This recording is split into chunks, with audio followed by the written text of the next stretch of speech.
and the little gray cells. These will always catch the criminal. Hercule Poirot, Detective Extraordinary.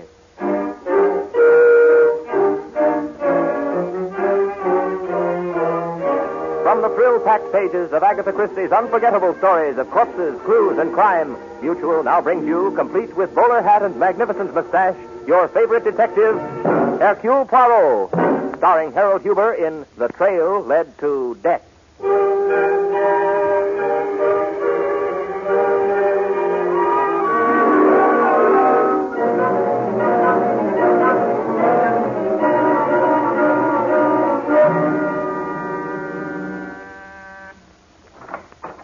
Mr. Perrault, my name is Gorman, Tom Gorman. May I come in? Most certainly, Monsieur Gorman.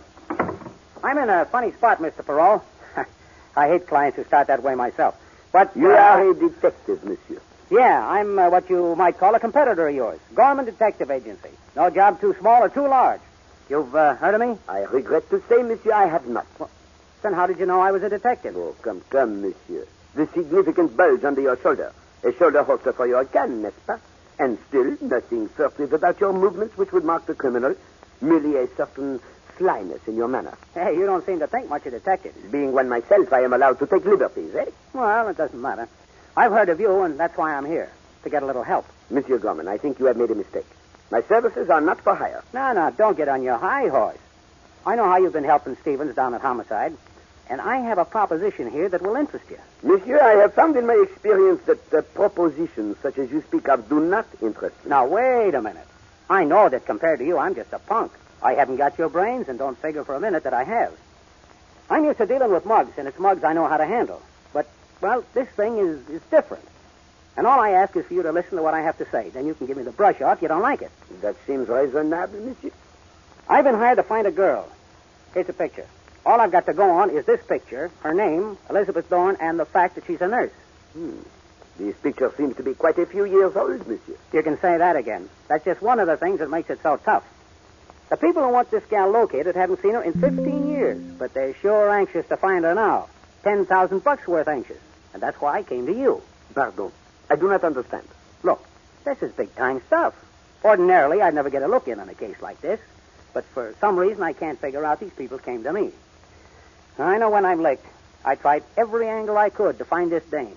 I figured that if she was 30 when this picture was taken, she'd be about 45 now. But I'm licked, and I admit it. But I don't want to give up that $10,000. And you want me to find this Mademoiselle Dorn, eh? I figured you might help me. I'd split the fee with you. I am sorry, monsieur, but it is out of the question. What? You mean you won't? Exactly. But, Monsieur Gorman, I wish you luck, and here is one bit of advice. What? You might ask yourself why these people who have not seen Mademoiselle for 15 years are suddenly so anxious to locate her. Who cares? $10,000 is $10,000. And sometimes, monsieur, $10,000 has upon it the smell of the grave.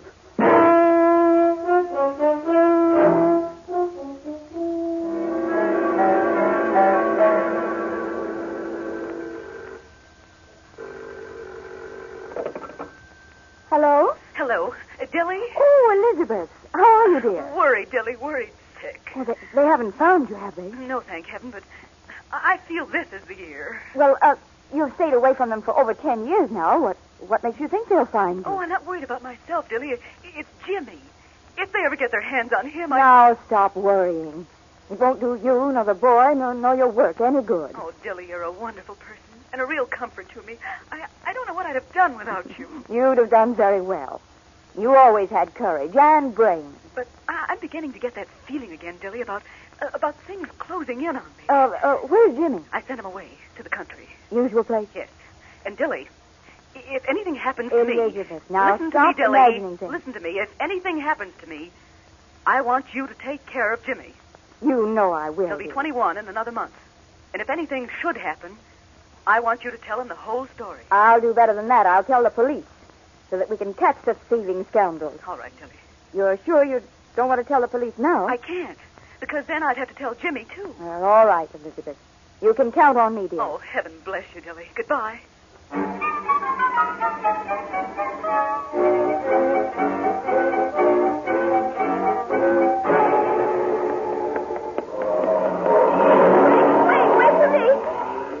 So darn 20 minutes for the next bus. Good evening. I said good evening. Look, I'm not trying to pick you up. I just want to know your name. Come here, you fool. I just want to ask you a few questions. Let go of me. Let go of me. I'll scream. Help! Help! Now listen. Is your name Dawn? Is it? If I let you go, will you answer? Just shake your head, yes or no. No, my name isn't Dawn. And I'm going to call the police. Help! Police! Help!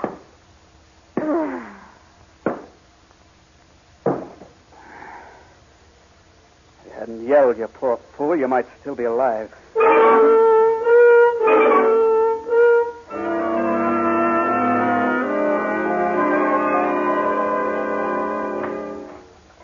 Good morning, Monsieur Stevens. Well, you are indeed a faithful public servant. Whenever I come to your office, I find you working diligently at your desk, eh? Well, being the head of the homicide department in this town is no joke, Poirot. But today I can relax. Things have been pretty quiet around here lately. Around here, perhaps. But what about the borough of Queens? Was it not there that a nurse by the name of Molly Ward was killed last night? Yeah, too bad, but that's just a routine job. Looks like a mugging to me. I've got Collins on it. Do you have a picture of this Mademoiselle Ward? Sure. Here's the police picture taken out there. Her face is badly battered. Well, that's what you'd expect when she's been belted over the head with a blackjack. Yes, mon ami. But why should a poor, unimportant nurse by the name of Mademoiselle Molly Ward be selected for being hit over the head and in such a lonely section of the city? She wasn't selected, Poirot. Some guy was waiting around and tried to mug her and take her purse. She put up a fight and buffo. Perhaps. Dis donc, what do you know of a private detective named Tom Gorman? Gorman Detective Agency. No job too large or too small. Tom's a small-time operator. He'll chisel a little, but nothing serious. Hey, wait a minute, Poirot. You know something I don't. How is this Gorman hooked up with a nurse mugging? I don't know that he is, mon vieux, but he came to me yesterday with a... Police headquarters, Stephen speaking. What? Where? I'll be right over.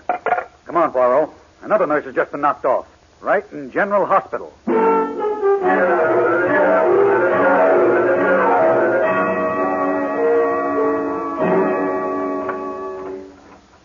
Wood, I understand you're the head nurse here. Why, yes, I am. I'm Inspector Stevens of the New York Police, and this is Hercule Poirot. Oh, yes, I've heard of Mr. Perot. If anyone can solve this brutal killing, I'm certain he can. You are most kind, mademoiselle, but it is the good Stevens who is the authority on mugging. Now, wait a minute, Poirot. I didn't say this was a case of mugging, nor that it has anything to do with that murder of the nurse out in Queens. But you will admit, mon ami, that the coincidence of two dead nurses gives one furiously to think, n'est-ce pas? Well, I don't know about this other nurse you're discussing, but I'm willing to swear that Miss Dilly's death was no case of mugging. What makes you say that? Because of the man who came here to see her. What man? What did he look like? Well, it's difficult to describe what the man looked like. All I remember is he was of medium height and wore a blue pinstripe suit. Is it a custom at this hospital to permit nurses to have visitors? As a matter of fact, Mr. Perot, it's not. This man was so insistent that I allowed Miss Dilly to come down to the reception room. What happened then? I don't know, Inspector. When she came into the room, I left. But is it possible, mademoiselle, that you overheard perhaps a bit of their conversation before you closed the door? I do remember hearing him ask her if she knew a woman by the name of Elizabeth Dawn. But then I closed the door and couldn't hear any more. Tiens, that is most interesting. Did you know this, Mademoiselle Dawn? No, I'd heard of her. She worked here several years before I came. I've been told that in addition to being an excellent nurse, she was quite a beautiful woman. Did the unfortunate Miss Dilly know Elizabeth Dawn? Why, I really couldn't say. Come on, Poirot. We've got to lay our hands on that guy in a blue pinstripe suit. Let's get out of here. A little moment, please, Stevens. Perhaps Mademoiselle Wood can inform us if she heard any sounds or screams in the reception room when she left Mademoiselle Dilly alone with the visitor. No, I couldn't. I'd gone upstairs to my office to check on some hospital matters. I first noticed that Miss Dilly hadn't returned to her ward when I checked it about an hour later. Poirot, there's something behind all this. How perceptive of you, mon ami. There is indeed. But as yet, it is only a, formless shadow. Perhaps a visit to the Gorman Detective Agency will help us to fill in an outline.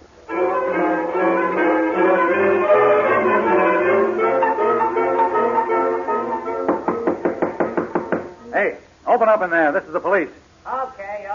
Keep your shirt on. I'm coming. Take your shoulder away from the door, Stevens. He will open it voluntarily. Oh, it's you, Inspector. All right, Gorman, let us in. We want to talk to you. Make yourselves at home. How are you, Poirot? I am well, and most happy to see that you are wearing a gray suit. Blue pinstripe is not a healthy pattern just now.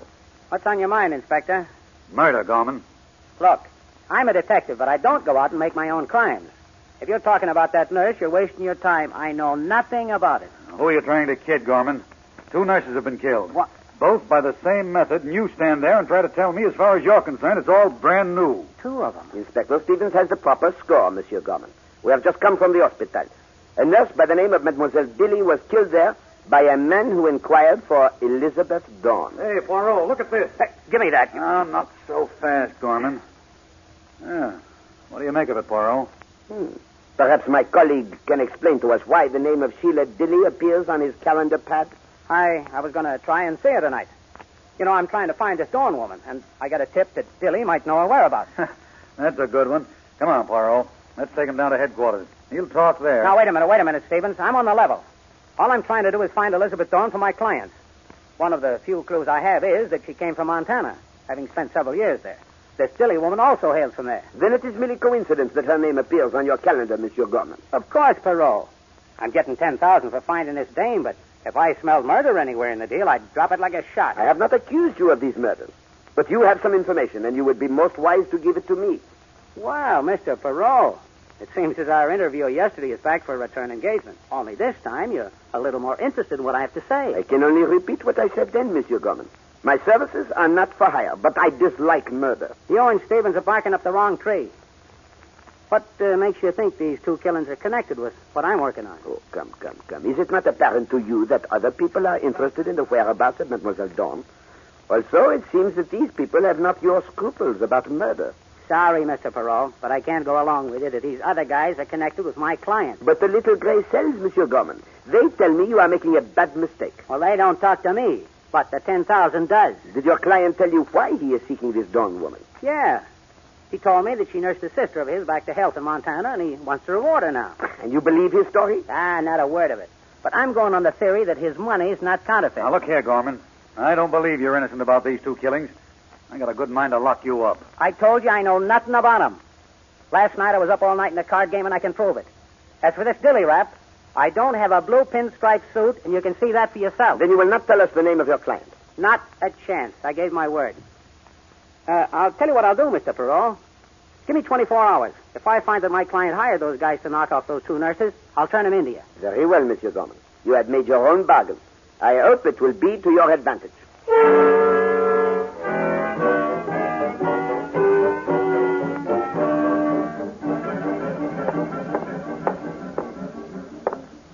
Calm down, Poirot. You'll wear out the floor of my office. What is the matter with those Montana police? The answer to our teletype should have been here hours ago. Hey, what's wrong with you, Poirot? I've never seen you so nervous before. It is the delay of that teletype. I know it will give us the motive for those killings. Well, I wouldn't worry about that. Even if those Montana cops don't send through your message, Gorman's bound to show up here tonight and give us the lead on the murderers. Sacre bleu, Stevens, never have you been so naive. You do not mean to tell me that you trust Monsieur Gorman. Well, frankly, Poirot, I've been working on another theory. And you have been keeping it a secret from me, monsieur? But why? Well, I didn't have it all worked out. But the way I figure it is, a maniac's been responsible for these killings, and unless I miss my guess, we're in for a mess of nurses' deaths. A maniac? Tell me, Stevens, how do you arrive at this startling conclusion? Oh, it's simple. Some guy who lost a wife or someone else close to him because Elizabeth Dawn botched up the job of nursing her has gone out of his mind and is going around killing all the nurses he can find. Mon ami, it is a pity that all that thought should be wasted on such a worthless theory. Now, oh, come on, Poirot. That message from Montana's coming in over the teletype now. Excellent. Hurry, Stevens. Well, now we'll find out something. Yes, mon brave. I think we begin to arrive in the vicinity of somewhere. Elizabeth Dawn, resident of Butte, 1927 to 1930. Registered nurse, employed last 2 years here by James and Ellen Fenway as nurse for James Fenway II. All trace lost of her after death of James and Ellen Fenway when she disappeared with their child, adopted by her. Last known to have worked for Dr. Henry Moncton in New York City. Quickly, Stevens. Where to? To find this Dr. Moncton.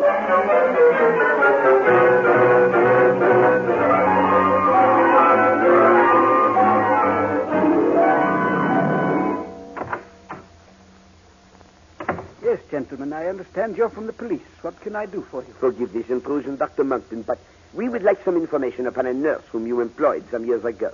Her name was Elizabeth Dawn. Well, gentlemen, you're fortunate. As you see, I'm an old man. My memory isn't what it was in my youth. There have been a lot of people inquiring about Miss Dawn lately. Who are they? What do they look like? I don't think they knew each other. One was a youngish, heavy-set man with a face like a bull. Monsieur Gorman. That isn't the name he gave me. It wouldn't be. And the other? The other was a fair man in a blue pinstriped suit. Thank you. But about Mademoiselle Dawn. Oh, yes. Well, Miss Dawn was an extraordinarily good nurse. Very intelligent, and as I remember, very nice to look at. Is that all you know about her? Well, really, sir, I don't make it a habit to become great friends with my nurses. But of course not, Doctor. But perhaps you knew of some friends Mademoiselle Dawn had who might be able to help us, eh?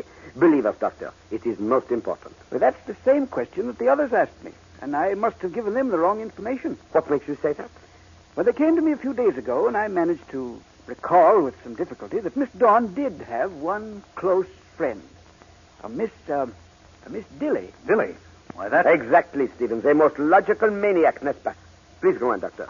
Well, then they came back today. Together this time, Doctor? No, still separately. And they told me I must have had the wrong name. Well, then it came to me. I had looked into my files meanwhile, and I found that Miss Dawn had one close friend who used to look after her little boy. Yes, Doctor. And the name of the friend? Dillon. Miss Emma Dillon, yes. 957 West 2nd Street. You see, gentlemen, that was how I happened to make the mistake in names. Miss Dawn used to call her Dilly. A natural mistake on my part. Most natural, Doctor. And most costly. And fatal for poor Mademoiselle Dilly. Come, Stevens. Let us march. This time I'm way ahead of you, Poirot. We've got to get to Miss Dillon, but fast.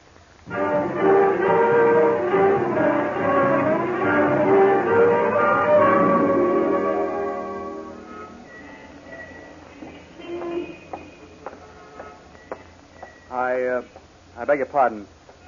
You're Miss Dillon, aren't you? Oh, why, yes. I didn't mean to frighten you. I just want to talk to you about a nursing assignment. Oh. My name is Arnold Smith. Oh, of course, Mr. Smith. If you'll come upstairs, I'll be happy to discuss it with you. Yes. Very kind of you to see me like this. I need your help pretty badly. Well, it's difficult for a nurse to keep office hours. Must be tough to have to climb stairs like these every day. Hmm? Oh, I really don't mind. I'm rather used to it. You live all alone? Yes, it's too late to change my way of living now. Well, here we are. Thank you.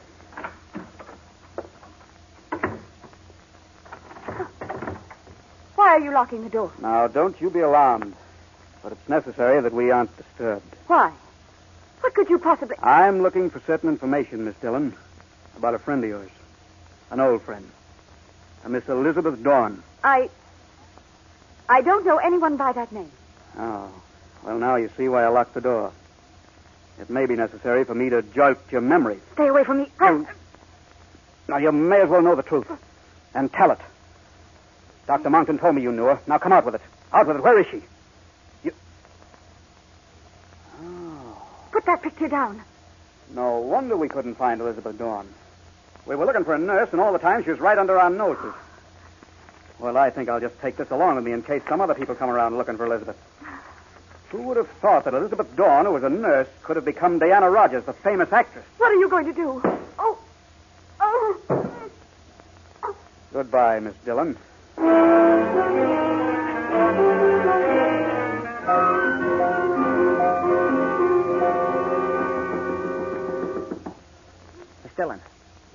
Miss Dillon, open the door.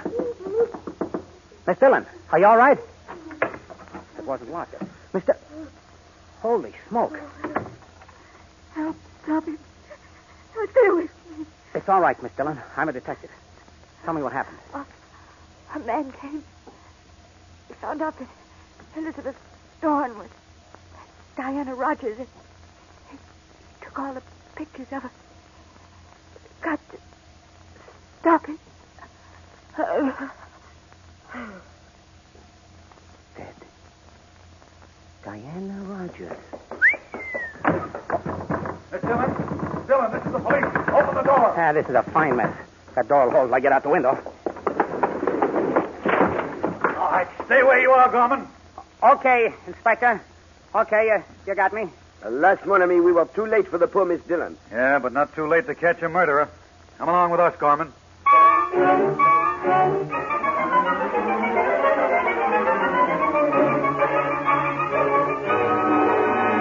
I tell you, I didn't do it, Inspector. I didn't do it. Now, that line has whiskers on it.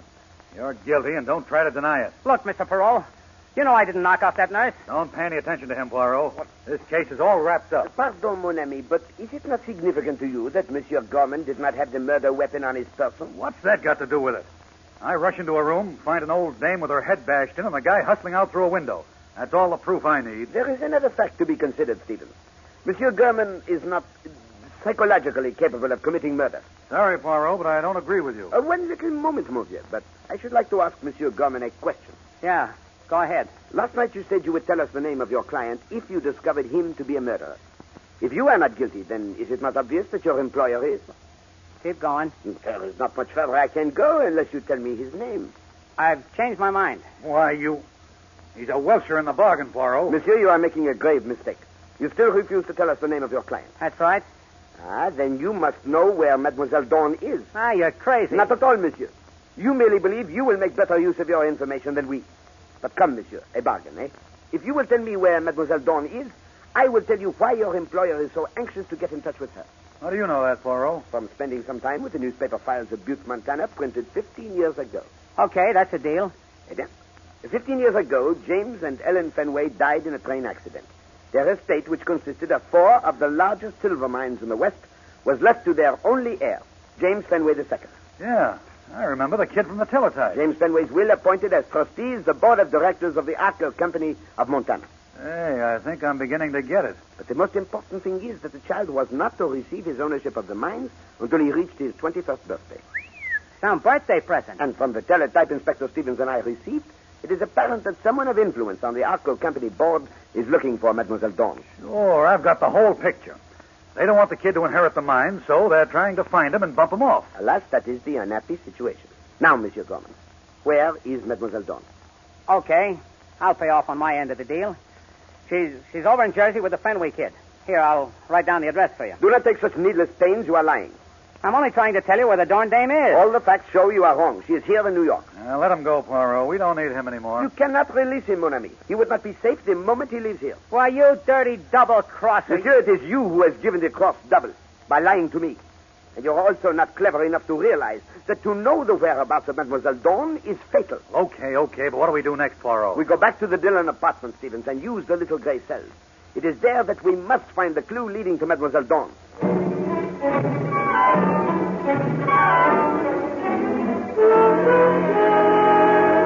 I don't know, Poirot.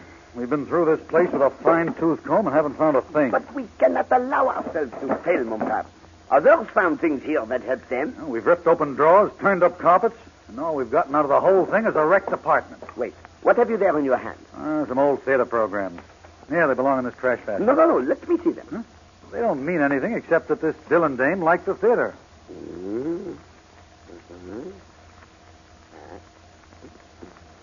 This gives one furiously to think. What are you looking at? Pictures? No, mon ami. I have found a most amazing coincidence in all these programs. Regard. What's that? It seems that there is one name which appears in every one of them. So what? Miss Dillon was a fan of someone. That happens all the time. But the first program is 10 years old, and it shows an actress named Diana Rogers playing a most insignificant role. Then look at this next one, 7 months later. And this one, 2 years after that. In each play, she acted a role of increasing importance. And this last play, Day of Victory. Now she is the star. I still don't get... Mon Dieu, that is it, Stevens. You recall how everyone told us that Mademoiselle Dawn was beautiful? Yeah, but what's that? Well, we have found her. Elizabeth Dawn is Diana Rogers. Holy catfish. I know where she is. That play you mentioned is still on Broadway. Quickly, Stevens, or we will be too late to stop a return performance of murder.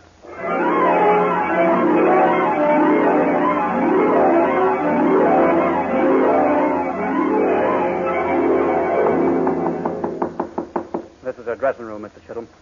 Open up, Elizabeth. This is Michael Chisholm. Come on, let us in. It's been a long time, Elizabeth. What do you want, Mr. Chisholm? You know what we want. We want to know where the boy is. I'll make a talk, Mr. Chisholm. I prefer the gentler method, Smith. Well, Elizabeth? Why do you think I took him and ran away from Montana after his parents died? I've often wondered. I knew that you'd been stealing from Mr. Fenway. I also knew that you intended to put the boy out of the way so that you could take over the mines. How true, my dear. But unfortunately for you, your accusations will never be heard outside of this room. What are you going to do? Now, Mr. Chisholm? No, Smith. Not just yet. There's a matter of Miss Dorn. I beg your pardon. Miss Rogers, signing this sheet of paper. What is it? The Fenway boy won't be 21 for 2 more days. Until that time, you're his legal guardian. This paper, signed by you, will transfer his shares in the silver mines to me and my company. Now, here's a check for $50,000. $50,000?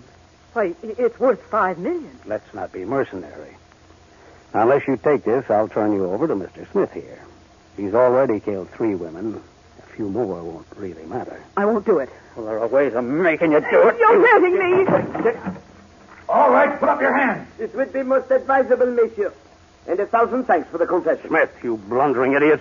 You said we were safe. Ah, but you must permit your employee at least one miscalculation. It is only human. Gentlemen, I don't know how to thank you. Well, now, that's all right. There is one way you can thank us, mademoiselle.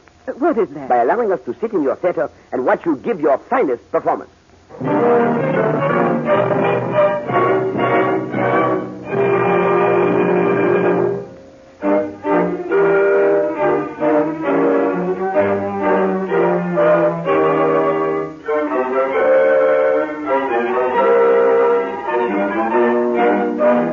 Be sure to listen next week when Agatha Christie, America's favorite mystery writer, brings you her favorite detective, Hercule Poirot, starring Harold Huber in Murder is a Private Affair.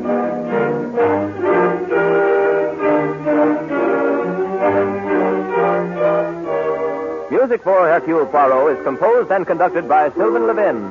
The program is directed by Carl Eastman. This is the Mutual Broadcasting System.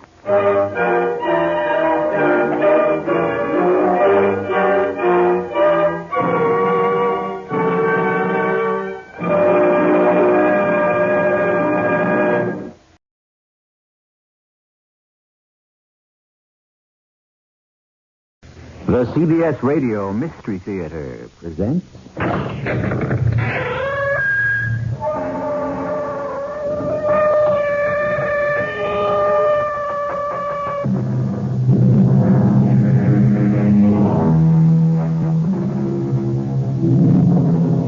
Come in. Welcome. I'm E.G. Marshall, your guide through the macabre maze of the occult. Love, hatred, and revenge are accepted by us as part of our daily lives. But those who claim to know the spirit world assure us that these emotions don't necessarily die with the death of a mortal, but are sometimes carried over into the hereafter. Our tale deals with love, hatred, and a revenge that reached from beyond the grave and made a mockery of the marriage vow till death do us part. Honestly, Jack, do you think Vinny will come along with us on our honeymoon, too? Now, Anne, don't talk like a fool. Vinny is dead. Forget him. He won't let us. Your dear dead twin brother just won't let us alone, and it doesn't seem to bother you any more than it did when he was alive and tagged along on all our dates. Jack, I can't live with a ghost. All right, Anne. What do you want me to do? Kill him? You know as well as I that Vinny's already dead. Just make him stay that way, Jack. Just make Vinny stay dead.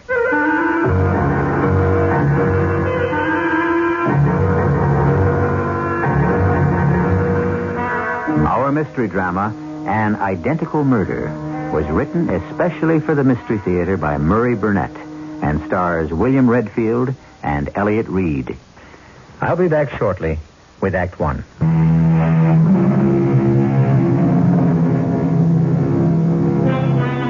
That thin line between love and hate has been walked by tellers of tales ever since tales have been told. For other storytellers, the line between life and death became a thoroughfare on which they balanced fascinating tales of terror. Today, we cross both lines, love and hate, life and death, as our path leads us to the ultimate unknown terror. Our guide along this path is a man named Harry Carlson, who's more experienced climbing mountains than dealing with the unknown. Let's set the record straight from the start. I'm not a man who sees things.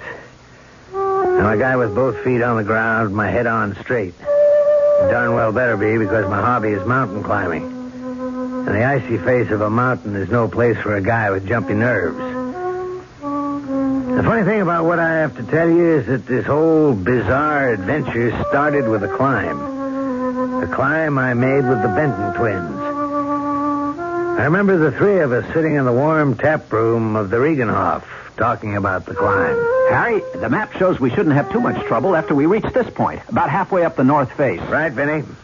The tough part should come when we leave the trail. I'm Jack. He's Benny. You keep mixing us up. Wouldn't you think I'd be able to tell you apart after the last 4 years? Well, Harry, why should you be different than everyone else? People have been calling Jack, Vinny, and me Jack ever since I can remember. Well, I'd love to talk more with you guys about people mistaking you for one another, but I think we're prepared for tomorrow's climb, and I'd better hit the sack. I'm just a lonely young lady looking for a date. Anyone interested? And what are you doing in Switzerland? Annie, darling, listen, pay no attention to my rude twin brother. I am delighted you're here, Anne. Vinny. And I know you're Vinny because Jack always says my brother, and you say my twin brother. And since you're such an observant minx, come here and put your arms around me, and I'll show you just how glad I am to see you. You've made yourself a deal.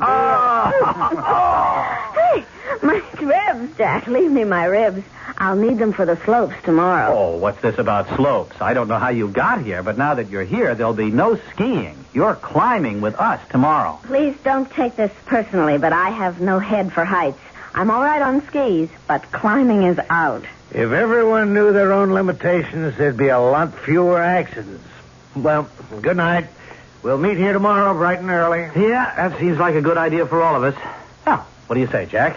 If you don't mind, Vinny, there's something I want to discuss with Jack. Oh? Private? Sort of.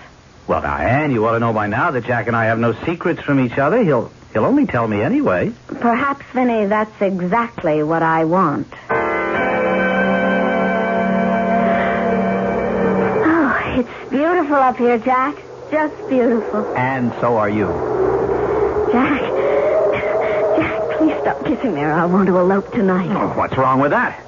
Vinny. Oh. From the conversation back in the tap room, I gather you hadn't told him about us yet. That's right. Are you going to tell him? You know I am. It's just, well, you know how Vinny feels about you, and he is my twin brother. And don't I know it?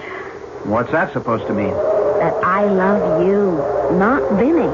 That I want to live with you, not Vinny. And? That it may be hard for even me to tell you apart physically, but there's a world of difference between you. I'm in love with you, Jack.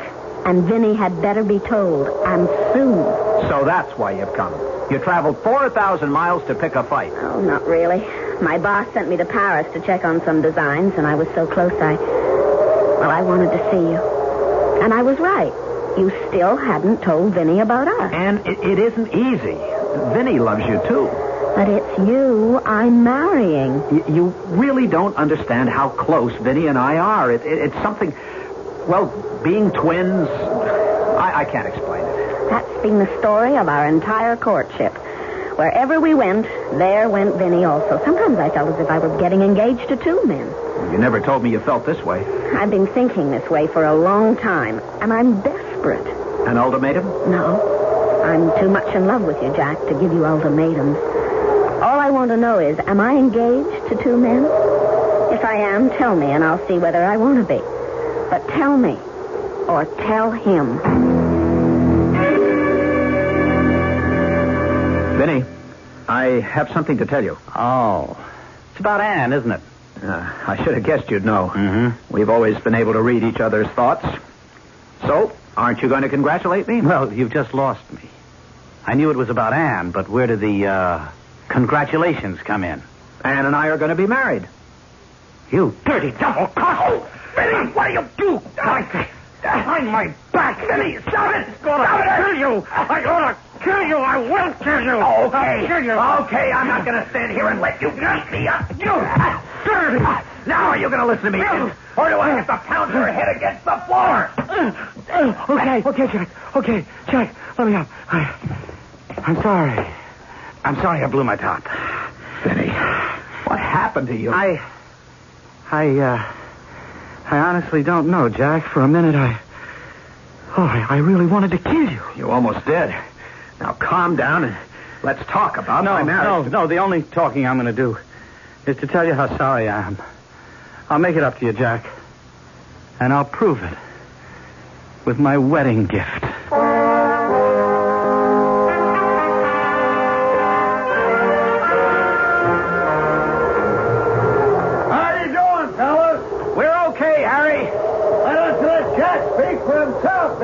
There you go again, Harry. I am Jack. And I'm Vinny. And I'm doing okay, too.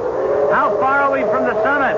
I'll keep you straight somehow. Jack's the low man on the line, and Vinny, you're next, right? Right. How far from the summit? Not too far. A couple 100 feet or so. Uh-oh. Trouble? Yeah, a little. Oh, what is it? There's a pretty easy path to the summit, but to get there, it looks like a tough traverse right in front of me. How tough? I don't know. I don't want to get you guys started on it until I do a little more exploring. Well, how long do you think it'll take? Oh, not too long. I don't want to untie my rope. You guys be all right? We'll be fine. Hey, the wind seems to be getting stronger. Yeah, it is. And a storm can be real trouble. Maybe we have to forget the summit and start back down, huh? No, let's give it a try, Harry. Go and take a look at the traverse. Oh, okay. Well, watch yourself. Vinny, you hang on to my rope. All right. I'll tie on again when I return. Hey, that wind's really rising. You okay, Jack? Fine, Ben. How about you? Well, I'd like it better if we were a little closer together. Can you come up a few steps? Why not? Hang on to the rope. Right. Hey, Ben, don't let the rope go slack. I'm having trouble. I'm slipping. What? What's that? I can't hear you. Ben, I can't get a foothold. I'm slipping. The rope, Vinny.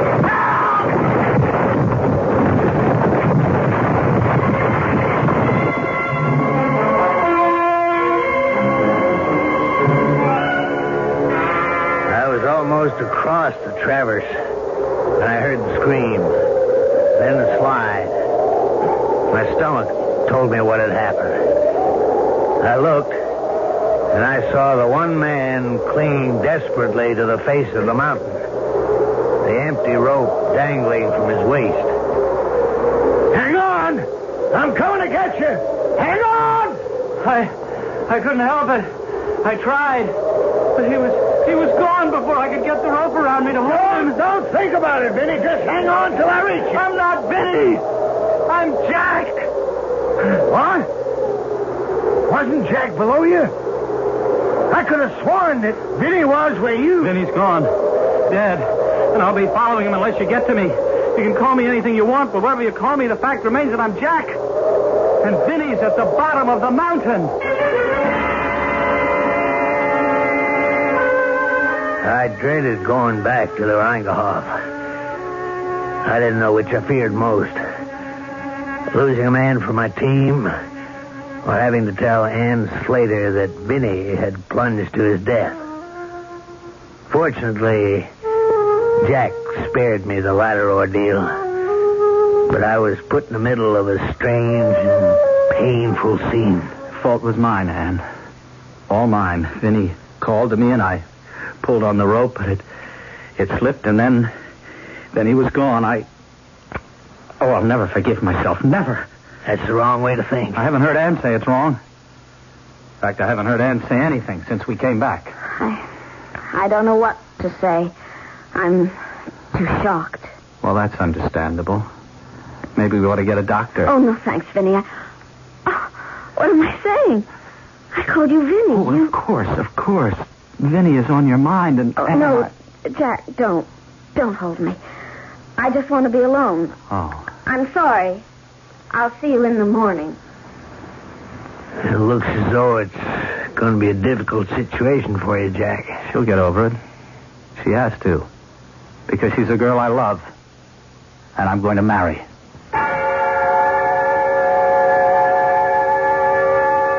A few months passed. I expected to read the announcement of the wedding between Jack Benton and Ann Slater, but all I heard was that they were seen around town together and no date had been set. Until one day at my office, I looked up and Ann Slater stood there. Only she wasn't the vivacious, laughing girl I remembered, but a frightened, confused woman on the razor edge of a breakdown. I'm sorry, Harry. Really sorry. I shouldn't have come, but Oh, you don't think I'm crazy, do you? No, Ann, sit down. Let me get you a drink. You were there. You're the only one I could think of who might be able to help. Brandy, coffee. He's dead, isn't he? You were there. Now, Ann, try to get hold of yourself. What is it? That's what Jack keeps telling me. He says it's all in my mind, but I know it isn't. It isn't. Ann, why don't you start somewhere and explain so that I can understand? It's Jack and Vinny. Vinny? You know how close Jack and Vinny were, but what you couldn't know was that all the time Jack and I were dating, Vinny was along. Well, what does that have to do with Vinny? Heaven help me, but I think we still are. I think we still are a threesome.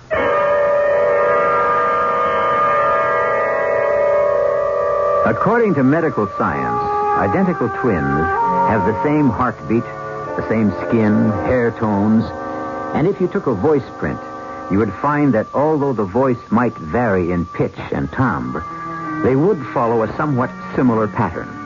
The question is, would a woman be able to tell the difference between identical twins if she loved one of them? I'll return shortly with Act 2.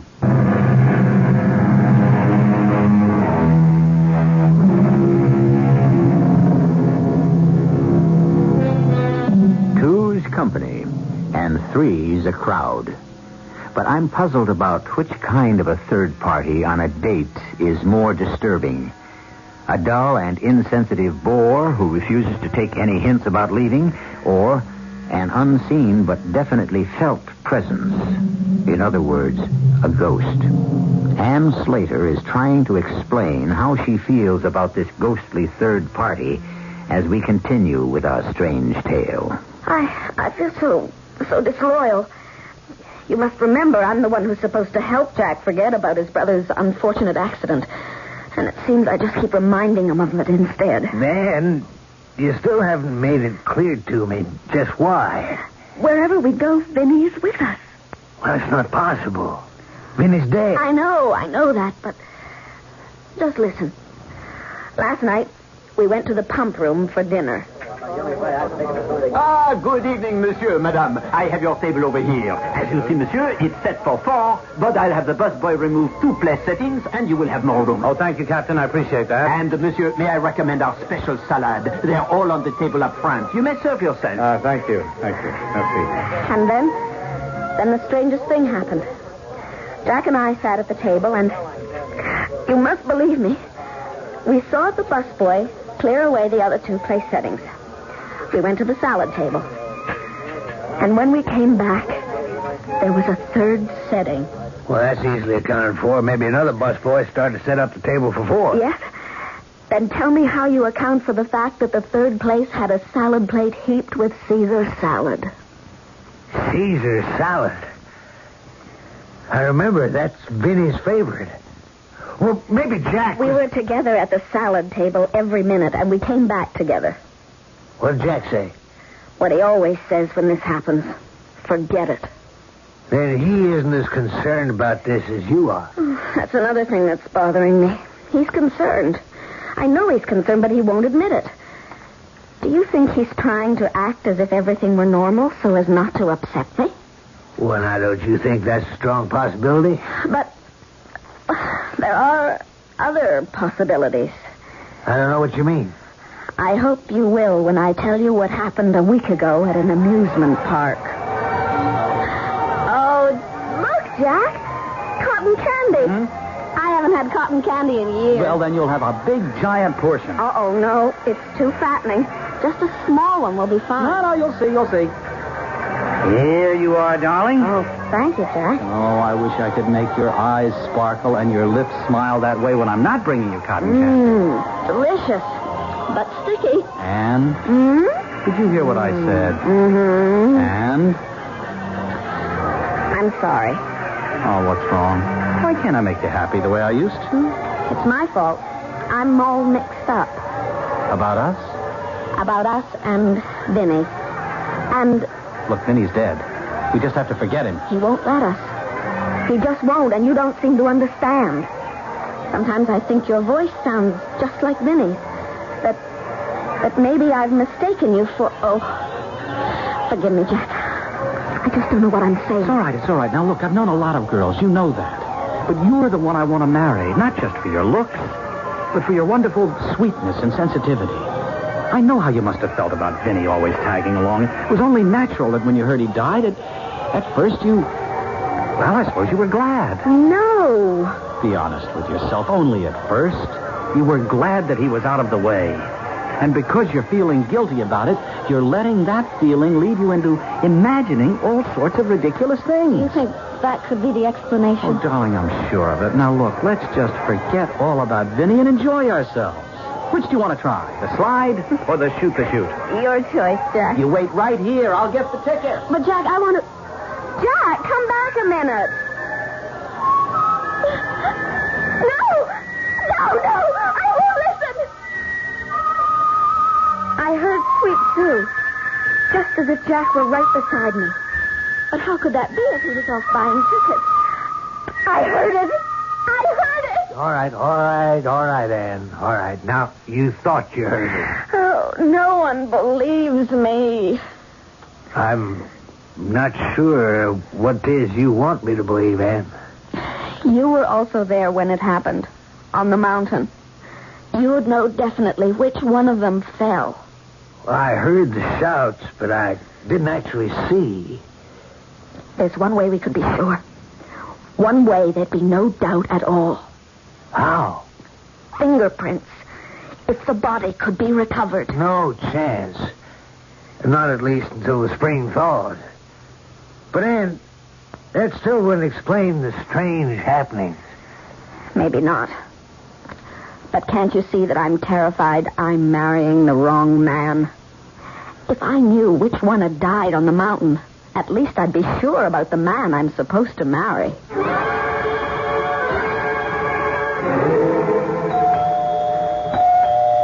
I'm coming. Jack! Hi. Didn't you get my note? Oh, you bet I did. That's why I'm here. All right, now, what's this about your taking a trip? I said it in the note. I just have to get away for a while and think. Where are you going? I didn't tell you because I didn't want you to know. Anne, what's happened to us? That's what I'm going to go and try and figure out. Look, you're not going. What? I mean it, not without me. I love you. I love you more than life itself. Jack, that's very sweet. But if you do love me, you're going to have to let me get away for a short while to get my head straight. Why, what have I done to you? I'm afraid I've done it to myself, Jack. It's not you. All right, look, may I have a cup of coffee? It will have to be instant because I don't want to miss my plane. Okay, instant. Lucky I left the kettle out. I've put most of my other pots and pans away. Look, if it's too much trouble, don't bother. It will only take a minute. No. Oh, no.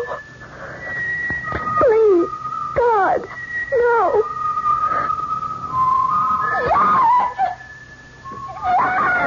Anne, what is it?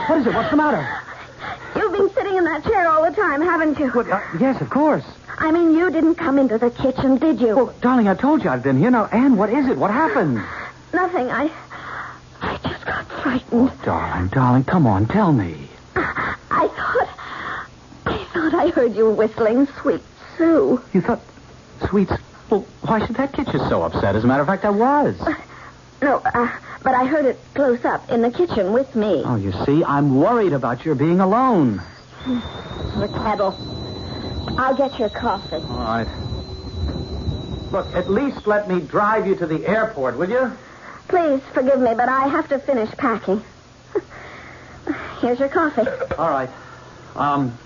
What about the airport? Let me think about it while I pack. 3 valises? How long are you thinking of staying? Until I feel I can handle the situation. You can close the one on the love seat. All right. Is it all right if I put my coffee on the night table? Be my guest. Your guest. I'd rather be your husband. Oh, love. When are we going to get married? I always forget my toothbrush. No, there it is. Look, Anne, did you hear my question? I heard. Well? Let's go back into the living room. All right. What about the other valise? I'll leave it. I may have some last-minute things. Now what? Look on the table. Right there on the table. What? You mean the coffee cup sitting there? And the lighted cigarette. I don't smoke. And you haven't lit a cigarette since you came in. Now, I know I brought only 1 cup in from the kitchen, and you left it on the night table in the bedroom, so how can you... Now, Anne, calm down, please. Now you know why I'm going away. And you also know why I may never come back. I just can't go on like this, Jack. I can't.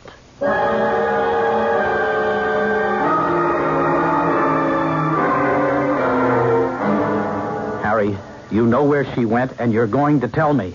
I have no idea where Ann is. I tell you, I've got to find her. Now, Jack, I'm not much on giving advice, but Ann's a big girl. I imagine if she wanted you to know where she was, she'd let you know. Harry, tell me this. Did you and Ann talk about that day on the mountain? I've already told you. I think you should ask Ann about our conversation. Oh. Now, look, Jack, I got a lot of work to do, so if you don't mind... Yeah, I get it. You're kicking me out, aren't you, Harry? Now, please, Jack, What's that? Who's... I was looking at you, and suddenly I heard... Your phone, Harry. Huh? Oh, yeah, excuse me. Hello? What? Well, how did it happen? Where is she? It's Ann. What's happened? Hold it, Jack. Skiing accident. Yeah, I see. Yes, I'll take care of it. Oh, no, it was about Ann, wasn't it? Yes. She's in a skiing accident, but she's all right. She asked the hospital to call me. All right. What hospital? Where? Jack, she called me.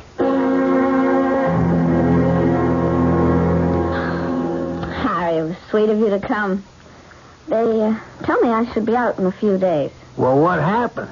Jack has told me so many times you're an expert skier. What happened really had nothing to do with skiing. It was eerie. I was all alone at the top of the run. It was a beautiful day. And I was just about ready to push off when I heard... I looked around, but I was alone, and then I heard someone whistling. I panicked. I dug my poles in and took off. But the sounds followed me. I knew I was going too fast, but I just wanted to get away from the sound. I wanted to go faster than all those awful sounds. But I couldn't. And then, well, I never even saw the tree I hit. And I have something to tell you. When that call came from the hospital, Jack was with me in my office. He knows about your accident. Oh, well, I don't suppose I could have kept it a secret. Ann, are you all right? I got here as fast as I could. I should never have let you go alone. Hello, Harry. Ann, please. Are you all right? Jack, I will be in a few days. Oh. The doctor says it isn't serious, just a mild concussion. But, Jack, you shouldn't have come. Oh, that's where you're wrong. Not only am I here, but I'm going to stay until you get well, and then we're going to get married immediately. Jack, don't you understand that the reason I went away was because I wasn't sure about... Well, I'm sure. Darling, I'm sure you need me, and from now on you'll be with me, and I'll be here to solve all your problems.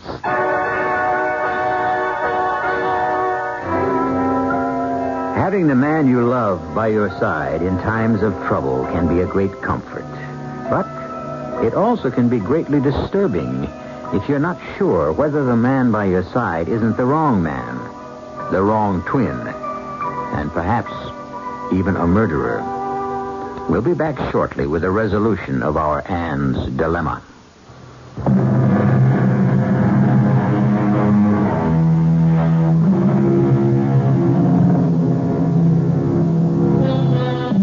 The phrase ménage à trois means a household made up of 3 people, usually 2 men and a woman. But the 3 can be any combination that medical science and the new sexual freedom can devise. In our story, Anne Slater, 1 week before her marriage to Jack Benton, was deeply worried about a possible ménage à trois. But her concern was that the 3rd person in her ménage was a ghost. Harry Carlson, the best man, was also worried. I certainly didn't relish the idea of Jack Benton asking me to be his best man, but my guilt over the death of his twin brother left me no choice. And so, 3 days before the wedding, I found myself Jack's guest at a charming cottage by the sea that he and his brother had inherited. It was here that he had decided to spend their honeymoon. Now, we were alone that first night, just Jack and me. Well, I'm sure glad you could make it, Harry. There's no one in the world I'd rather have as my best man, except, of course, Vinny. Thank you for the compliment. Who's upstairs? Well, you're the only guest. Yeah, but there's somebody up there. Surely you can hear the footsteps. There's no one there. Oh, you must be putting me on, Jack. I tell you, there's no one. Now, don't tell me you don't hear those steps. Must be someone making them. Okay, if you want, you can look for yourself. That's exactly what I'm going to do.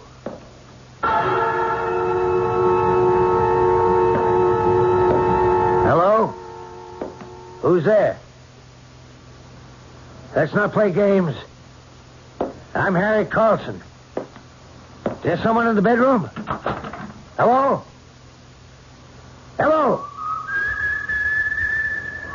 Jack? Are you up here? Jack, what the devil's going on? The next day, when Anne called and asked to see me privately, I knew what it was about. And I dreaded the meeting. But there was no way out. I met her as she asked at a little restaurant overlooking the sea.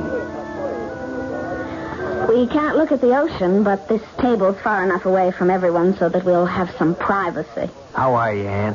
You look completely recovered. Physically, I'm just fine, but mentally, Harry, I just have to find out if I'm going crazy or... You spend a night with Jack in the beach house, and I want to know if... If I heard anything strange. Yes. Whenever I'm with Jack, I don't know how exactly to describe it. There's always a feeling of another person. A presence. Someone else there. Did you feel that, too? You're not crazy, Anne. Oh, thank heaven. You felt it, too. Harry, I think you saved me. From what, Anne? Sometimes I'm absolutely sure that the man I'm going to marry isn't Jack, but Vinny. Now I know what I have to do. I'm going to call the wedding off. I thought it was supposed to be bad luck if the bridegroom saw the bride before the wedding. I think it's only on the same day or something like that. And alone here in your room at the motel, what will people say? What will people say when they hear that there's not going to be a wedding? You know, I've always loved your sense of humor, until now. I'm not joking. No, you're not. I don't mean I won't marry you. I will just as soon as you level with me. Don't you see I can't go into a marriage with a man who just laughs off something that's terribly important to me? Anne, please, I'm not doing that. I simply don't know what you're talking about. When you do, maybe we can go ahead. Okay, all right. I have been lying to you. Oh, Jack. But why? Why did you lie? Because, darling, I didn't want to worry you. I thought Vinny would go away. Then it is. Vinny, or his ghost. You wanted the truth, didn't you? Yes. Then you're going to have to be able to face it. You knew, of course, that Vinny was in love with you. I knew. I mean, I won't pretend that I can explain it, but we were identical twins. You must remember how sometimes we didn't even have to talk because we knew what each of us was thinking. I remember. Sometimes it drove me crazy. Well, somehow, now, I don't know how. Vinny is still with us. I feel him at times so strongly that I've even started talking to him. Then you're saying that Vinny is a ghost. But look, there are ways of getting rid of ghosts. You mean something like exorcism? Whatever you call it, there are people, mediums, who get through to the other world. What makes you think Vinny can be made to leave us alone? Anne, I'm telling you, I'm sure he'll do it. Out of his love for you. I know that was genuine. But how would I go about it? I don't know anything about the spirit world. I made some inquiries. I have the name of a reputable medium, no phony. And I've spoken to him, and he's agreed to help. You spoke to him about me? Yes. And he feels exactly as I do. That Vinny's ghost will be more apt to listen to a plea from you. This is your first visit to a medium? That's right. Mm-hmm. Let me explain briefly what may happen. I will go into a deep trance, and I will call to him and ask him to talk with you. If you hear him, you may answer him, but otherwise you must keep quiet. All right? All right. Vincent Benton. Vincent Benton. The one you loved on Earth is here. You know her, Vincent Benton, the girl named Anne Slater. She wants to talk with you. Are you there? He's here. Vincent Benton, listen. I speak for Anne Slater and your brother Jack. Stop that! You have no reason for anger. Listen to us. Your actions are making Anne Slater and your twin brother Jack very unhappy. You must realize that you will only have peace when you give them peace. You must understand that your peace and their happiness lies in their marriage. Stop! Let go of me! You're hurting me! Let go! I must get back to the sphere where I belong. Let me go! I'm not one of you! Are you all right? What happened? I'm sorry. I cannot help you. I don't believe anyone can. We contacted a very evil spirit. And it's best that you leave immediately.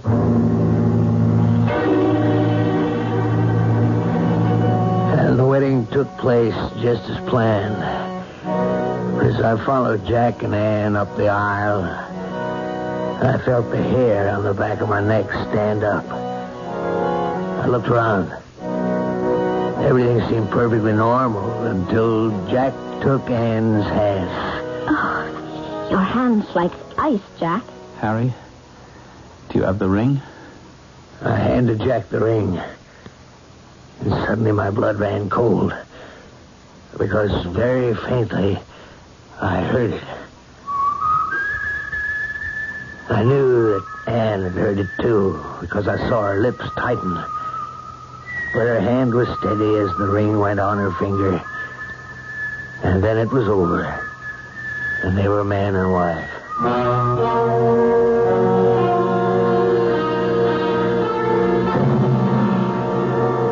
At the reception after the ceremony, I was only counting the minutes until the last guest left, and I could also decently leave.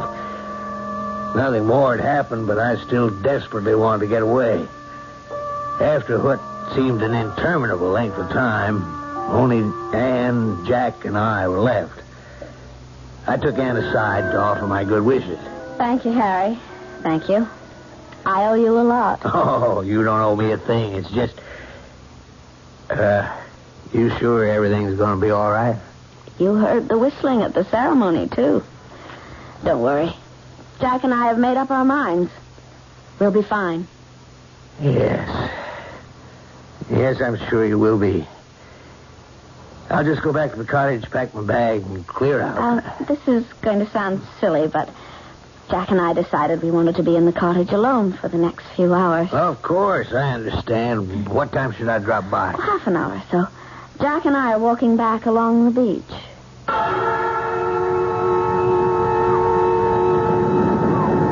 don't ask you to believe what happened next. I only tell you what I saw with my own eyes as I stood on the steps of the church and watched them walk on the wooden planks that had been laid along the beach to form a crude boardwalk.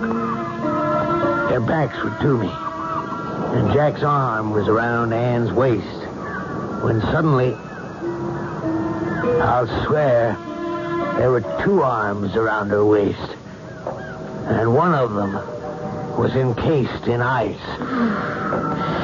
Why is it suddenly so cold? I think the wind has come up. I don't feel any wind, but Jack, I'm freezing.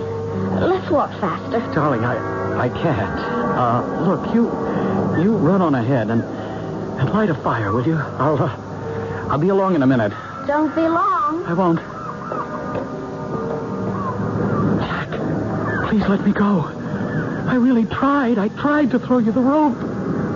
Look, believe me. You know Anne would never have married me. I had to take your place. It was better for Anne.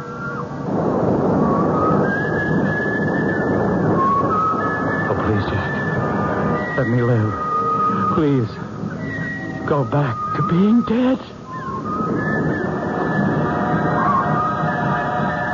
And as I watched, the arm encased in ice grew to a whole man, who with his icy arm walked around the bridegroom's shoulders, led him inexorably off the planks and across the sand and into the sea, where they both disappeared from view.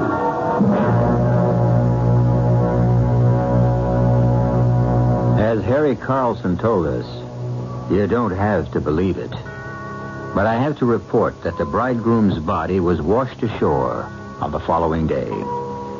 Coroner's finding? Death by drowning. There was, however, no explanation offered as to why the new bridegroom had suddenly decided to go swimming by himself with his clothes on. I'll be back shortly.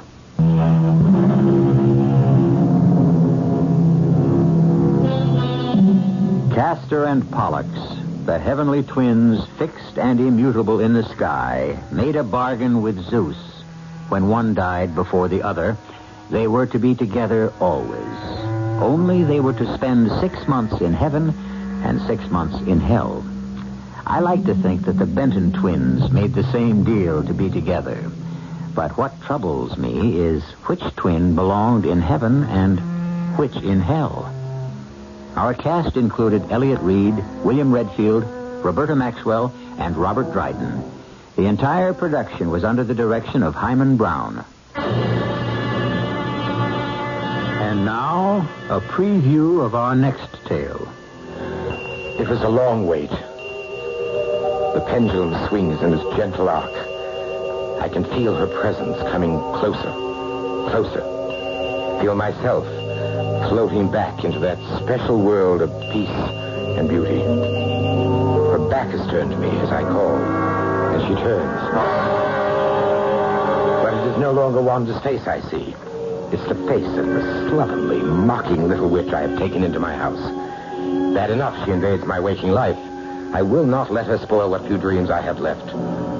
Old instincts explode, and I reach towards her, ready to strangle her for daring to try to take Wanda's place. Radio Mystery Theater was sponsored in part by Buick Motor Division and Uncle Ben's Long Grain and Wild Rice.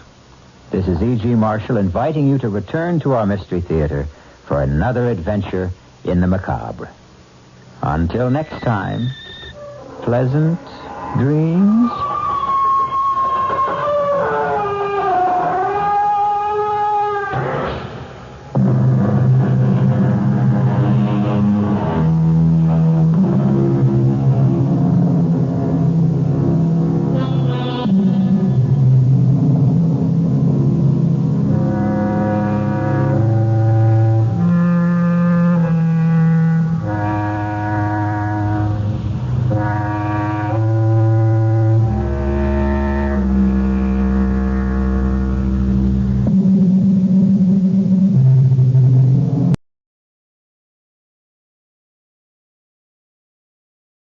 CBS Radio Mystery Theater presents...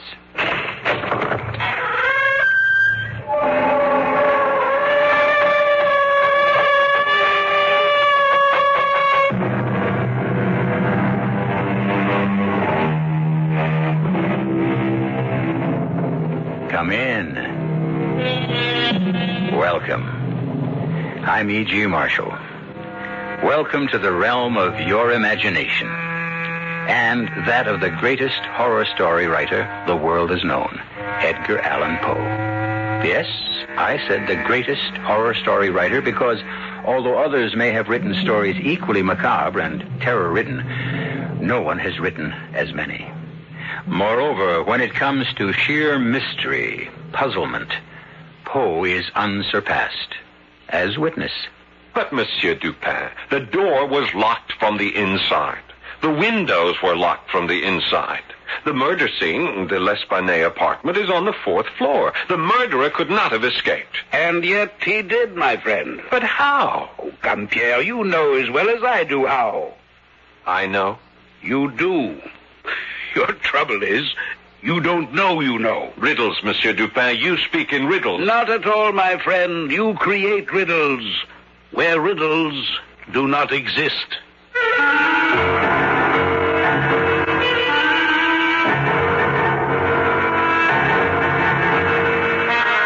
Our mystery drama, The Murders in the Rue Morgue, was adapted especially for the Mystery Theater from the Edgar Allan Poe classic by George Lothar and stars Paul Hecht.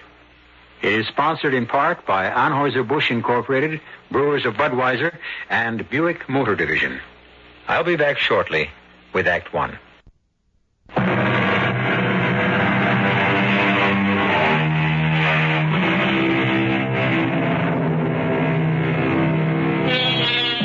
Well, now, my friends, make yourselves comfortable.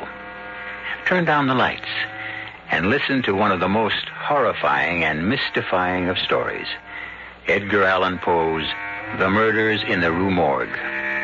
The year is 1840. The place, Paris, France. At about 7 o'clock in the evening, a young off-duty gendarme, Pierre Musset, and his sweetheart, Yvette, are returning to her apartment in the Rue Morgue after an evening at the Moulin Rouge. But when, my darling, shall we be married? Oh, just as soon as I'm promoted to gendarme first class, Yvette. When will that be? Oh, when indeed. My sergeant, Duchamp, is one of the most indifferent, ruthless of sergeants who takes pleasure in holding his men back, doing all he can to prevent promotion rather than... Yvette, look. There's a crowd in front of your house. Something's wrong. Come here, quickly. All right, let me through. I'm a gendarme. You there. What's happened? We do not know. It happened less than a minute ago. Screams, officer. The most awful screams from Madame L'Espanaye's apartment. Madame L'Espanaye? Her daughter Camille? Yvette, it is you. Oh. Yes, Camille, too. Both of them screaming so horribly in such agony. I cannot tell you. Where is the L'Espanaye apartment? What floor? Next to mine. 4th floor back. Yvette, you stay here. I'll see what happened. No, I'll come with you. Stay here, I tell you. God knows what I'll find up there. No, Pierre, they were my friends. Oh, well, all right. Come on, then.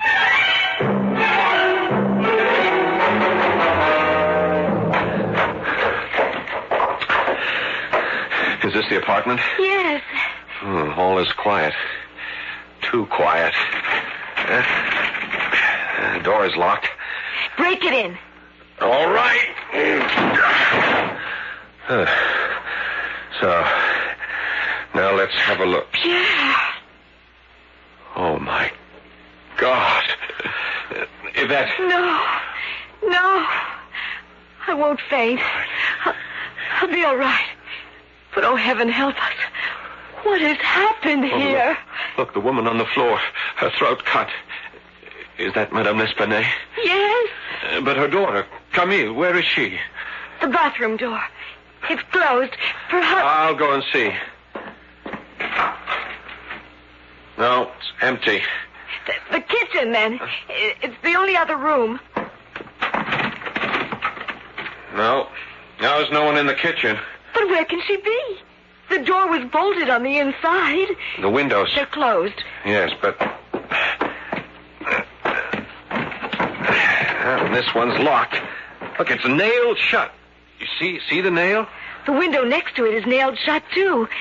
And anyhow, it's a sheer 4-story fall to the yard below. Camille couldn't have left that way. Oh, Pierre!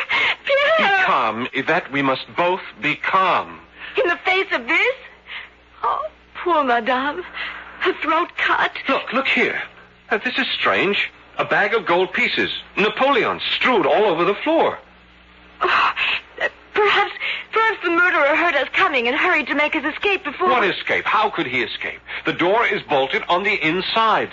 The 2 windows, the only windows in this apartment, nailed shut. How could he leave? How could Camille leave? Impossible. It's just impossible. Well, it makes no sense. Here, give me a hand. Get this poor old lady off the floor onto the bed. Yes. You take her by the feet. I'll lift her by the shoulders. Ready? Yes. All right. Now, lift. Oh, good Lord. Pierre. Her head. It fell off. Don't faint, Yvette. Don't faint. Oh, no.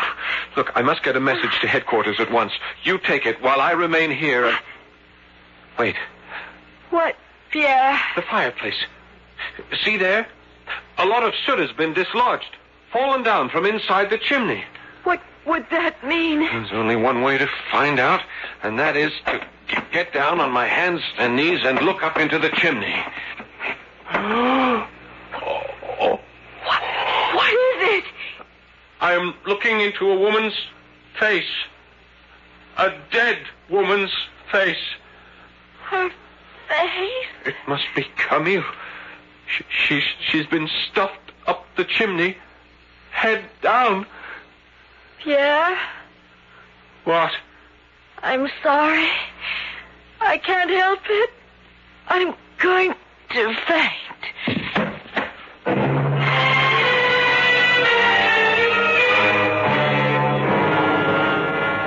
Jules, another glass of wine?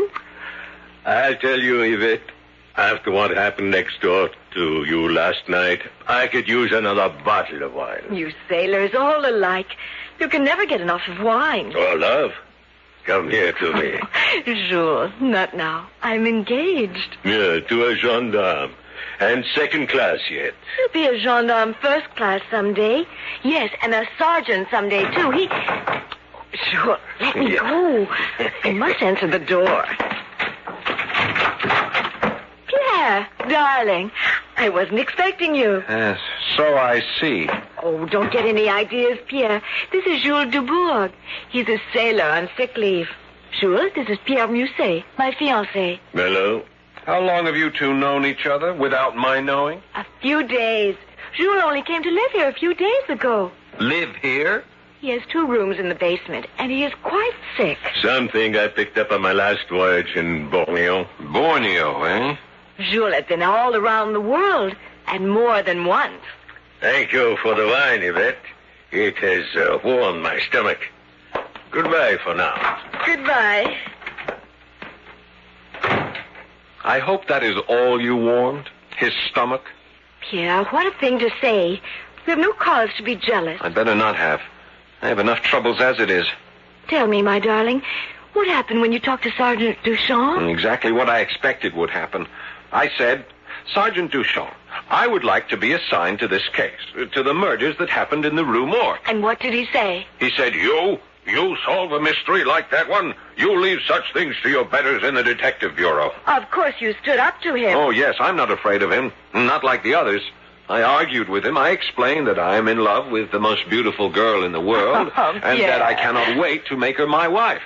But I cannot make her my wife until I am promoted to gendarme 1st class, and one way to get promoted to gendarme 1st class would be for me to solve the murders in the Rue Morgue. And what did he say to that? He laughed. You are a nut, he said. You are as much of a nut as C. Auguste Dupin. C. Auguste? Dupin. Who is this Monsieur Dupin? The fellow who solved the Marie Roget case. He is not a policeman. He's only a private citizen with a gift for solving mysteries that others can't solve. Oh. Anyhow, that's what I think, even if everybody else at headquarters doesn't. But if he solved the Marie Roget case... They say it was an accident. That case. It was as much of a mystifying puzzle, an unsolvable riddle as this one. And he explained it so simply, you wouldn't believe it. He'll never be able to explain what happened in the L'Espanaye place next door last night. No one could. You may be right. Especially now that we know there were 2 murderers, not 1. 2 murderers? Then you don't know? No. Yvette, I talked last night with some people in the crowd downstairs. They said that while Madame and her daughter were screaming, they heard the voices of 2 men yelling and cursing at them. 1 murderer or 2. How did they get out of that apartment? Perhaps your friend, Monsieur Dupin, could tell you. Go to him. Ask for his help. You forget. My sergeant has ordered me to leave everything to the detective bureau. You forget that unless you are promoted to gendarme first class, we cannot marry. One day I shall become One day? What one day? When? Jules Dubourg would marry me like that. That sailor? That sick sailor? You would marry him? It would be better than not marrying you. Oh, Yvette, please. You do as I say. Pierre, either you go, or here, take back your ring. Keep the ring. I'll go.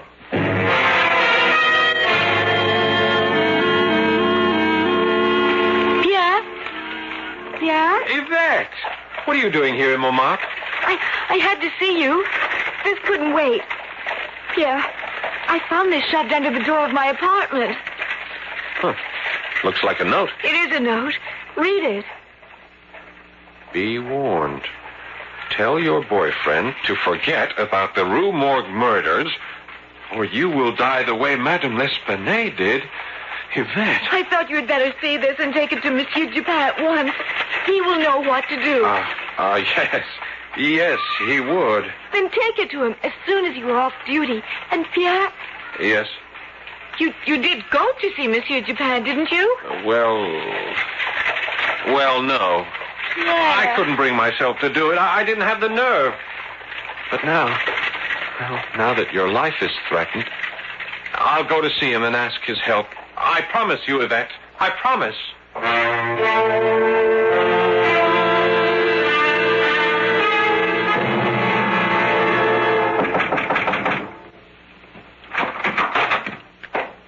Yes? Monsieur Dupin. C. Auguste Dupin. Yes? I am Pierre Mouzet. Gendarme, 2nd class, Pierre Mouzet. Ah, yes. You wish my help in solving the murders in the Rue Morgue, is it not so? You know why I'm here? Of course. But how? Oh, you were the first policeman to reach the scene of the crime. You are a 2nd-class gendarme, and helping to solve the murders would result in a promotion. And inasmuch as you yearn to marry a very beautiful young woman named Yvette... That's amazing. That you should know all this without our ever having met. Amazing. It's anything but amazing, my friend. It's simplicity itself. Everything I've just told you was fully reported in the newspapers. Oh. Now then, won't you come in? And so what was to Pierre an amazing deduction turns out to be no deduction at all. Nor does C. Auguste Dupin turn out to be the formidable man Pierre thought he would be. As to whether Dupin can bring our 2 lovers happily together in marriage by solving the apparently insoluble mystery of the murders in the Rue Morgue, we shall see when I return shortly for Act 2.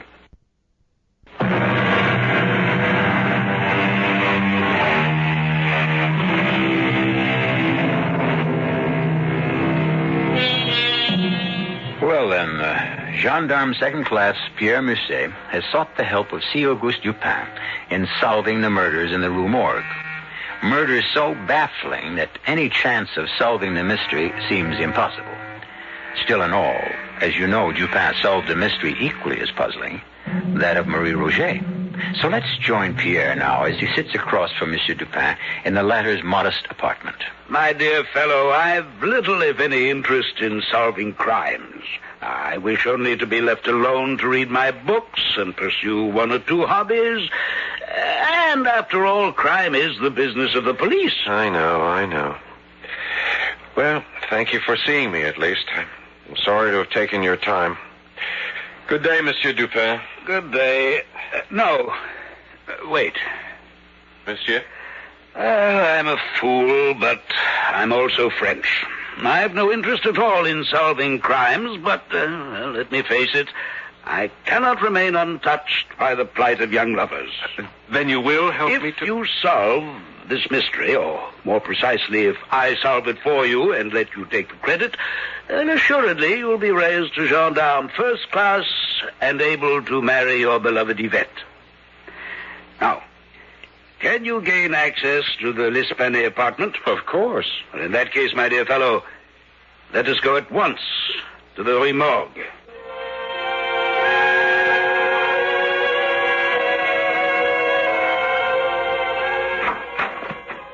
The door is unlocked here? Yes. As you can see, Monsieur Dupin, it was bolted on the inside when I broke the door. The bolt was torn out of the wood. Small wonder. You're a big fellow. Ah, there. That large blood stain on the rug. That's where she lay. Madame L'Espagne, with her head cut off. Now, the bag of gold pieces... It lay right here, on the rug. The gold pieces were strewn all over the floor. I keep asking myself, why didn't the two murderers take the gold? But there is no answer. Because you're asking yourself the wrong question. The wrong question? Well, the answer to why they didn't take the gold is simple. They didn't want it. The question you should be asking is, why didn't they want it? Oh, yes. Yes, I see. Now, this is the fireplace where you found the body of the daughter, Camille? Yes. Stuffed up the chimney. Feet first, the head down. Again, I keep asking, how powerful must these men have been to be able to do it? To stuff a body up a chimney with such force that... Well, I don't know how many bones were broken. My friend, you have a positive genius for asking the wrong questions. Again, it's not how they do it, but why did they do it? What reason would they have for doing it? Oh, I can't answer that. Maybe there was no reason. There's always a reason, Pierre. Now, what else was there? Ah, yes, the windows. You say these are the only two windows in the apartment? The only two. None in the bathroom, No. in the kitchen? None. And these appear to be kept locked with a nail in each. And let's see. I pull the nail out of this one and open the window. Well, the murderers couldn't have escaped this way. Even if the windows had been open, it's a sheer drop. 4 stories to the ground. So I see. I also see a drain pipe. But if the windows were locked... They could not have been locked. But they were. Oh, my friend. God also gave you a brain. As with your eyes, use it. You know the murderers did not escape by way of the door. It was bolted on the inside and you broke it in. True enough. They could not have escaped by way of the chimney. It follows that they had to escape via the windows, using the drain pipe to reach the ground. But I tell you, the windows were locked, just as they are locked now, each with a long nail. All the windows in this house are the same. A hole is bored through the window and into the sill. To lock the window, you push a nail through it into the sill. Well, you just pull that nail out of this one. Not the other. You do that, my friend. You pull the nail out of the second window. What for? To answer the question of how the murderers escaped. Now, do as I say. Pull it out. What in the world is... See? A broken nail. As simple as that. A broken nail. Ah, but it's not simple. The window only appeared to be locked. Well, I've seen enough. Let's go. You have the answer then, Monsieur Dupin? Part of the answer. Only part. But give me time to think and... Look who's coming up the stairs. Hello, Pierre. What are you doing up here? Why don't you stay in your cellar, Jules? That is not your business. Yvette is my business, and you are up here to see her. What if I am? I want you to stay away from her. Yvette is my fiancée. Take a reef in your sail, Pierre. You don't own her. Now, you listen to me. You take your hands off me. Take them off, Gentlemen, gentlemen. What is all this? What's going on here? I want Jules Dubourg to stay away from you and you from him. Oh, you do? Yes, I do, Yvette. You are my fiancée. But not your wife. And even if I were, I have a right to see anyone I please. Not while you are engaged to me. Oh, is that so? Well, let me tell you something. I will see anyone I wish, whenever I wish. Now, mademoiselle, you don't mean that. You're speaking out of anger. Who are you? And what right have you to interfere? My name is Dupin. Auguste Dupin. Monsieur Dupin.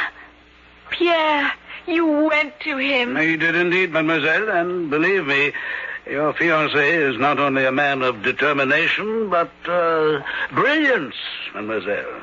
Brilliance? Well, my dear fellow, the way you solved the puzzle of that locked window, brilliant, positively brilliant.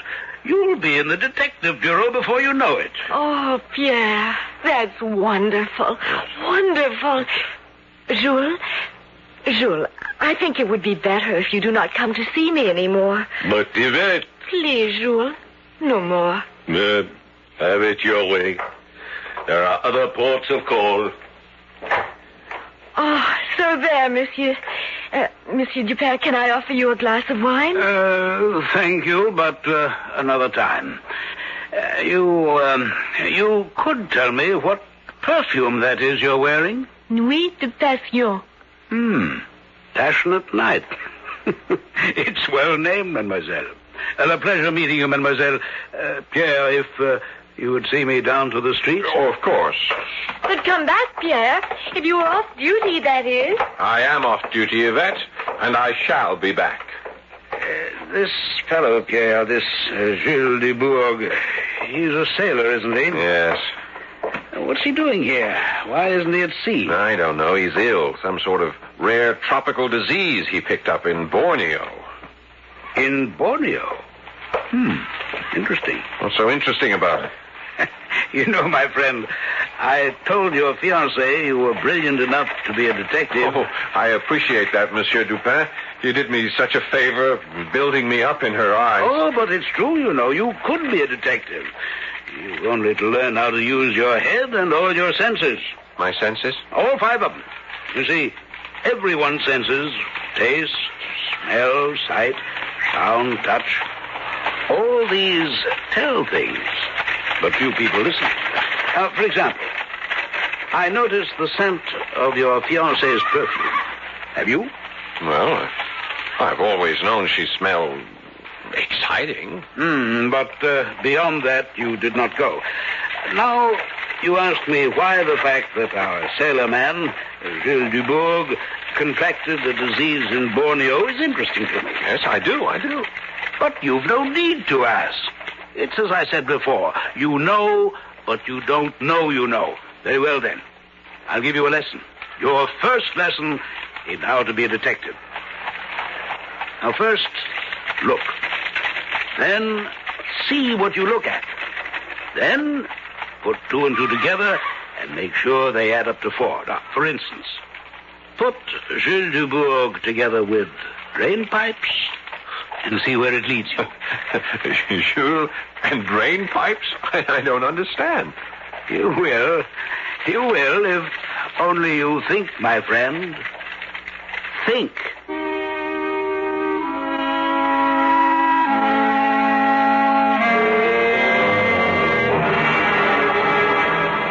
Pierre. You must go now. It's 3 in the morning. Oh, let me stay a little while longer. Just a little while. No, my darling. I must go to work in the morning. Oh, I need my sleep. And I'm certainly not getting any with you. Must be that perfume you wear. Oh, my perfume, not me. Oh, of course it's you. Well, whether my perfume or me, off with you. All right. All right. When will you be seeing Monsieur Dupin again? Oh, I don't know. He said he wanted time to think, that he would leave a message for me at headquarters. But, you know, Yvette, I'm beginning to wonder if I need Dupin. If there was any need to go to him in the first place. What do you mean? Well, after all, I solved the mystery of how the murderers escaped. One of those 2 windows wasn't locked at all. The nail was broken. Brilliant. The murderers must have got to the ground by the drain pipe. The drain pipe. Oh, yes, the drain pipe. But even so, I've been thinking. No ordinary man could manage to slide down a drain pipe. He would have to be very strong. Yes, and agile. But you've thought of that, I'm sure. Oh, of course. Well, it's only a question of what kind of man would that be? Oh, I could think of any number. You can? But of course. A chimney sweep for one, a house painter for another, a circus performer. Huh?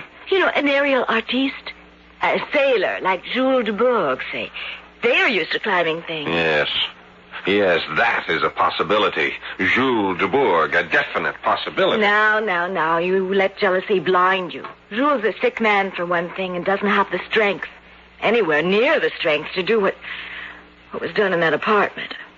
Whoever committed those horrible murders was more than strong. He was powerful, unbelievably powerful. Oh, but come now, you must go. You must. I'm going. Lock yourself in. Don't worry, I will. I'm not taking any chances. Not after getting that note.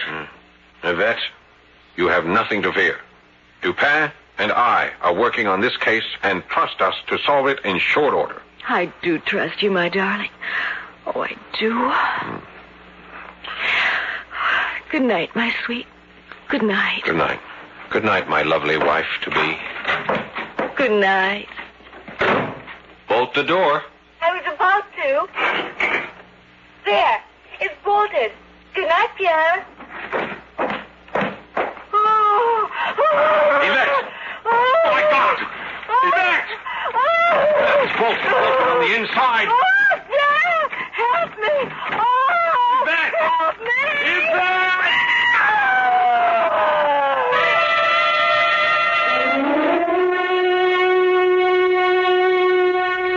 The horror that struck Madame L'Espanaye and her daughter now strikes Yvette. And once again, Pierre faces the barrier of a door bolted on the inside. You, like me, can imagine the terror of this young policeman as he steps back before flinging all his weight at that locked door, wondering what frightful sight will meet his gaze when he breaks it down. I'll return shortly for Act 3.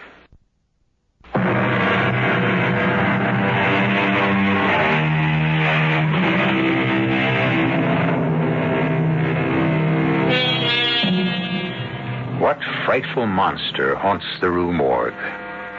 What kind of fiend committed the butcheries on Madame L'Espanaye and her daughter Camille? These are the questions young gendarme Pierre Musset has been seeking to answer. Now it seems he's about to find those answers in the most horrible way imaginable. For behind the bolted door of her apartment in the Rue Morgue, his fiancée Yvette is herself in the grip of the fiend. Oh, Lord, help me. It's dark. The lamp. Where's the lamp? What? Here. Wait. What happened? Oh, my stomach. Yvette. Where's that lamp? Light the lamp. There. Yvette. Heaven help us all. Yvette!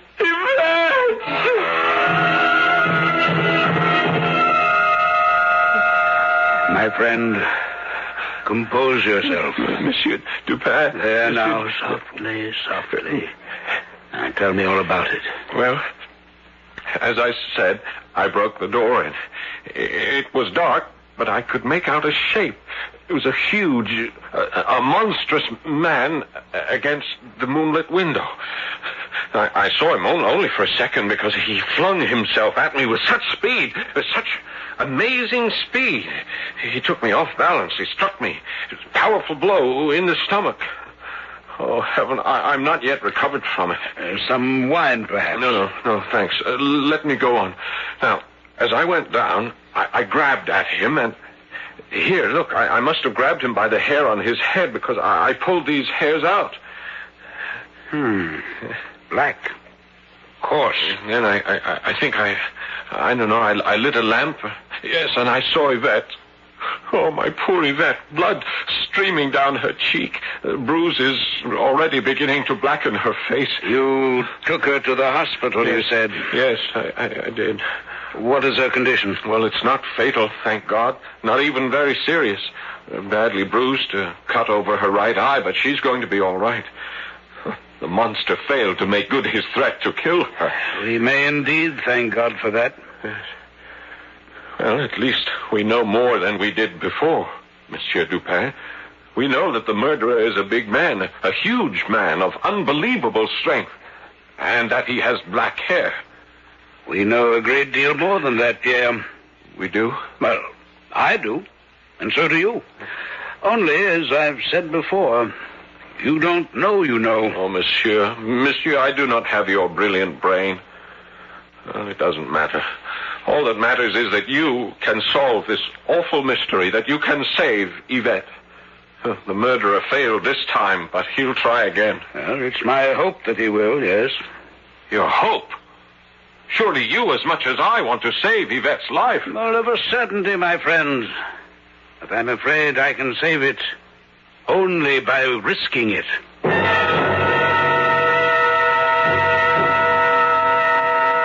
Yvette, you're sure you're comfortable on the couch? Yes, Pierre. Thank you. Mademoiselle, are you strong enough to help me in a plan I have in mind? No, wait. What kind of a plan? A plan to trap the murderer. And I can help you trap him? You can be the bait. Now, just hold on a moment. Yeah, let me explain. There is nothing to explain. Whatever you have in mind, I refuse to let Yvette risk her life. Nonsense, Pierre. My life is in danger anyway. Precisely. The killer will strike again, but not for the reason you think. What do you mean? In that note he sent Yvette, he swore he would kill her if I did not stop trying to unmask him. But that is not the reason Yvette was attacked. In fact, if I'm not mistaken, she was not deliberately attacked at all. How can you say such a thing? Look at the bruises on her face, her arms, the gash over her eye. Use your ears, my friend, no more than your eyes. I did not say Yvette was not attacked. I said she was not deliberately attacked. Nor was she attacked by the person who wrote the note. Monsieur Dupin, you amaze me. How do you know all this? Because 2 plus 2 equal 4 if you put them together properly. I'll help you by showing you the facts once again, but you must add them up. First, we know that the killer entered the L'Esplanade apartment by the window and left by the window because it was not locked, though it appeared to be. The nail was broken, yes. As you discovered, Pierre. Yes. Quite so. Now, this apartment is next door to the L'Esplanade apartment. Outside that window, it's a 4-story drop to the backyard unless the murderer, escaping, slid down the drain pipe attached to the wall between these apartments. You follow? Yes. A sailor, Monsieur Dupin, a sailor, maybe, like Jules Dubourg. There you go again, letting your jealousy... No, mademoiselle, he's altogether right. A sailor could climb the drain pipe. So much for that fact. Now, here's another and a most revealing one. Why was the bag of gold pieces, worth, as we have learned, more than $4,000... why was that bag of gold not taken? Perhaps the murderer was in such a hurry to escape. But there was no hurry. The door was bolted. There was plenty of time to escape. You said the gold wasn't taken because it wasn't wanted. But what were the L'Esplanades killed for, if not the money? Revenge? It couldn't be that. They stayed to themselves. They knew no one. Well, if not for money or revenge, what then? Nothing. Nothing? Monsieur Dupin, that makes no sense. No sense at all. Precisely. That's the answer. The L'Esplanade murders were senseless. But that is impossible. The murderer must have killed for a reason. No, he did not. And why do you keep saying murderer when there were 2? You're forgetting one of the most important facts of all. The fact that 2 voices were heard in the L'Espanaye apartment. One was definitely that of a Frenchman, but the other... you shall see tonight, if Mademoiselle will indeed act as the fate. Of course.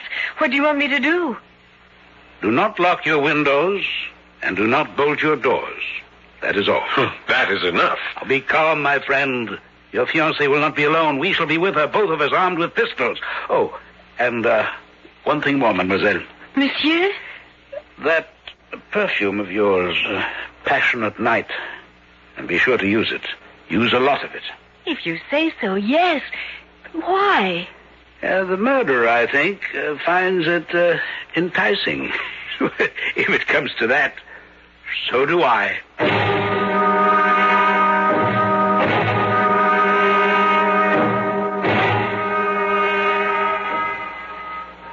2 o'clock. No sign yet of the murderer. He'll come, of that I'm sure.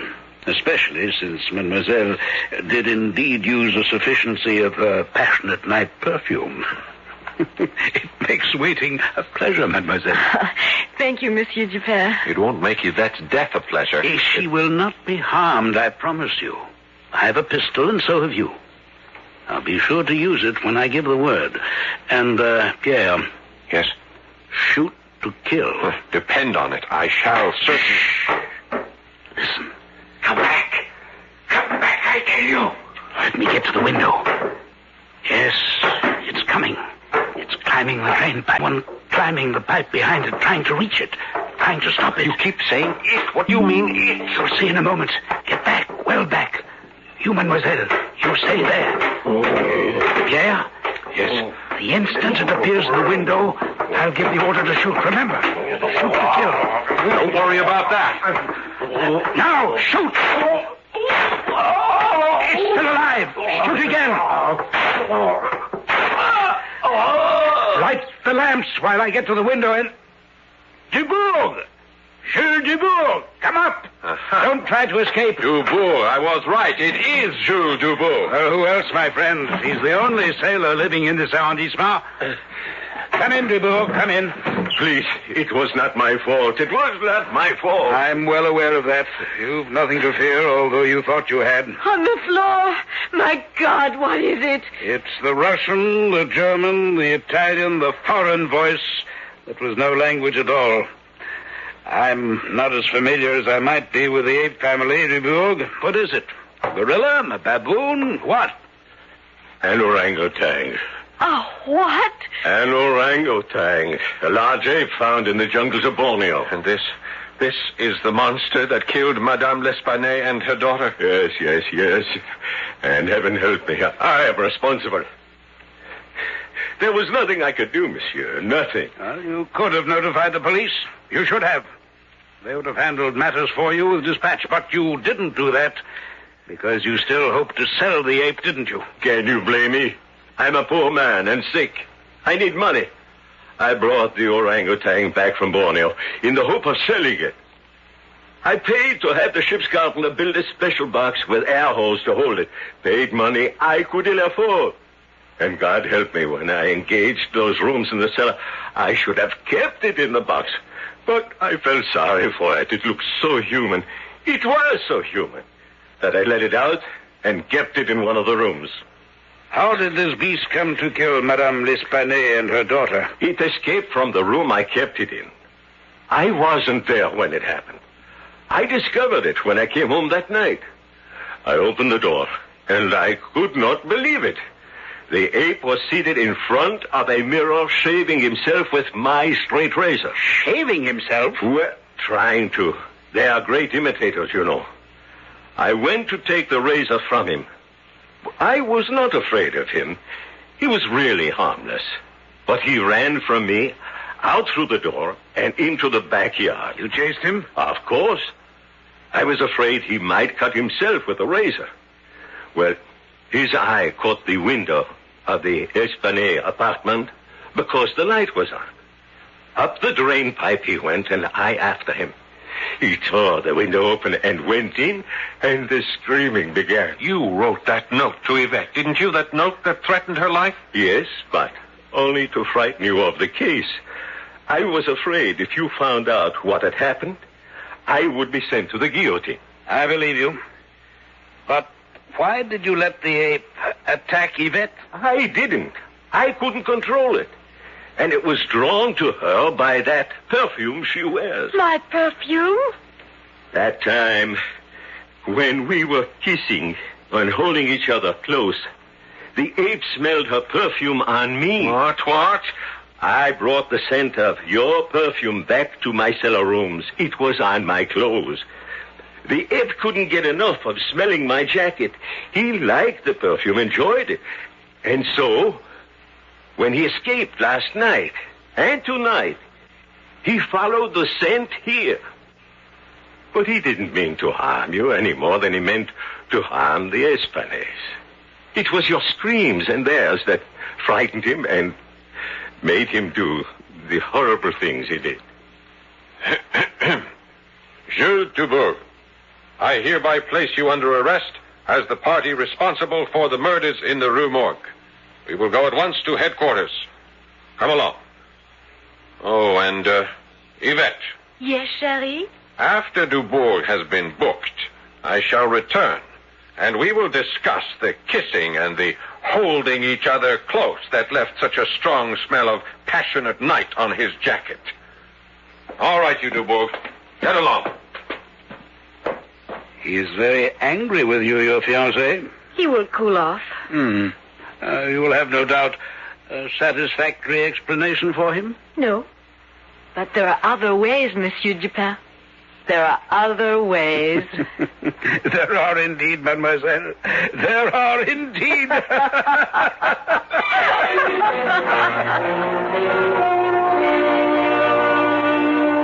So ends the murders in the Rue Morgue. If not happily, at least on an easier note.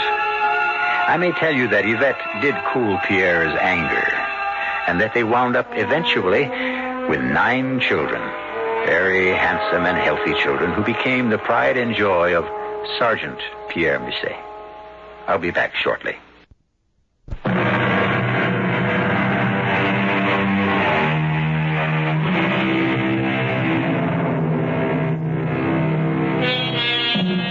I cannot close without an expression of gratitude to Edgar Allan Poe, a sensitive man whose life was an almost incessant and unrelenting torment. Such torture for him that he sought release in alcohol and drugs. He yet gave the world immeasurable pleasure with his stories of the macabre, the horrible, the arcane. He may even have given to the world one of the greatest fictional detectives literature has ever known, Sherlock Holmes. I don't know about others, but I must ask, had it not been for C. Auguste Dupin, would there have been a Sherlock Holmes? Our cast included Paul Hecht, Guy Sorel, Corinne Orr, and Dan Acco. The entire production was under the direction of Hyman Brown. And now, a preview of our next tale. Shh, listen. What's that? What's he saying? He's crying as if his heart would break. This is terrible. Poor Wyatt. He's in agony, Albert. Yes, I can hear him. Poor man. Will, what is he crying over? It can't be the painting, even if it had been damaged when those sailors bumped the box. Elvira, it can't be that. It isn't. Isn't? I told you I've had this feeling all along. This sense of something. You know. And now I'm sure. It isn't a painting that's in that box, Will. It's a corpse. A corpse? And the question that I've been asking myself all along is, whose? Radio Mystery Theater was sponsored in part by Contact, the 12-hour cold capsule. This is E.G. Marshall inviting you to return to our Mystery Theater for another adventure in the macabre.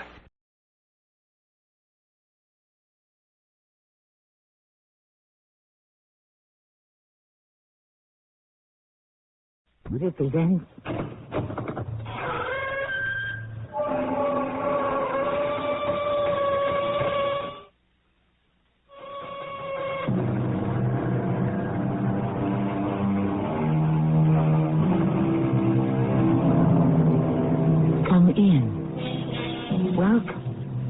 I am Tammy Grimes.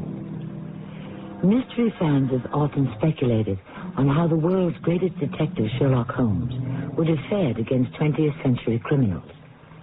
Sir Arthur Conan Doyle has told us that Holmes lived up to and possibly through World War I and then retired. And now, for the listening delight of our Mystery Theater audience, we present a story which brings Holmes out of retirement to attempt the solution of a baffling and perilous crime. Hello? Mr. Sherlock Holmes. Yes? Go back to your bees and your roses in Sussex, old man. I intend to. After I bring this case to a successful conclusion. You're in over your head, Holmes. This is a different world. And if you want to smell your roses again, you'll quit right now.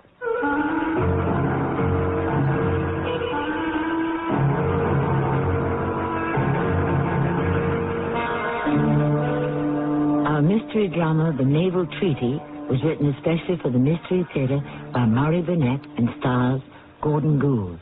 I'll be back shortly with Act One. Wednesday on CBS television. For Annie Potts, it's in security. When her boss picks her to replace him, the rest of the security staff rallies around her. I'd kill if he picks you. So she throws a party to show her appreciation. But things don't work out quite as she planned. Wally said he was sorry he couldn't make it. He's at home converting our den into a garage. It's a guaranteed good time when you tune in to the rollicking comedy In Security. Wednesday at 8:30, 7:30 Central and Mountain on CBS television. For over 3/4 of a century, Buick has enjoyed a reputation for having fine, luxurious cars. We're very proud of that. It's a reputation that grows every year. 1982 was no exception. There was the introduction of the new century and the small Buick Skyhawk. And while each Buick lives up to the name, there are refinements and improvements on everything from the full-size Electra down the line. You see, the Buick reputation isn't just something we ride on. It's something we build on. They say their product is the highest quality. But how can I be sure? But they say it's a great value. Well, how will I know until I try it, and then it'll be too late. Well, there is another way. A way to stop buying blind and start buying smart. Read Consumer Reports. Consumer Reports tests and rates thousands of things you shop for. Foods, home care products, appliances, automobiles, and much more. Millions of Americans read Consumer Reports magazine every month for reliable brand name ratings. Oh, Consumer Reports, of course. My neighbor's been subscribing for years. Now you can, too. Just phone toll-free 1-800-528-6600 for 11 issues of Consumer Reports, plus the big 1982 buying guide, plus the 1983 buying guide when published, plus the 383-page health and drugs guidebook. All that usually costs $29, but now it's only $14. Call right away. Was that 1-800-528-6600? Right. 1-800-528-6600. Don't get taken. Get Consumer Reports.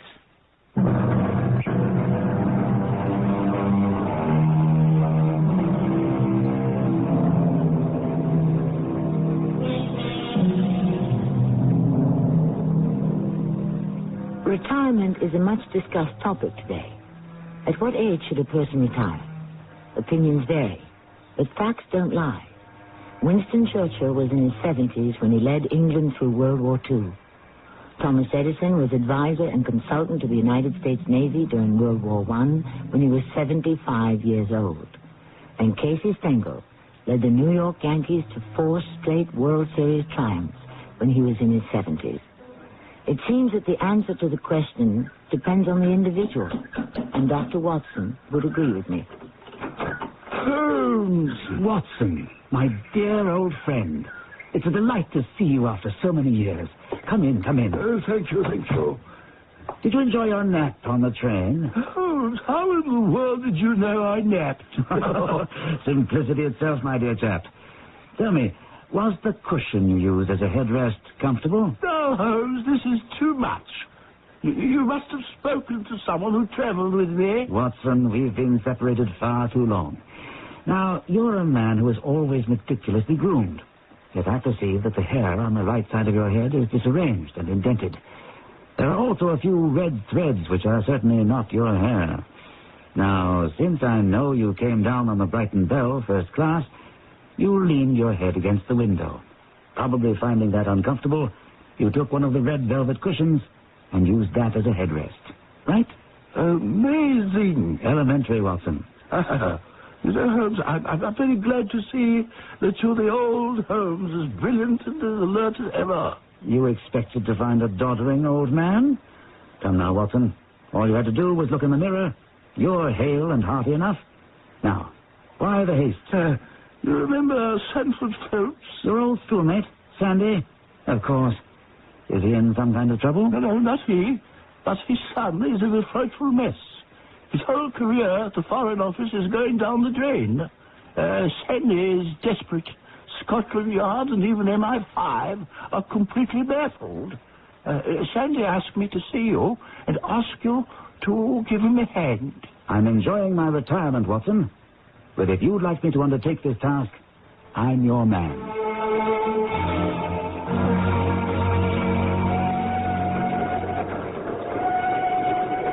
Now, Watson, you said something about a letter which you were going to show me. There may be no need for it now, Holmes. It was to be my last resort in the event that you refused to help me. Nevertheless, I'd like to look at it. It's very pathetic, Holmes. You'll read how the young man asks over and over for your help. It's only a brief note from your old school chum, but a whole long epistle from young Percy Phelps. It doesn't tell us very much, does it? Hardly anything. As I give it back to you, you might note the handwriting. It holds some interest. The writing isn't his. Excellent, Watson. It is a woman's. No, Holmes, this hand is surely that of a man. No, a woman's. And a woman of rare character. Watson, my interest is already sharpened in the case. I'm looking forward to seeing this young diplomat who's in such devilish straits, and the lady to whom he dictates his letters.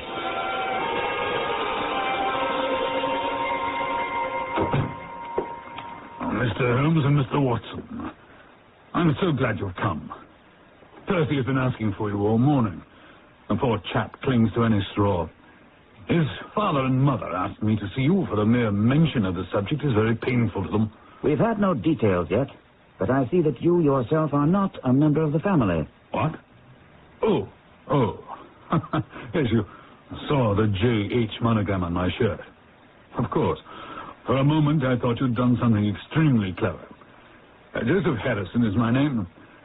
As Percy is to marry my sister Anne, I shall at least be a relation by marriage. I see. You'll find my sister in his room. She has nursed him day and night these past 3 weeks. Perhaps we'd better go in at once. I know how impatient he is. Step this way. Mr. Holmes and Mr. Watson, I should recognize you two anywhere. I do hope you can help me. We shall try. I'll leave then. Shall I go also, Percy? Oh, no, Anne. I want you to stay if you can bear to hear the whole thing over again. Well, I can bear anything. Anything that will help. I suppose I'd better start at the beginning, Mr. Holmes. It would save time in the long run. Well, Watson may have told you, I'm in the Foreign Office. Through the influence of my uncle, Lord Holdhurst, I rose rapidly. When my uncle became Foreign Minister, prospects looked even brighter. I became engaged to my lovely Anne here, and 3 weeks ago, I'll never forget the date, the 23rd of May, my uncle called me into his office. I can recall every word of that conversation, every detail.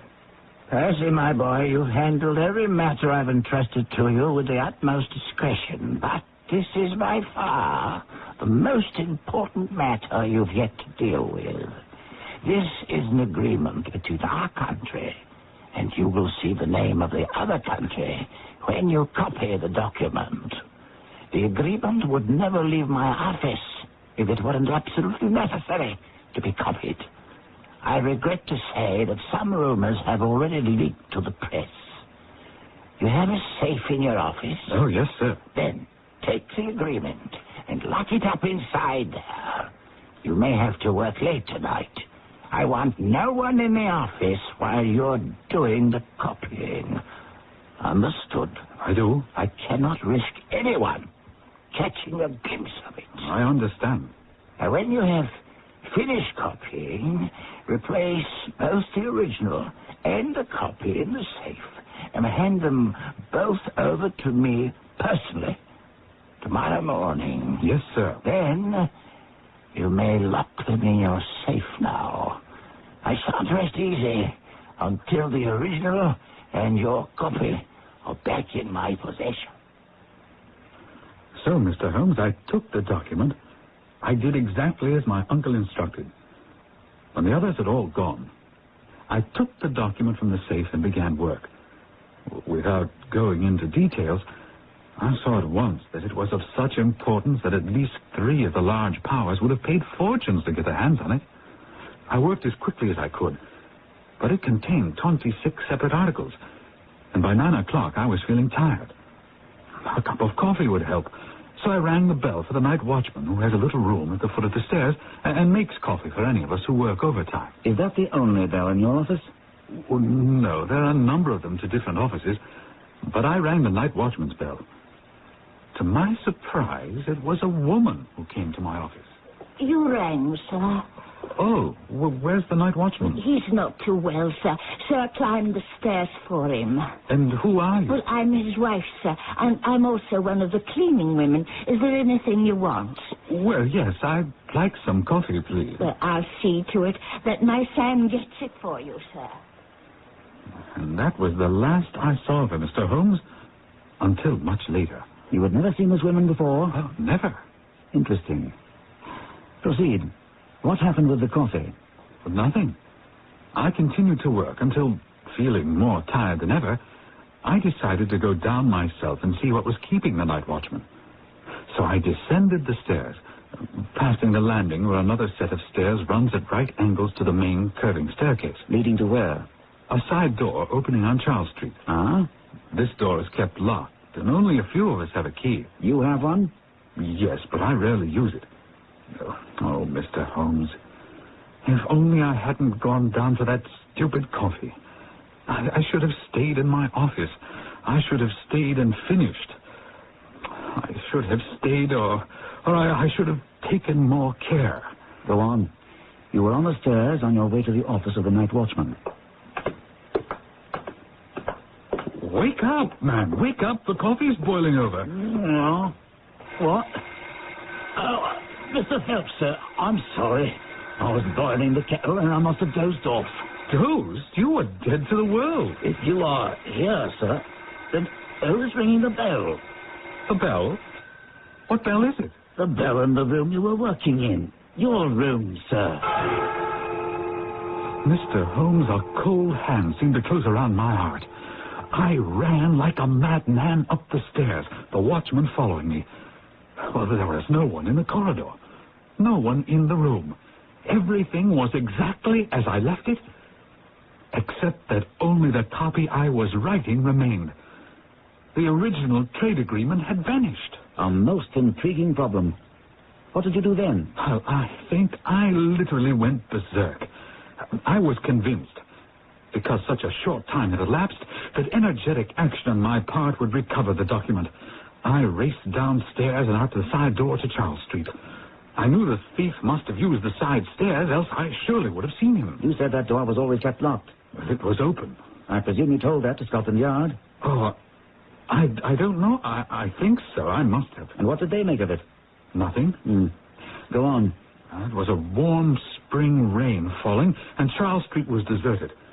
But when I rounded the corner into Whitehall Street, there was plenty of bustle. I saw a constable standing on the corner, and I asked him if anyone had passed that way. He replied that he'd been standing there for 15 minutes and that only one woman had passed, tall and elderly, wearing a paisley shawl. As we stood there, I heard the nearby church tower strike 3 times. I'd forgotten the watchman had followed me, but had been unable to keep up with me. Mr. Phelps, we must go the other way. The woman who the constable saw pass this way was my wife. The constable said she seemed to be in a great hurry. She wants to get home, out of the rain. Oh, I suppose that could be. You're only wasting your time, sir. Every minute counts. Take my word, my old woman has nothing to do with it. Let's move down to the other end of the street. No, wait, I must think. If you won't, I will. Hold on there. Where do you live? 16 Ivy Lane, Brixton. But don't let yourself be drawn away on a false scent. Come with me to the other end of the strait. I was obsessed with the thought of retrieving the document, but I allowed him to persuade me. We found nothing. We returned to my office, searched together. Again, nothing. But you did visit the watchman's home. Well, after our search proved fruitless, we took a cab and reached his home in Brixton. Imagine my surprise to find his wife was not there yet. Well, he had no explanation. Then when we heard a key turning the lock and the front door opening, that's when I think I made my mistake. I let him go to the door. Sarah, there's a gentleman waiting to see you. If it isn't Mr. Phelps, what you doing here? I think you stole a paper from my office, and I'm calling Scotland Yard. And did you stay with her and her husband until the men came from the yard? Yes, Mr. Holmes. She was under my eye all the time until they took her to the yard and searched her. And found nothing? Had nothing on her husband, or anywhere in the kitchen either. Oh, that's when the full extent of the nightmare hit, and that was when I collapsed. If it's any help to you, Mr. Holmes, Percy was brought here directly in an ambulance. I was so concerned that I wouldn't allow them to take Percy to his bedroom, but insisted that Joseph vacate this room at once. And my poor brother has been in an upstairs sitting room ever since. Oh, tell me, please, Mr. Holmes, do you see any hope? Darling, you must remember that Mr. Holmes has been inactive for some years now, and times have changed. The best minds at Scotland Yard and military intelligence have been baffled. Yes, but that's just the kind of case where Holmes succeeds, Miss Harrison. That's why Percy's father asked me to get in touch with him. Thank you, Watson, for the vote of confidence. But there are a few dark corners here that will have to be illuminated before I can answer Percy's question.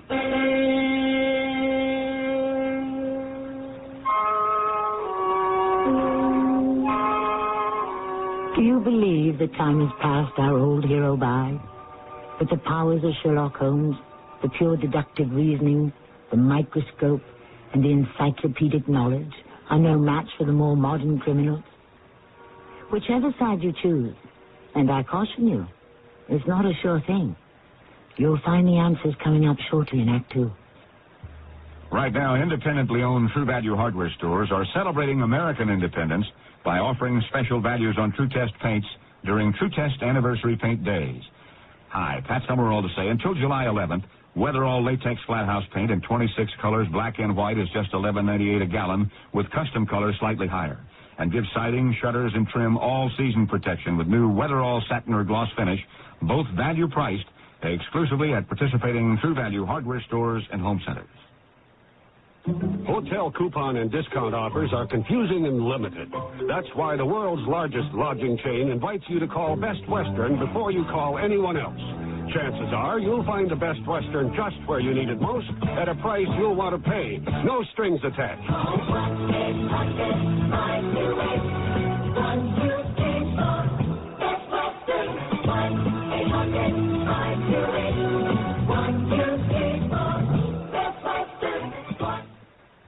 When you turn on the 11 o'clock news tonight, you'd like to think that what you're watching is the best newscast in Detroit, especially if it's the only newscast you've had a chance to watch all day.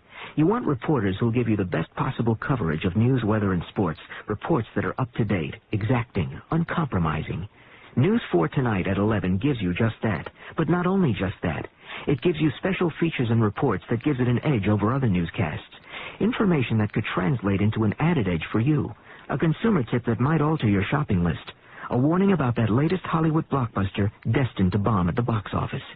It's this kind of complete reporting that qualifies News 4 at 11 as the best late-night newscast you can watch in Detroit. And it's this kind of reporting that won it this year's Emmy Award for Excellence. So tonight, don't settle for anything less than the award winner. News 4 Tonight at 11. Thousands have already switched. Now the one we want is you.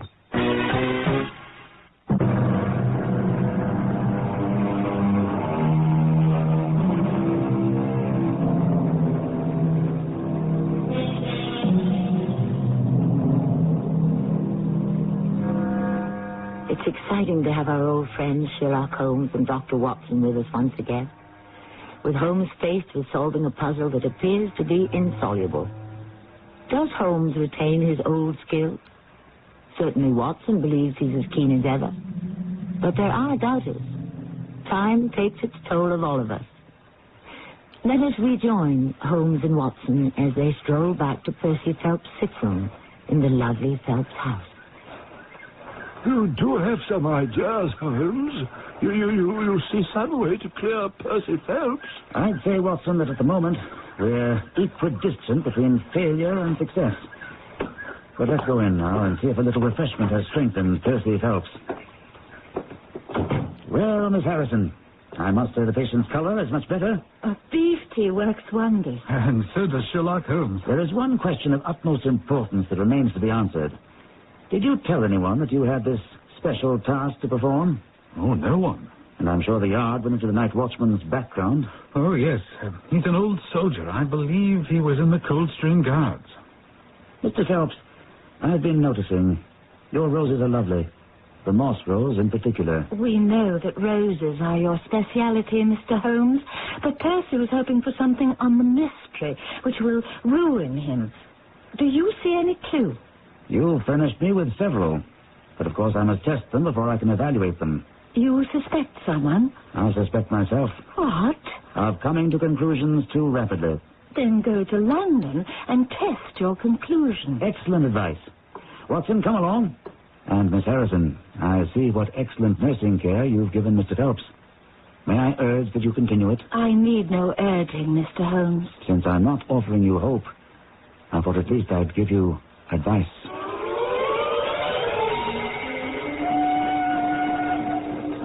For the life of me, Holmes, I can't see where you found several clues in Phelps' recital. I couldn't find one. Watson, it's delightful that you haven't changed. Come now, there's one fact in particular that literally cries out for attention. Think, Watson. Think of the most singular incident about this crime. If no one knew about the document, how could it have been stolen? Capital, Watson. Excellent. But that's still not what bothers me. It doesn't ring the bell, so to speak. Bell? You mean the bell that rang in the watchman's office? Exactly. What kind of a thief is it who rings a bell to give the alarm to announce his presence in Phelps' office? Yes, but couldn't the bell have been rung by accident? About as likely as to say that it was rung by ghosts. No, Watson. Give me the answer to the question of the bell, and I'll give you the solution. Could the bell possibly have been out of order? What are you writing? An advertisement which will appear in every evening paper in London. Here, read it. See now, £10 reward. The number of the cab which dropped a fare at the door of the Foreign Office on Charles Street at 9:45 in the evening of May 23rd. Apply Dr. John Watson, 25, Harley Street. I hope you won't mind my using your office for this purpose. I'm delighted. But what makes you confident that the thief came in a cab? If we believe, Phelps, that there's no hiding place in either the room or the corridor, the person must have come from outside and yet left no trace of damp boots anywhere, we may safely deduce a cab.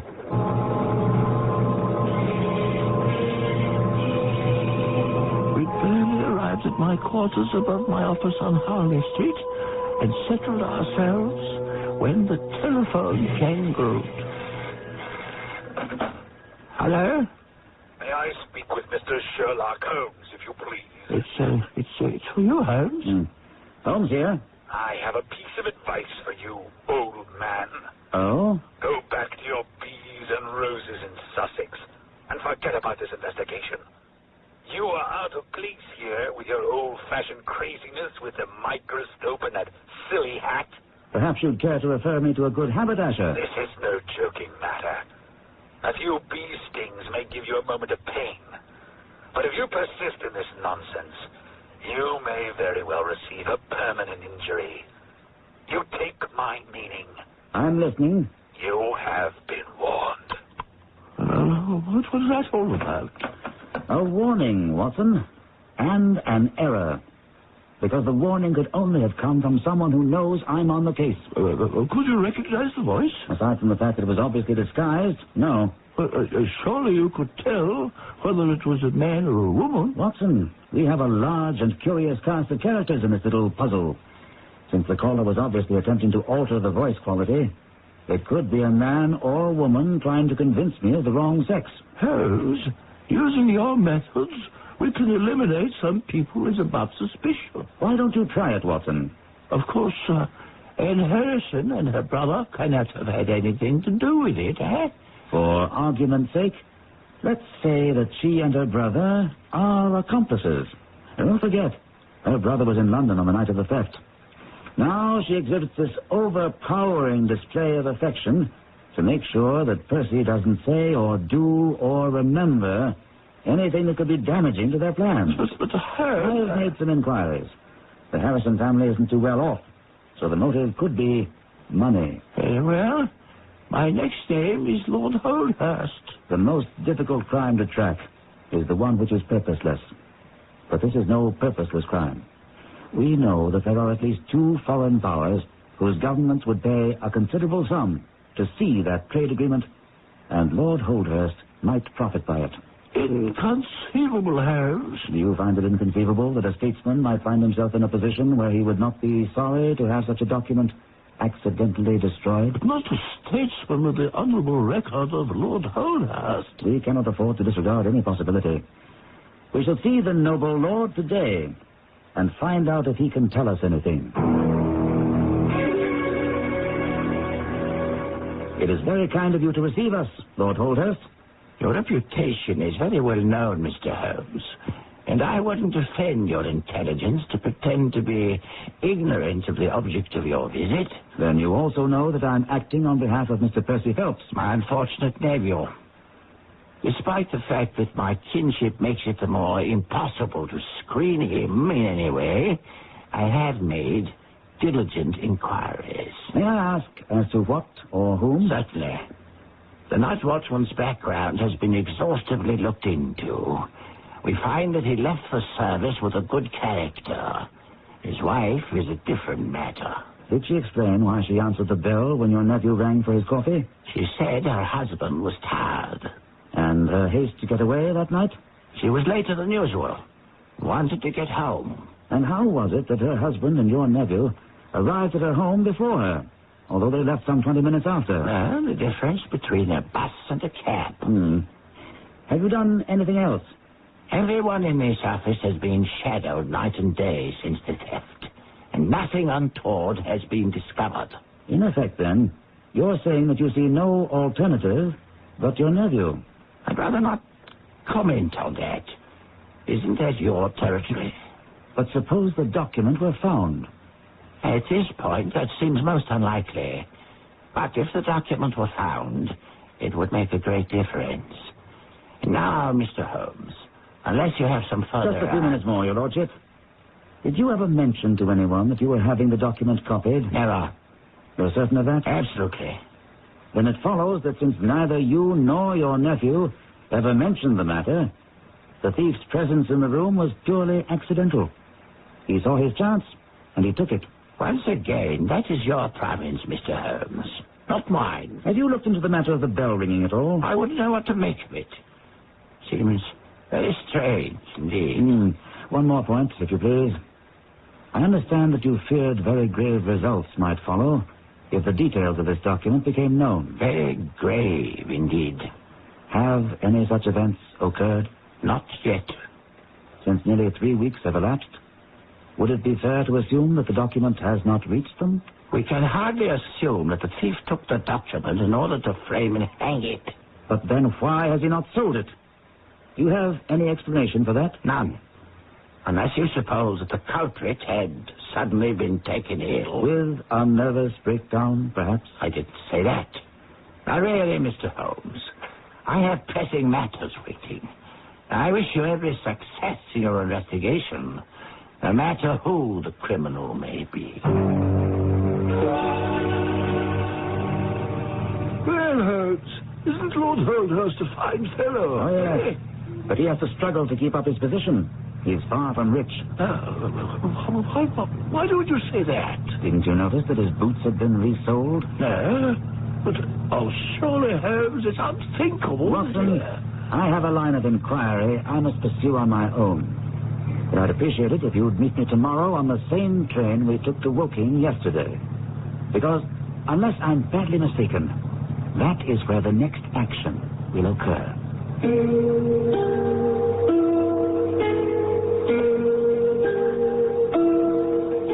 We are much taken today with nostalgia. Perhaps because time has thrown a rosy glow over what we refer to as the good old days. But there's no doubt whatsoever in the minds of the millions of Holmes fans that the London of Sherlock Holmes and Dr. Watson was much more romantic and much preferable to the London of today. We'll be back to that London and the English countryside shortly. If you've been reading about wise money management in your favorite publications, you've undoubtedly heard about Dreyfus Liquid Assets, one of the world's largest money market funds, and about the big yields you can get on your money right now. Start with as little as $2,500. Make added investments as low as $100. With Dreyfus Liquid Assets, your money is yours whenever you need it. Phone for it, have it sent to your bank, or write a redemption check for cash or to pay your larger bills. You keep right on earning that high yield, compounded daily until your check clears. No penalties on interest, no sales charge, no charge for the checks. It's so simple, sensible, convenient. But find out for yourself. Call toll-free 800-228-5000 for free information and a prospectus, including management fee, charges, and expenses. Read the prospectus carefully before investing or sending money. Discover how Dreyfus Liquid Assets can help you get the lion's share of today's high money market rates. 800-228-5000. Toll-free 800-228-5000. Excuse me, I own that shoe store across the street. Want to buy it? Well, I'll be honest. I have great shoes, but no customers, so I'm ready to sell the whole thing at any price you name it. $12. Sold. Ooh. Well, now that you own a shoe store, what will you do with it? Well, advertise. I tried. A lot of newspaper ads, then TV, magazines. I'll probably go radio. Radio? Yeah, according to the latest studies, everyday radio reaches more people than newspaper, TV, or magazine. How did you know? What's more, radio targets customers. I'll match up the right stations for my dressier lines and different stations for young casual. Since radio costs a lot less than newspapers or TV, I'll get good efficiency. Listen, I'd like to buy my store back from you. Well, at a fair profit. Okay. How much do you want? $156,000. That's a pretty fair profit. I believe it. I'll take it. Radio. It costs less, targets your best customers, and it sells. Radio. Red hot because it works. For more facts on radio, call this station of the Radio Advertising Bureau. They brought you this message.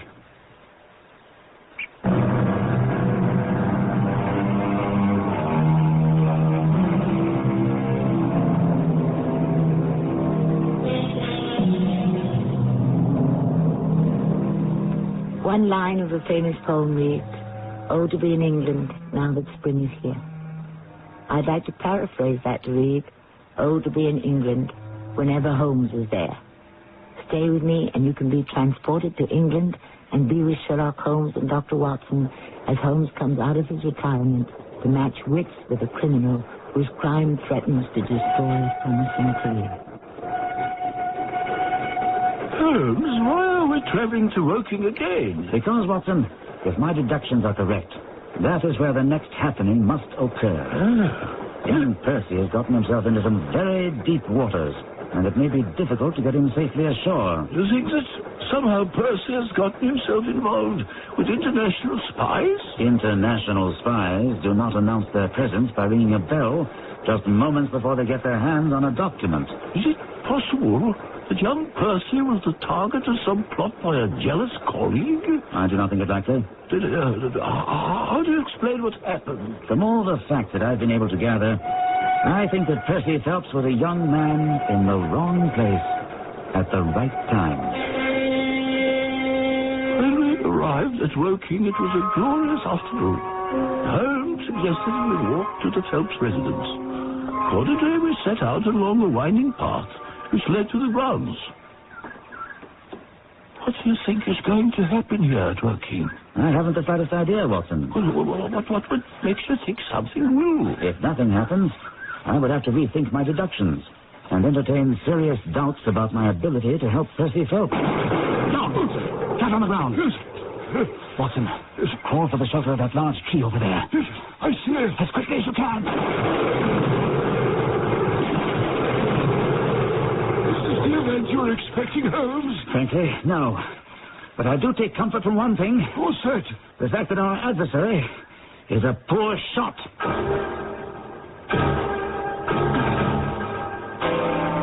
Come in, Mr. Holmes. Percy's been asking for you every 5 minutes. I've made a perfect nuisance of myself, Mr. Holmes. Have you any news for us? I have a report. The best I can say is that it isn't completely negative. That is better than I expected. Could we hear the positive aspects right away? You may not view it in the same light as I, but I have been warned to get off the case. Once over the telephone, and... And somebody took some pot shots at us on our way here. That's terrible. On the contrary, someone is worried, and that should give us heart. Mr. Holmes, I'm beginning to believe that my life, as well as my honor, is threatened. What makes you say that? What happened last night? The very first night I slept alone, without my dear Anne nearby. About 2 a.m, I was awakened. I knew someone was opening the window. For a moment, I was frozen, and I leaped out of bed, rushed to the window, flung back the shutters. You there, what are you doing? Joseph, Anne, there's someone trying to get in my room.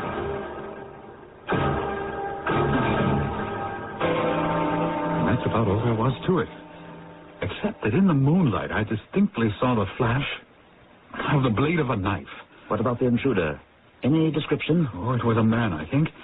He was wrapped in some sort of cloak which covered the lower part of his face. He was gone in an instant. I should have tried to chase him down, but I was too weak. Fortunately, it might very well have been dangerous. Do you think you're strong enough to walk around the house with me? We might be able to pick up something that's been overlooked. I hardly think you'll discover anything new. My brother Joseph and the groom went over the grounds thoroughly earlier. That's true. They did find some marks in the flower bed outside the window, but the weather's been so dry lately that it was hopeless to follow the trail across the grass. Nevertheless, I'll ask you to humor me. Watson, you'll come along, of course, to keep an eye on our young patient here. And I'll join you. I'm afraid not. I must ask you to remain exactly where you are. Can Joseph come? Of course. He might be of some help. I confess I don't understand you, Mr. Holmes. Why are you so anxious to separate Percy and me? The separation will be short, and I hope the results will make it extremely worthwhile. You were right, Joseph. No one could make much of these marks in the flower bed. But why don't you and I go ahead while Watson and Percy take it more slowly? Suit yourself, Mr. Holmes. Where are we heading? Around the house, to see if we can discover why that room and Percy should have been the particular target if it was a burglar. I should have thought that the larger windows of the drawing room and dining room would have been more attractive. Those windows are more visible from the road, but the room where the entry was attempted looks more promising from the ground. Of course. By the way, Percy said you found some place where the intruder scaled the fence. Right over there. Let's have a look at it. Here it is.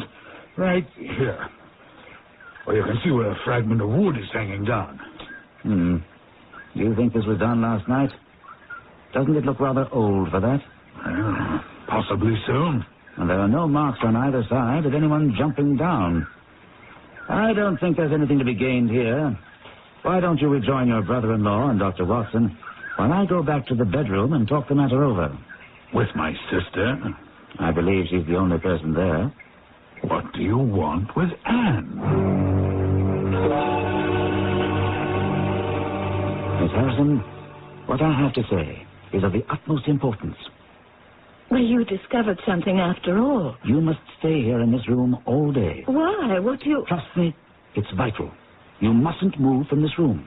Have your meals brought here. I don't understand, but I'll do it. And when you go to bed tonight, lock the door of this room on the inside and keep the key. But Percy, what about Percy? He'll come to London with me. And I'm to remain here? It's for his sake.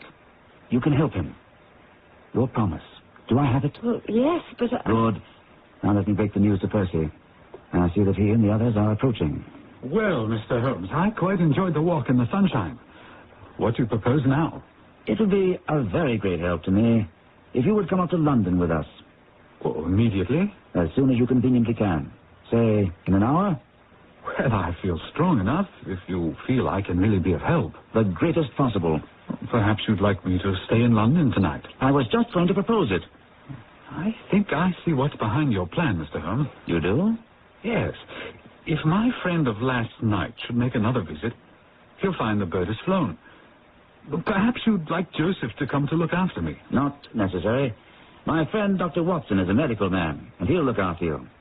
If you'll be so kind as to give us lunch here, we three shall all set off for town together.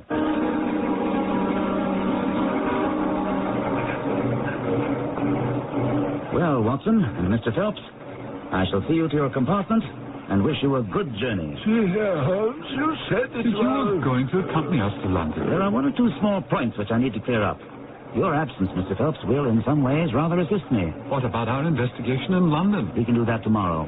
I think that just at present, I can be more of use here. But I say, Holmes, what about... Accommodations for our young friend? Exactly. You have a spare bedroom, I believe? Of course. But when will we see you? I expect to breakfast with you tomorrow. There's a train which will bring me into Waterloo at 8.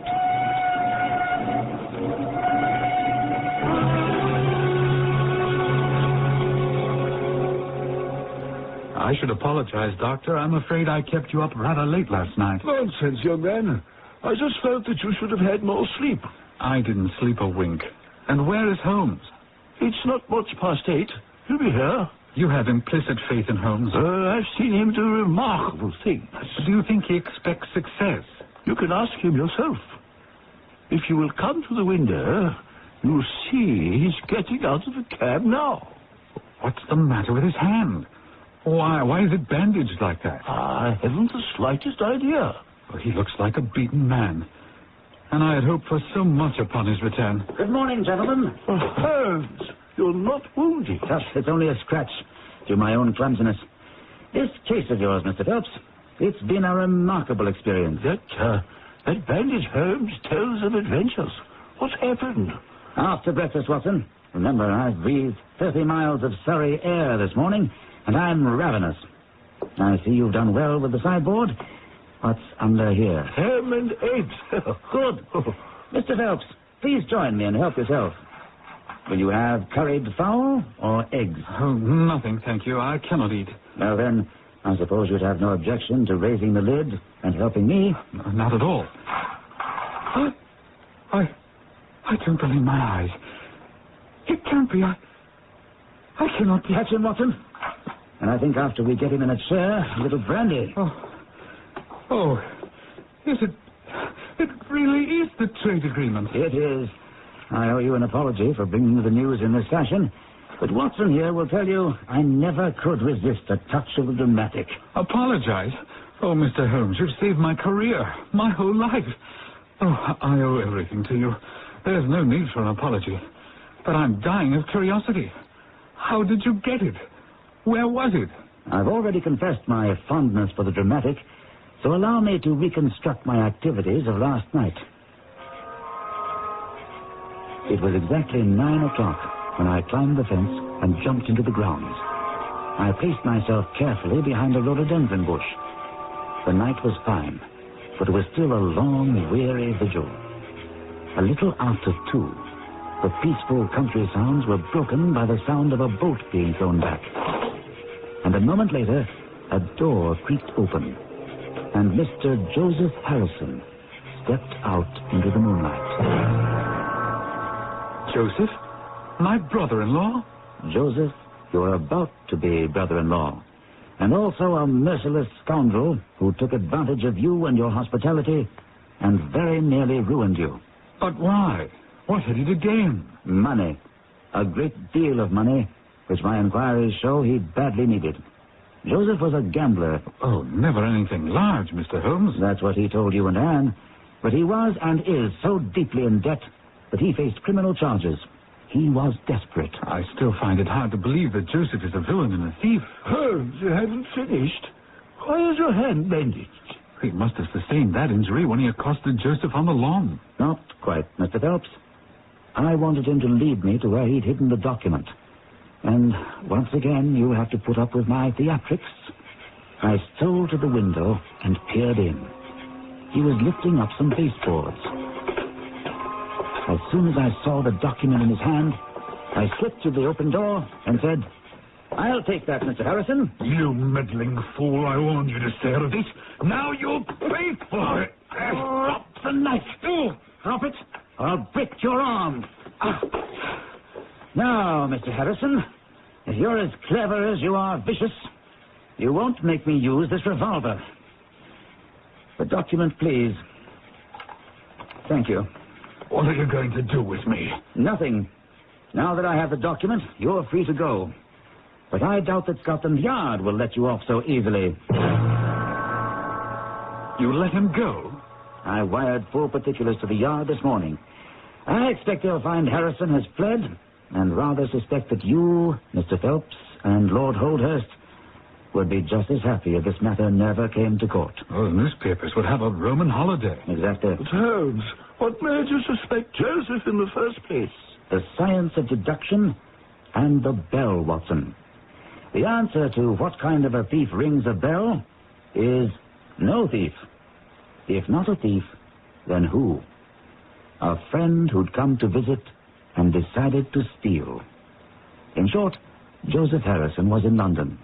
He was to meet at the train with Phelps. It seemed logical that Harrison might be early, and so he drops in on Percy. No one is in the office. Not knowing where Percy might be, he rings all the bells, including the one in the watchman's office. While doing this, he sees the document, realizes its value, and in a flash is down the stairs and away. Once back at Woking, he secretes the trade agreement in his room, and is stunned when you evict him that same night. All this was deductive theory, which was proved when he made the attempt to enter your room the very first night you were alone. Well, you don't think he had any murderous intentions? The knife was to be used only as a tool. Perhaps. I can only say that Joseph Harrison is a gentleman to whose mercy I should be extremely unwilling to trust.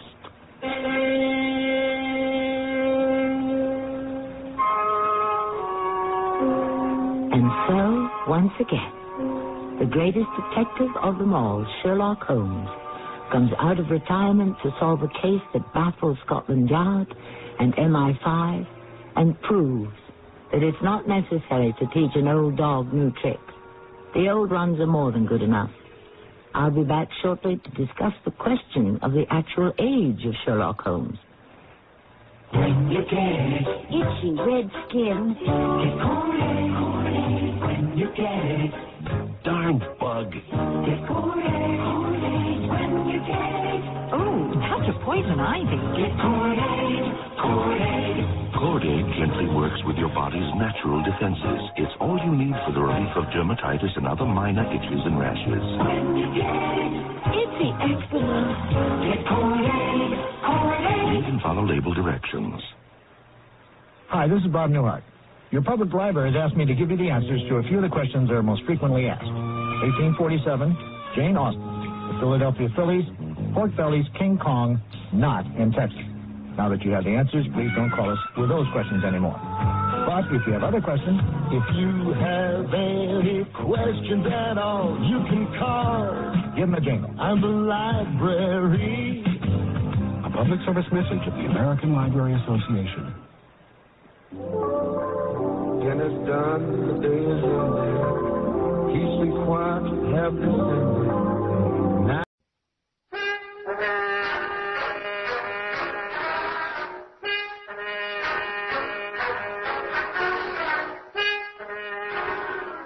Agatha Christie's Poirot.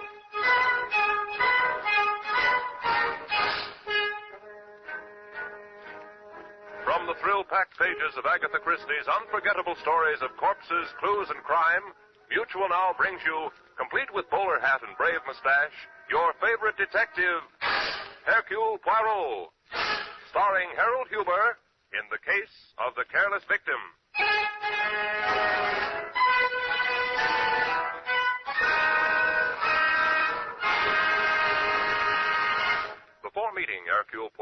in his first American adventure, it seems only fitting for the millions of faithful readers who have followed the little Belgian detective's career in book form to meet the famous lady who created this famous character. So it is our privilege to present a message from Agatha Christie introducing Hercule Poirot from London, England. The next voice you hear will be Miss Agatha Christie's. Go ahead, London. We regret that due to atmospheric conditions, we have been unable to bring you Miss Christie from London. However, we have a recording which she made earlier today and which was transmitted by shortwave to this country. We present it now. I feel that this is an occasion that would have appealed to Hercule Poirot. He would have done justice to the inauguration of this radio program, and he might even have made it seem something of an international event.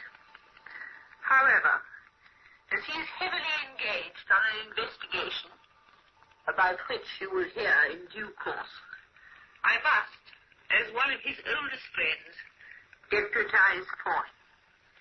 The great man has his little foibles, but really, I have the greatest affection for him. And it is a source of continuing satisfaction to me that there has been such a generous response to his appearance on my books. And I hope that his new career on the radio will make many new friends for him among a wider public. Thank you, Miss Agatha Christie.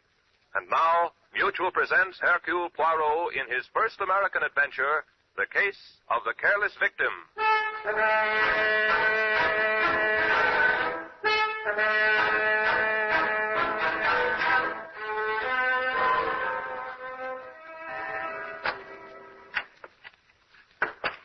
Mademoiselle? Huh?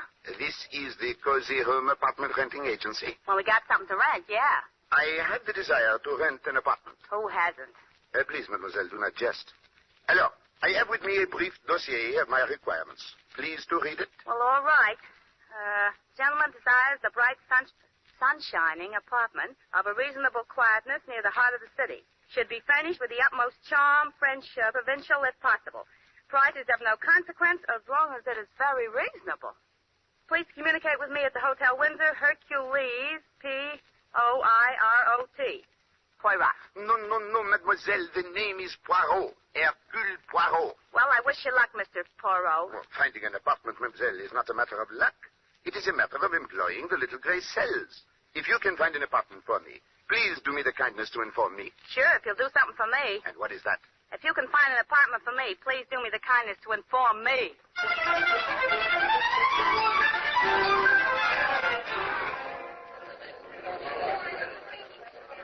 Going up. Floor, please. Number 5. You are new here, no? Yes, I only came on yesterday. You're Mr. Poirot, aren't you? Poirot. Oh, Poirot. One of the boys pointed you out. Yes, sir. 5th floor.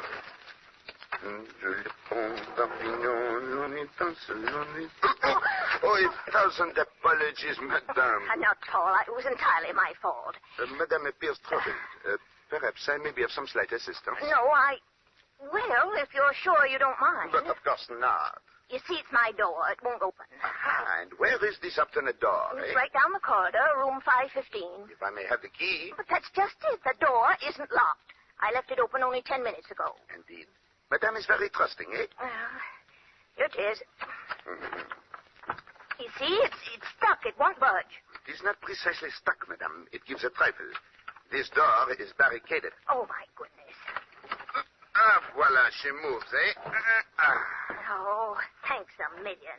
Now, what do you suppose... No, wait, madame. Perhaps it is better if I look first. Hélas, it is as I have feared. What is it? You do not know? Look. Oh, it's a man. Is he... Oui, madame. He has been strangled. Oh. This is murder.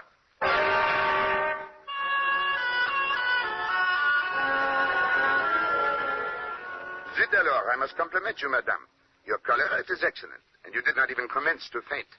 For one who... I don't fall apart in a crisis, if that's what you mean. And furthermore, I'm not madame. I'm mademoiselle, by choice. Miss Abigail Thresher. And now, if you'll get that corpse out of here, I'd like to sit down. That I regret I cannot do, mademoiselle. The body must not be touched before the police arrive. Police? Well, yes, of course, the police. I am calling them now. Hello, hello? Ah, Inspector Stevens. It is I, Hercule Poirot. Alas, no. I have not yet found the apartment. But I have found something of perhaps more interest. A corpse. Right here in my hotel. Room number... 515. Number 515.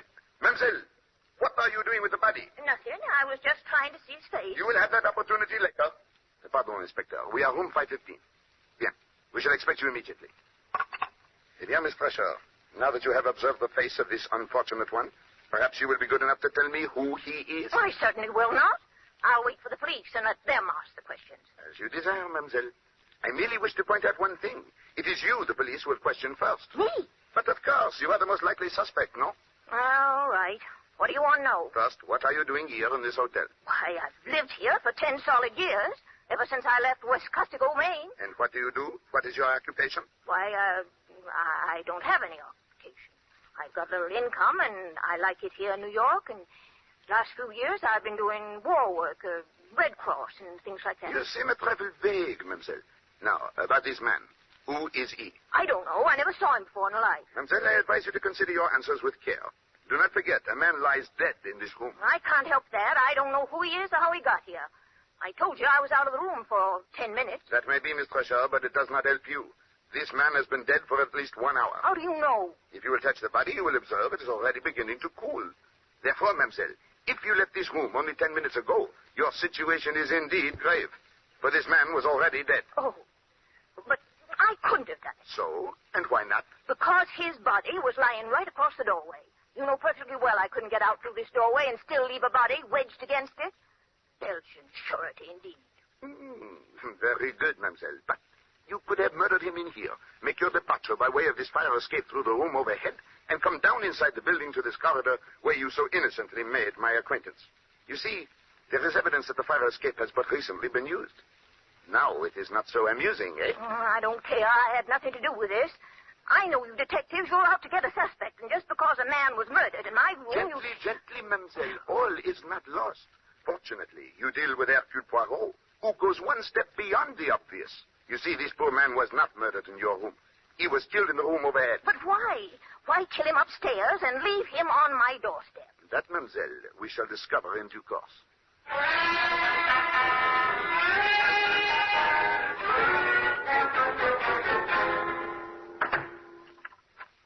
All right, Mr. Perot, now that you've got the corpse safely locked in my room and us outside, what am I supposed to do?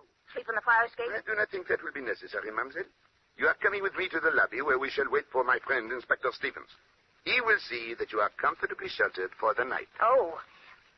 Tell me, Mr. Perot, how did you figure out that the murder took place upstairs? Is it not apparent, Miss Thresher? Please to squeeze the bell for the elevator. I look out of your window and observe the fire escapes. And what do I find? Everywhere the dust reposes peacefully. Well, naturally. The help is too busy to polish fire escapes. Ah, mademoiselle, but on one stairway, the one leading up from your window, all is disarranged. There is a broad, clear path through the dust, and it is precisely the width of a human body. And since the path extends only to the floor above, it is obvious the body has been dragged down from room 615.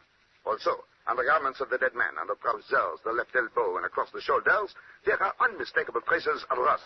Ah, voila, the elevator. Going down. Monsieur, will you be good enough to explain why you were so long in arriving? Huh?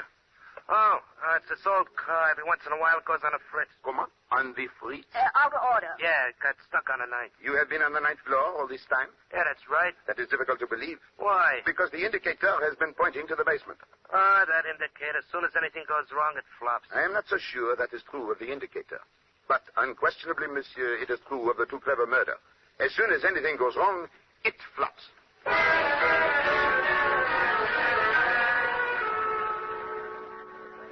Eh bien, Inspector Stevens, there is the situation. An unknown man strangled to death in one room and dragged down the fire escape to another. Poirot, if this body is the person I think it is, the commissioner will have my head. Ah, mon ami, forgive me, you seem agitated. And you're warned, too. I assigned my best man to guard him, the smartest cop in my force, Sam Trimble.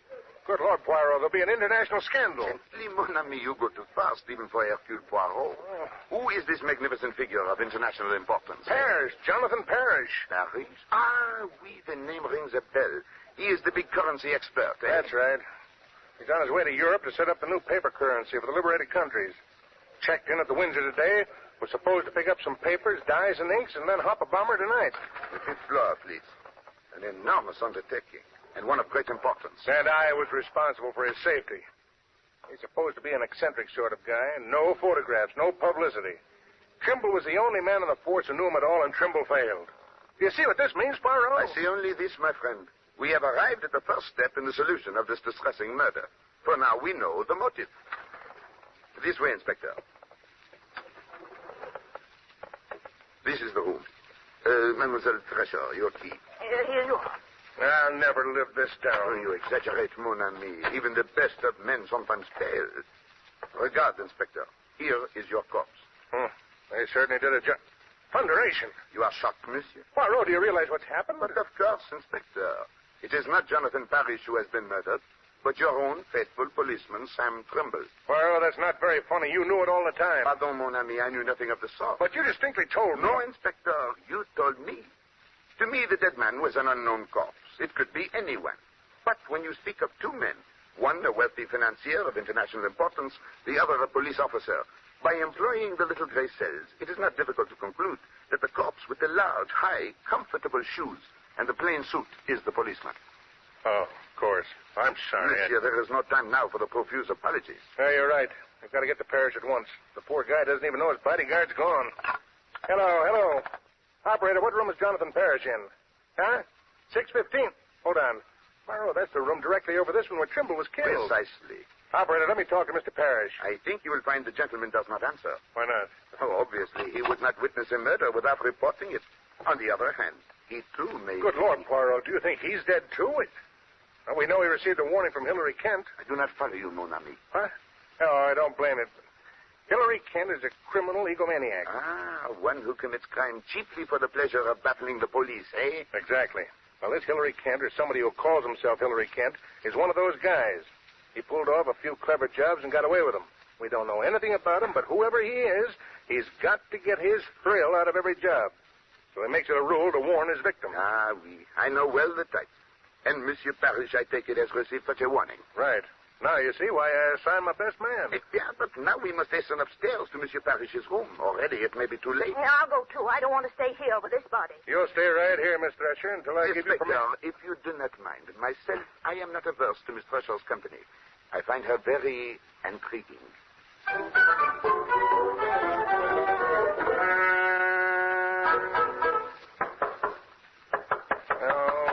No answer. But naturally, you did not expect the murderer to sit down and wait for us. You will have to employ the pass key. Remember, Miss Thresher, you're not to touch anything. It's perfectly all right. I'm wearing gloves. The inspector is thinking of fingerprints. Well, I do not think he will find any. Monsieur Kent, or whoever the killer may be, is too clever to leave any such traces. Well, maybe. But I want to be sure we don't lose even the tiniest clue. An excellent approach, mon ami. There are many interesting things we may learn here about Monsieur Parrish. He certainly gets around a lot. Oui, the labels on his luggage are from the four corners of the earth. Miss Thresher, I said you're not to touch anything. Oh, for goodness sake, it's only a book. Books may be of great significance. Ah, oui. This one, for example. It is no ordinary book. It is a stamp album of great value. Some of these stamps are almost without price. Very interesting. This Guatemala blue. Put up your hands. All of you. Go. Thunderation. Don't move. I said don't move. Have no fear, monsieur. I will not dispute the authority of your gun. Mister, you can't get away with this. Put your gun down and talk fast. Who the devil are you? But obviously, Inspector, this is the man we seek. Monsieur Jonathan Parrish. That's just who I am. All right, speak up. Which one of you is Hillary Kent? Hillary Kent? Yes. Well, now, wait a minute, Mr. Parrish. You've got this all wrong. I'm Inspector Stevens, Homicide Squad, and this is Hercule Poirot, the famous Belgian detective. Yeah, so you say. You don't look like policemen to me, particularly that little squirt with a silly mustache. You stay right where you are till I check on you.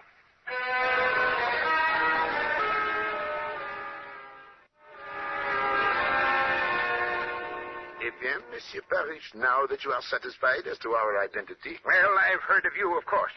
You're supposed to be the greatest French detective in the world. Oh, always people say that about me, monsieur, but it is not entirely true. I'm not French. I am Belgian. Well, I wish you'd all get out of here and leave me alone.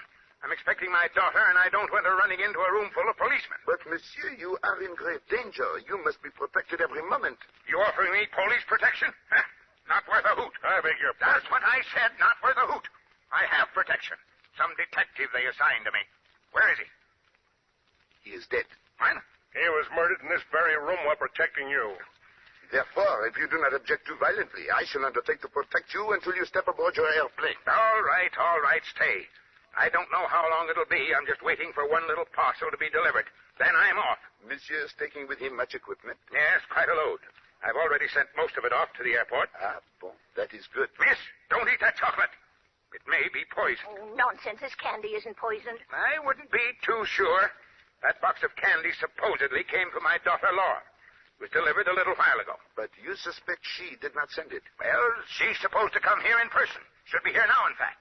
So why should she send it? You are very shrewd, mon ami. Oh, excuse me. Wait a minute, Johnny. Come back here. What you want? Nothing. I just wanted to see if Mr. Parrish got his extra laundry box okay. Yes, I received it. Okay. Excuse me. I picked up a few more things to take along, special dyes and inks. They'll just about fill up that laundry box. Excuse me, I've got to go into the bedroom and finish packing. Crusty old bird, isn't he? How would you be if you knew somebody was out to kill you? No wonder he's jittery. Ah, he is irritable and nervous. That perhaps explains it. Explains what? Why he wears upon his feet that unique pair of socks, one of which is green and the other brown. All right, if a man wants to be eccentric, let him be. I've still got a murderer to catch. Do you want to come along? No, Inspector. I have attached myself to Monsieur Parrish, and I propose to see that... Come in. Inspector, one of the men found this on the sidewalk outside the hotel. Thought you might want to take a look at it before turning it into the lost and found. Okay, Brady, thanks. Lady's purse. Usual assortment of stuff. Cosmetics, perfume, change, keys. You make anything of a Poirot? Oh, sacre bleu. What is it? These initials, LP. Monsieur Parrish. Eh? What did you say was the name of your charming daughter? Laura. Oh, Lord. L.P. Laura Parrish. Poirot, where are you going? I have a little idea. Mademoiselle Fresher, please to accompany me. How about Mr. Parrish? You were so attached to him. I have become momentarily detached. I leave him in your care, Inspector. Protect him with the apple of your eye.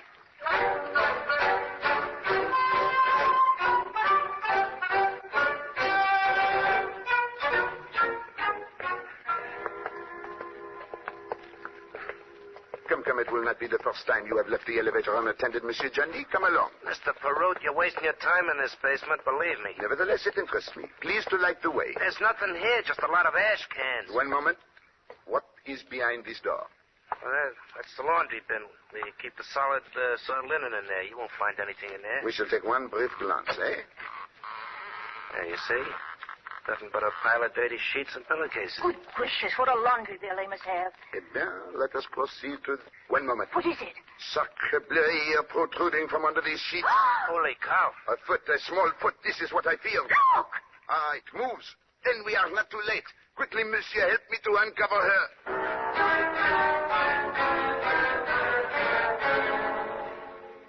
That's all I know, Mr. Poirot. I was walking along the street toward the hotel. Just as I passed the alley, I was pulled in. I tried to scream, but something was pressed against my mouth. Chloroform, Miss Parrish. Oh. Had you seen your assailant, you would have seen Hilary Kent. Hello, Miss Parrish. You are most fortunate. Another few minutes under those linens, and who knows? Voilà. Here is the room of your father. Inspector Stevens, here is Miss Parrish. Oh, well, that's a relief. Come in. I was afraid, Poirot, you'd turn up with a body. How'd you manage to find her? That is not important now. We have found her. But we seem to have lost the father. Oh, yes. Miss Parrish, I'm sorry. Your father's terribly upset about you, but his material was delivered and he had to rush off to the airport. Oh, no. Don't tell me I missed him after all this. Ah, ma pauvre petite. We have neglected you, eh? Miss Fresher, your room is now free of corpses. Please take Mademoiselle Parrish down and extend to her the first aid. Come along, Laura. Thank you. Inspector, I hope you do not later have cause to regret that you permitted Parrish to go off to the airport unprotected. He'll be all right. Besides, I've got a job to do here, although, frankly, I'm in a complete fog. I can't make head or tail of the whole business. No, Stevens. The head and the tail we have. What? Yes, it is merely a fragment of the middle that we still lack. Well, who is it? Hey, where are you going? To see how Miss Parrish is, and to telephone the airport to see that Mr. Parrish receives the proper attention. Au revoir.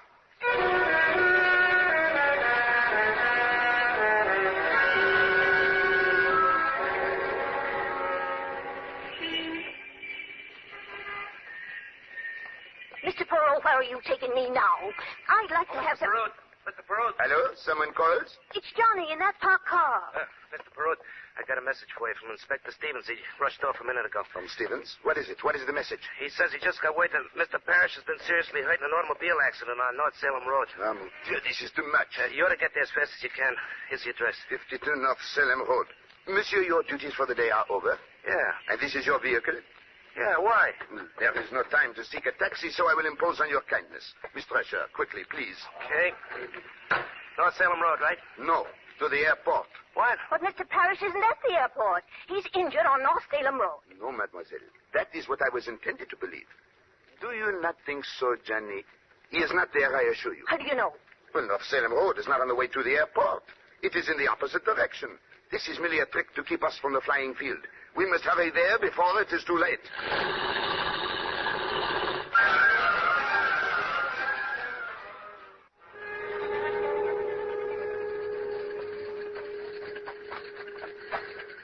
Well, the airplane is still there, but I don't see anything of Mr. Voila, over there.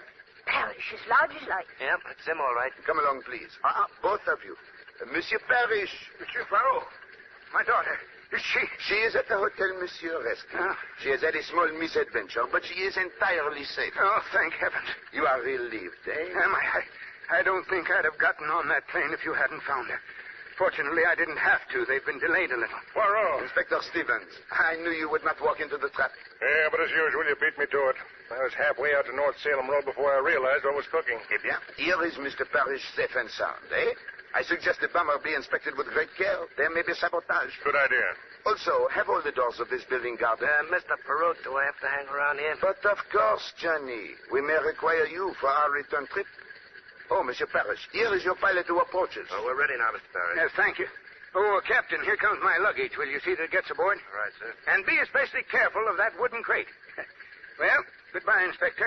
I must admit you've been extremely helpful, and I'm much obliged. Not at all. Goodbye and happy landing. Thresher? Goodbye, sir. Monsieur Poirot, it's been a privilege to know you. I'm only sorry I couldn't remain to see you break the case. But you have, monsieur. I beg your pardon? The case, it is broken. Inspector, meet Hilary Kent, the gentleman to whom you have just wished bon voyage. Hilary Kent? You're mad, Poirot. Good gracious, I thought he was Parrish. And that wooden crate which I have waited so long to see, it is not to be moved, Inspector. Why not? Because, mon ami, it contains the body of Jonathan Parrish.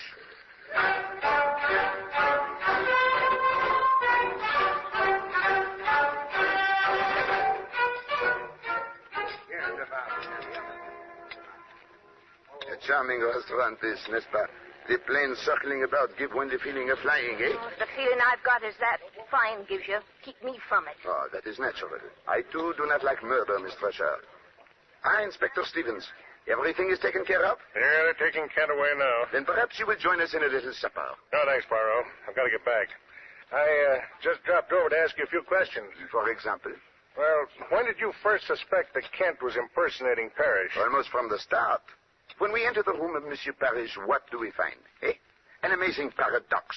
On the one hand, we have a man who is an ardent stamp collector whose album is in perfect order. Each stamp, each shade of stamp, precisely in its proper place, except the most valuable one of all, a Guatemala blue reposing among American 3-cent stamps. Later, when I look at his socks, one green and one brown, I am certain. The man in the room is colorblind. And therefore not Parrish, the stamp collector. More important than that, he cannot be Parrish, the currency expert, who is to select the colors and shades of the new paper money. Therefore, if the man in the room is not Parrish, who is he? Obviously, Hilary Kent. Then why didn't you arrest him right away? Because without a body, one cannot prove a murder.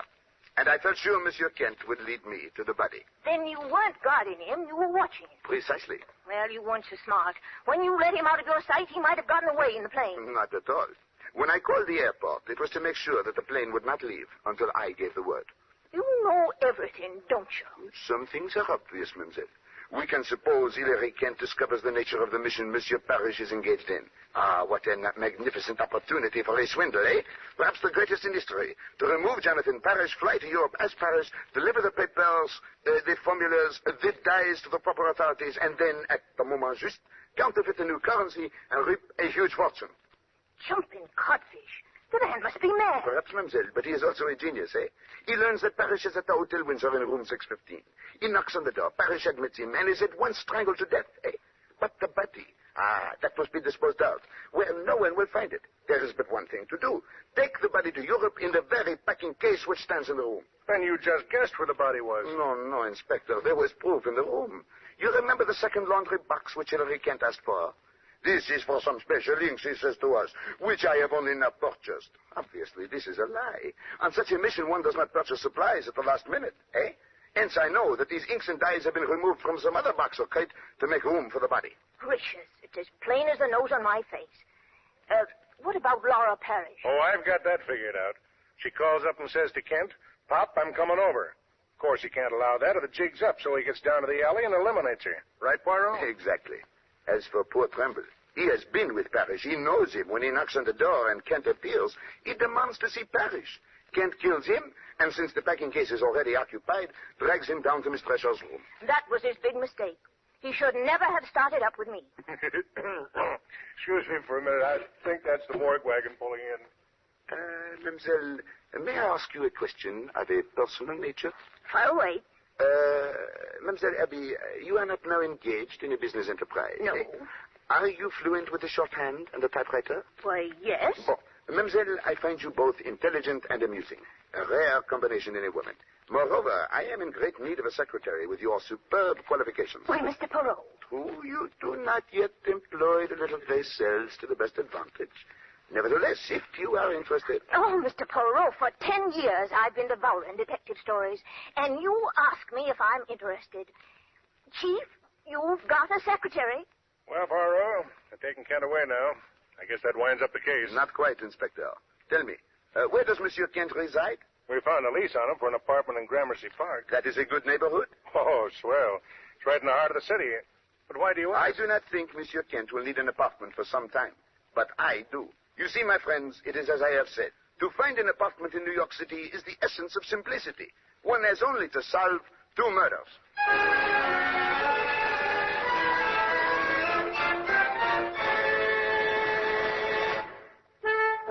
Agatha Christie's Poirot is directed by Carl Eastman.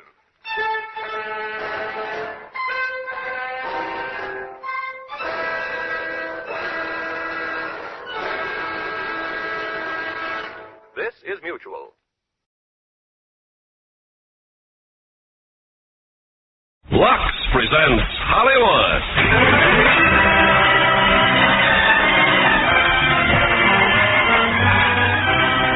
Brothers Company, the makers of Lux Toilet Soap, brings you the Lux Radio Theater, starring Dan Daly and Dorothy McGuire in A Blueprint for Murder. Ladies and gentlemen, your producer, Mr. Irving Cummings.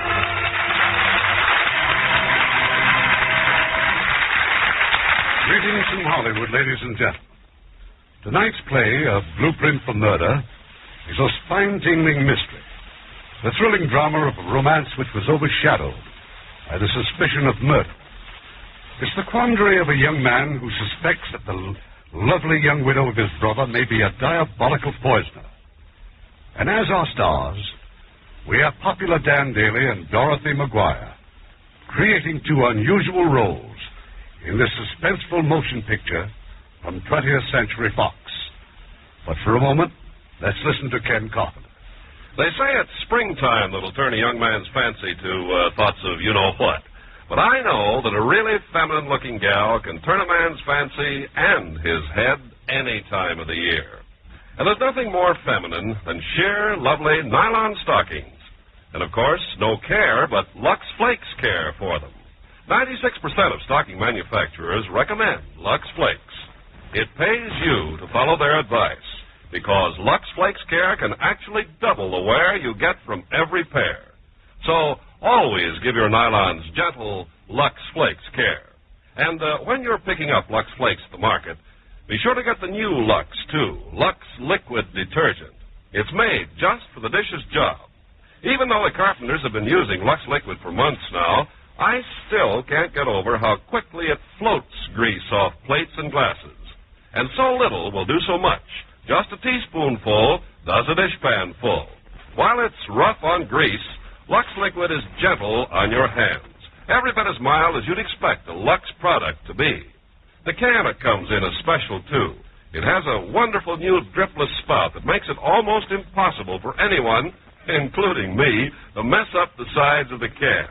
Yes, Lux Liquid is the next best thing to a dishwashing machine. As good for dishes as Lux Flakes are for nylons. If you don't agree both are all we say, Lever Brothers will give you back whatever you paid for them.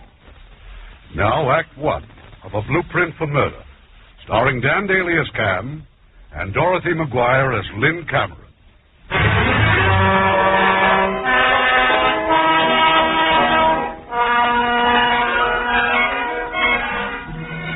The telegram was waiting for me in New Orleans.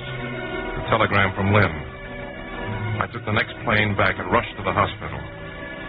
Late that afternoon, the doctor was able to give us some real encouragement. And so I think our worries are over, Mr. Cameron. But she was a mighty sick little girl. You still don't know what was wrong?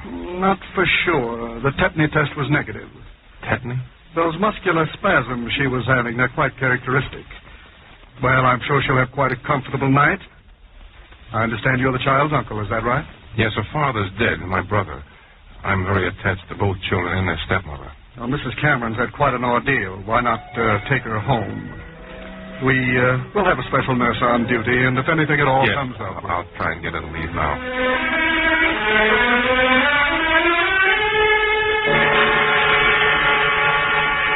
Oh, I wouldn't think of leaving here if it weren't for Doug. Oh, poor little boy. He doesn't know what to make of all this. I'll phone him and tell him I'm coming. There's a booth down the corridor. Cam, now that you're here, how about spending a few days with us? I'd really like to, Lynn, but I should get back tomorrow. We're opening a new field in Venezuela. You're always roaming all over the world. Did it ever occur to you that we might like to see you once in a while? It's so important to the children, especially Doug. He never quite got over Bill's death, and he's so fond of you. Let me see what I can do. Maybe I can stay over a few days. Oh, I wish you would. Well, here's your phone booth. I'll look up a public stenographer. I got some letters and a couple of telegrams. I'll meet you at the house. Wonderful. We'll expect you for dinner. And, Cam, thanks for everything.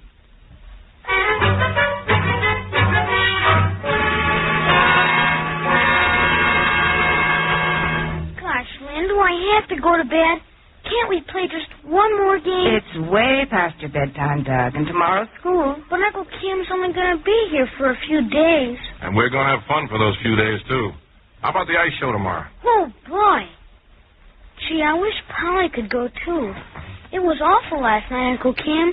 The way she kept yelling, "Don't touch my feet." Yes, I know, but I think we should try and get that out of our minds, Doug. Dad was just like that when he died. Just like that? Well, I'm afraid Doug's letting his imagination run away with him. But he was. All stiff and funny, too.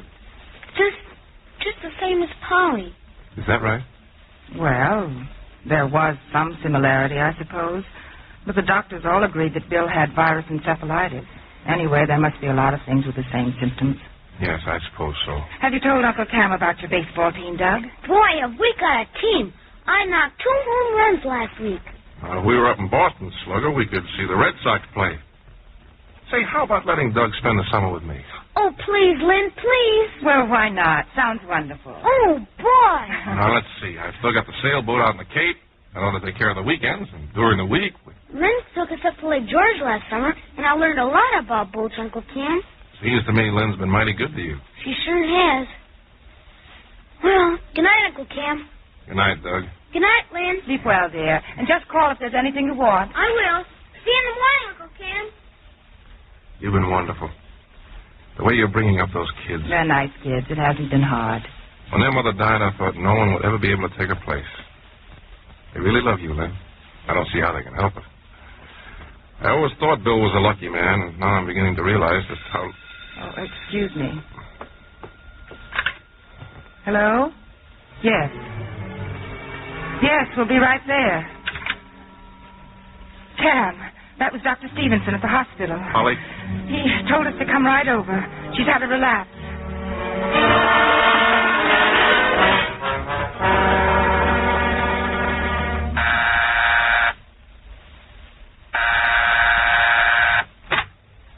Cam! Well, when did you hit town? Hello, Fred. Well, come in. Hey, Maggie, look who's here.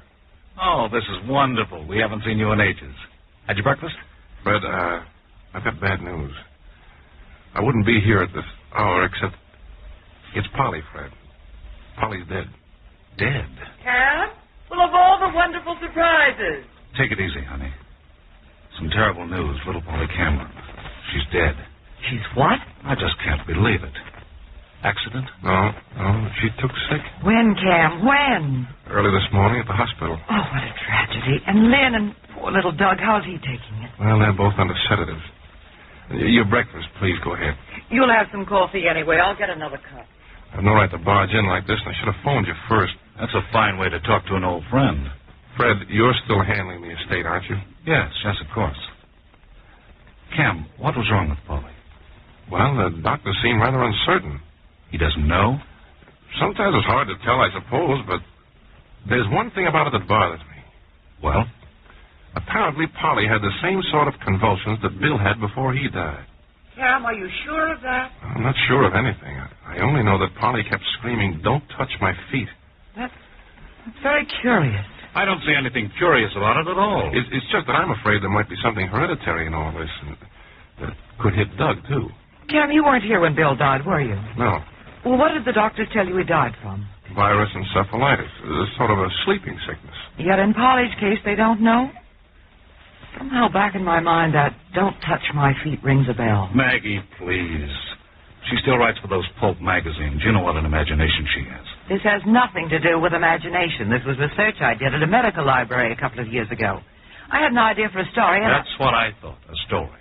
Well, maybe you're right. Forget it. Well, if there's something on your mind, say it. Well, I was looking up a murder case. The victim also had convulsions and kept screaming, "Don't touch my hand." So? He died of strychnine poisoning. Oh, Maggie, for heaven's sake, how can you even suggest such a thing? I only mean there's a similarity. You know nothing about what's happened, nothing. Maggie, don't you think the doctors would have recognized strychnine? Oh, I don't know.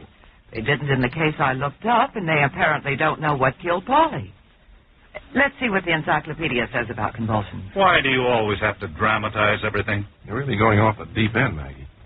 Well, look it up if you want to. She sees a man take a pocket knife to sharpen a pencil, and right away she starts building up a murder case. Well, don't both of you jump on me. I only mentioned it as something that should be looked into.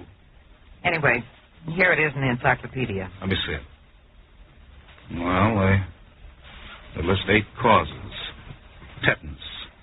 Only tetanus would have required a cut. Obviously, it wasn't rabies. Epilepsy? There's no history of it in the family. With all these others, like a brain tumor, there would have been earlier indications. All except one. Well? Read it. Poisons, especially the alkaloids such as strychnine. That doesn't prove anything. No, of course not. I'd like to use your phone. I'd like to call Dr. Stevenson.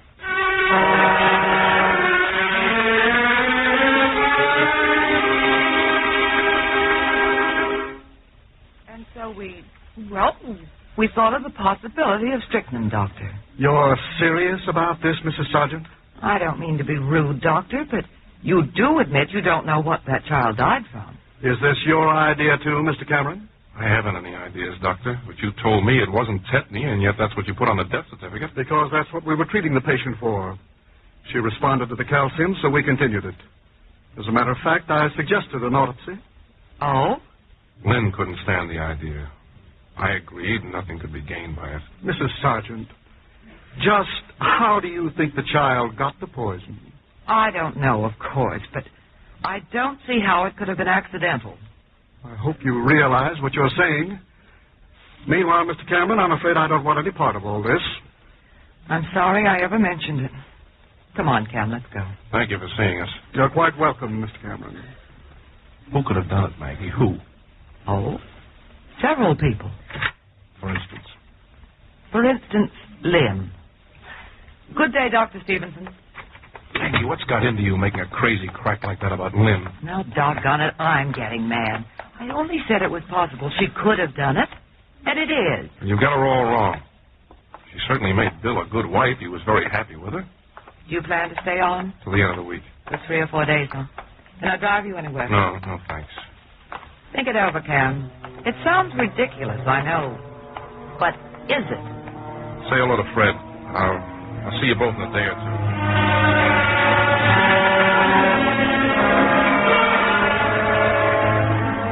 I was with Lynn most of the next few days. More and more, I realized what a wonderful person she was. Her warmth and affection for Doug helped so much to soften the blow of his sister's death. Never did Maggie's suspicions seem more fantastic than now. Must you really leave tomorrow, Cam? I've stretched it as long as I could, Lynn. But I'll be back as soon as I can. You can rely on that. I don't know what I would have done without... Yes, Anna? It's the phone, ma'am, for Mr. Cameron. It's Mr. Sargent. Tell him I'll call him back later, Anna. No, go on. I'll run upstairs and see if Doug's asleep. I'll take it in the study, Anna. Yes. And I just wanted to know if you're still leaving in the morning. Yes, of course. Why? Well, I hesitate to talk about it on the phone. It's about your brother Bill's estate. Well? Under the terms of his will, Lynn shares in trust. She receives only the interest unless... Well, unless what? I don't want you to think we're jumping at conclusions, Cam. We're not. It's just that Unless what? Unless both children were to die. Both Polly and Doug. Fred, what the devil are you trying to say? Well, it could provide a motive. I'm amazed at you. I know how all this must sound, Cam, but I think you ought to stay over another day so we can talk it over. All right. I'll see you in the morning.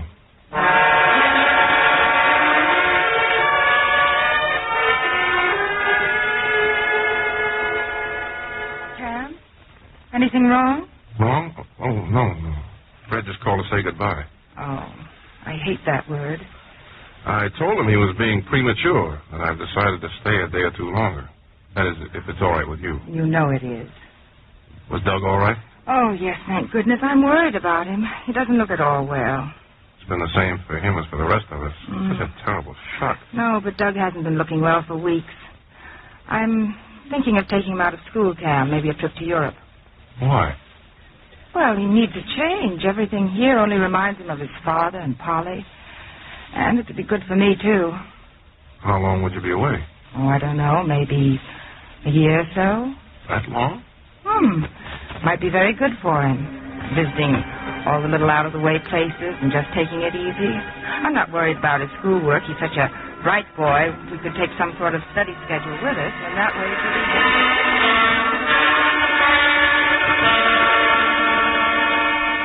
There's no point in getting excited about it, Cam. We're just talking about it among ourselves.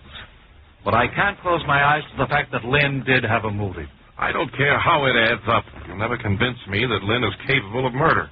Bill left a lot of money, Cam. Almost $1 million. And now you tell us she's thinking of taking Doug abroad. Yes, to those out-of-the-way places in Europe. Well, what do you want me to do? Be objective, that's all. Cam, I've gone through every book on poison cases I can find. There have been plenty of women who were poison murderers. Stop it, Maggie. Please. Madeline Smith, Florence Maybrick, Lydia Trueblood, dozens of others. Many of them were young, beautiful, intelligent, and cultured. You still refuse to answer a very simple question. If it was strychnine that killed Polly, why didn't the doctors recognize it? Because they weren't looking for it. Here's the dope on lots of famous poison cases. Not in one instance did a doctor call the turn based on medical diagnosis. You just can't dismiss it as impossible, that's all. At least I can't. And here's something else you might look over. This happened in Philadelphia. More than 100 people killed by arsenic before even one of the cases was suspected. Yet that's the only case reported in Philadelphia in the last 20 years. All right. How do they account for it? Because there are so many diseases, apparently, that simulate poison symptoms. And the idea of murder seems so utterly incredible to the doctors that it doesn't even enter their minds. Don't think I'm sold on this theory, Cam, because I'm not. Too many things don't make sense. If Lynn were guilty, for example, she'd have had Polly's body cremated. Lynn did want Polly cremated. I talked her out of it. Bill wouldn't have wanted it. I see. I didn't know. Then Polly could have been poisoned. Cam, we just can't dismiss this lightly. Well, I can and I will. And if Doug should also die, Cam, then what? Doug? Would you ever be able to forgive yourself? You're a lawyer. What do you suggest? I'm afraid there's only one thing to do. Talk to the police. Get a court order for an autopsy. All right. Let's get it over with.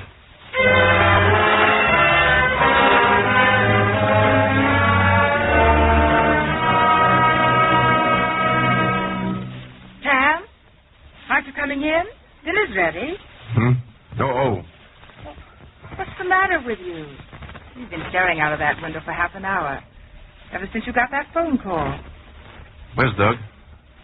I told you. He's having dinner at his friend's down the street. Lynn, I've got to talk to you. Well, can't it wait until after dinner? No, it can't wait any longer. Lynn, I don't know how to begin. That phone call before, it was about Polly. Polly was poisoned. Poisoned? Yes.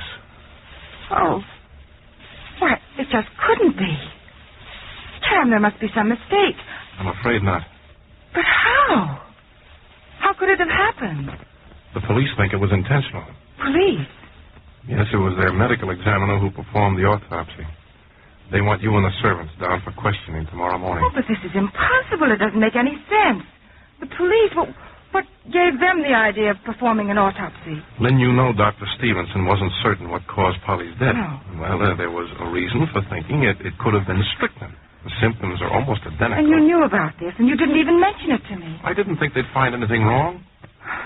There was no purpose in upsetting you. I know it's miserable being dragged down to the police for a lot of stupid well, questions. that can't be helped, but there's one fact we can't get away from. If Polly was poisoned, then somebody did it. And it's up to us to find that somebody. Yes, ma'am. I'll need your help more than ever now. I'll be here.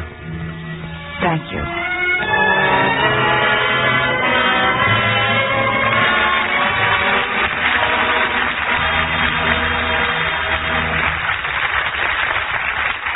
Before we continue with Act Two of A Blueprint for Murder, let's hear from Francis Scully. Well, I've been having spring fever, Ken, so I went to see Metro-Goldwyn-Mayer's romantic hit, Rhapsody. Well, I'd say that has the perfect cast for romance, Francis. Beautiful Elizabeth Taylor in Technicolor, and those two sensational screen discoveries, Vittorio Gassman and John Erickson. Yes, and in the picture, they are brilliant young musical artists. And you'll hear some of the world's greatest music. So I'm told. Doesn't Elizabeth Taylor play the role of the spoiled, willful girl they both love? That's right, Ken, in the most romantic performance of her career. The picture is in a delightfully carefree mood, and the background swiftly changes from Switzerland to Paris and the Riviera as the three young stars bring us the absorbing love story. Well, looks like MGM has another hit for their 30th anniversary. Good night, Francis. And now our producer, Mr. Cummings. Act 2 of A Blueprint for Murder, starring Dorothy McGuire as Lynn and Dan Daly as Cam.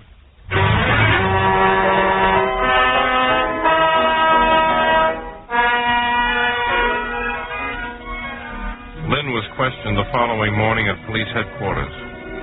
Lieutenant Cole seemed almost apologetic. He dismissed her in a matter of moments. Then he brought Fred and me to Captain Pringle's office. Well, Lieutenant, where's Mrs. Cameron? I just let her go, Captain. She was very cooperative, but I'm afraid we didn't learn very much. Nothing from the servants either. They're all very loyal to her. What'd she have to say about them? Nothing but the best. But it all seems to boil down to Mrs. Cameron, or the cook, or the maid, or the chauffeur. They were the only ones in the house the night the little girl took sick, except the little boy, of course. They had dinner at 7 o'clock. Polly took sick about 11:30, and no one admits giving her anything to eat in the meantime. Yet strychnine would have started to work in half an hour or so. Well, that's about it, I suppose. You don't sound very hopeful, do you? These poison cases are always dillies. It can be very tough proving anything. I don't get the idea we're laying down, Mr. Cameron. But there have been only 2 poison murder convictions in the whole city of New York in the last 50 years, both based on confessions. There's nothing else you want us for? Just one thing more. We're having your brother's body exhumed, Mr. Cameron. Why do you have to do that? I think you'll agree that if we find out that he was poisoned too, it may go a long way toward helping us find the one we're looking for. He's right, Cam. You start on a case like this, and you never know where it's going to lead. We'll be in touch with you, Mr. Cameron. Thank you. Fred, where will you be late this afternoon? Maggie and I? Well, we're meeting for cocktails at the plaza. Any chance of joining us? Not for cocktails. But I may want to see you. Why? Well, I may have something. I may need some advice.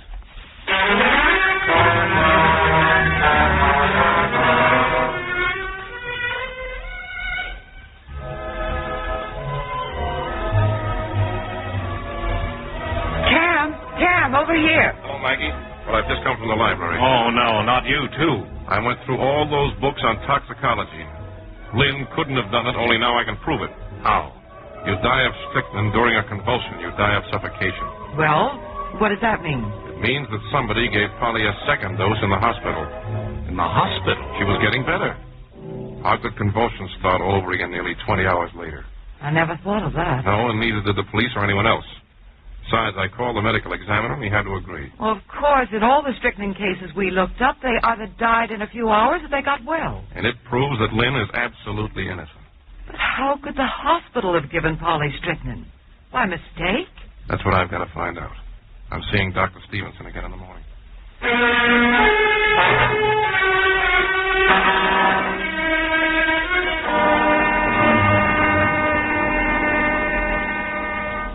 Well, here it is, Mr. Cameron, the patient's chart. The only medicines administered were all quite routine. They were supplied by our hospital pharmacy downstairs. What medicines? What was Polly given the night she died? At 10 o'clock, she was given calcium chloride pepsin in capsule form. We've been giving her other calcium preparations, but she'd complained of the disagreeable chalky taste. So at 6:30, I switched to these. She was given a second capsule at 10:30. Well? No ill effects indicated. She took the third capsule at 11:30. Half an hour later, the convulsion started. Could the strychnine have been in that last capsule? Well, it's possible, of course, but I'd like to remind you it came directly from the hospital pharmacy. Well, I'm scheduled for surgery. I'd like to check with you later, if I may. Thanks. I appreciate your help. Frankly, though, I don't know what more I can add.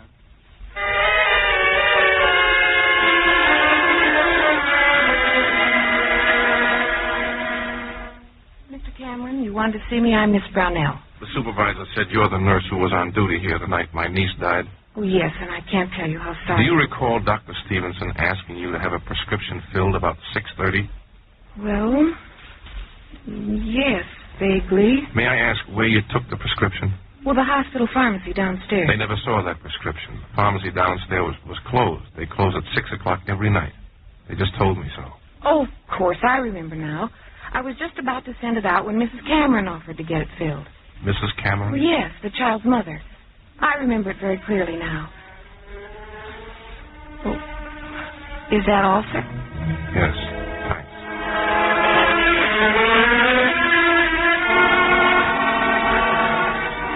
But that wasn't all. In the morning, the police sent for the nurse.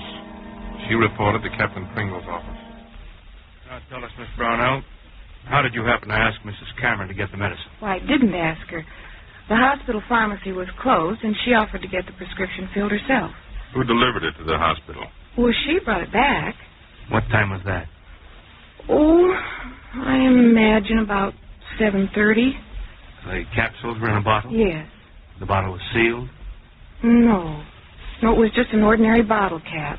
And it would have been possible for someone to have tampered with the capsules without you knowing about it, huh?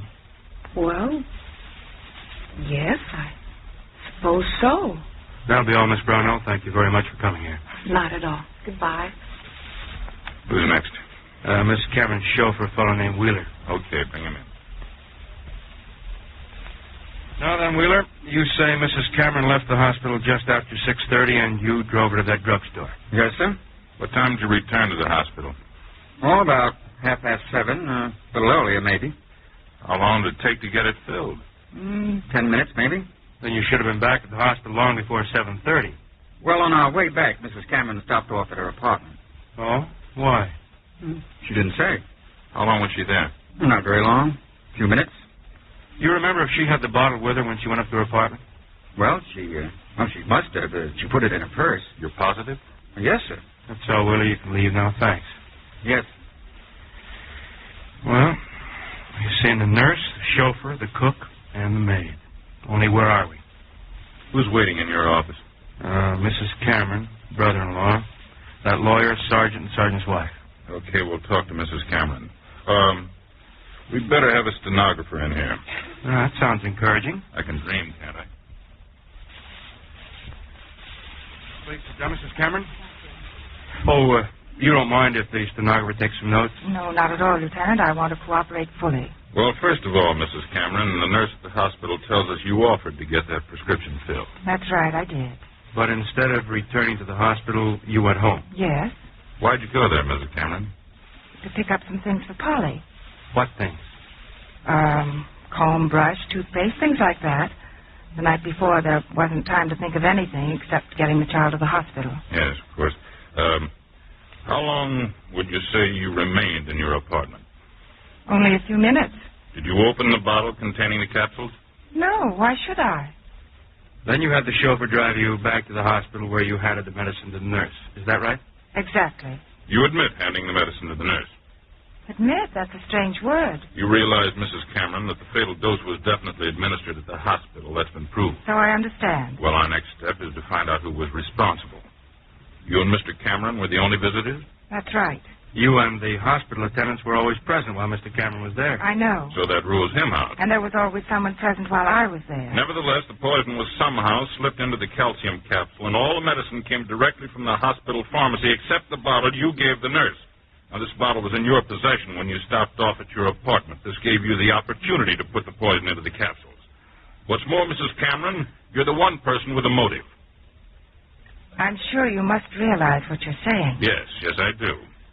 The death of the two children would make you a very wealthy woman. You wanted the child cremated. You opposed an autopsy, though there was doubt as to the cause of the child's death, and Dr. Stevenson requested it. You think I did this thing? That I killed Polly? It's beginning to look that way, Mrs. Cameron. I love that child as if she were my own.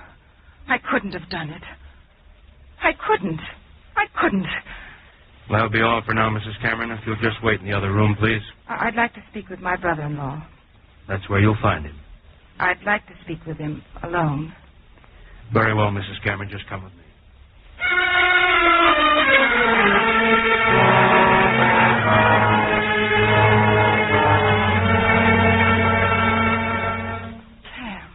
They think I did it. They think I killed Polly. Yes, I know. Oh, I'm trying to keep calm. I mustn't get unnerved. I don't know how much longer I can keep this up. But I must. I must. Lynn. If things should go against me, Cam, what about Doug? From the way they talked, I may be held over for a trial or something. Well, yes, I suppose Cam, so. if it does happen, will you take Doug until it's all over? Of course I will. And try not to let him ever hear about this. He mustn't know.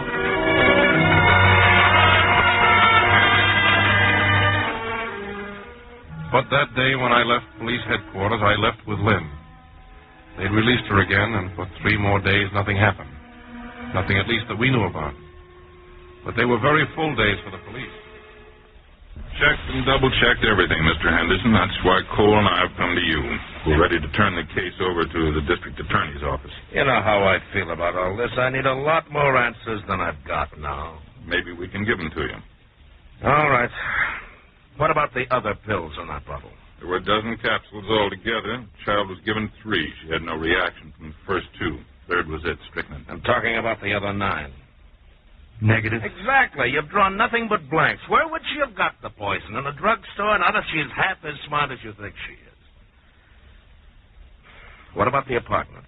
Well, insecticides, we've gone through it twice with experts. Same with everything in the medicine cabinets. No trace of strychnine or any other poison. Yeah. And this is the case you want us to bring before a judge and jury, huh? Yes, sir, because we know she did it. She must have done it. All right, leave everything here, all the reports. And keep digging. I can't take it to trial unless we get more evidence. Okay, we'll keep trying. Nothing happened. Nothing at all. At the end of the following week, I went to the district attorney's office. I've told you a dozen times, Mr. Cameron, if we bring this woman up for preliminary examination, I'm absolutely certain no judge will hold her over for trial. Not on this evidence. You believe she's guilty, don't you? Well, what if I do? Captain Pringle does too, so does Cole. She's planning to take my nephew to Europe. 6 months, a year, even 5 years from now, he'll suddenly die in some obscure place. You could be right, Mr. Henderson, and then by the time we hear about it, the body will have been cremated. That's all quite possible, Pringle, but it's supposition, not evidence. If there's no chance of winning the case, there's no sense bringing it into court. You mean you base your reputation on winning cases, not on losing them, so you play only the sure bet? He meant nothing of the kind. But if we don't come up with some new evidence, we're dead. So is the boy. The boy's life is in your hands. I don't appreciate your putting it quite that way. There's no other way to put it. I think there is. I think that we... Hello, this is Henderson. Yeah, go ahead. Yeah, okay, thank you. Well, that was the medical examiner. There is no evidence of poison in connection with your brother's death. That at least would have been some help to us. That still doesn't alter the need of protecting my nephew. All right, Cameron. I don't like this, but under the circumstances, I suppose I have to. Pringle. Yes, sir?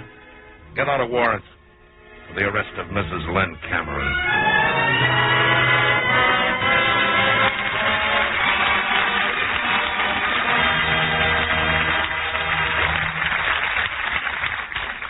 Final act of A Blueprint for Murder in a moment. Now a moment with a beautiful young actress, Charlotte Austin.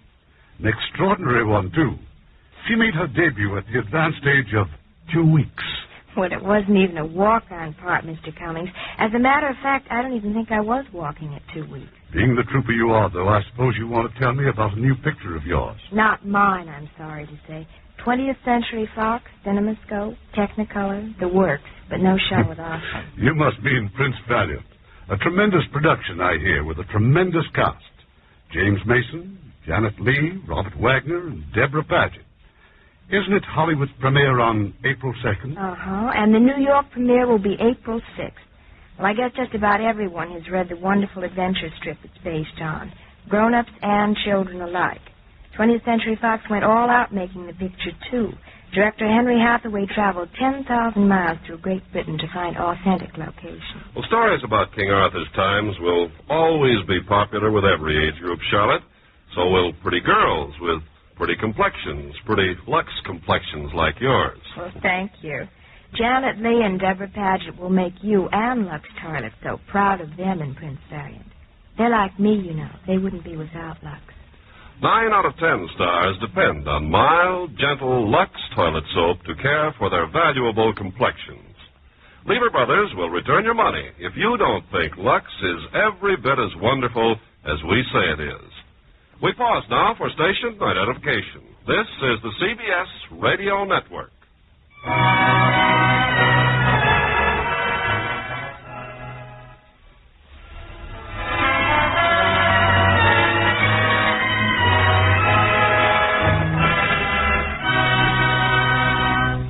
Curtain rises on Act 3 of A Blueprint for Murder, starring Dorothy McGuire as Lynn and Dan Daly as Cam.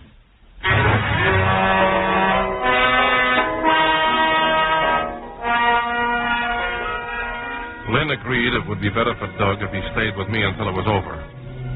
The boy and I moved in with Fred and Maggie Sargent. Then came the hearing.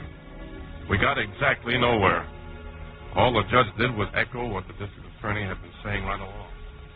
The state has failed to offer any tangible proof that Mrs. Cameron put strychnine in a calcium capsule. Undeniably, Mrs. Cameron had a possible motive for such a crime, but as the defense pointed out, she's not the only one. Mr. Whitney Cameron, her brother-in-law, also stood to inherit the fortune should both the children and Mrs. Cameron die. Mrs. Cameron is a woman of high repute. Witnesses have testified that she was an affectionate and indulgent mother to both her foster children. I find that the state has failed to establish probable cause, and I hereby order the defendant discharged forthwith.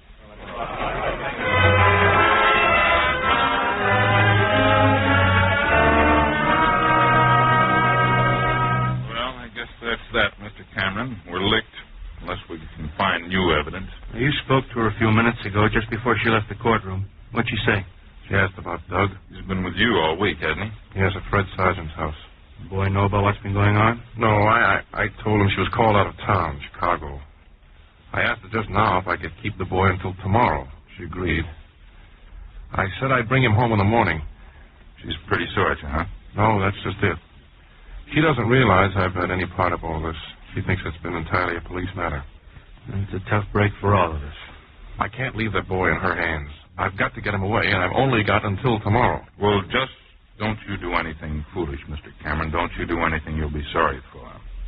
The way things stand, the boy belongs with her. She has legal custody. Legal custody so she can poison him, too?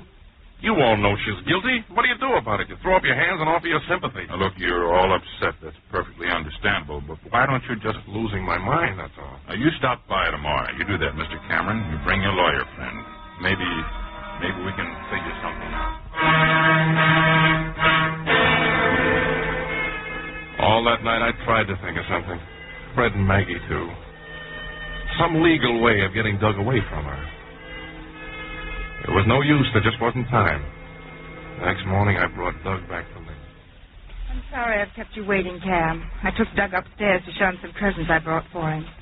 He seemed so glad to get home. Yes, I'm sure he is.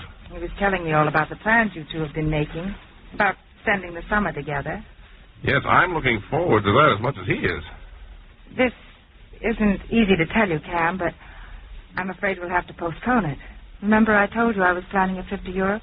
Well, yes, but I've just got to get away from all this unpleasantness. You can understand that, can't you? It's all been such a nightmare. When do you want to go? Well, I've been lucky. I've got reservations on the Victoria, and it's sailing tomorrow night. That soon? We'll probably be gone for about, a year. I'm planning quite an itinerary.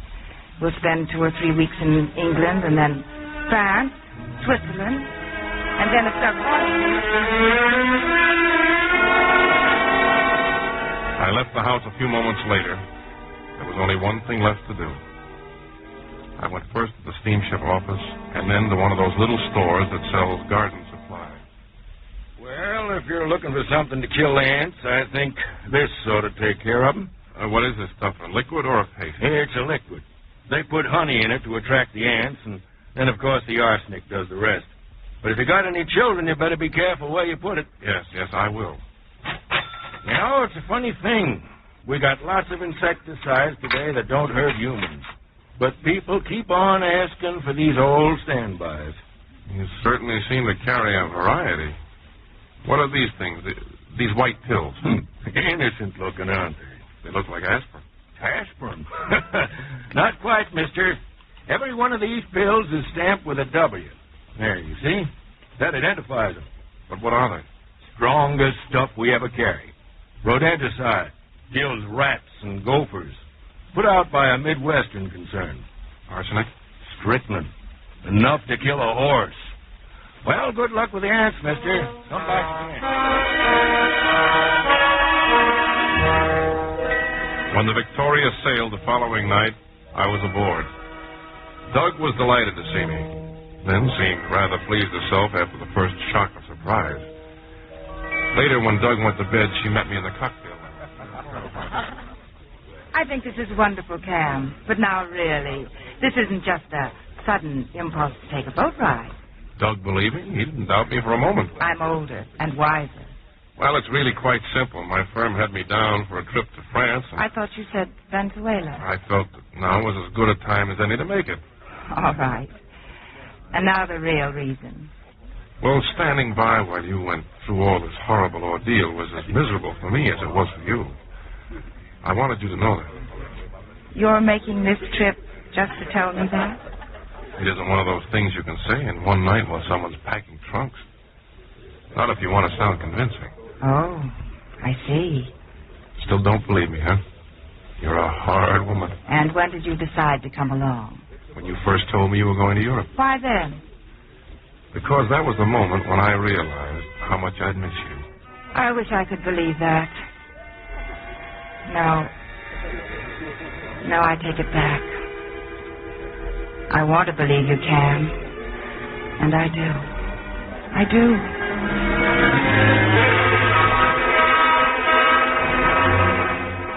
My plan couldn't have been working more smoothly. It could have been a wonderful trip if only the circumstances had been different.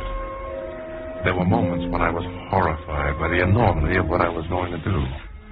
And those terrible moments of doubt when I wonder if Lynn weren't innocent. But at the bottom of everything was the overwhelming fact that Polly had been murdered. It was our last night at sea. My time had finally run out. Where's Lynn, Uncle Cam? She's waiting for me out on deck, Doug. I told her I wanted to come down and say goodnight to you. There's a big dance in the ballroom, huh? It won't be long now before you'll be getting all dressed up and going to dances, too. You want to bet? I hate dancing. Uncle Cam, can't you stay with us in England? Oh, I'd like to, Doug, but well, I've got to earn a living, you know. Well, then when will I see you again? Oh, I don't know. Maybe I'll get a chance to fly over during the summer. You promise? Okay, I promise. Oh, you'll have a wonderful time in Europe. I would if you were alone. Now, don't you worry about that. Right now, I want you to go to sleep. Okay. I'll see you in the morning before we dock. Good night, Uncle Cam. Have a good time tonight. Thanks. Good night, boy. I went to my stateroom and put it in my pocket. That small bottle that I'd filled with poison I'd bought the day before the boat had sailed. I met Lynn. I suggested a cocktail in the lounge before we went to the dance. I'd rehearsed this scene 100 times in my mind. But now my mind was numb. The idea of taking the life of a human being was like a hideous dream. Bacardi cocktails. Remember, Cam? Remember? Of course you wouldn't. It was just that you and I first met at a cocktail party, and they served Bacardis. But I do remember the party was for you and Bill, just before you two got married. I wish I'd met you first. I thought you were the most beautiful woman I'd ever seen. Why, I can... Hey, be careful. What? Oh, no. How clumsy can I get? Now, don't be so upset. I've spilled a few cocktails in my time. Wait for me, will you? It won't take long to change. I'll be back in a moment.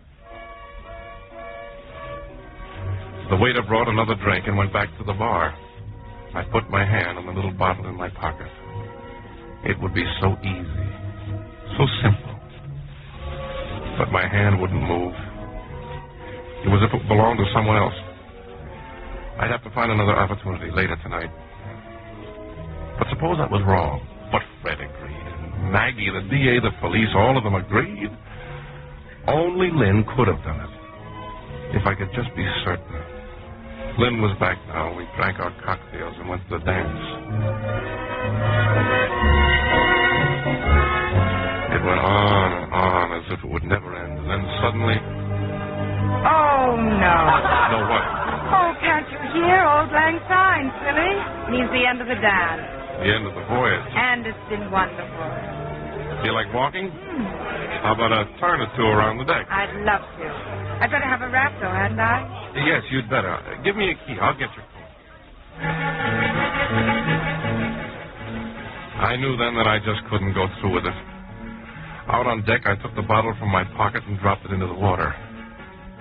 I picked up a wrap in her stateroom, and then as I was leaving, my eye caught the bright array of fancy bottles on her dressing table. Perfume, lotions. It seems crazy, but somehow I sensed an association between those bottles and the one I had thrown away. I stood there looking at them. They weren't all cosmetics. There were others, too. Neatly arranged in a little traveling kit. Medicines, things for first aid, and a bottle of aspirin. Suddenly, I was back in the store, and the clerk was talking to me. Aspirin? Not quite, mister. Strongest stuff we carry. Enough to kill a horse. I opened the bottle and dumped out the pills. They were all aspirin. All except 3. 3 pills, just a little different from any of the others. And stamped with a W.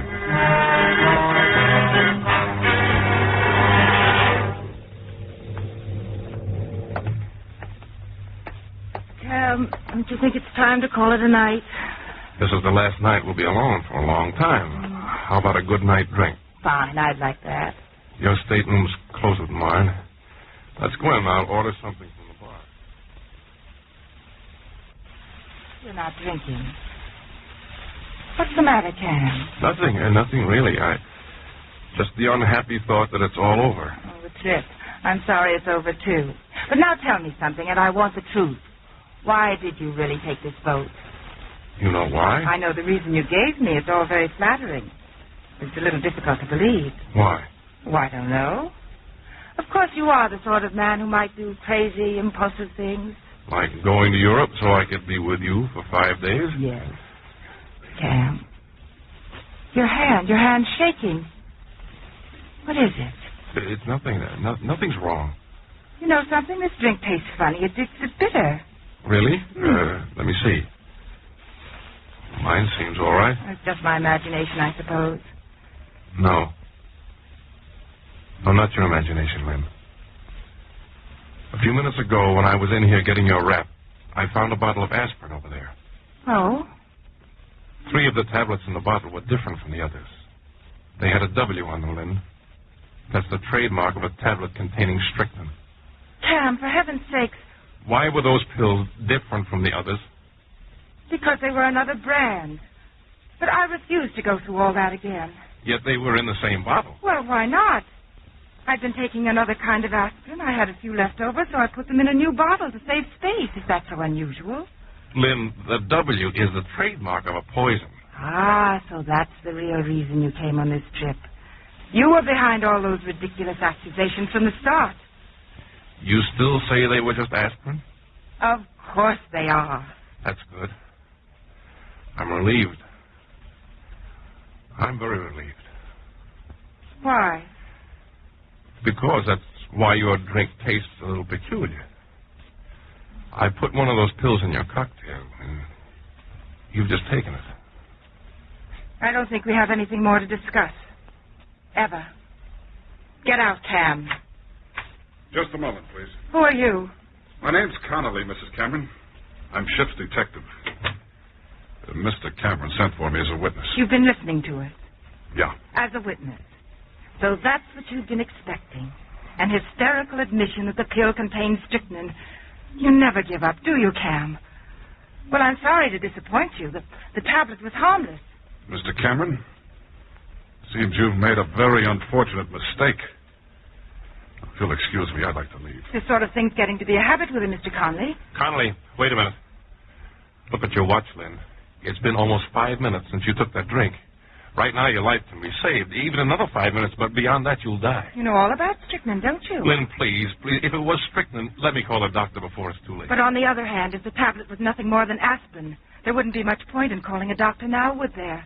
And if I were to admit that it did contain strychnine, there still wouldn't be any sense in phoning for a doctor. It's a sort of even Steven, isn't it? Death by strychnine or death by the electric chair. Take your choice. Lynn, it's 5 minutes past 1. Every second is bringing you closer to a horrible death. Don't be a fool. Strange, isn't it? You seem to be the one who's going to pieces, not I. You know, it just occurred to me. If I should die, you're the one who'll be facing the electric chair. Or hadn't you thought of that? It must take nerve to kill someone, Cam, to sit by and watch someone die. How would you like to have a death on your conscience? My death. This is too much for me. Now, did you or did you not give this woman strychnine? I gave her a pill marked with a W that I took from that bottle on the dressing table. Then it was absolutely harmless, Mr. Conley. You have nothing to worry about. Lynn, please, you don't have much time. Tell me, Mr. Conley, what are your impressions of this man? Would you say he had character, honor, integrity? I'm sure you would. But I'm afraid his looks are quite deceiving. Let me tell you about him. He lived in my home, as a guest, as a relative, as a warm friend. But all the while he was accepting my hospitality. He was taking everything I said, every incident that occurred, and was conniving to build up a case against me. Oh, but his betrayal didn't end there. Even after the court threw out his ridiculous charges, he kept on and on. But this last attempt, this is the most contemptible of all. You must really be proud of yourself, Cam. Only nothing's happening to me. Even you ought to be convinced by now you're being an idiot. A complete idiot. You were there with me the night that Polly died. You heard her screams. You saw the horrible agony she went through.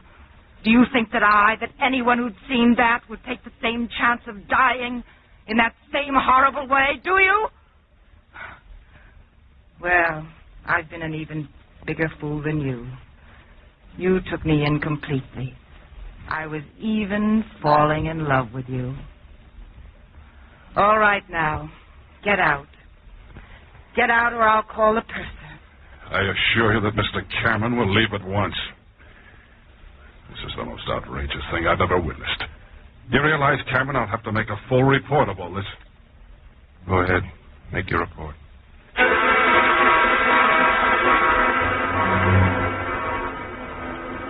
I went to my stateroom. I must have been sad. Blindly sad. How could I have been so wrong? Apparently, Polly's death was due to one of those impossible accidents that couldn't happen but did. 1,000,000 to 1 shot. A mistake by a careless clerk in a drugstore. I was horror-stricken at the thought that it was only by the merest chance that I hadn't murdered her. What a mess. What a complete, miserable mess I'd made of everything. I wondered if I...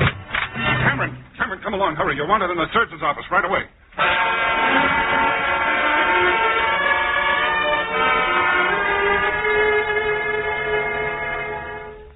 Mr. Cameron, I'm Dr. Wells. Mrs. Cameron is inside. Another few moments, and it would have been too late. She phoned Dr. Wells as soon as we left. Doctor, she live? Yes, Mr. Cameron. She'll live.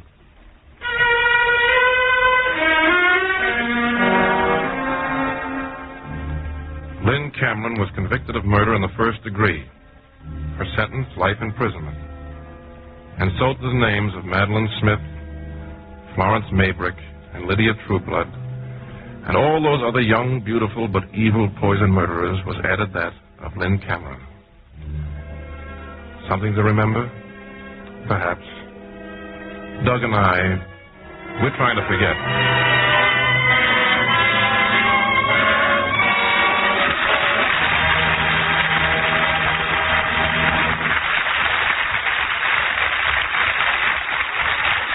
Our stars will return in a moment. Pepsodent's new flavor. Pepsodent's new flavor. Pepsodent's new flavor. Wow! Pepsodent's new flavor. And the clean mouth taste for hours. Yes, the big news is Pepsodent has a brand new, wonderful flavor. Now, here's Mr. Cummings with our stars. Please step forward. Dan Daly and Dorothy McGuire.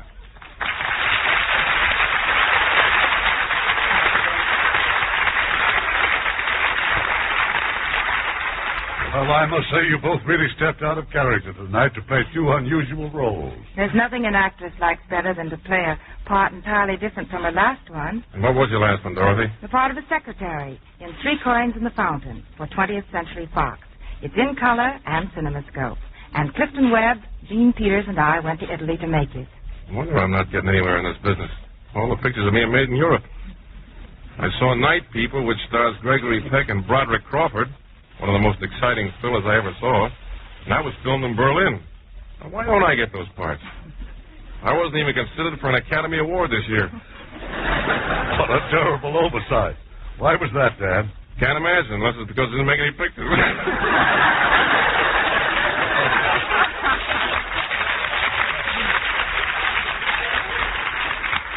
Well, I'll tell you what you do. You find a fountain, and you throw in a coin and make a wish. Now, where is he going to find a fountain around here? Never mind that. Where am I going to find the coin? I haven't been working. You'd have me in tears if I didn't know you're going into a picture tomorrow. Oh, yeah, we're making no business like show business now. Well, it isn't the money, Irving. I just missed the love scenes with those Lux girls. It's not the real thing on radio.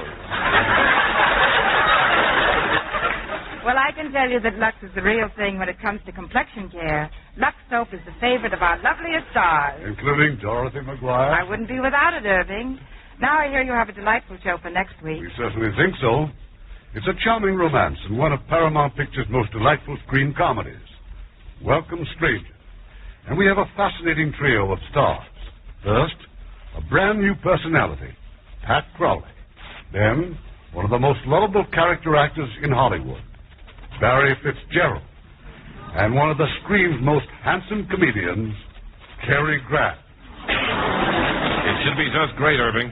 Good night. Good night, and all our thanks.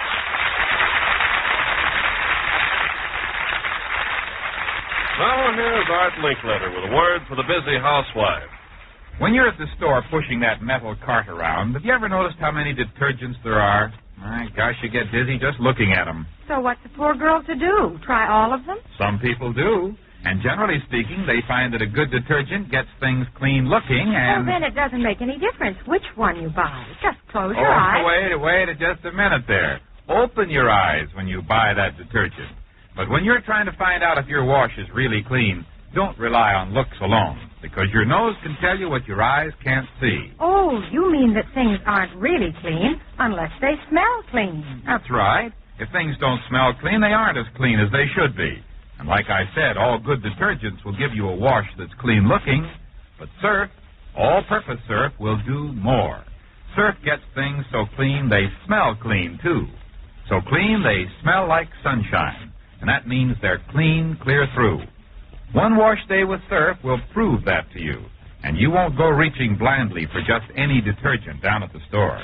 You'll always reach for Surf. Now remember, no matter how tough a laundry job you've got, greasy work clothes and overalls, towels, sheets, Surf gets things really clean. So get the big money-saver economy-size box of Surf, because I know you'll like it.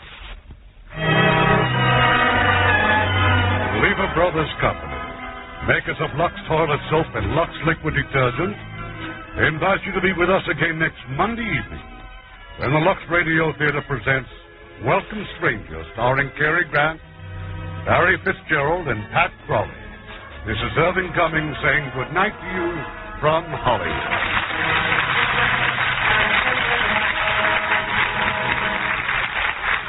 Heard in our cast tonight were Yvonne Patey as Maggie, Fred Mackay as Fred, Harry Scher as Doug, Jonathan Hole as Dr. Stevenson, Barney Phillips as Captain Detective Pringle, Jack Crucian as Lieutenant Detective Cole, William Conrad as the District Attorney, Joyce McCluskey as the nurse, Herb Butterfield as the judge, and Jimmy Eagles, Charlie Seal, John Larch, and Eddie Marr. Our radio play was adapted by S.H. Barnett, and our music was composed and directed by Rudy Schrager. Don't forget Lever Brothers' Pair and a Spare plan, the smart new way to buy stockings. You get 3 nationally advertised, first-quality Canon nylon stockings, $1.85 value for just $1, plus box tops or wrappers from Lever Brothers products. Look for details on the packages. This is your announcer, Ken Carpenter, reminding you to join us again next Monday night to hear Welcome Stranger, starring Cary Grant, Barry Fitzgerald, and Pat Crowley. Every Thursday evening, Lever Brothers Company brings you the Lux Video Theater. Consult your local newspaper for time and station. This is the CBS Radio Network. Stay tuned for Mystery Theater.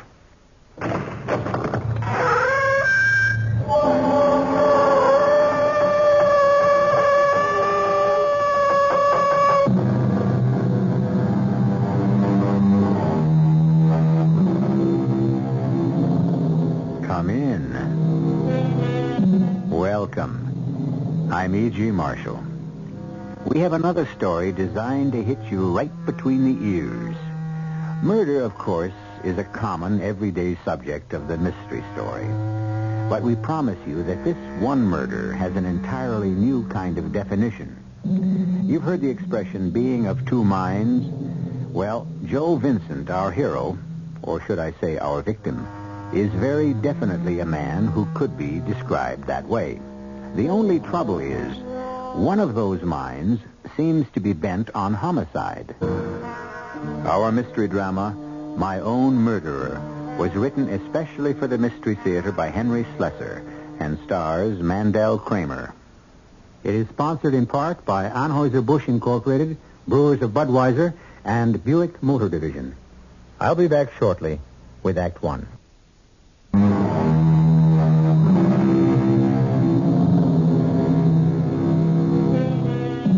What is the past? What is the present? Sometimes our minds can no longer tell the difference. Sometimes the strains and stresses of our lives stop us from sorting out the differences between then and now. You're about to meet a man who has this problem, and others.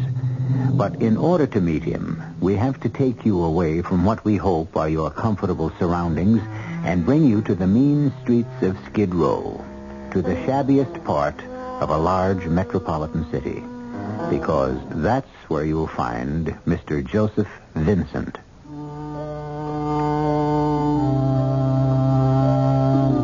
I woke up. There was nothing unusual about waking up. I've been doing it all my life. But lately, waking up has been the beginning of a nightmare, not the end. The moment I opened my eyes, I knew this morning was going to be one of those days when I'd have to face that terrible emptiness again, that frightening jump between the real and the unreal. Because when the cold light of morning oozed through the dirty panes of the window in front of me, when I finally made sense out of the strange angles and unfamiliar shapes that formed my surroundings, I realized that I was in a room I'd never seen before. It was a hotel room, probably. They were always hotel rooms, foul-smelling boxes. But I was Joseph Vincent, and I didn't belong in a flea-bag flophouse of a hotel. I didn't belong in this cell of misery. I was Joseph Vincent, and I was rich. Hello? Hey, you, check out. Time is 12 o'clock. What was that? This is a hotel, buddy, not a furnished room. You got 20 minutes to get out of there, or I'll have to charge you another $9. $9? Is that the rate? That's right. I told you that when you checked in. When? When was that? What time last night? I don't remember. Was I drunk? Look, mister, All right, just tell me one more thing. What's the name of this hotel? It's the Hotel Margoli's. All right, thanks. And don't worry, I'm leaving. I managed to get myself out of the bed. I was still dressed. My pants and shirt were eroded by wrinkles, but my jacket was lying untouched across a moldy armchair. I reached for the wallet and checked my money. It was all there. Then I saw something else. It was a water glass and a small bottle. I picked it up and looked at the label. There was a skull and crossbones on it. My flesh turned cold, and the small label blurred in front of my eyes. It was poison, no doubt of it. I put the bottle down with disgust. I struggled into my jacket. Went to the mirror to check out the condition of my face. And there it was once more, the same familiar sight, the letters written in soap across the face of the mirror. And the message was signed as it always was, but this time the words read, "Next time you die."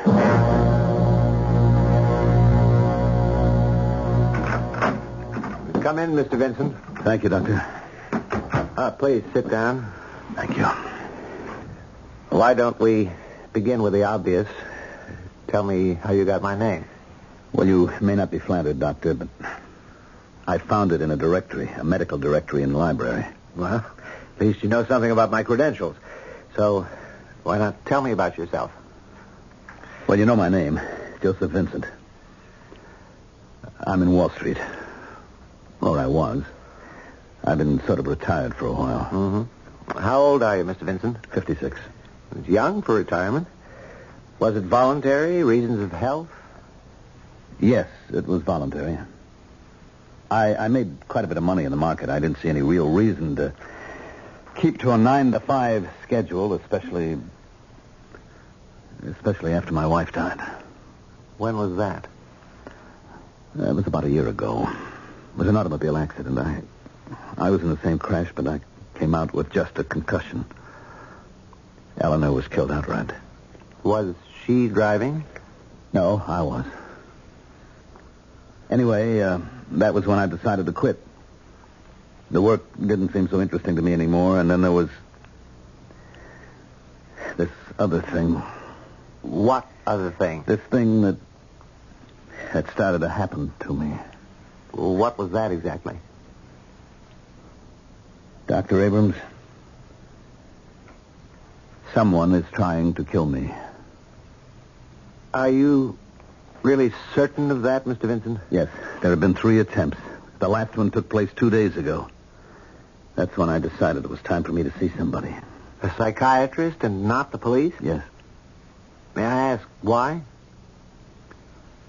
Well, the person who is trying to kill me is myself. Mr. Vincent, are you telling me that you have suicidal impulses? No. No, Doctor, I don't have anything of the kind. Not me. Look, I get these spells, Doctor. They started right after the accident. I keep waking up in filthy hotel rooms. Is that what happens during these spells? Yes. I suppose maybe you could call it amnesia, blackouts. I've had half a dozen since the accident, each one a little longer than the one before. They come on suddenly without any warning. And then I just find myself in one of these cheap rooms downtown around 10th Avenue or something. Sometimes I wake up at home in my own bed. Do you live alone? No, I have a housekeeper, Mrs. McLeavy. She's been with me, for more than 20 years. She's been worried sick about these disappearances of mine. Tell me about the last time. Well, I woke up in a place called the Hotel Margolies. I must have been drinking. I had a hangover. I could still taste the wine I drunk, a cheap Muscatel. There wasn't any wine bottle in the room, but there was something else. A bottle of poison. Poison? Yes. And there was one more thing. What was that? A note. Written on the mirror in soap. What did it say? It said, "Next time you die." And it was signed Joe Vincelli. Joe Vincelli? Who's that? It wasn't the first time Vincelli had threatened me. Twice before he left notes for me on the mirror. This time he tried to poison me. Next time is it. Mr. Vincent, who is Joe Vincelli? I told you. It's me. Yes. Look, I know my name is Joseph Vincent, but it wasn't always. I came to America 34 years ago, and my name was Giuseppe Verdi Vincelli. My father was a great opera lover. Everybody called me Joe when I arrived, and I had a lot of different jobs. I was a construction worker. I was a barber, a salesman for an ice cream company. Then a friend of mine got me interested in the stock market. I went to school at night for about 4 years, and then I got a job down on the street. I don't know, maybe I was smart or maybe I was lucky, but... And why do you think Joe Vincelli is after you? I don't know, Doctor. That's why I'm here. So you can explain it to me. Why this other man that's in me, in my own body, wants me dead.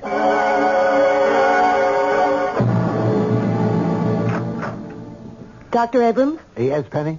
I just wanted to remind you that Mr. Vincent will be here at 4 o'clock.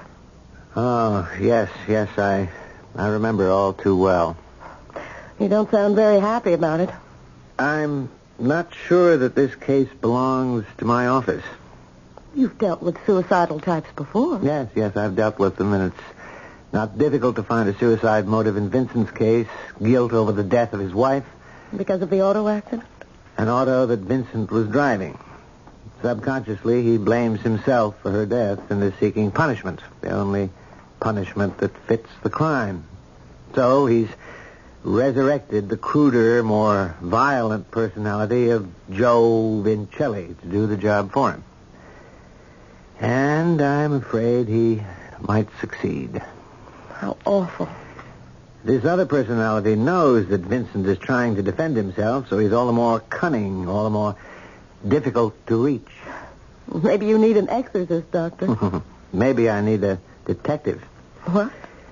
It may take months to get the answers out of Vincent's unconscious, and by that time... But what could a detective do?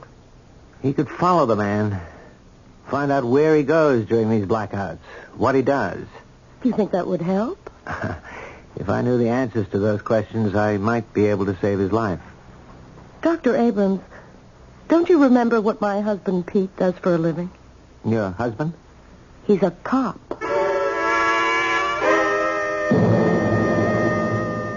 I don't understand what you intend to do, Dr. Abrams. Well, I know it's unorthodox, Mr. Vincent, but I think the problem is critical enough to warrant some unusual tactics. That's why I wanted you to meet Mr. O'Connor. Just call me Pete, Mr. Vincent. Pete is my nurse's husband.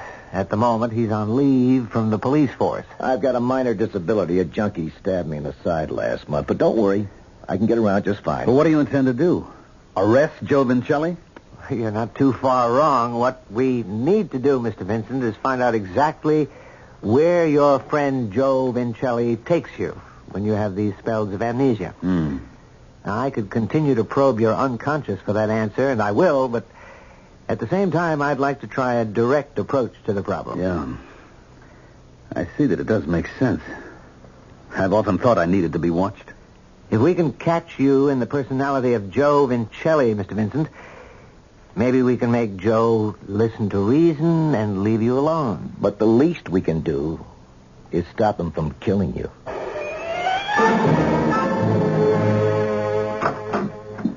Just wanted to say good night, Dr. Abrams. Good night, Penny. See you tomorrow. You know, if you wanted me to work on those files tonight, I could do that. No, Penny. You run along home. The files can wait for another time. Well, tonight isn't a bad time at all, since I won't have a husband to cook for. Oh, yeah, that's true. I forgot. Pete's starting this surveillance tonight. He calls it a stakeout. I'll get that. Dr. Abrams' office. Penny, it's Pete. Hi. We were just talking about you. Ah, great. That's why my ears are burning. Say nothing of the rest of my face. You sound funny. Is anything wrong? Yeah, I'm wrong. This layoff of mine must have turned me stale. Pete, what's happened? I loused up the job. Well, what's the matter? Doctor, I think you better talk to my husband. Hello, Pete. What's the trouble? He outfoxed me, Dr. Abrams. The first night, I let Vincent get away. He took this razor and got away from me. Razor? What are you talking about? I spoke to his housekeeper, Mrs. McCleavy. She caught him packing up this straight razor and leaving the house. And if we find Vincent with his throat cut, it'll be my fault. Well, the question is, who got away? Was it Joseph Vincent, the wealthy, cultured, retired stockbroker? Or was it tough Joe Vincelli, a man capable of violence, perhaps capable of murder? And would both personalities finally come into conflict and end both their lives? We'll learn a great deal more when I return shortly with Act Two.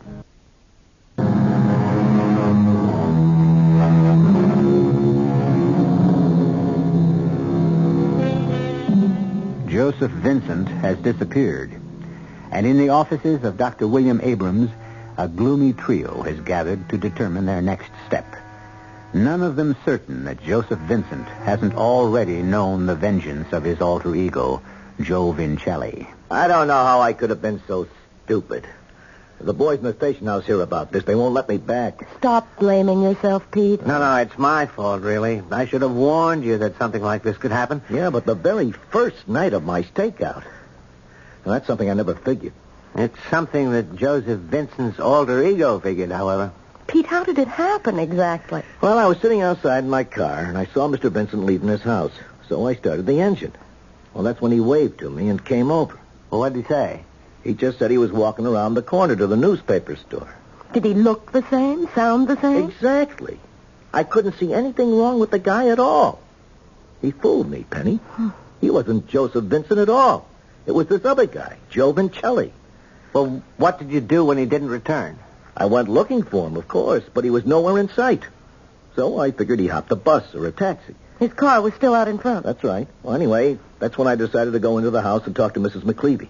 His housekeeper? Right. And she told you about the razor? Yeah. She said she passed Vincent's bedroom and saw him putting the straight razor into a case and slipping it into his coat pocket. But why? I think I'd like to ask Mrs. McCleavy that myself. I feel just terrible about this, Doctor. Just awful. I just don't understand it, Dr. Abrams. I've known the man for 20 years, and I've never seen him act so strange. When was the first time you knew about Mr. Vincent's problem? I never did know the first couple of times. He didn't say a word, but then he couldn't hide the truth anymore. Once he was gone for a whole week, just walked out of the house without a word, and didn't come back for a week. His clothes were a terrible mess.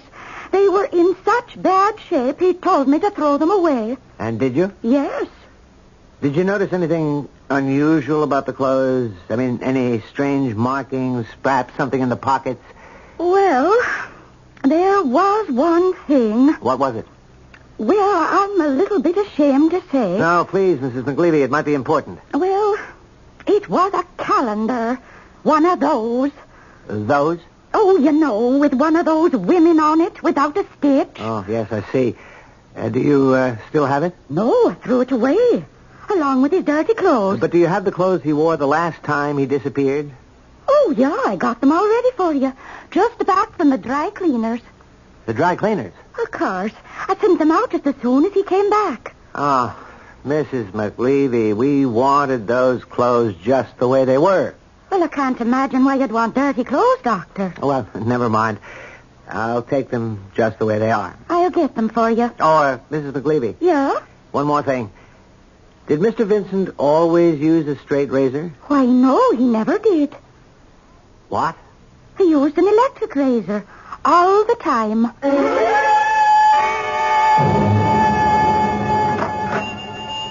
Hey, Joe!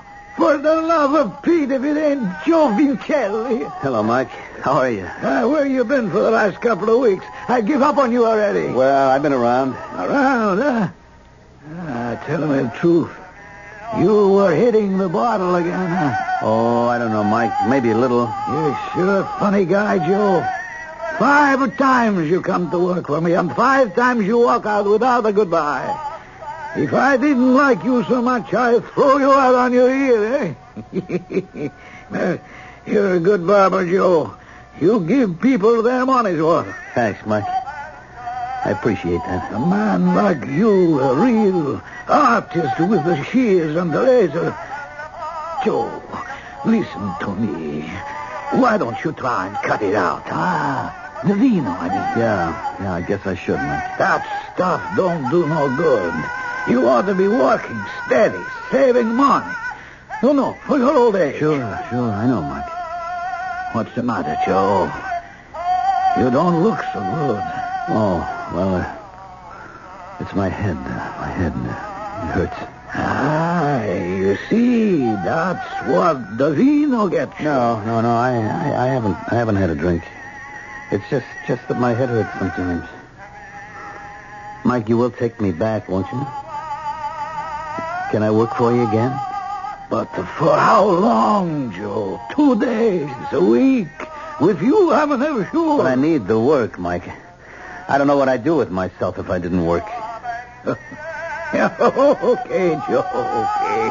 I could never say no to a good barber. You got the job. Thanks, Mike. And listen, you bring your old razor, Joe, huh? Or you hock it, maybe? No, I didn't hock it, Mike. I got it right here. I wish you wouldn't look like that, Dr. Abrams. I'm sorry, Penny. I can't help blaming myself for what's happened. That's fine. I've got a husband who blames himself and a boss who blames himself. Maybe it was wrong to handle it this way. Maybe we should call the police. Pete is the police, and he really doesn't think you have grounds to involve them, Doctor. That man is carrying a murderer around with him. I suppose so. But I can't help wondering. Well, it all seems pretty obvious to me about where Mr. Vincent goes when he has these blackouts. All right, where? Well, you know the old expression, cherchez la femme? Yes, I know. Find the woman. Don't you think that's the most likely explanation? Because of that girly calendar Mrs. McLeavy found? Well, it does seem to indicate an interest in the opposite sex. The poor man's been widowed for over a year. Would it be surprising if he went out hunting for feminine company? That must be Pete. Let him in, Penny. Hi, honey. How are you? Okay, I guess. I'm afraid I don't have much to report. I got the laboratory report on Vincent's clothing. The suit Mrs. McLeavy had dry cleaned. Yeah, that made it kind of tough. But there was one substance the dry cleaners didn't get out. What was that? Well, near as they can tell, Doc, it was powder. Face powder. Face powder? Are you sure, Pete? Well, not much doubt about it. It was a kind of cheap brand, but that's what it was. Well, what do you know? I was right. Cherchez la femme.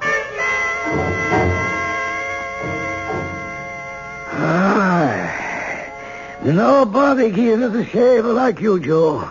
You really got the touch. Oh, thanks, Mike. It's worth it to be having you work here.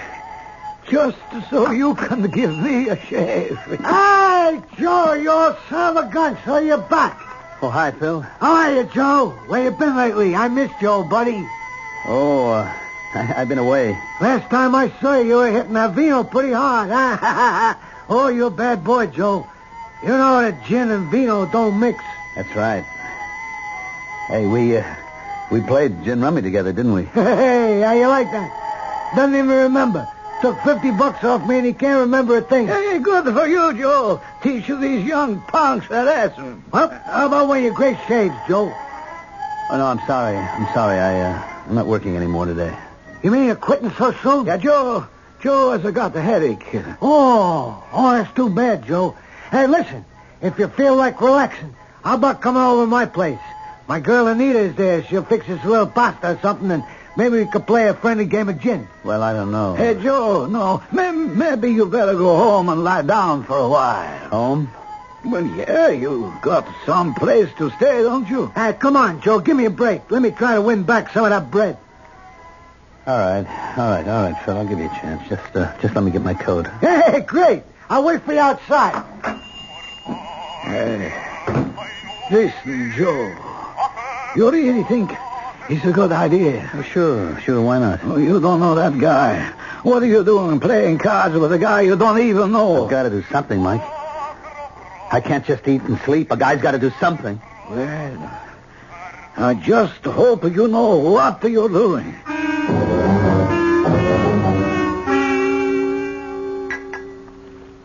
Go on, Joe. Help yourself. Boy, these cards are really lousy. They'll look better after a little more vino, Joe. Looks to me like you boys need a fresh bottle. No more for me. Don't you like the stuff, Joe? Maybe I shouldn't drink anymore. My head feels like a tom-tom. Hey, maybe it's the red stuff. Hey, Anita, how about breaking out that Chablis? How's that sound, Joe? Yeah, okay. Hey, I'll give you the 8 of hearts. Oh, that's nice of you, Joe. I'll take that there little 8 of hearts and give you the 2 of diamonds. Here you go, boys. Nice fresh 2 bottle. diamonds. 2 diamonds don't do me no good. Drink up, Joe. Yeah, thanks. Thanks a lot. How about picking another card, Joe? Oh, didn't I just pick one? You're getting a little stupid now, Joe. Drink your vino, Joe. That'll make everything look better. Yeah, go ahead, Joe. Have a drink. Yeah. Oh, yeah, that's right. It's good. It's very good, Phil. This is very nice. Oh, careful! Hey, Joe. Yeah, he's out like a light.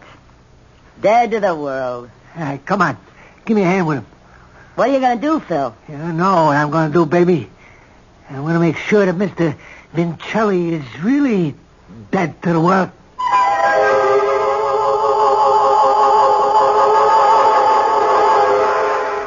It would appear that Mike the barber gave good advice to his friend Joe Vincelli. Too much vino obviously doesn't do him any good. In fact, too much vino seems to be threatening his life at the moment. Obviously, more than one person seems to want Mr. Vincent dead. Or is Phil's intended victim Joe Vincelli? We'll find out when I return shortly with Act 3.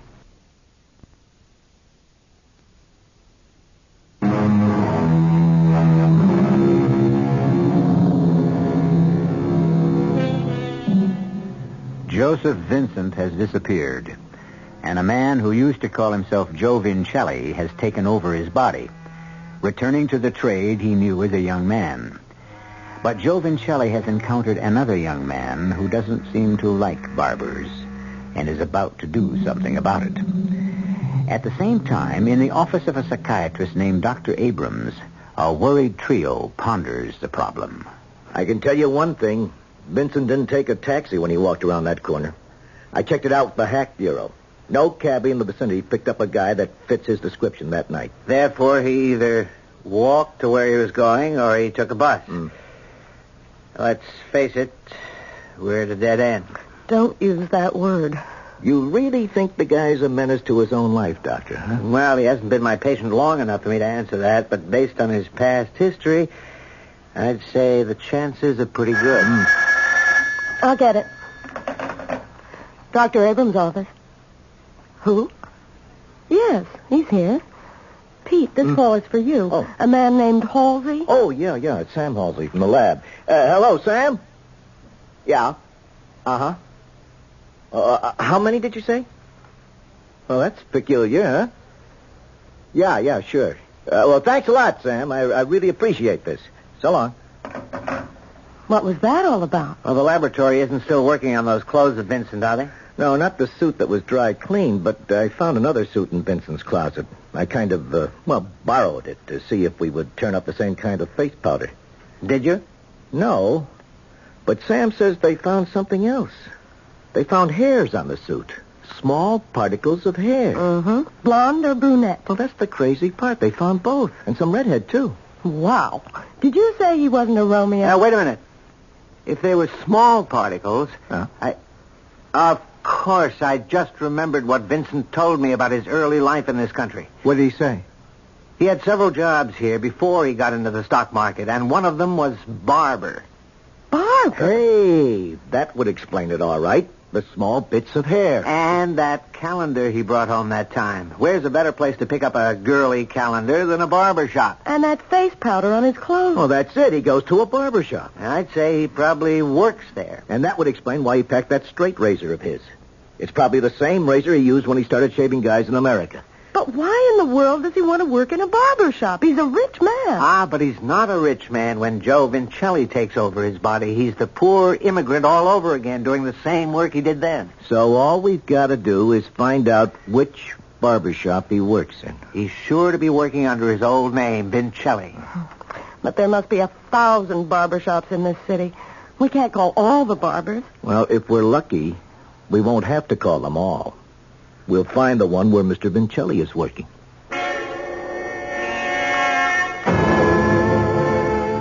Hey, come on, Joe. You can make it, old buddy. Just a few steps more. Hey, what is this? You're bringing that wino back here? What's the matter? Don't this hotel want customers? Not like that one. He won't be any trouble. He'll just sleep it off. Yeah, well, just make sure he's got enough money to pay the room rent. You don't have to worry about my pal. Yeah, maybe you better pay for it in advance. Okay, sure, friend. Anything you say. As long as I can make sure my boy Joe is all right. Hello? Apex Barber? Vincelli. Do you have a barber named Vincelli. All right, thank you. Thank you. Okay, thank Hello? you. Thank you. Is this the Continental Barber Shop? Hello, Freddie's Barber Shop. You have a barber. You got a barber named Lincoln Joe Barber Shop? Vincelli working there. Can you tell me if you have a barber named Joe Vincelli there? What's that? Hey, Doc, Penny, I got him. Never mind. Yeah, I understand. But can you tell me where he went? Isn't he there? No, he took off this afternoon with a friend. Does he know where the friend lives? He said he doesn't know. Hello? Listen, are you the owner? Yeah, it's very important that we find Mr. Vincelli. Well, but you must have some idea. Pete, tell him we'll come down there and talk to him in person. Yeah, look, if Joe is in some kind of trouble... No, it's not the kind of trouble you might think, Mr. D'Angelo. You said you were a cop, right? Yes, I'm a police officer, but this gentleman here is a doctor. Joe Vincent's doctor. Who's Joe Vincent? The guy I know is named Vincelli. Yeah, well, they're one and the same. We think that your friend may be in danger, Mr. D'Angelo. He has definite suicidal tendencies. Joe does? That's right. And unless we can locate him, he may never work for you or anyone else again. Well, like I told you, there's a fella comes in here. Joe played cards with him a couple of times. All I know is his first name, Phil. Well, what does he do for a living? I don't know. I think he's a bookie. I told Joe not to get mixed up with him. And you don't know where he lives? No, I don't know. Oh, wait a minute. Huh? He has got a girlfriend in the neighborhood named Anita French. Maybe she can tell you where he is. That's it, Joe. That's all it's going to take. Just turn on the heater and let some nice gas into the room. Sure, Joe. Hey, you just lie back and take it easy. Now, just one more thing. Gotta get the soap. Here it is. Let's see. What do we want to write today, Joe? Hey, I know. Just one word today, Joe, okay? Just one word.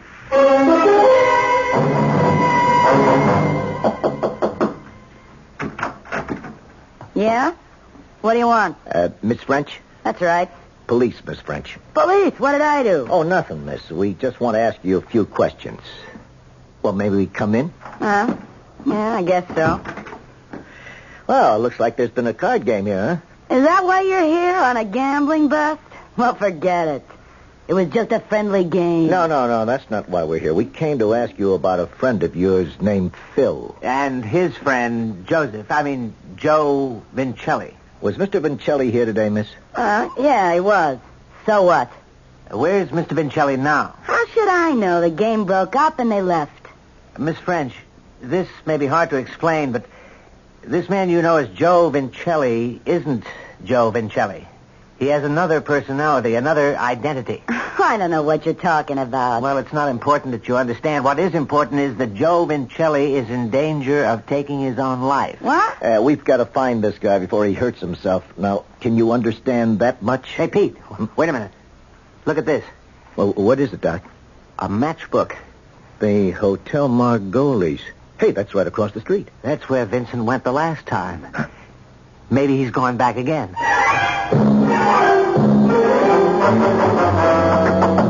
Mr. Vincent! Joe! Are you in there? He might be asleep. Or worse.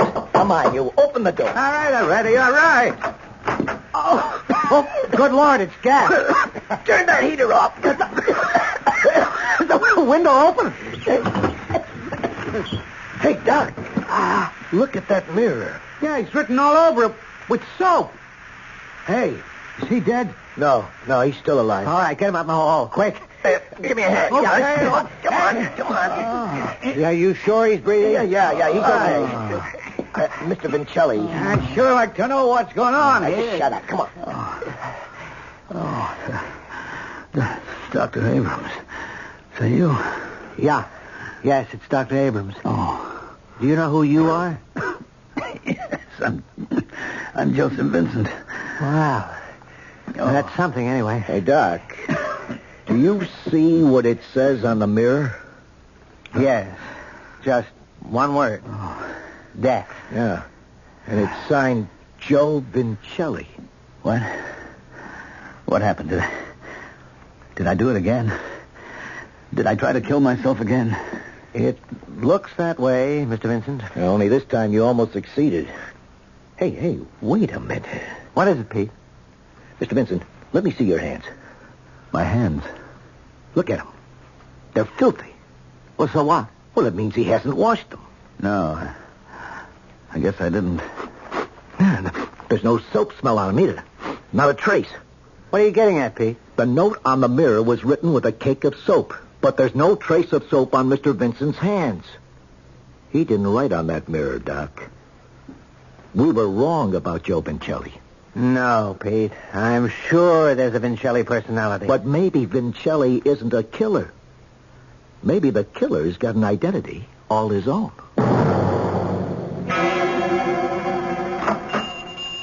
Hi, Mike. Oh, hello, Phil. Nita said you called her. Something about my buddy Joe. Yeah, that's right. I'm afraid Joe won't be around to save you no more, Phil. No kidding. Disappeared again? Yeah. Hey. Yeah. But look, I don't want to lose a good customer. You sit down. I show you I can give you as good a shave. Okay, Mike. I'm willing to take a chance. Poor Joe. He really liked this vino too much. Yeah, I'm afraid so. Here, let me put this towel around you. Hey, is he going to be okay? You know? I'm afraid it's a kind of serious fear. Hey, this lather too hot for you? No, it's fine. Well, go on, Mike. Tell me the worst. I'll tell you the worst, Phil. Hey, Joe, what are you doing here? Hand me that razor, Mike. I'll take over. Yeah, sure, Joe. And I'll be in the back if you need me. Hey, wait a minute. What's the matter, Phil? Huh? You always said I gave the best shave in town. Listen, Joe, maybe you better not. A man in your condition... Don't move. Razor is a very delicate instrument, you know that? Joe, take it easy, huh? One wrong move here, you could kill a man in 2 seconds. Joe, Feel how sharp that blade is against your throat? Oh, I keep my razor sharp, Phil. Get that thing away from me! Wouldn't move if I were you. What is this? You know what it is, Phil. I'm not Joe Vincelli anymore. I'm Joseph Vincent now. And Joseph Vincent doesn't remember how to handle a razor anymore. Hey, you're crazy. Not as crazy as you thought I was. I thought it was Joe Vincelli who wanted me dead. But it was you. You, Phil, all along. Why? What for? I swear I never meant to hurt you. No, just to kill me. Now, if you don't tell me why... Hey, stop! Hey, look, I'm bleeding. Only a small cut, Phil. In another few seconds... Somebody help me! You can help yourself, Phil. Tell me who you are. I'm Phil McLeavy. McLeavy? I'm your housekeeper's son. Mrs. McLeavy's son? I don't believe you. She wouldn't do anything like this. She doesn't know anything about it. It was all my idea. What idea? Stop it. Hey, stop it, will you? Look at the blood. Talk or I'll kill you. Oh, okay. When she told me about those spells you had, I figured it out. She showed me a calendar you brought home once. It had the address of Mike's barbershop, so I came here. Why did you follow me? I thought if you're trying to kill yourself, nobody would ever think it was murder. Why? What was in it for you? Well, I knew you were going to leave my mother a lot of money. You didn't have anybody else. And when she got it, I'd get mine, too. You would kill her next. Oh, no, I swear it. You know something, Phil? Some people should get their throats cut. No, Mr. Vincent. Hold it right there. Help me. He just tried to kill me. Stop blubbering, Sal. You're okay. You just had a very close shave.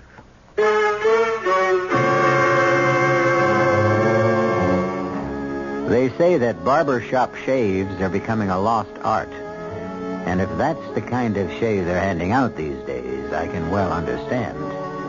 Of course, we hope the barbers in our audience aren't offended. Personally, we think there's only one thing more relaxing than an afternoon in a barber's chair. And that's the time spent listening to the Radio Mystery Theater. Perhaps you'll remember the story about the man in the barbershop who was getting a fine straight razor shave while a very pretty blonde lady manicured his nails. He said to her, "You're the prettiest girl I've seen in years. How about a date tonight?" She replied, "Why don't you ask my husband? He's shaving you." What? No laugh? Well, that's not the purpose of the Radio Mystery Theater anyway.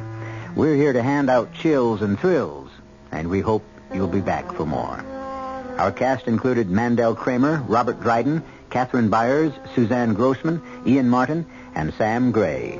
The entire production was under the direction of Hyman Brown. Radio Mystery Theater was sponsored in part by Buick Motor Division and Anheuser-Busch Incorporated, brewers of Budweiser.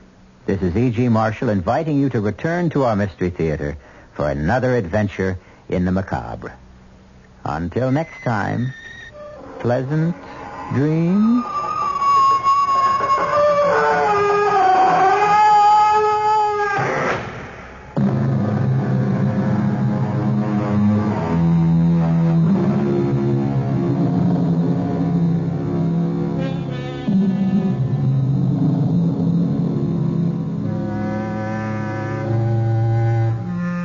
Tonight's WR Mystery Theater was also brought to you in part by ShopRite Supermarkets, where you get a lot more for a little less. The preceding program is furnished by the Columbia Broadcasting System.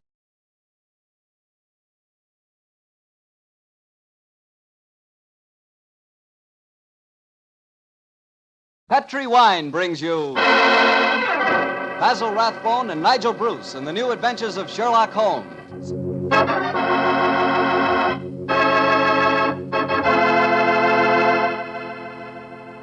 The Petri family, the family that took time to bring you good wine, invites you to listen to Dr. Watson tell us another exciting adventure he shared with his old friend, that master detective, Sherlock Holmes.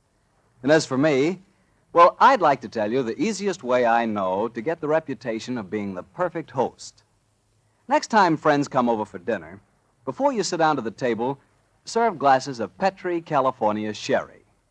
Petri Sherry is the best beginning a good meal ever had. I say Petri Sherry because Petri Sherry is extraordinary sherry. You can tell by looking at it. Hold it to the light. Notice how clear it is. Notice its beautiful deep amber color. And you can tell Petri Sherry is unusual from just a whiff of its fragrance.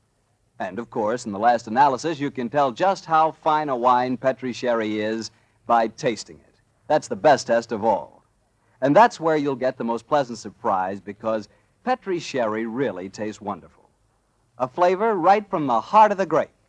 So serve Petri Sherry to your family and your friends, and serve it proudly, because the name Petri is the proudest name in the history of American wines.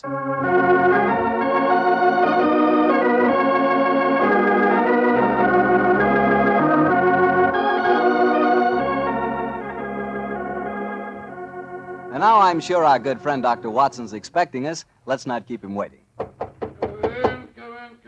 in. Good evening, Doctor. Good evening, Mr. Bartell. You'll forgive me if I don't get up, won't you, my boy? Of course, Doctor. What's the matter, a touch of rheumatism? No, I played 18 holes of golf today.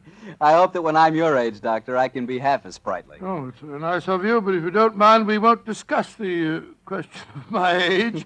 So draw up your chair, make yourself comfortable. I'll get on with tonight's new Sherlock Holmes adventure. Well, from the hints you gave us last week, it sounded like quite a spooky story. It was, Mr. Bartell. It certainly was. Towards the end of November in the year 1895, a dense yellow fog had settled down over London. For 4 or 5 days, it was impossible from our rooms in Baker Street to see the outline of the houses opposite. A real London pea-souper, huh, Doctor? Yes, my boy, and it became most depressing. The first day, Holmes had spent in cross-indexing his huge book of criminal references. The second and third had been patiently occupied with a subject which he had recently made his hobby, the music of the Middle Ages. But when on the fourth day, on pushing back our chairs after breakfast, we saw the greasy, heavy brown swirl still drifting past us and condensing in oily drops upon the window panes, Sherlock Holmes's impatient and active nature could endure this drab existence no longer. He paced restlessly about our sitting room, chafing against the inaction. After several minutes of these perambulations, he turned to me and spoke.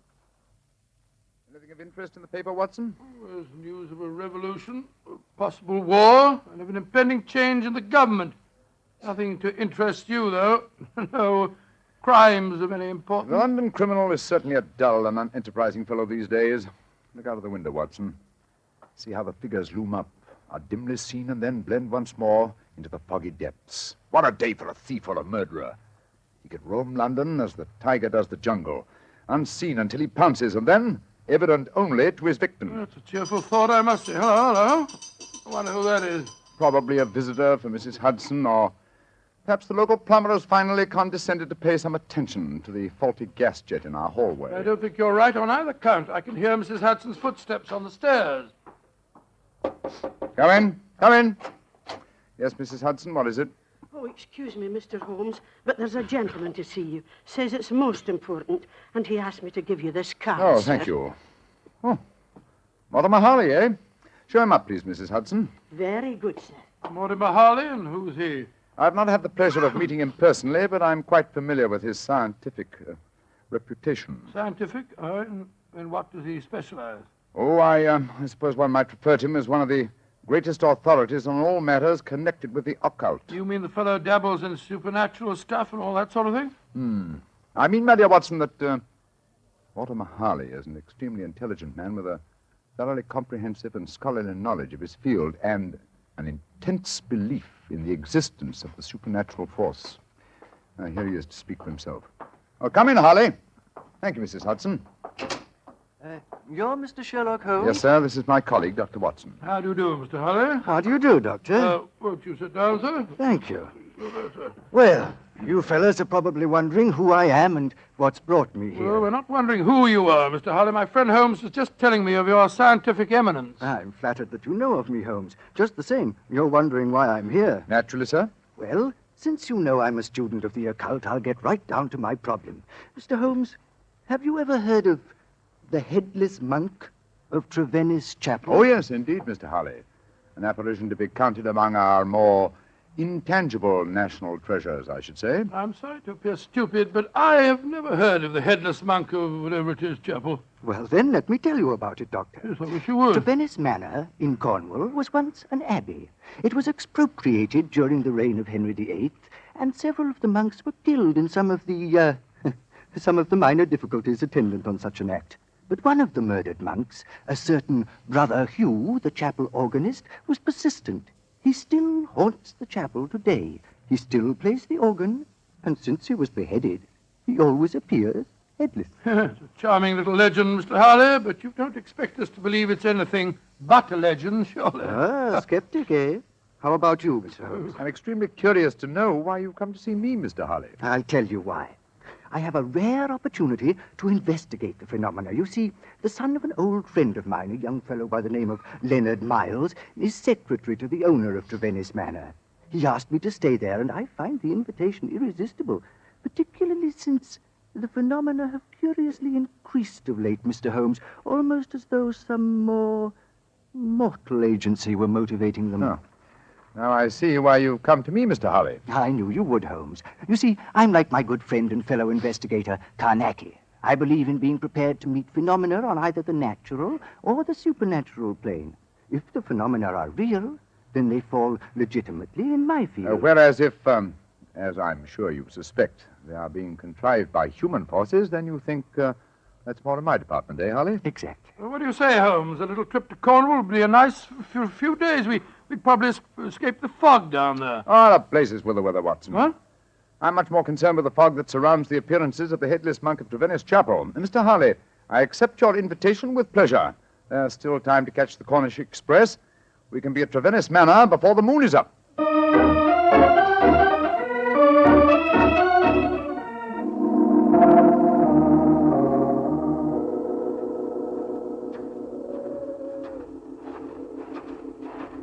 Don't you think that we should go to the manor house first, Mr. Harley, instead of coming straight here to the chapel? No, I don't, Doctor.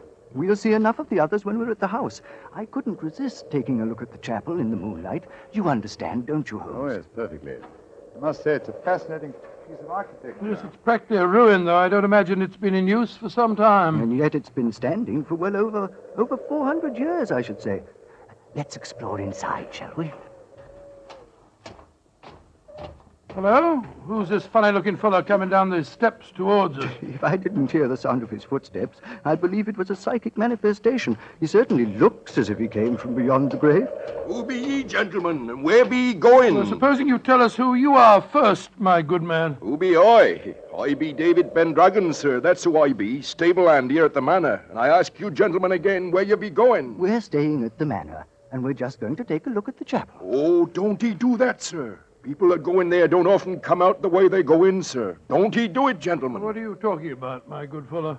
I be talking about the ghoulies and the ghosties and the organ music that comes out of the nowheres.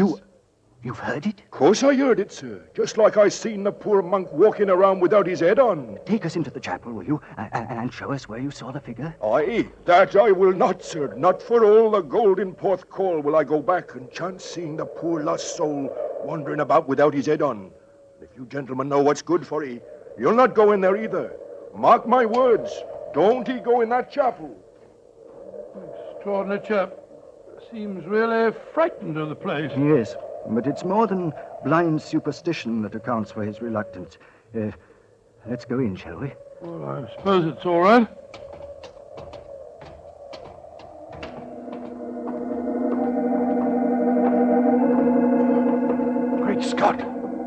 Listen to that. The organ.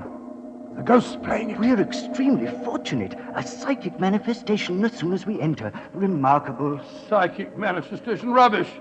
Look who's sitting at the keyboard. It's Holmes. Holmes? What's the matter, Watson? What's the matter? You frightened us to death, didn't he, Holly? Well, speaking for myself, Doctor, it disappointed me. I thought it was a genuine phenomenon. What do you think you're doing, Holmes? I thought you were still behind us. I'm sorry if I frightened you, Watson. I was curious about this organ. I slipped in by the side door ahead of you and tested the instrument. It's in astonishingly good condition for a disused chapel, don't you think, Harley? Yes, I do, Holmes. One might reasonably presume that someone tends it with great care. In fact, I would go further and say... What are you doing in here? We are guests at the Manor House, and we decided to pay a visit to the chapel before we paid our respects to our host. Oh, my father is your host. I'm Dorothy Brownlee. How do you do, Dorothy? My name is Holmes, and these gentlemen are Dr. Watson and Mr. Harley. How do you do, Dr. Watson? Mr. Harley. I heard the organ music, and I was terribly frightened.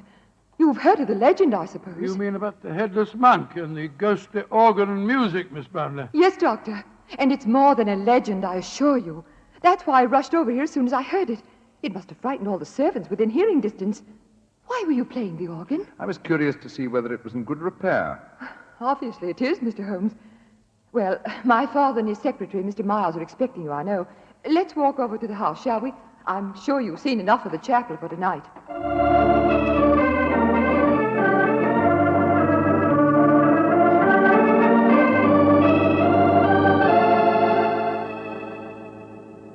Father, this is Mr. Sherlock Holmes and Dr. Watson. How do you do, How do you do, sir? How do you do? This is my secretary, Leonard Miles. How do you do, Mr. How Miles? do you, Mr. Holmes? Dr. Watson. I'm afraid Mr. Brownlee is rather angry with me. I hadn't told him that you were an expert on psychic phenomena, Mr. Harley. I fail to see why the knowledge of that fact should make you angry, Mr. Brownlee. I don't want you ferreting about into this so-called ghost business. There's been enough trouble in the neighborhood already. It's almost impossible to keep servants, and these Cornish people are incredibly superstitious. You haven't seen the ghost yourself, Mr. Brownlee? Oh, of course not. There isn't any ghost, I tell you. You heard the mysterious organ playing? No, I haven't.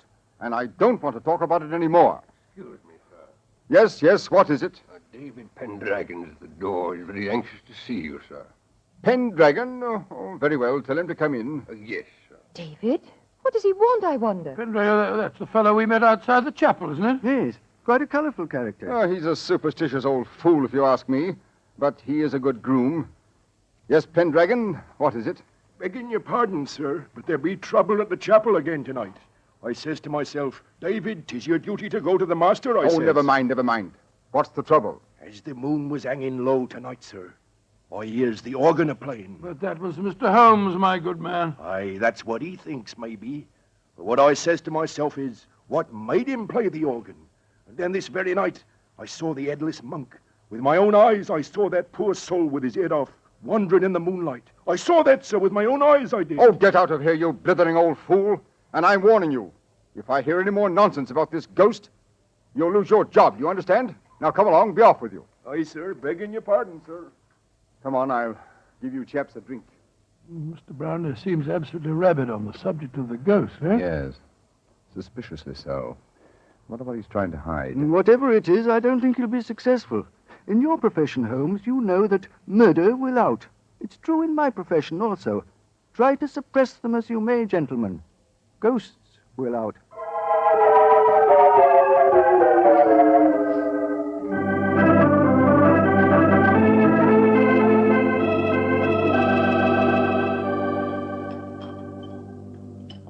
Well, Holmes, this place may be haunted, but I swear that I never spent a better night anywhere. And I've never eaten a better breakfast. Pass me another kipper, will you, old chap? Oh, well, Thank you.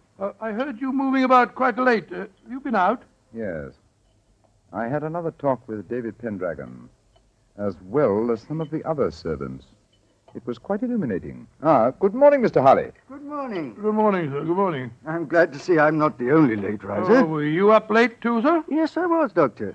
I decided to ignore the veiled threats of Mr. Brownlee, and so I did a little investigating in the chapel. Do you mind passing the teapot? And what were the results of your investigations, Mr. Harley? Well, there was no psychic manifestation, you understand, but I'm sure of one thing.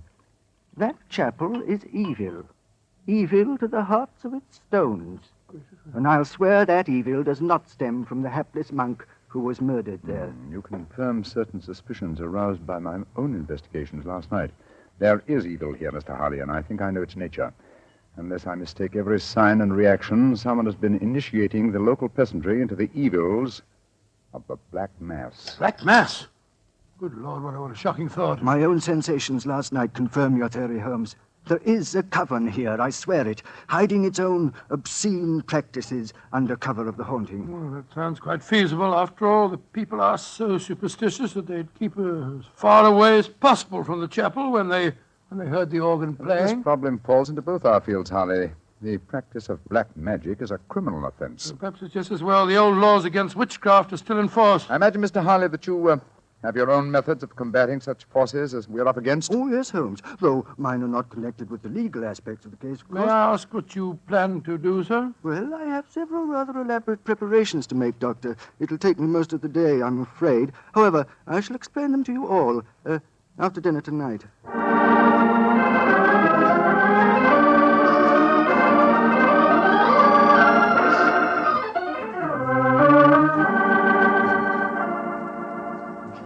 It's very pleasant to sit here after a good dinner with a superb brandy at one's elbow and listen to the piano being so charmingly played. You're very kind, Doctor. Want to play something more, Miss Brownlee?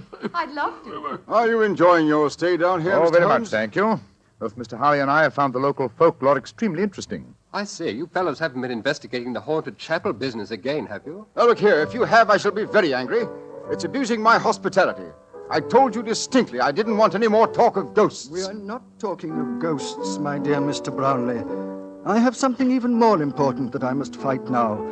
It's possibly a little hard to imagine me as a crusader, me, the stooped little man, beside the four of you, as toweringly tall a quartet of men as I have ever faced, and yet I am your St. George. What on earth are you talking about, sir? I'll tell you in secrecy. This mustn't reach the ears of the peasantry. I refer to myself as St. George because I go to wipe out an evil that lives in your midst, a living, modern dragon. Oh, please, Mr. Harley, that sounds dreadfully frightening. And to rid you all of this fiend, I must cleanse the chapel, purify it, exorcise it, remove its residue of psychic evil. That, gentlemen, is my mission tonight. Dorothy! She's fainted. Get some smelling salts, quickly. I'm afraid you were a little too graphic, Mr. Harley. I'm sorry if I frightened the young lady, but I'm sure that after tonight she will have no further grounds for fear in Trevenice Manor.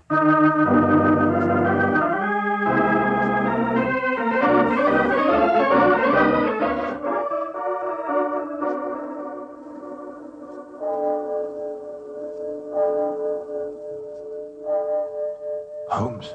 Yes, old chap? Did you hear anything? Nothing but the owls and the clock striking midnight. I'm getting awfully jumpy. What do you suppose Harley's up to? I can imagine his procedure. Midnight, the crucial hour, I suppose, in his endeavors.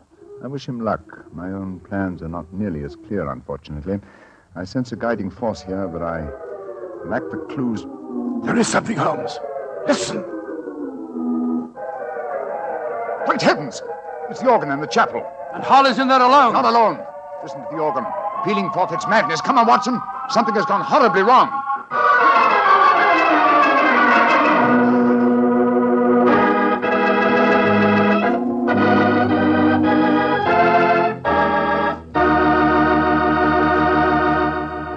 You'll hear the rest of Dr. Watson's story in just a second. You know, a moment ago, I told you how much I thought you'd like Petri California Sherry, but I didn't tell you that Petri Sherry is the all-round, all-American wine. You can not only serve Petri Sherry before dinner, it's good after dinner, too. And, of course, later in the evening, when you're listening to the radio with some friends, a glass of Petri Sherry is just the thing. And say, Petri makes two kinds of sherry, the regular and Petri Pale Dry. To make sure you get the one that you like best, do what I do. Don't buy one, buy two. But remember, always buy Petri. Dr. Watson, that was a heck of a place to break off your story. Then let us continue it as speedily as possible, my boy. As soon as we heard that devilish organ music, Holmes and I rushed out of the house and raced in the moonlight down the path leading to the ruined chapel. By the time we reached the entrance, the organ music had ceased, and the tall, gangling figure of David Pendragon was standing in our path. What be you gentlemen be wanting at this Never time mind of that. night? What are you doing here? I be here because the gentleman gave me 5 shillings to stand outside here and see that no one disturbed him. That's why I be here. And nobody did come or go. He still be there, he be. But when you heard that organ music, why the devil didn't you go in? Organ music? I heard no organ music, come on, sir. Watson.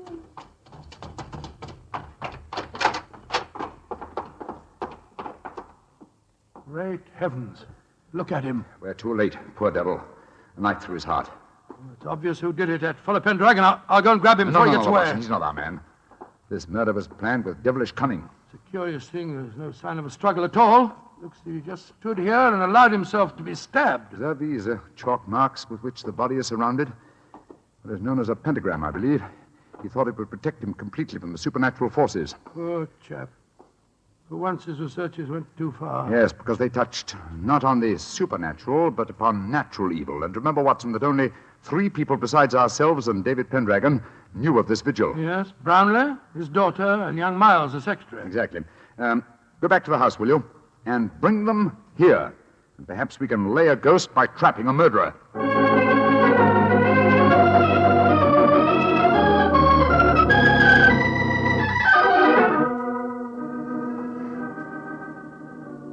And that's all I know, Mr. Holmes. Well, you've not established much so far, Holmes. The 3 of them all swear that they were asleep and that they didn't hear the organ. Yes, and you can't prove otherwise, I think I Holmes. can prove that one of you was not only awake, but also murdered Mortimer Harley. But why should any of us want the poor man dead, In Mr. your Holmes? case, young lady, I confess that I find it hard to conceive a motive. Implying that Mr. Brownlee and I might have one? Well, Mr. Miles, you must admit that you're responsible for Mr. Harley coming here. And you, Mr. Brownlee, must admit that you did everything in your power to prevent the dead man from carrying out his investigations. Why? What were you trying to hide? Nothing. It's just that I wanted to sell the manor house. All this talk about ghosts was giving the place a bad name. And if it had gone on, I'd never have disposed of the property. Well, speculation can get us nowhere. Let's get down to facts. Is there any other entrance to this chapel besides the 2 doors? None. Oh, there was an old smuggler's cave which came out near the organ loft, but Father had it bricked up some years ago. I had to. The tourists kept crawling in. Go and examine it, will you, Watson, old chap? All right, sure, Holmes. If you don't mind my saying so, Mr. Holmes, it seems obvious who did this murder. You told us David Pendragon admitted that no one went in or out as he stood guard. He must have done it himself. Oh, the man's half-witted. And superstitious. He might have killed Mr. Harley because he was attempting to interfere with the ghost. And then played the organ to celebrate the occasion? I think you overestimate David Pendragon's capabilities, Miss Brownlee. Mr. Miles. Yes, Mr. Holmes. Pendragon is waiting outside. Would you be kind enough to ask him to come here for a moment, please? Certainly. What did you find out, Watson? Well, it's easy to see where it was bricked up, but it's a solid wall now. No one could get in that way. But if no one came in or out, who else could have killed Harley except Pendragon? The ghost, or rather the person disguised as a ghost. The dead man expected a psychic manifestation. When he saw the supposed ghost coming towards him, he offered no resistance. He believed that the magical pentagram would protect him. Ah, there you are, David. Aye, here I be, sir. But I don't know nothing more than what I told thee. Oh, don't be frightened, Pendragon. All we want is the truth. That's what I told thee, sir. And tell us a little more, will you?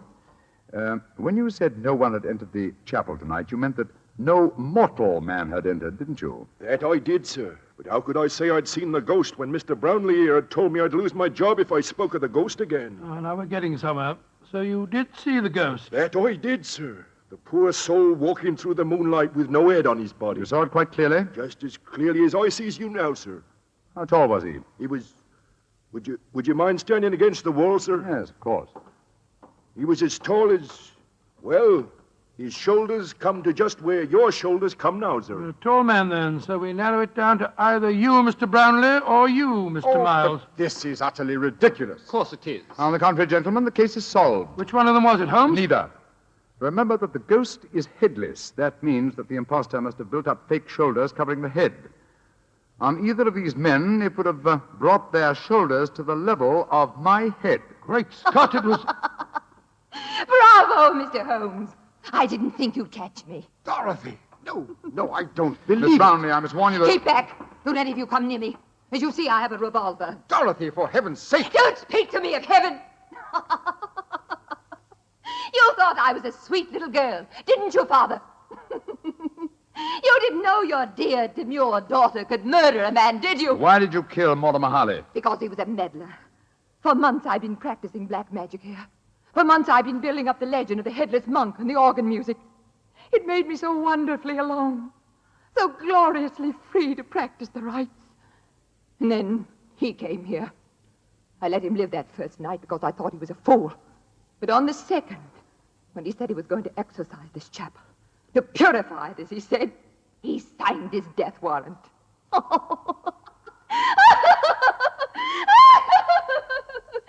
you could have seen his face, if you could only have seen his stupid, startled face as I plunged the knife into him. Dorothy! He bled so beautifully. Holmes, she's mad as a hatter. What are we going to do? Brownlee, give me that revolver. And let you take me to prison or an asylum? No, you'll never catch me. She's backing up the stairs leading to the organ loft. Dorothy, come back! Don't try and follow Look me. out! The railing's behind you. And turn my head. Oh, no, Mr. Holmes,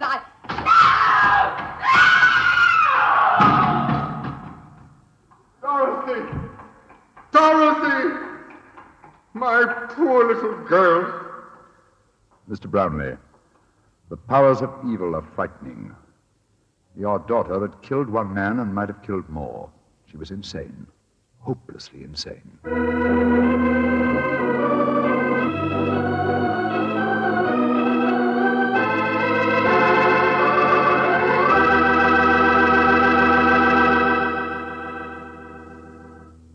Well, Doctor, that was quite an exciting story. You know, you and Holmes have worked on many cases that seem to deal with the supernatural. Yes, I must say, Mr. Bartell, that every one of them, when solved, disclosed the work of an evil mind rather than that of an evil spirit. The part I particularly liked about tonight's story was the organ music. There's something eerie, something almost ghostly about organ music. Yes, and there's nothing more beautiful. You know, I wish I could play the organ and write music for it. There's nothing like music to really express a thought. Yes, I can just imagine the kind of music that you'd write. Probably catchy little ditties such as, "The Petrie family took the time to bring you such good wine. So when you eat and when you drink, remember Petrie wine." Oh, no, Doctor. Is that the way I affect you? Although on the level, you could probably write beautiful music to describe the way the grapes look on the vine in the sunlight. But what music could tell you about the Petrie family and how long they've been making fine wine? You know, the Petrie family has been making wine for generations, handing on down from father to son,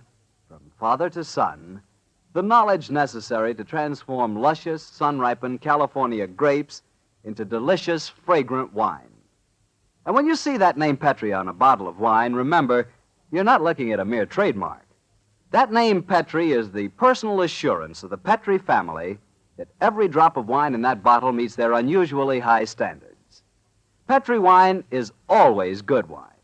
It's got to be, because Petrie took time to bring you good wine. Well, Dr. Watson, what new Sherlock Holmes adventure do you have lined up for us next week? Well, now let me think. Next week, Mr. Bartell, I'm going to tell you a story that started quietly enough as Holmes and I sat at a London dinner party, and yet, before the evening was over, we found ourselves involved in one of the most shocking scandals that ever rocked London society.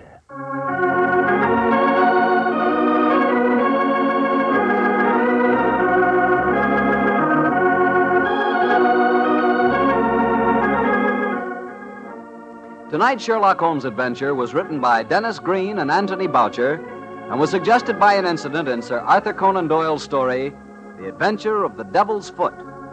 Music is by Dean Fosler. Mr. Rathbone appears through the courtesy of Metro-Goldwyn-Mayer, and Mr. Bruce through the courtesy of Universal Pictures, where they are now starring in the Sherlock Holmes series.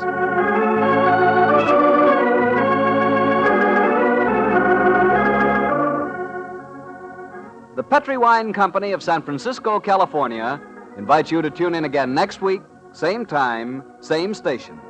Sherlock Holmes comes to you from our Hollywood studios.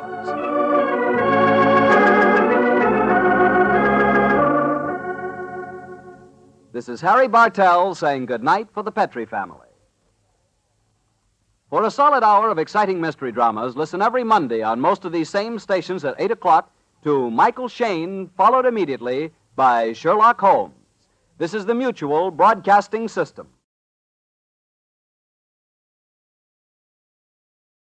Radio 4.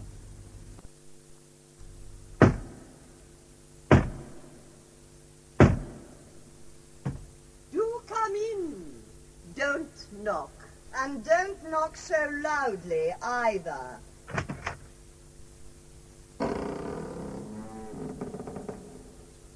Did I knock too loudly for your sensitive, pearly ears? You've heard nothing yet. Behave, slave. We rule this wave. Of you we are unafraid. We pay your wages. Put down the tray and come here.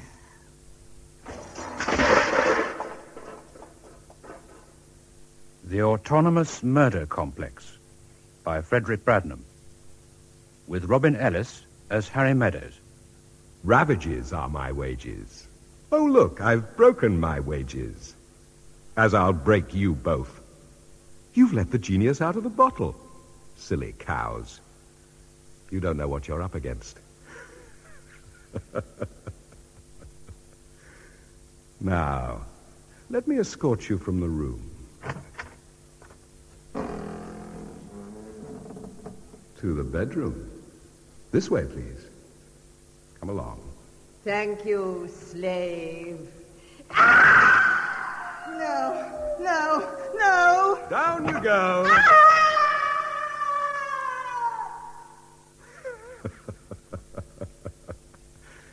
Just a matter of a few floorboards missing, and down into the pit they go. And no one will know that I did it. No one. That's the sort of thing. Terribly real at the time, Doctor. You English are so bad with names, Mr. Meadows. Hilda Geertzahn. I think you should call me Hilda. And I call you Harry, yes? Fair enough. Hilda and Harry. We should make the Palladium. Ah, that is a joke, I see. Not a very funny one. Sorry. So you write them down. The dreams, not the jokes. Read me another. All right. Do you think...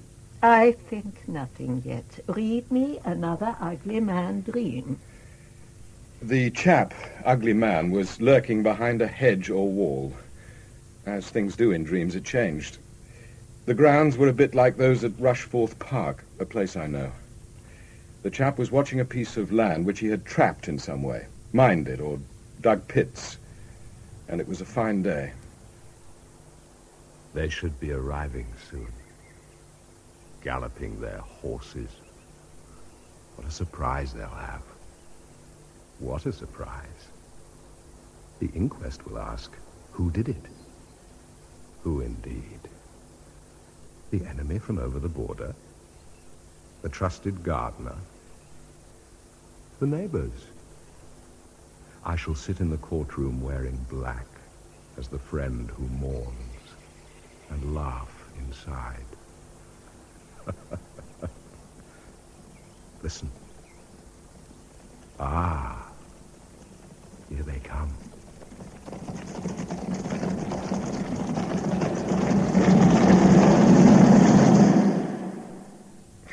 As usual, I woke up before anything happened. This ugly chap is all bull, all talk. Yes, but his own sort of bull, as you call it. Tell me now of yourself, Harry. I was wondering when you'd ask that. I thought psychoanalysts began with one's history. Why should we? That's only relevant if you're a real case, something we wish to sink our teeth into. Ah, yes, indeed. So come and sit in the chair now.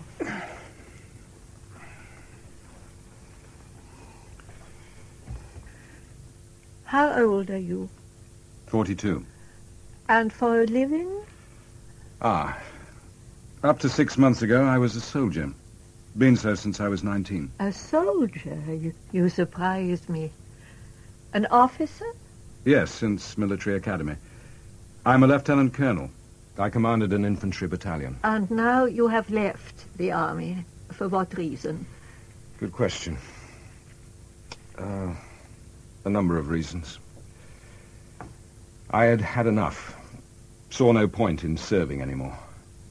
It was very unlikely that I'd get promotion, so I'd have to take my bowler hat, as we say, in a year or so why not now? And my last tour of duty wasn't a success either. Do you now do something else? No, not yet. I haven't got round to it. I'm in a pickle. Truth is... God, this is awful. I want to cry. Then cry. It's ridiculous. I mean, I don't cry. It's like some blubbering schoolboy. The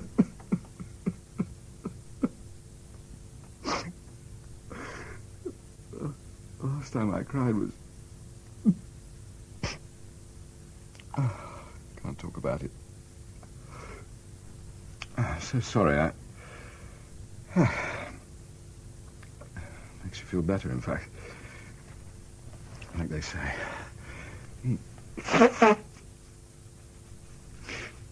Truth is, my life is a bloody nonsense. Fallen apart. It's hard to explain. Your last tour of duty wasn't a success, you said. Can you tell me of this tour of duty? Yes. What isn't covered by the Official Secrets Act.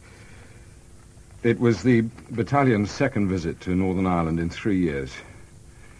The first wasn't too bad. This second go was a sheer catastrophe. I lost 10 chaps in one ambush. 2 weeks later, another 4 on the street in a week. Then my second in command and 3 of my best NCOs in one armored truck were blown sky high. All this in 3 months. So we were pulled out. I was moved to a staff job at NATO, relieved of my command, in fact. So I sent in my papers, and they were accepted. I sort of slunk out. Were you yourself wounded or injured? No, not a scratch. Do you believe the catastrophe, as you call it, was your fault? I don't know. I've chewed it over, God, have I not? Do you think there is such a thing as pure and simple bad luck? Why not? I have come across it. Pride must have a fall, right? I was proud. Vainly proud? Not proud enough, perhaps. Had I set things in motion in such a way that they'd turn against me? I can't see that I did. I can see that I'd lost my grip a bit, though. I had become a bit remote, I suppose. And a battalion commander can't be even slightly remote. At least not under the conditions of the Ulster War, he can't. Perhaps if I'd been more on the ball, I could have prevented some of the beastliness. I don't know, but because I wasn't spot on the ball, when the bad luck rolled in, it swept me away. Do I make sense? A type of sense, yes. I suppose it was because I was unburdening my dreams on you that I wanted to cry. You did cry also. Why, I am not sure.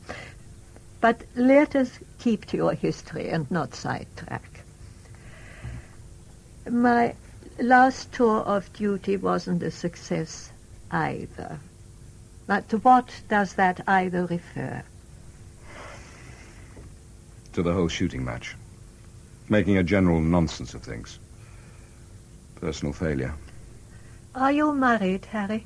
And there's that. I married 15 years ago. We divorced by mutual consent 5 years ago. We have a daughter of 13. Do you see your daughter? Now and again, by kind permission of her mother. And her? Your ex-wife, do you still see her? Oh, yes. In a way, we're quite good pals. She considers me a bit of a joke, has for a long time. I married above my station, as we used to say. I suppose that makes her feel superior. Do you mean that she is of a higher class than you? You know what class is in England. I came from the lower middle. My dad was a local council clerk. I married Lady Monica Grant, the daughter of an earl. So it was Captain Meadows and Lady Monica. who happens to be Mrs. Meadows. Oh, tell me something of your marriage. God knows why I ever thought it could have worked. I don't think Monica believes it ever would. She's a very, how can I put it, physical, passionate, strongly sexed lady. And she had a sexual crush on me. So did I on her, only not so much. But you can't keep that sort of thing up forever. If you'll excuse the innuendo. I suppose we had a good run for our money. Has she remarried? Funnily enough, she hasn't. I don't know what she does for mail company. She lives at home, and there's no evidence of lovers there. Not when I visit, at least. Does it worry you, the idea of lovers? Good Lord, no. Although I am concerned for Patience, my daughter's feelings. Lovers all over Rushforth Park when she's there would not be a good thing, would it? Oh, children suffer far worse at come through.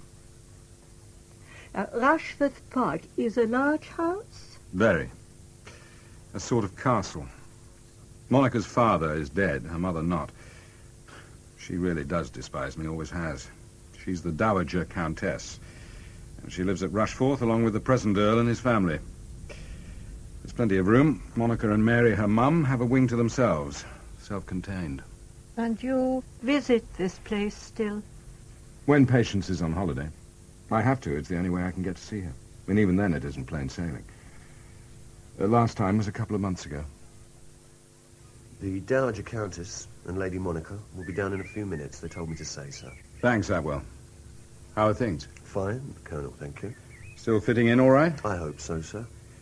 Is Miss Patience about? I don't know, sir. You haven't seen her? No, sir. I believe she's with the Bartons at Mallet, sir. I see. Thanks, Atwell. Keep up the good work. I'll do my best, sir.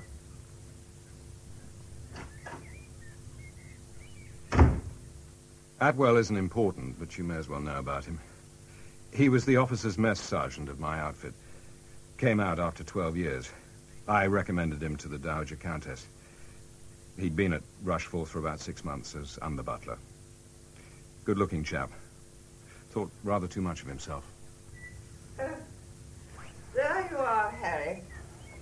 Wheel me to the window, will you, Monica? Got a job yet, Harry? Does it concern you, Monica? Do sit down, Harry. You're not on parade, are you? No, ex-mother-in-law. No longer. No more parades, indeed. Or did you mean something more subtle? Not me, Mary. You know me. You should get a job, Harry. Can't be good for you. Just lounging around all day. Doesn't seem to do many of your crowd much harm, does it? And you never understood about them. The roses need deadheading badly. I suppose you're wondering where Patience has got to. As I came specifically to see her, yes. Well, she should be back in about an hour, didn't she say, Monica? Well, that's what she hoped. You did tell her I was coming. Of course. She'd already made plans. That means you told her last thing, the usual trick. I can't imagine why you have this excessive disposition to filial affection, Harry. Do the middle classes always sport this behavior? I don't know. I'm lower middle, remember? And for Christ's sake, don't lay it on so thick. I want to give the child some love. Someone has to, and I don't believe either of you know how. It's something you weren't brought up to know about. You can't show. Don't be a bloody fool, Harry. Patience is perfectly happy, both here and at school. She behaves as if she is, which is good behavior and no more. The girl is a child. 13, Mary. They go on the pill at 13. What they get up to in the lower depths is of no concern to us. God, how I hate you, both of you. Oh, must you? Let us preserve the decencies, please. And you don't hate us. We don't hate each other in our world. Shall I have tea, sir, milady? Oh, yes, do, Atwell. Have some tea with us, Harry. Patience will be back by 5:30, I'm sure. Is it as bad as that? I've given you the basics, but it is. In Danish, we say factor. Antics, playing games. Yes, but their game is not my game, if I have a game. It was of them I was speaking. They are the game-playing sort. You, Harry, I do not think you play games. You are a man without a private mask, I think. Is that a compliment? Is it a good thing to be? It is a compliment in a way. It is not a good thing to be, no. So, why do I dream these awful dreams? We shall try to find out. If we find out, will it heal? Ah, that is the mercy which we seek. This frightful chap I dream, as if I am him and he is me. Where does he come from? Who is he? Why does he take over like he does? Is he one side, the bad side? You have heard of Carl Gustav Jung, yes? The psychologist The chap. psychologist chap. Let us go into the unconscious, Harry. Like going into a minefield without a map, isn't it? Good. True. But there are parts which have been mapped. Some twist and turn and are made by their own immanent rules, of which we know very little, although we do know of the parts. Made by their own volition. So it seems. Jung called these parts complexes. And these particular complexes, which seem to exist in isolation in the unconscious, he called autonomous complexes. You mean while other complexes relate to each other, like paths that cross, these autonomous ones don't? Roughly, yes. You see, all this that I tell you is only an approximation. Oh, there are books, many books. The complications are immense, so much so that I would rather you did not read any such books at present. All right. I'll stick to Anthony Powell.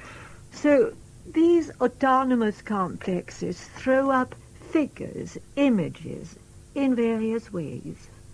They can also invade the conscious personality and turn a person mad, or make him believe in his destiny so strongly that he becomes his destiny, but still often mad. He becomes possessed. It also, unfortunately, makes for persons to behave with great foolishness more often than not. A folie de grandeur sometimes. Politicians, for example, frequently suffer from this possession. I've noticed. Now, in literature, Raskolnikov's Crime and Punishment is a good example. Dostoevsky understood that Raskolnikov's belief that a man is not a whole man unless he can take the life of another without compunction is foolish and pathetic and mad. I think I understand. Am I in danger of being invaded? No. Your autonomous complex is more interesting, more rare. It has produced a shadow ego figure. A figure lurking deep, deep down among the rubbish of repressions, anxieties, hates and fears. A negative and dark figure. The secret side of your ego, but part of your whole personality. That which makes you a whole man. But why this shadow ego figure should appear with such clarity, such power, I don't know. It is what we must find out. Now, when did these dreams first begin, did you say? No. 2 months ago, about. Immediately after I last visited Rushforth Park, actually. A short dream. The nasty chap was gloating about having sent everybody off in wrong directions. I think he was there, in Rushforth, in a small room. Yes, he could use Rushforth as a plank, a springboard. Well, our next session is on Friday. You must make a note of your dreams, please. I will. Tell me, could this figure... Let us call him Horrible Harry. H.H. for short. Spot on. Could Horrible Harry cause this Harry to do any harm. It is unlikely, except to yourself. There are mass projections of this shadow figure. They produce religious bigotry, the treatment of other races as subhuman, inferior. Do you have such feelings consciously? Against the Irish, perhaps? No, I rather like him. Of course, there is the Dowager Countess. Her sort. She's an unlikely candidate. Oh, I'm tired now. I grow old, you know. Until our next meeting. He's not here. Look behind the wall. Where could he have got to? He's vanished into thin air. He was only an old tramp. I thought he was a clergyman. He was a priest. A cardinal. He chased the little girls, whatever he was.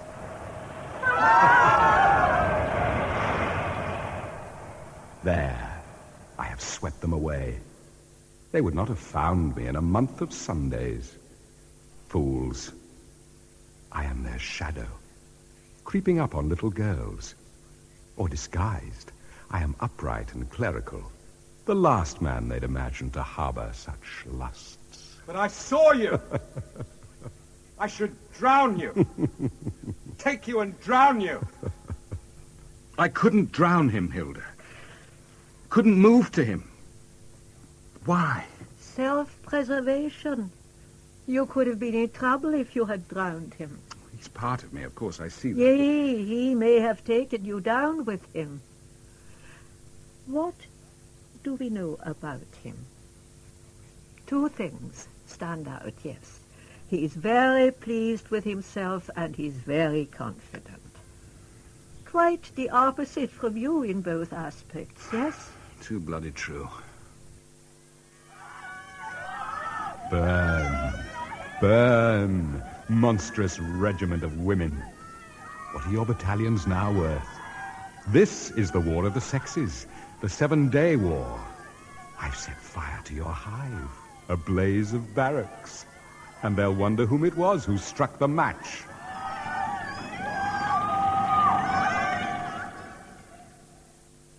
That paid them out, burnt them out, and paid them out.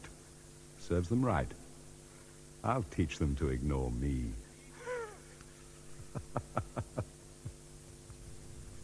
What can we make of that, I wonder? H.H. seems to have it in for the girls. They are a regiment, a battalion, yes. Your soldiers? You resent the way the army treated you, but do you resent women in general? Certainly not. Not in general. One thing, Hilda. When H.H. is up to his tricks, I'm there also, every time, watching him openly. He doesn't appear to see me, or if he does, he ignores me. Is there a drift of sorts there? He's too conceited to acknowledge your presence, and of course you are no threat to him. Fair enough. Of course, he's still not been seen actually doing anything, has he? Only claiming he's done things or waiting for them to happen. I know. I wonder if he will do something, and if he does, why?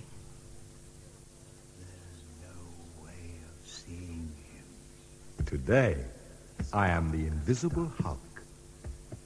The Black Death who will clutch at their throats until they are dead. There's no protection from him. I shall leave no trace of my revenge. You will see. The trail of dead will be like those struck down by an unknown doom. Here we go. Cloud. You would not know, but Nietzsche had similar dreams. He went mad, didn't he? Are you feeling all right, Hilda? Tired. And I have some pain. But let us go on. Now, this is interesting. H.H. is a revenge symbol, yes? Against all the slights you've received, the small persecutions, the manner in which the army failed you, the treatment you receive at Rushforth Park, yes? I suppose so. But There is something more, which is exciting, yes. H.H. looks ahead to what is to happen often. Often as if he knows the future. He prophesizes. Yes, this is unusual. Oh. Hilda? What's the matter? Oh. The pain is different this time. Goodbye, Harry. Hilda? Someone!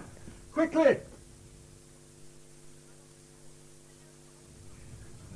I thought it better to talk here, Colonel Meadows, not the consulting room, which may have seemed I was taking over from Hilda.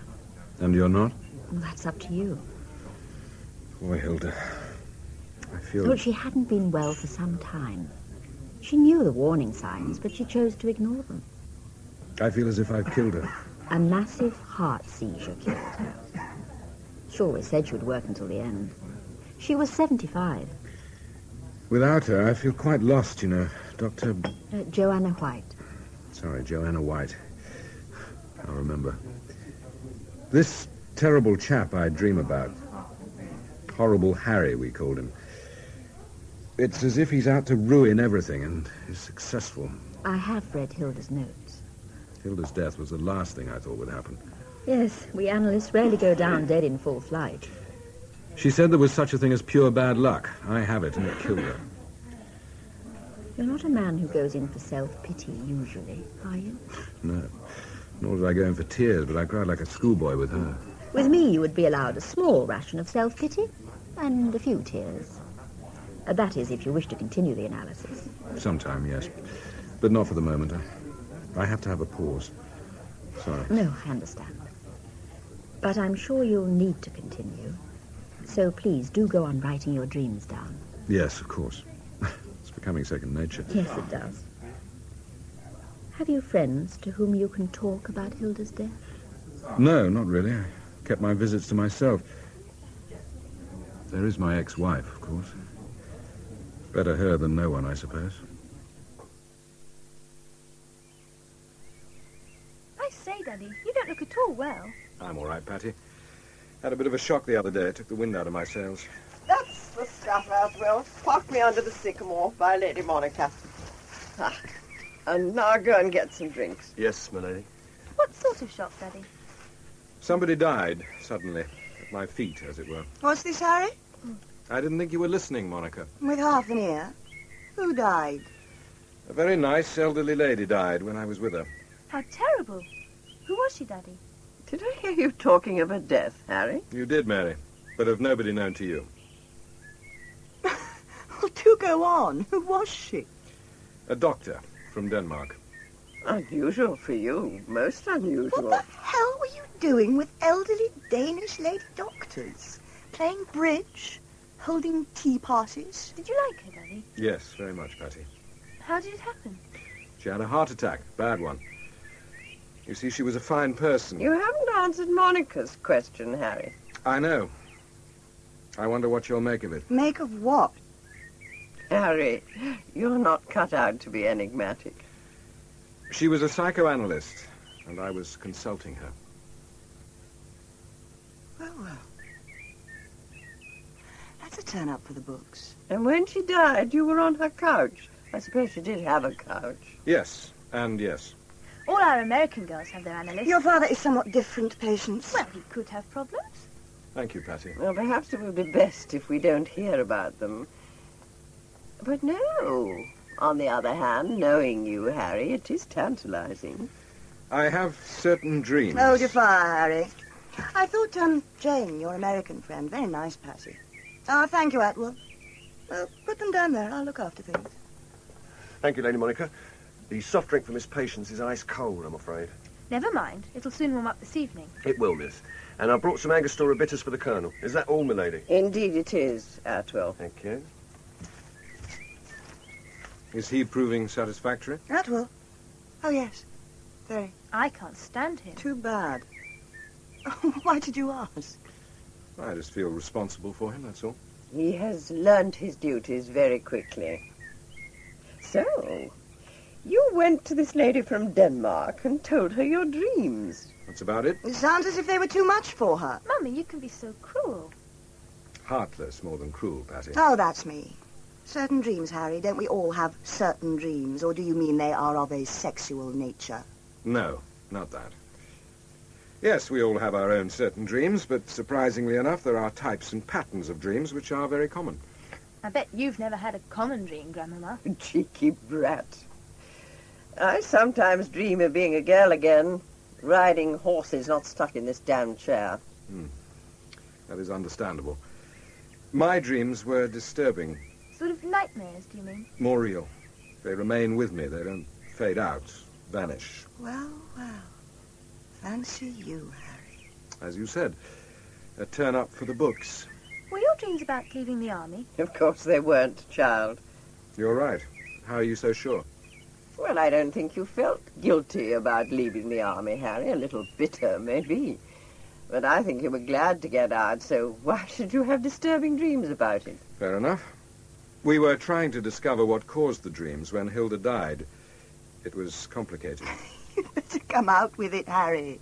What sort of dreams? An autonomous complex. My dear boy, what? Well, I'll tell you.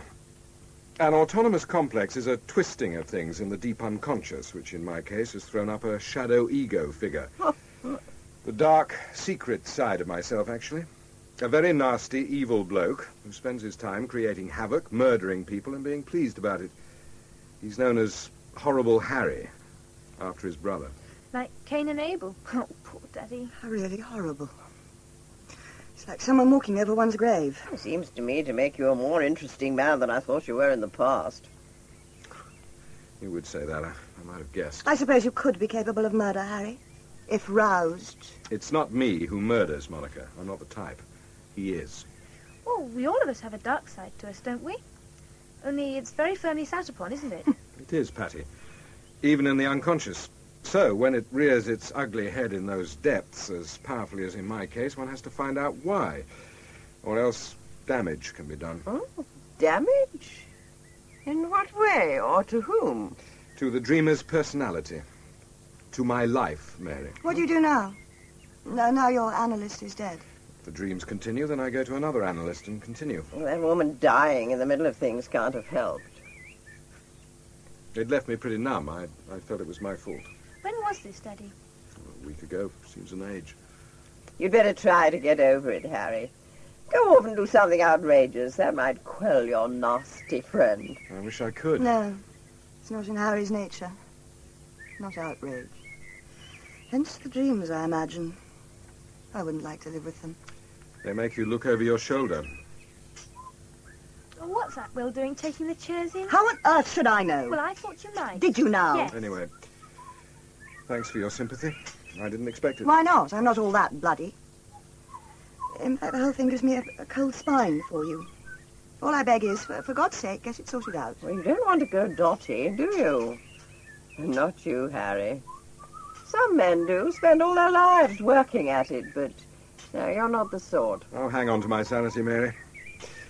Now, Patty was going to take me to see the new puppies. Shall we go? Yes, lovely. Won't be long. Where are they? Well, they're over in the stable. They're very alike, those two. I wouldn't have expected it. And you must stop Atwell hanging around, Monica. I know. He's becoming a bore. See? We haven't touched the drinks.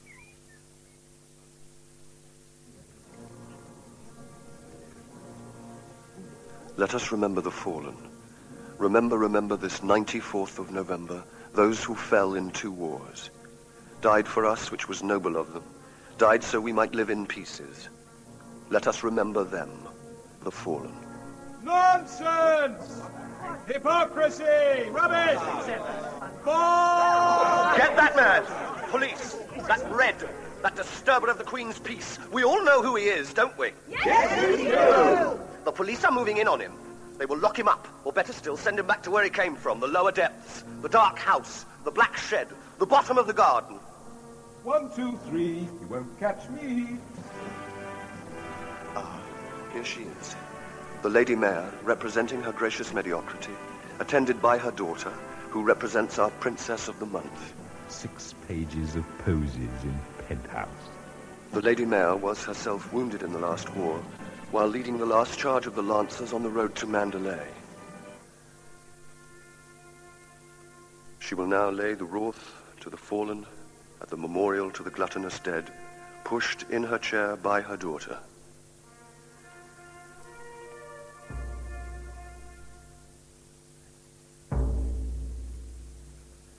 As they remain at the memorial in silence, a figure approaches.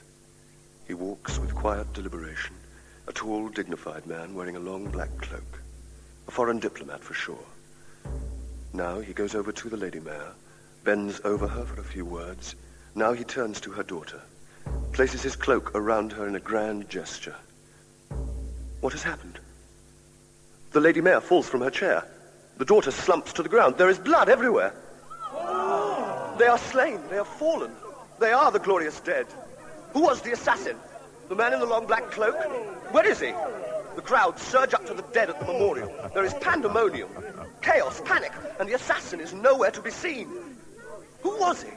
Who was he who fulfilled our hopes and our desires, our dreams and our wishes?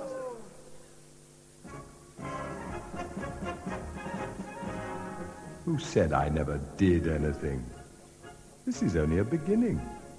Wait and see, and they won't catch me.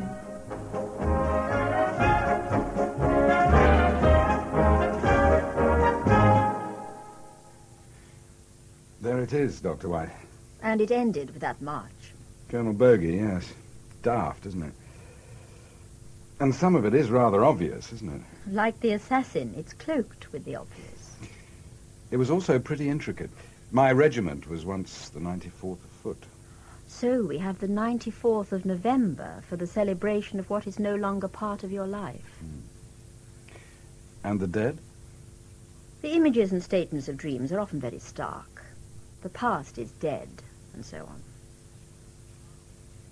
Also, you have no unconscious desires to kill your ex-wife and her mother, but you probably do have the unconscious desire to have nothing more to do with them. It would be best if they were also no longer part of your life, although that's impossible. A really fresh start. It could be that that's what horrible Harry is up to.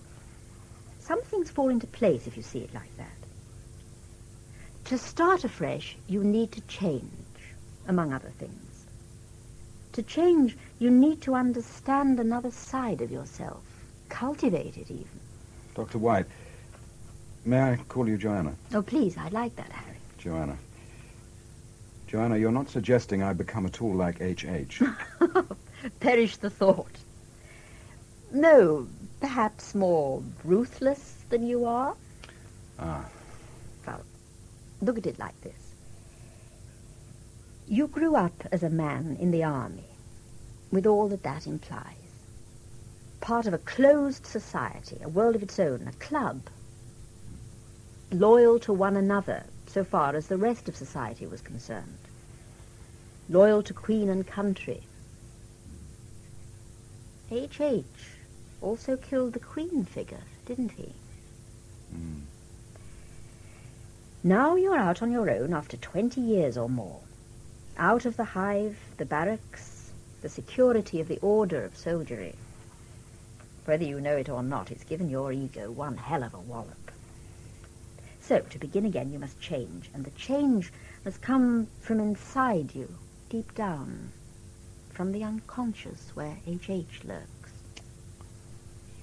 If you don't change, you'll become a silly old buffer type, an anachronism, out of your depth. So H.H. has been killing the past. Let's say it's a theory worth exploring. One thing, though.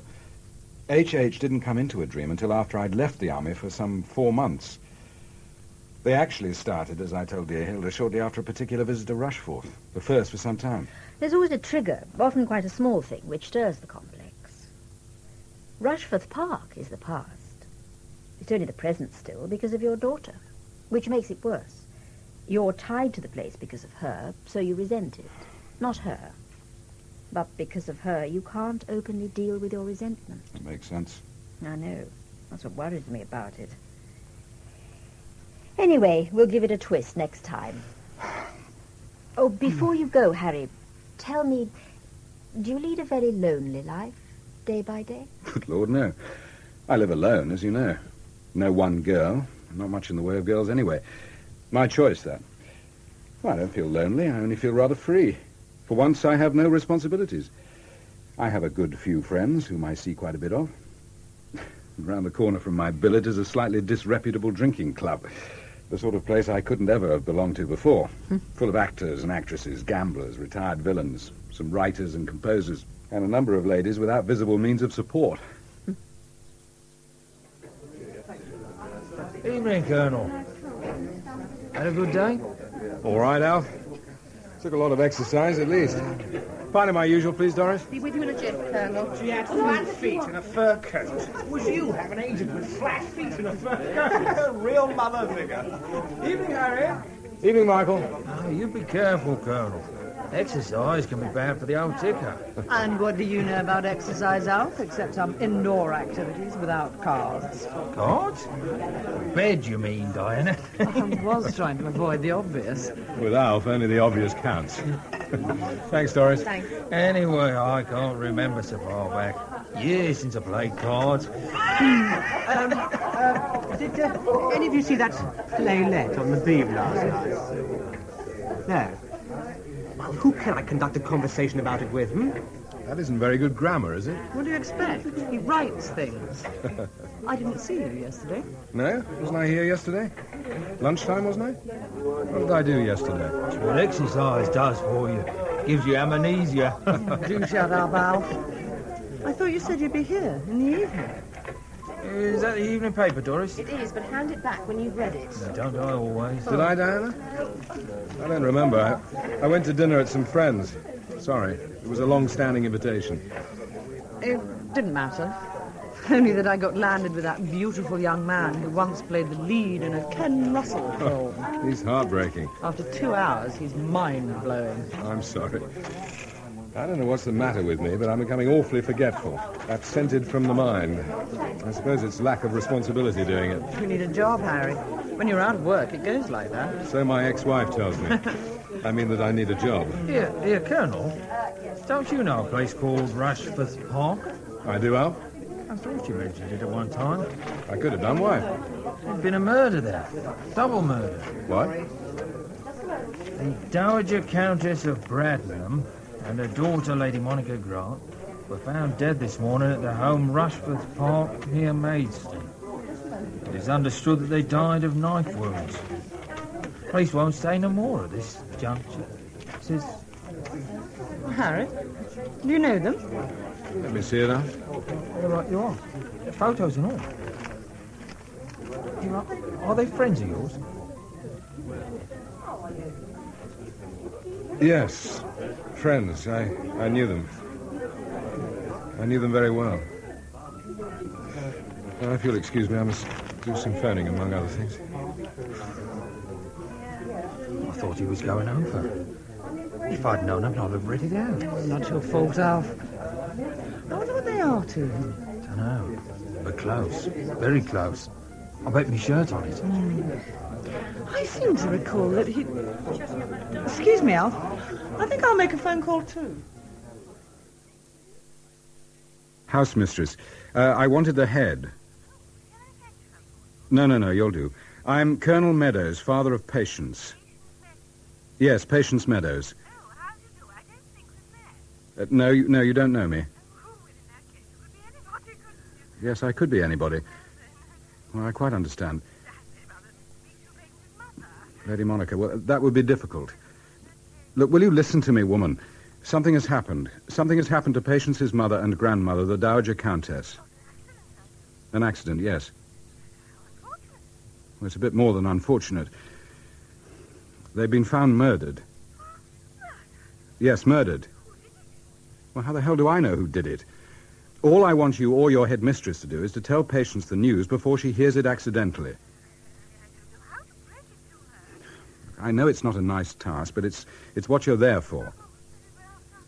Then get her to ring me. 01-246-8091. Thank you. Silly cow. Damn, who the hell is that? Where's my flaming revolver?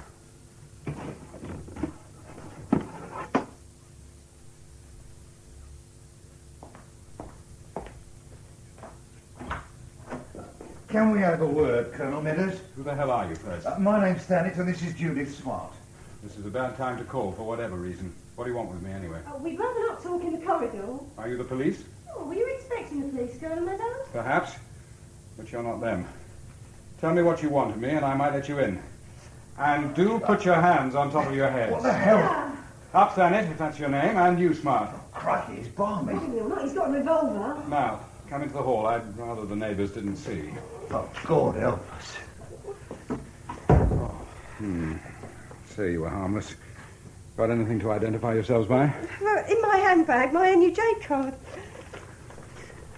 The tidiest handbag I've seen for a long time. So, you're reporters.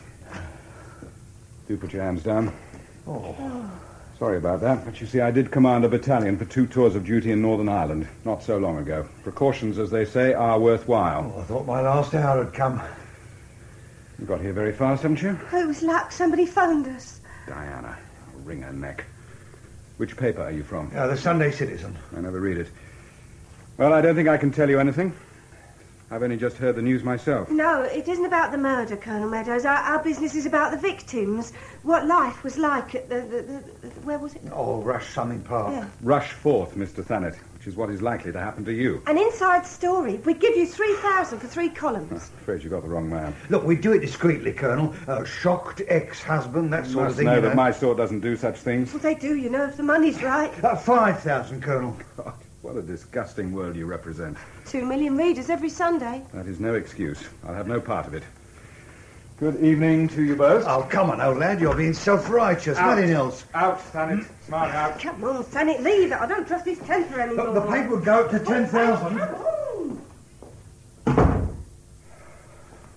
God help the self-righteous.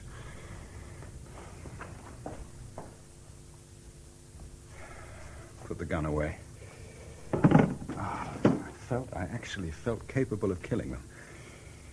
And what could I tell them? Who did murder them?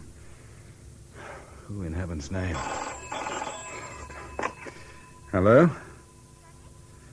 Patience.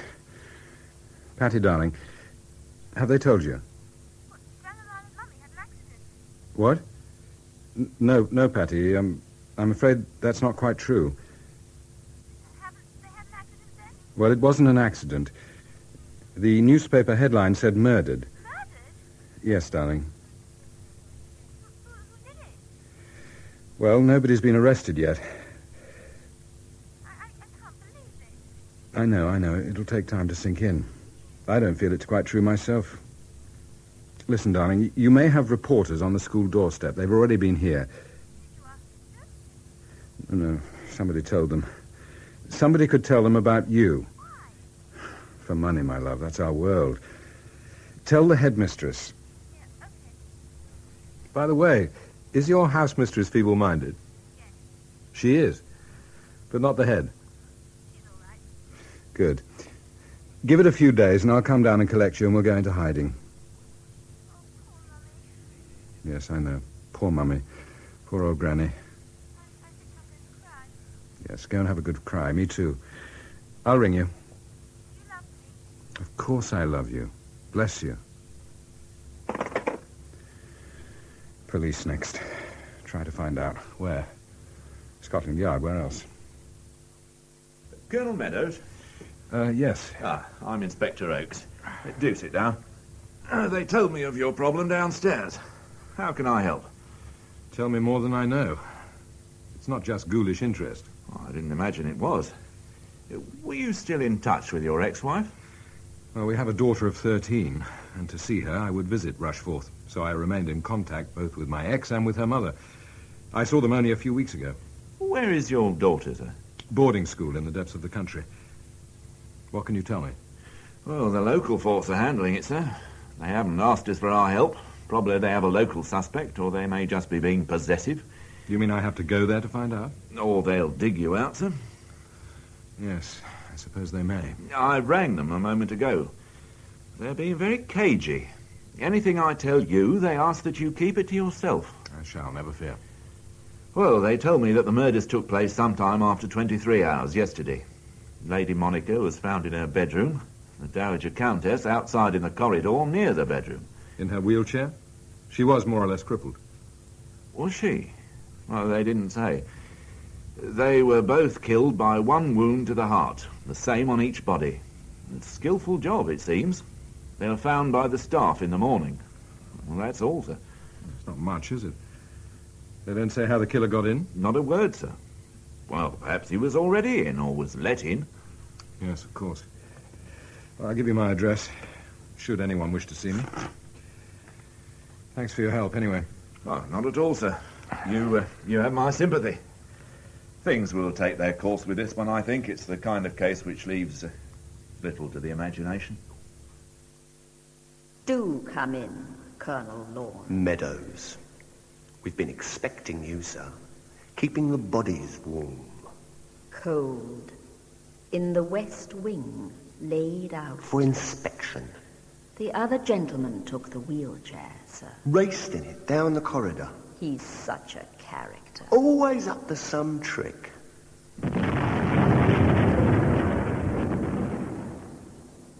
Come in, dear boy, come in. What a wonderful scene of carnage, eh? What went on in the kitchen, eh? Not an unbroken utensil to be seen. They didn't expect it, you know, but they deserved it. Richly. Barefaced, bearing hearts, and so on. They should have expected it, dear boy. The signs were all there. Of course, as we both know, signs have to be interpreted as best one can. Taken as omens. So there it is. And do take the knife with you. It is yours. You recall when they gave it to you, I'm sure. It's more of a short bayonet than a knife, isn't it? Well, I'm wheelchairing away. Cheerio.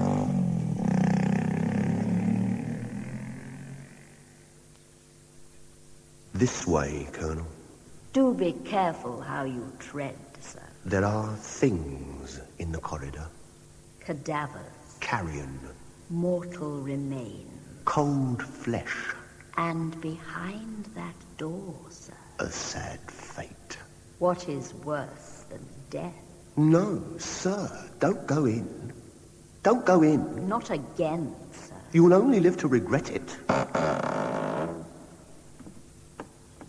You have opened the door, sir. So now you'll have to see what you did. And that will make you scream, sir.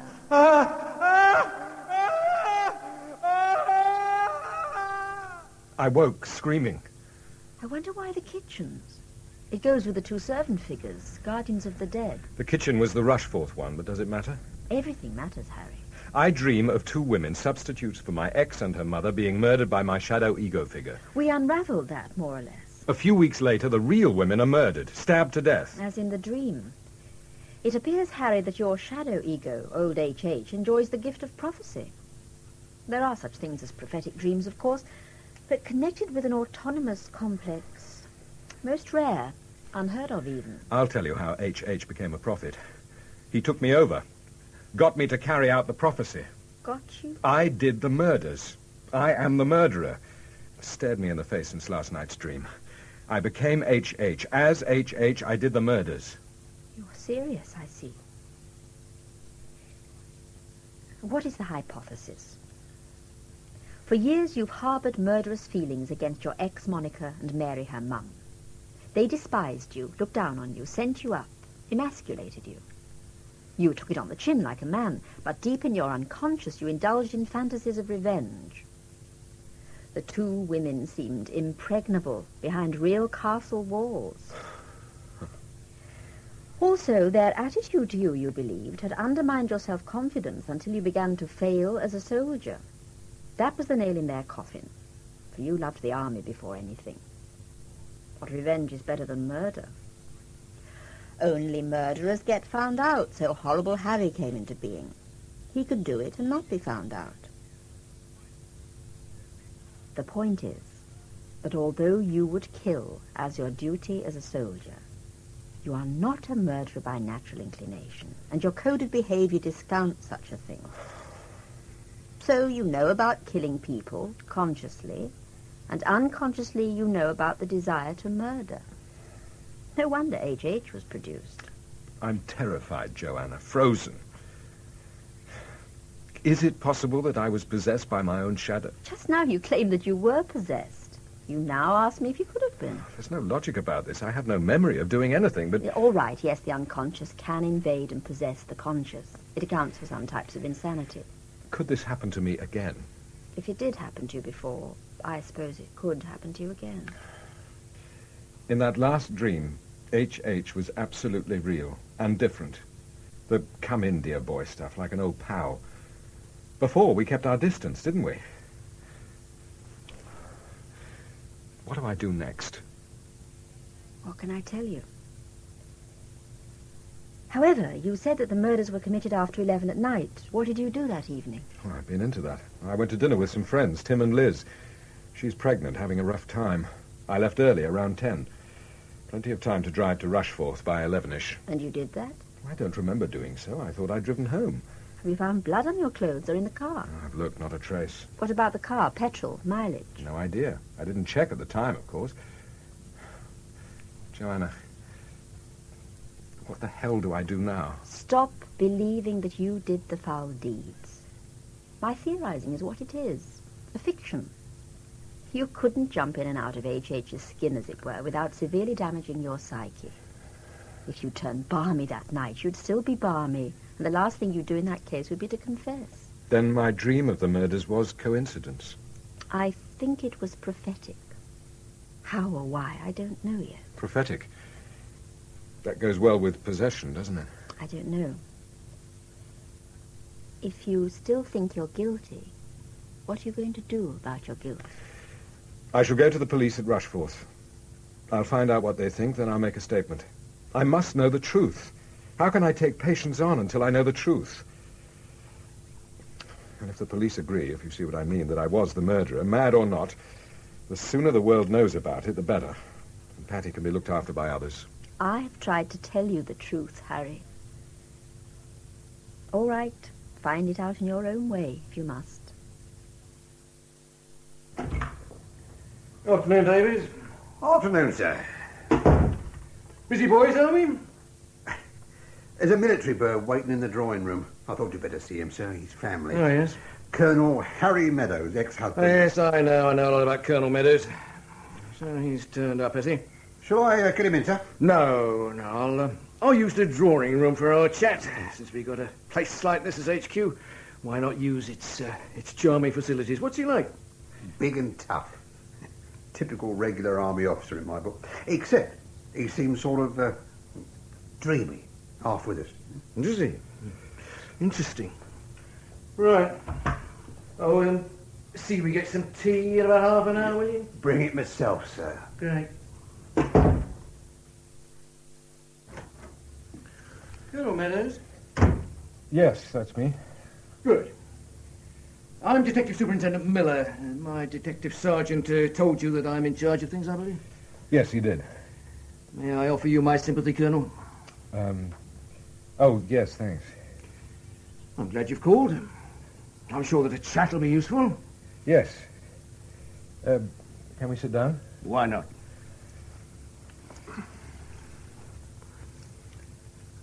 Lovely room, this, isn't it? Yes. Yes, I suppose it is. I'm told that nobody was allowed to smoke in it. No, it was a house rule. The fabrics hold the smell. Oh, so that's it, is it? I wondered why. Although today, of course, smoking is becoming an antisocial activity in the eyes of many. Yes. I puff at a pipe on occasions. Some must say I enjoy a cigar now and again. Yes, I'll smoke a cigar, if offered. Is your daughter remaining at school, Colonel? Patience? Yes, but I'll take her off soon. Was hoping to.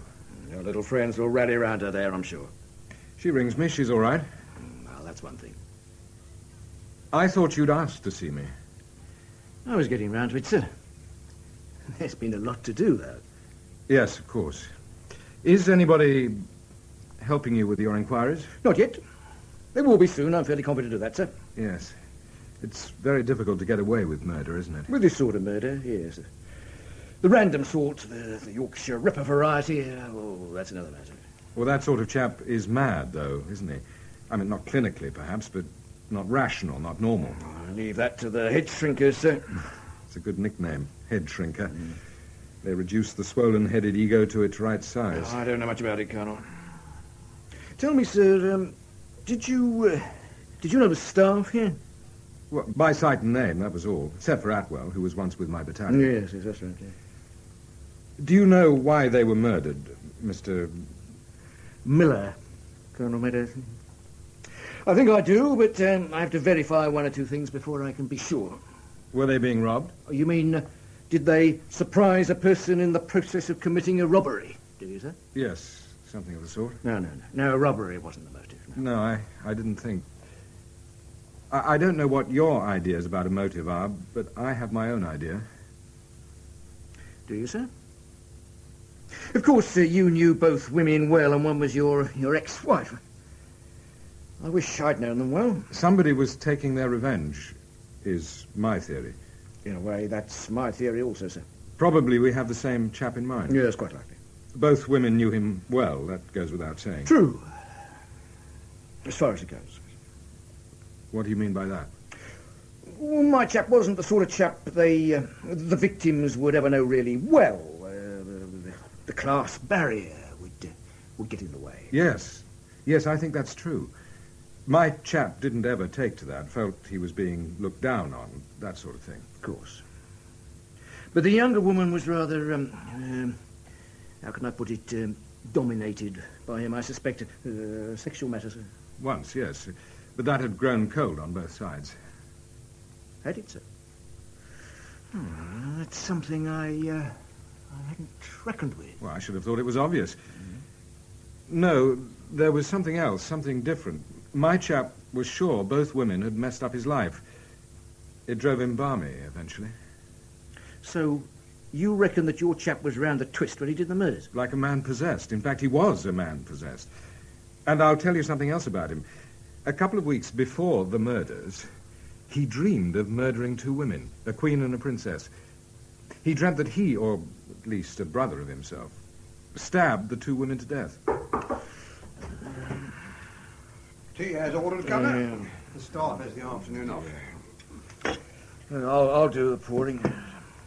First time I've seen a large DS mincing around with a silver tray. We always chose small other ranks as mess waiters. They did less harm to the furniture. Haven't touched a thing, sir. Will that be all, gentlemen? Oh, yes, thanks, Davis, yes. Right, Colonel Meadows. Let's pour you a cup.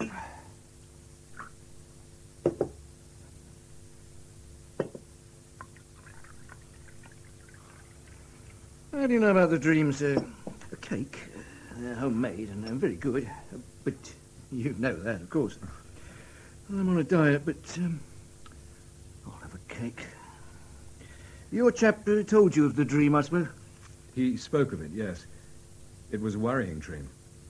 He had to speak of it. Delicious, this cake. Tell me more about your chap.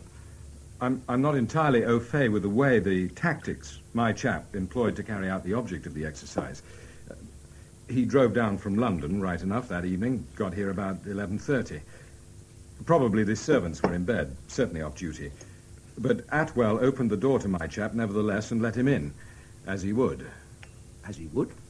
Atwell knew my chap, and my chap held rank over Atwell. Oh, did he? Go on, Colonel. Once inside, my chap sent Atwell packing. He heard the old countess pushing herself around in her wheelchair upstairs and wondering who it was arriving so late.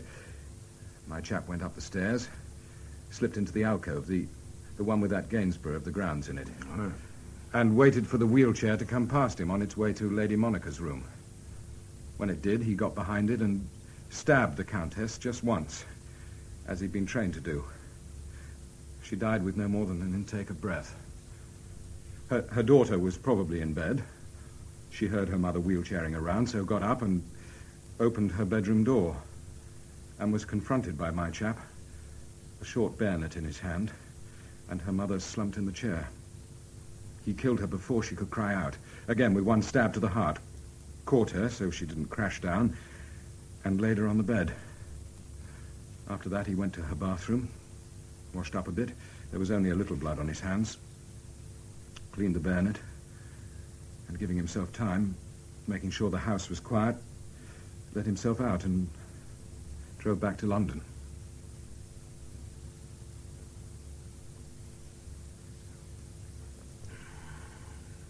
You drink your tea, sir? I want another cup. Yes, right away. Do you expect me to arrest you on that statement, sir? I can't see why not. It's a perfectly good confession.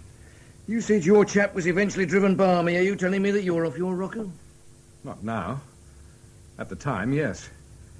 I was possessed by my shadow ego figure. The one I had dreams about. An autonomous complex we christened Horrible Harry, as he is my ugly half. God save the Queen. You said we've christened? The psychoanalyst I go to. Have you told him this story? It's a her. Yes. And what did she say? She said it was a good theory, but it couldn't have happened. If you were possessed when you did it, how do you remember what you did now? I don't. Not a thing.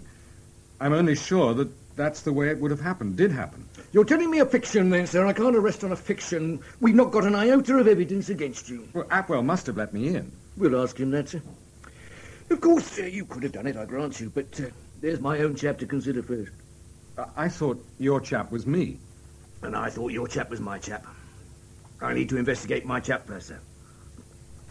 Give me a day or so, and I'll get round to your claim. Go back to London, stay there, and I'll be in touch. All right. This isn't exactly how I visualize things. Never mind. I see your point. Don't keep me hanging around too long, though, will you? There is my daughter to consider. Yes. Yes, there is. I'll do my best, sir.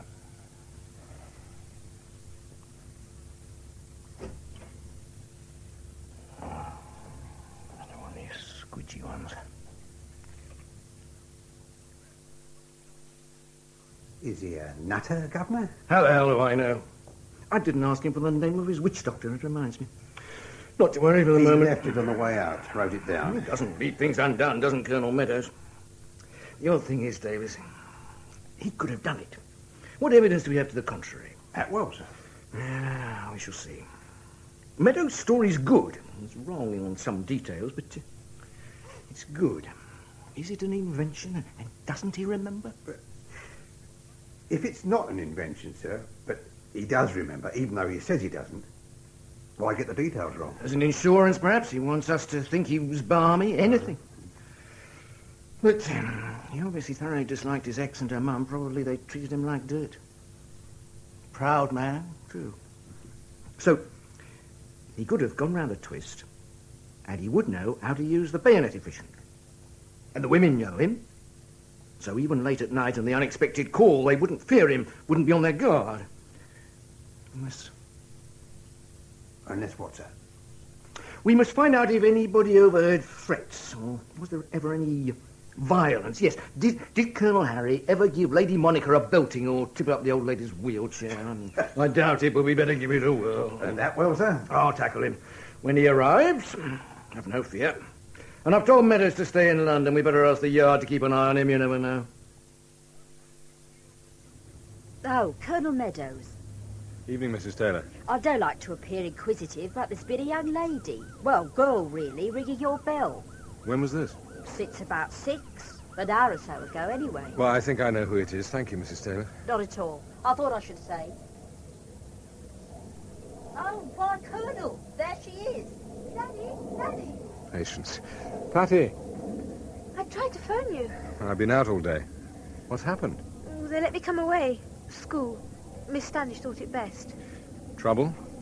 No, just that, well, nobody could talk of anything else. Being the centre of attraction has its disadvantages. I've been nowhere until today. It was jolly ghoulish. Oh, you must be exhausted. Come on.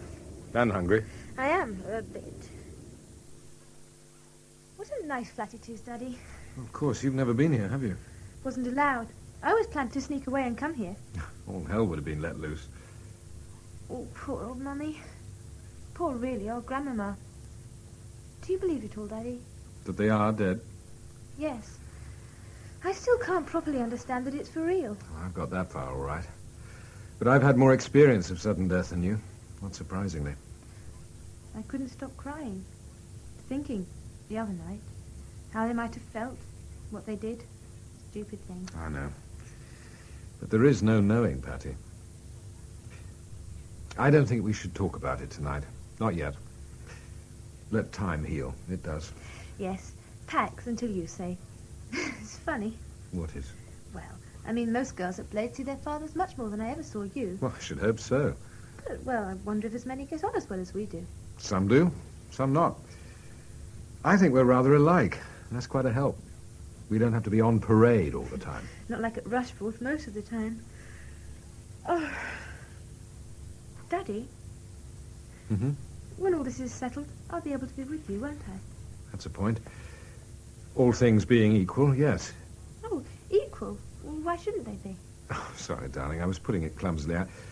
I was thinking of the Bradenhams, that great horde. But you come before them, Daddy. Of course, yes, I know. Grandmama wasn't a bad old sort, and she was very brave. All that pain and not a word.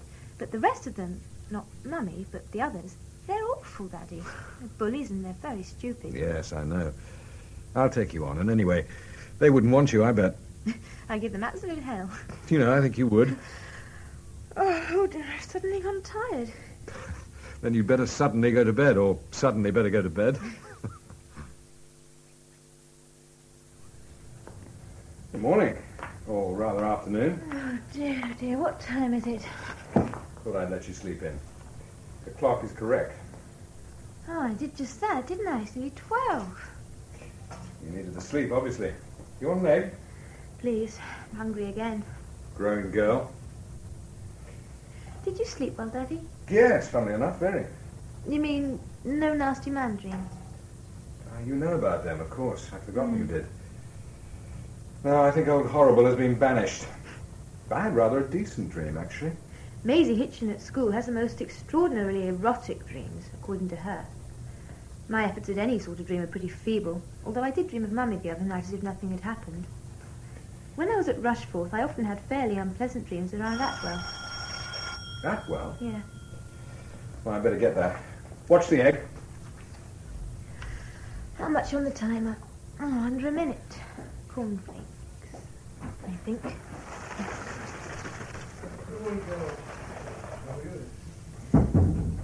Daddy does keep everything neat and tidy.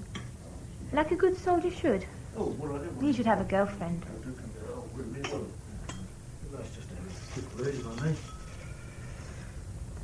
Oh, hello. You're a detective.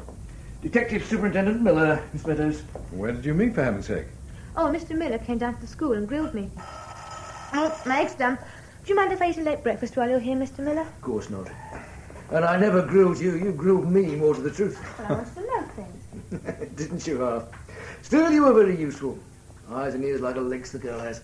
Hear that, Daddy? Oh, sorry, I'm being much too flippant. I don't really feel flippant. Oh, dear, it's hard-boiled. Never mind. Have you arrested anybody yet, Mr. Miller? Yes, I have, Miss Meadows. Good. I bet I know who it is. Yes?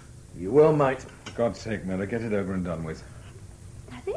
What? For some odd reason, Miss Meadows, your father thinks that I've come to arrest him. Arrest? Oh, Daddy, why? You couldn't. He thought he could and he had, believe it or not. You see, Paddy, I had a dream, a number of dreams. One of them was of a double murder, before the murders. Oh, darling, is that all? You and your old dreams. Did you think you were balmy or something? More or less, yes. Oh, Daddy. So, who have you arrested, Mr. Miller? What was your guess, Miss Meadows? It wasn't a guess, it was a surmise. Atwell. That's him. Atwell? We brought him back and charged him last night. Your egg's getting cold, miss. Oh, I don't mind cold-boiled eggs, actually. It surprises you, doesn't it, sir? Yes, but more than surprised. You're sure about it? Oh, yes. Yes, I was from the beginning. Although you did throw a small spanner in the works. He was missing when the murders came to light and, well, there were other things. Why did he do such a thing, if he did? He's made a long statement, sir. He felt he was ill-used. I know a lot about it, Daddy. I couldn't say, not them. Your daughter will enlighten you, sir. Now, I must be gone. I only dropped in to put your mind at rest. Look after him, Miss Meadows. Good luck, sir. I'll see myself out. Thank you, Mr. Liller. Well, Patty? Tell. Oh, it was pretty ghastly. You can't think what came over Mummy. I mean, I knew she was sexy and all that, but to carry on with the under-butler was just a bad joke. She was having an affair with Atwell? Afraid so, Daddy. How did you find out? Well, I sort of sensed it at first. Then I kept my eyes and ears open, and then I came across him in the greenhouse. Bloody silly woman. Sorry. Didn't you ever notice anything? I was hardly ever there. Once I thought he was hanging about the room for too long, that's all. Mummy was infatuated with him for a while. When he came into the room, you could tell. Of course, he was smart. Cock a hoop. Well, he had a reputation with the ladies when he was with the regiment. What about Grandma Mary? Oh, she knew all right. I'm sure she must have. She used to smile as if she thought it amusing. So long as Atwell wasn't asking to sit down as one of the family. And that's it. I think he wanted to be family. Foolish lad. Marriage? Well, I overheard Mummy and him rhyme once, last time I was home. She said, I'd be more likely to marry back the something nursery man than you oaf. I think she'd gone off him by then. It was difficult to get rid of, I'm sure. Oh, that last time I was home was awful. Terrible. Atwell always seemed to be lurking around, in the corridor, on the stairs, just outside the door. Even in the grounds, he'd be on the other side of the wall, behind the corner of the rose arbor. That sounds remarkably like the way my dream chap used to behave. How extraordinary. Were you dreaming, Atwell? I must find out. And Grandmama? Oh, something I overheard. I think she was going to sack him. So he lost his head? It's as if Mummy and Grandma were tempting fate without knowing that they were, isn't it? Victims are made, not born. You don't believe that you did it, do you? Not anymore. No, not anymore. In the cold light of day, it all seems splendiferously crazy, Patty love. But at the time, those dreams were so real, so absolutely powerful, that I lived in their light. And they were telling me something so obvious, I couldn't see for looking. So, now for poor Joanna. She had better know the facts, and you had better come with me to tell her. Okay. By hindsight, it's all reasonable and logical. But how on the wrong track I was. Why did I take Atwell to my unconscious heartland, Joanna? Probably because you were responsible for him. Was I? Grandma used to say he was your creature, Daddy, when it suited her. Oh, I recommended him for the job, yes. It's true. I did feel responsible in the sense that I hoped he was satisfactory, only that. Consciously, yes. But your unconscious is a very deep and very active lake, Harry. It must have grasped that you had created a potentially dangerous situation. I suppose H.H. grew out of the guilt of that knowledge as much as anything. Well, I certainly put the enemy in position without knowing what the hell I was doing. Then I believe that your training as an infantry officer set up alarms in the unconscious. The years of training worked. You sense danger as a soldier does when others don't. I must say, Daddy's unconscious seems jolly clever and jolly devious. And his conscious jolly stupid and jolly simple. So, Daddy wasn't just dreaming at her. Autonomous complexes are fragmentary personalities. The kind of creatures a writer plucks from his experience. Perhaps a person only seen for a moment, and then has to make real by his imagination. The complexes are made real by the unconscious, autonomously. I see that. Patty said that Monica and her mother were perhaps tempting fate, making themselves victims. You said that last. I know. But my God, how I helped them. I put an ambitious, callous womanizer into a community of 2 or 3 women just like that. In the normal course of events, that wouldn't have been much of a problem. I should have thought of Monica's vulnerability, the sexual thing. Why didn't Grandmama stop her, do you think? She could have, but honestly, she seemed only amused. This sounds priggish, probably, but it's true. Sometimes the people of your grandmama's world will accept almost anything to alleviate the boredom of their lives. Yes. She once told me she was bored beyond belief. So, Harry, I think your ugly man was created by a form of guilt. He was made to show how the combination of Atwell and the 2 women was a disaster area. Hence the prophetic dream of murder. A stark warning that we interpreted wrongly. Jung said we ignore the unconscious at our peril. I'd add to that we misinterpret its meaning at our peril also. On the other hand, could we have stopped anything? Perhaps, if Daddy had known what was going on at Rushforth, then... Would Monica have listened to me? Not on your life. Or her own life. If Hilda hadn't died so inconveniently. She was on the right track from her notes, I'm sure. So many ifs, as always. It's like it was all destined. I mean, fate, which Daddy's dreams saw beforehand, but couldn't stop. No, you're so right, young lady, so right. Atwell must have hated them, you know. They could be ghastly cruel, totally heartless, without an ounce of compassion. His sort of chap would not be capable of taking much of their treatment without striking back. I don't only feel guilt for the victims, but also for their murderer. Please, Daddy, that's no good. It won't help. I know, Patty. But I have to acknowledge it to get over it, which I shall, with your help. I've taken a bit of a bashing, haven't I? Well, you can laugh.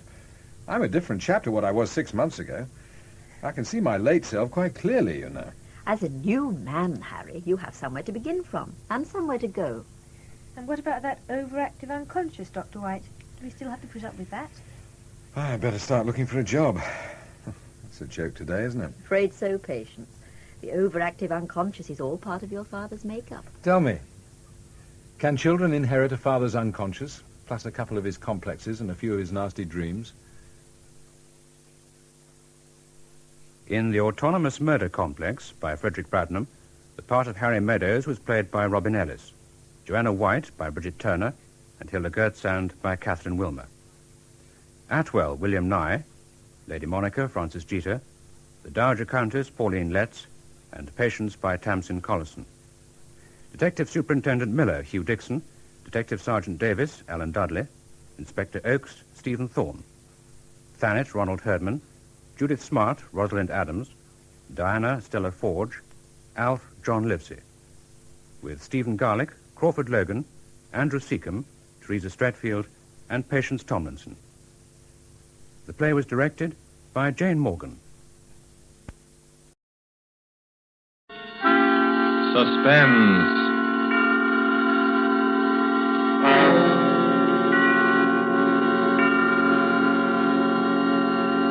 This is the Man in Black, here again to introduce Columbia's program, Suspense. Tonight, in one of her rare radio appearances, we bring you a star who has occupied a unique place in the affections of moviegoers ever since the screen first became of age, Miss Lillian Gish.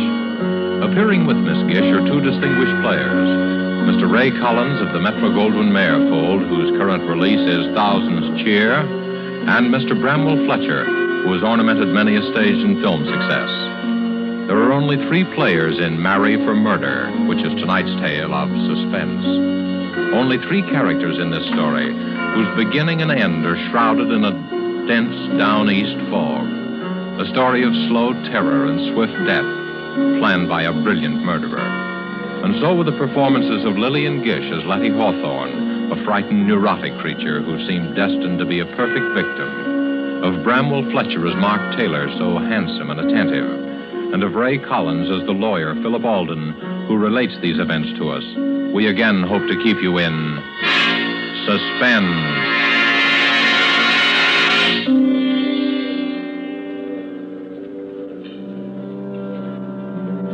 I used to love the sound of foghorns on the bay, especially at night when I sat before the fire.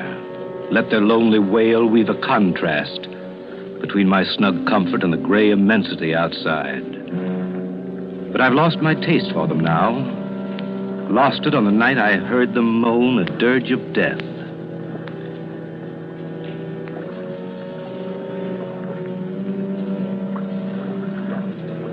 It's hard enough to lose a friend. But to lose one as I lost Letty Hawthorne is the kind of blow you never quite forget. I remember the first time I met her. It had fogged up all of a sudden, as it does here on the Cape. But Anne Wentworth held her Sunday night supper as usual. Letty was the only stranger there, a newcomer to the Cape. I looked at her and thought she'd be an attractive woman if she only didn't flutter so much. She was a trim, pretty woman of about my own age, which is 40. You're Philip Alden, the lawyer, aren't you? Oh, what a pleasure to meet so many nice people. There go those foghorns again. Yes, Does one really get used to them in time? Well, I love the Cape, but I can hardly bear that sound. So depressing, isn't it? So morbid. Well, to your first question, yes, I'm Alden, an attorney. As for the foghorns, well, if you stay with us for a few years, you won't be able to live without them, Mrs. Hawthorne. It is Mrs. Hawthorne, isn't it? Mm-hmm. Anne never gets around to introducing people. It's her only fault. Oh, I never stand on ceremony. That's my fault if you consider it one. Besides, I knew you at once, you see, and you knew me. Don't you think that's a promising beginning? I never thought of it that way. Oh, dearie me. There it goes again. It makes me think of ghosts walking over my grave. How can you bear it? They do serve a very important purpose, you know. Oh, I suppose they do, but they give me the shudders. As a matter of fact, I find them comforting. I made Jane Hart promise to stay with me tonight if the fog doesn't lift. I daren't be alone. You see, I'm still a bit nervous. Oh? I've been ill, you know, and the doctor prescribed complete rest and quiet. I see. That's why I came up here. Well, you'll find what you're looking for here, I'm sure. Oh, do you think so? I do hope I will.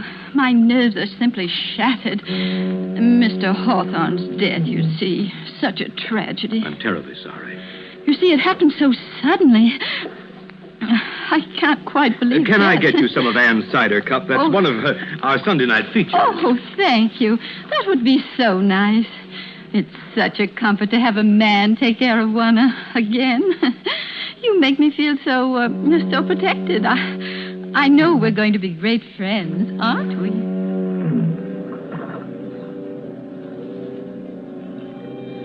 I can tell you I worried a bit for a while after that first party. Letty Hawthorne was a charming woman, a bit fluttery, as I said, but still attractive and rather pathetic. I was afraid she was setting her cap for me. You see, I'm a crusty old bachelor, but even my friends were beginning to wonder. So it was with mingled relief and regret that I learned one day that Letty Hawthorne had transferred her attentions to another newcomer to the Cape, Mark Taylor. He was 8 or 10 years younger than she, a handsome fellow, but somewhat dissolute looking. I didn't like him. I may as well admit that from the start. But short of marrying her myself, there wasn't much I could do. Anyway, they seemed happy enough at first. One day after the wedding, Letty called me on a matter of business. I went down there after sundown. The three of us sat out on the beach in front of her cottage. I'm so glad you were able to come, Philip. You see, Mark and I were counting on you. Always glad to oblige you, Letty. As a matter of fact, Alden, we want you to attend to a legal matter for us. Yes? Yes, Philip.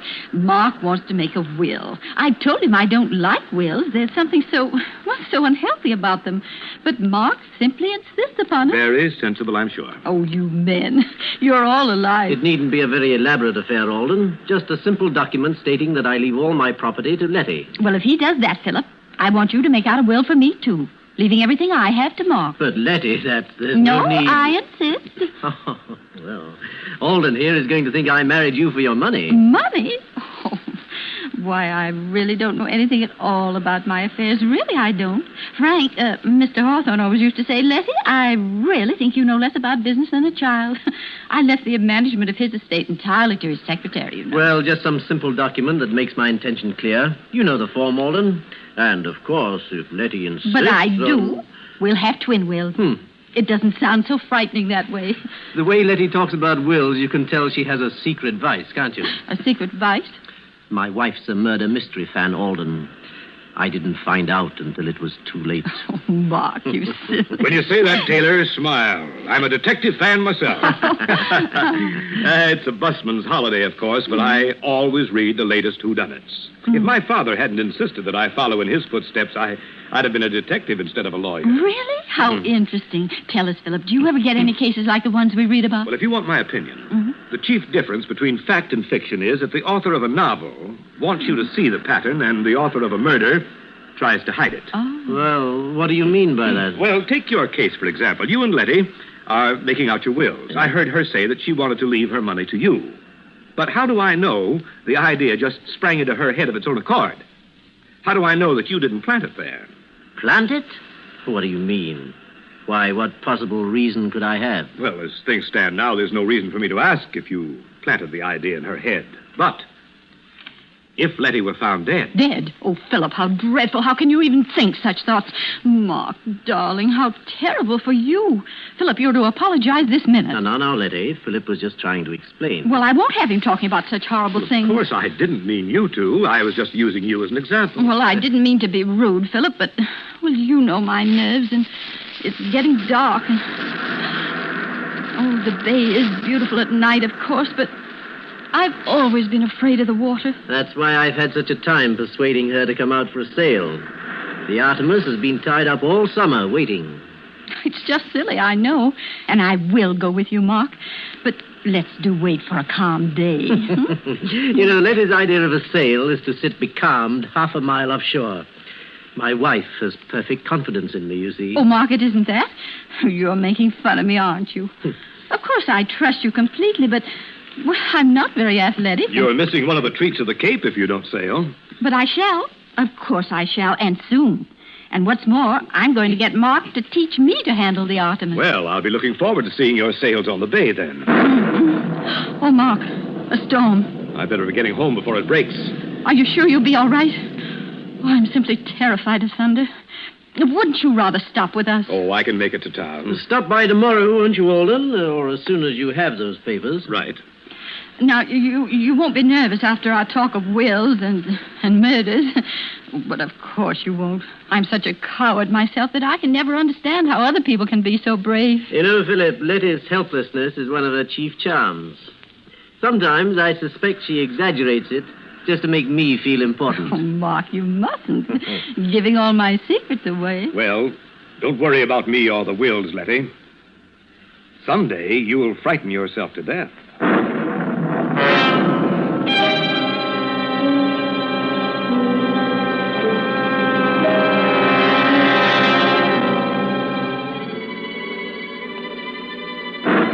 There was little enough for me to go by.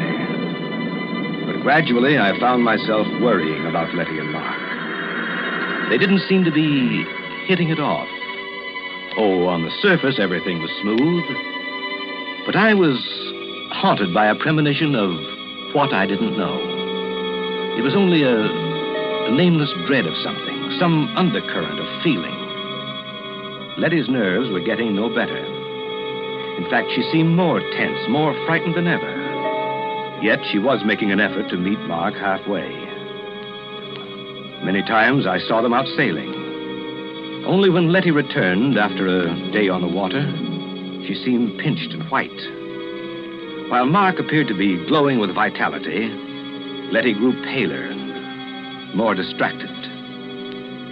I realized suddenly that she was a middle-aged woman.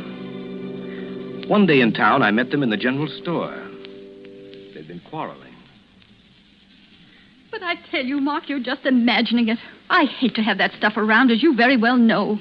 You read all kinds of stories about the way it gets mixed up in food. Oh, nonsense. Well, I'm sure there aren't any rats around the boathouse. I'd know if there were. I'm simply terrified of them. But I can't bear thinking of having poison around. Why, I'd be worried all the time. Oh, Letty, for heaven's sake, stop being childish. I didn't put traps around because you didn't want them. Now that I'm trying to get rid of them in another way, you make a scene. I don't see why we have to go into a 3-act tragedy just because I want to buy some rat poison. Hello, you two. Oh, hello, Alden. Why, Philip, how nice to see you. Mark and I were just doing a little shopping. Philip, will you do me a favor? Will you please reason with Letty and try to get some sense into her head? Say, wait a minute. This sounds serious. Well, it isn't really. But, Philip, you know my nerves and the way things upset me, and Mark just doesn't understand. Oh, I know I'm just a silly woman, but the doctor says I have to be humored.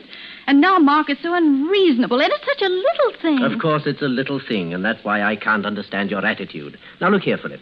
The boathouse is infested with rats. Wouldn't you say the obvious course of action would be to get rid of them? Why, of course. But poison, rat poison. Oh, Philip, don't you see how horrible it is? I mean, accidents do happen. I've always hated to have anything like that around just in case. I've heard of children eating this stuff by accident. But you two people can take care of yourselves. Frankly, Letty, I think you're making a fuss over nothing. Yes, that's right, Philip. That's just what I told her. Well, very well then. But if I'm found dead, I hope you realize you'll both be under suspicion.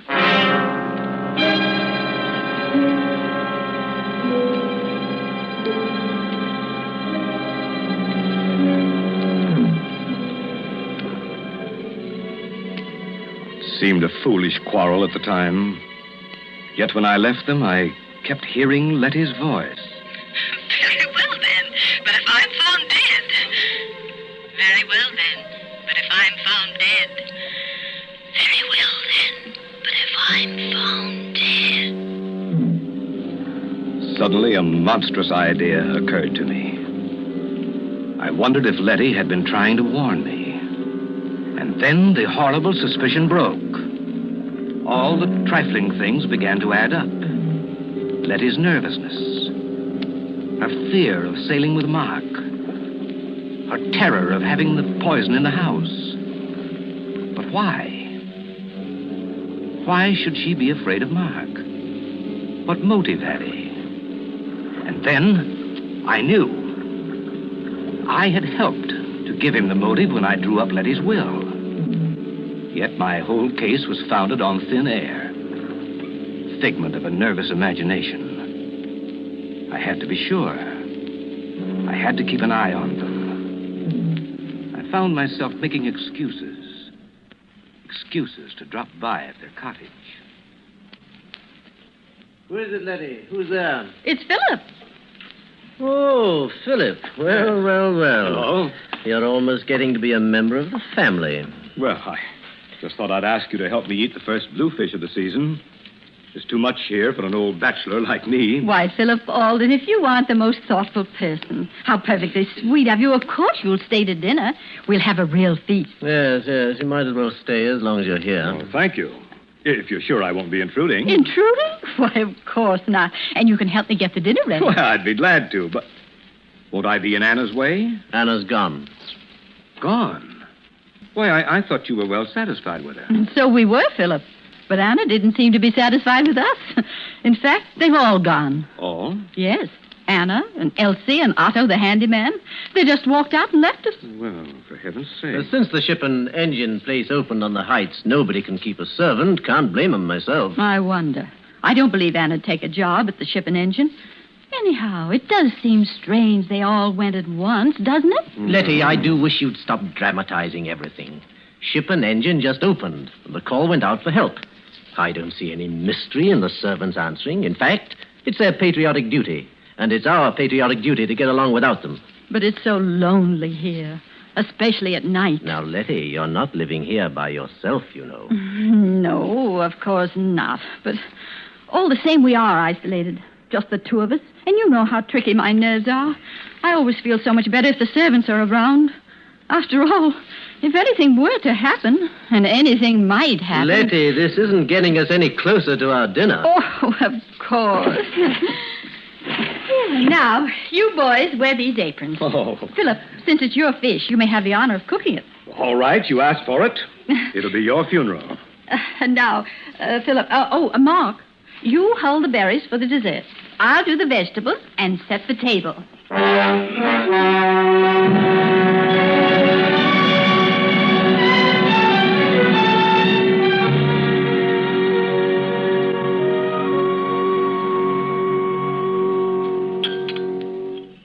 Well, for a seasoned bachelor, this dinner's a rare treat, Letty. Oh, I'm so glad you enjoyed it, Philip. Though I don't deserve the credit. That bluefish was simply delicious. How did you manage to catch it all by yourself? I always think men are so wonderful. Well, I'd be glad to take you both the next time I go fishing. It's good fun. Fresh air would be good for you, Letty. Oh, no, I couldn't. Well, I'm still just a wee bit nervous about the water. Though I tried terribly hard, haven't I, Mark? Yes, you have. I've been good about the sailing. But you know, I'm learning to manage the Artemis all by myself, aren't I, Mark? Mm-hmm. I don't write my name in the wake anymore, do I? Yes, Letty's a real hand at the tiller. She'll be a better sailor than I am soon, you see. You'd have seen her take the Artemis into harbor the other day. You did, all right. Yes, she came through that channel with a breeze against her. I wanted to take it over, afraid she'd run into the mud flats. But no, she coaxed it all the way, and we came in under sail. Yes, and I wanted to do it all by myself, even though I was terrified. Well, good for you. Why, that's really a splendid accomplishment. I've been negotiating the harbor for years, but I confess that I have trouble every now and then. Well, since nobody wants any more berries, I guess it's time to do the dishes. Now, I'll show you what a good hand I am as a dishwasher. Wait a minute. That's my job. Here. No, Here. I'll clean and wash. You two can dry, and you can dry. Letty, what is it? Well, you shouldn't have tried to carry that tray. No, it's not that. Why, Letty, what's happened to you? You look ghastly.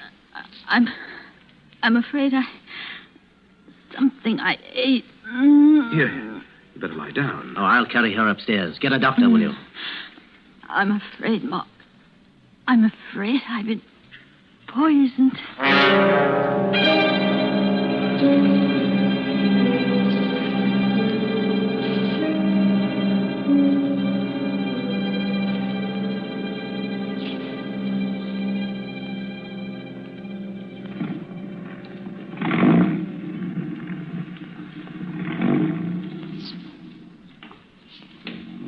But great heavens, Philip, I just can't believe it.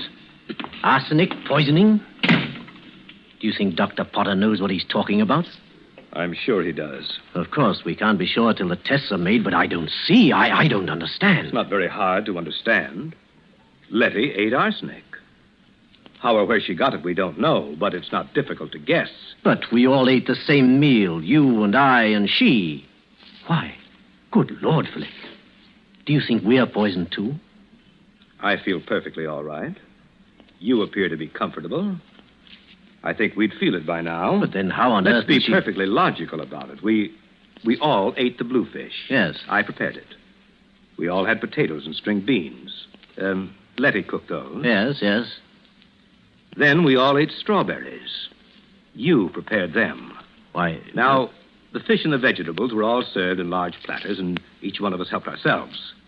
Therefore, if any poison were in the food, we'd all be sick. But the strawberries, Mark... See here, Alden, are you suggesting... Wait a minute. We're just following this through logically. The strawberries were put on the table in separate dishes. The poison could have been slipped into Letty's plate in the kitchen. Alden, you have no right to accuse me of this. Why, you're fixing up a case against me. I'm doing nothing of the sort. In any event, I think you might worry less about your own skin and more about Letty. Thanks. I think I can take care of my own wife. Nevertheless, I suggest you get someone to help you. I'm perfectly well able to nurse her myself. If I were you, I'd have someone else as well. I'll send Mrs. Halstead over from town. She's an experienced practical nurse. What I've always appreciated about you, Philip, is the way you mind your own business. I'll be going now. Mrs. Halstead will be along as soon as I can get her.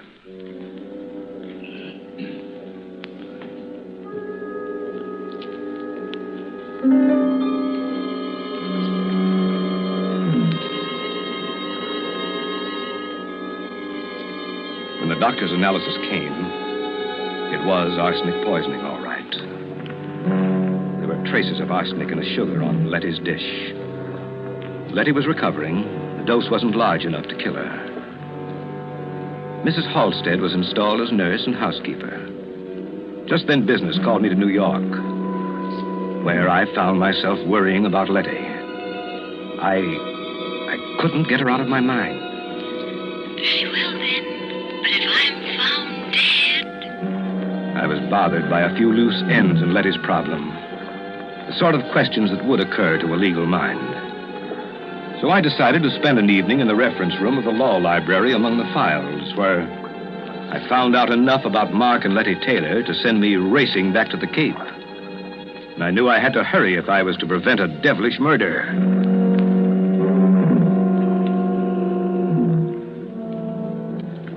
It was one of those dull gray afternoons when I arrived at the station. Fog was so thick over the bay that it seemed to cloud the whole town. Cold fear gripped me. Letty and Mark, I learned, had left at dawn for a weekend sail. I could picture them. Murderer and victim. Shrouded in the gray veils of the fog. Drifting, waiting. While the foghorns cawed a hoarse warning of murder.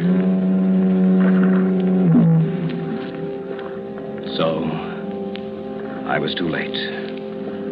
The trap was sprung. With my newly gained insight into the affairs of Letty and Mark, I could have averted the tragedy, but I was too late. Or was I? If only they hadn't really left for that sale.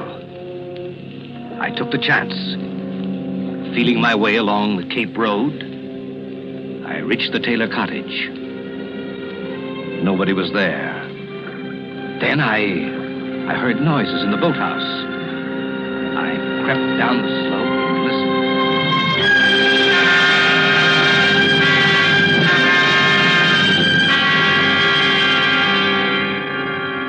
Oh, Mark, you fool. Philip Alden will be sure you planned to murder me for my money. I saw the suspicion dawn in his mind that day we made out our twin wills. I saw it grow when our scene in the general store and you brought the rat poison. And that night when I was taken ill, he was sure. Do you hear me? Sure. You wanted to teach me to sail the Artemis. Thought I was afraid of the water. Well, Mark Taylor, when your body drifts to shore, Philip Alden will swear that only an accident prevented you from murdering me. What fools you men are. Aren't you? Aren't you? Why wouldn't you like to answer me, Mark? Don't you wish you could talk to me again? To your helpless little Letty. But you can't, can you? Dead men can't talk, can they?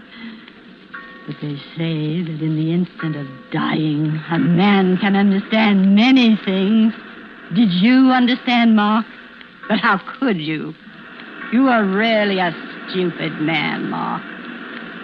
Didn't you ever wonder about my former husband and his tragic death? Didn't you ever want to know about Frank Hawthorne? He did. At the very end, he wondered about his predecessor, George Martin. Strange how both died in a yachting accident, isn't it? Frank died off the coast of California, and George was drowned in the Gulf of Mexico. And now you, Mark, your body will be found someplace along the Cape here, I suppose. Oh, what bad luck I've had with my husbands. But how thoughtful all of you were to leave me your property. Too bad I'm such an extravagant widow, isn't it? For I do run through money. I wasn't lying about that. Oh, dear, I wish you could help me get your body to the Artemis. If only you hadn't insisted on turning back when the fog rose. I could have killed you so much more neatly. A sudden gust of wind while I was at the wheel, and the Artemis jibes, and the boom catches you, and off you go to the bottom of the sea. But now, I've got to lug you back on board and pitch you overboard somewhere. It was really inconsiderate, Mark, to make me kill you in the boathouse here. You won't have to drag the body aboard, Letty. Oh, Philip, I'm so glad you've come. Are you, Letty? Something dreadful's happened to Mark. I'm so upset I hardly know how to tell you. Oh, Philip, I think I've... You needn't pull a phony feint this time, Letty. I fell for it before when you made me think that Mark had poisoned you. That is, almost. Why, what do you mean, Philip? That was a little too smart, Letty, that poison scene. Because when I left you, I wondered about two things. Why anyone should be foolish enough to attempt that type of murder before an audience, and why, having attempted it, he should fail to make the dose large enough. Why, I don't know what you're talking about. I think you do. You see, while I was in New York, I took the trouble to look up a few matters that were bothering me. And I found the newspaper clippings of your two previous, shall we say, accidents. Oh, Philip, isn't it dreadful? Still pretending. You're a clever woman, Letty, but I overheard you just now. You'll never prove anything. I think I will. You see, I found the motive, too. It was marry for money, marry for murder, wasn't it? I wouldn't try to run away, Letty. I brought a gun. You're coming with me to the police station. Don't wonder that you hate the sound of foghorns, Letty Taylor. You've spoiled them for me, too.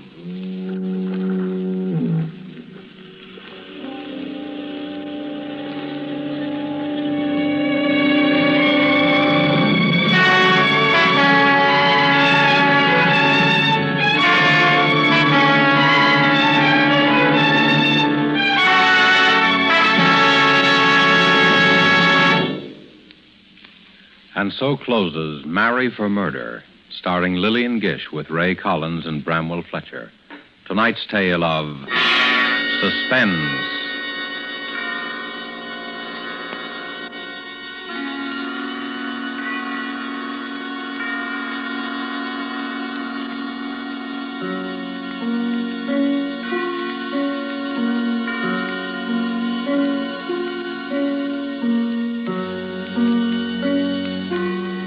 This is your narrator, the man in black, who conveys to you Columbia's invitation to spend this half hour in suspense with us again next week, same time, when Virginia Bruce and John Loder will star in the Dorothy B. Hughes suspense thriller, The Cross-Eyed Bear.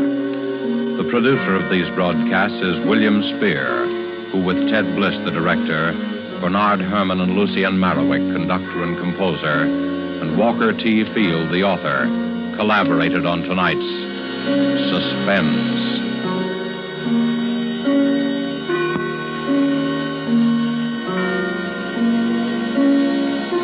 This is CBS, the Columbia Broadcasting System.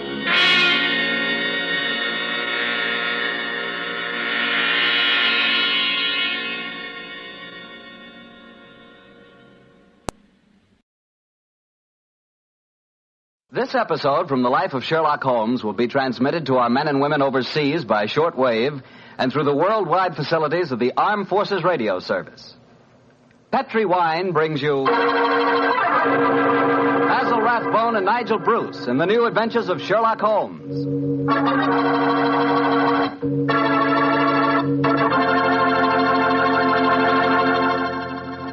The Petri family, the family that took time to bring you good wine, invites you to spend the next half hour listening to Dr. Watson tell us another exciting adventure he shared with his old friend, that master detective, Sherlock Holmes.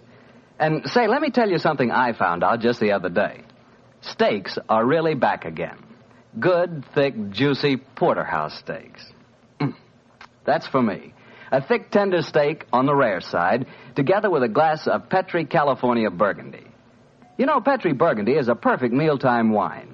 And with meat or any meat dish, it's the very last word in good eating. Honestly, when you taste the wonderful flavor of that rich red Petri Burgundy, you're tasting one swell example of the art of winemaking. It's full-flavored and just about the most delicious wine that ever poured from a bottle. Try it the next time you have steak or chops, or the next time you have hamburger or pot roast. Believe me, Petri Burgundy is the best friend a good meal ever had.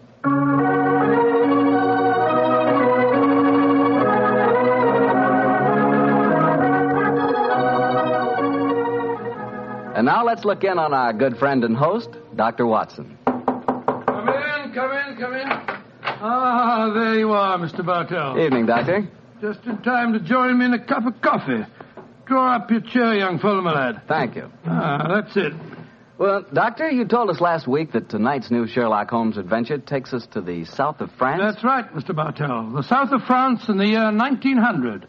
A beautiful playground bordered by the bluest of blue seas, and populated with an extraordinary cross-section of cosmopolitan Europe. Rich man, poor man, beggar man, thief. All of them attracted by that Riviera paradise. All of them drawn by the magical spell of a small white ball spinning round the rim of a roulette wheel. Now, don't tell me that you and the great Sherlock Holmes were there on a gambling spree. We were not, Mr. Bartell. At the time my story begins, we just concluded an extremely delicate mission. A mission, I may say, that concerned the safety and good name of a very prominent member of the royal family. Say, Doctor, you don't mean... One story at a time, Mr. Bartell. In any event, my boy, I'm afraid that's a case about which my lips are sealed for all time. But to return to tonight's adventure, One June evening, I persuaded Holmes to accompany me to the gambling casino at Frejus, not far from Cannes, where we were staying. It wasn't quite as fashionable as the casino at Monte Carlo, but as I intended to do a little modest gambling myself, it seemed an establishment more suited to my means. As we stood there at the green baize-covered tables, the chatter of voices and the melodic chanting of the croupiers as they called the results of each spin of the wheel formed a background to a quiet conversation that Holmes and I were having.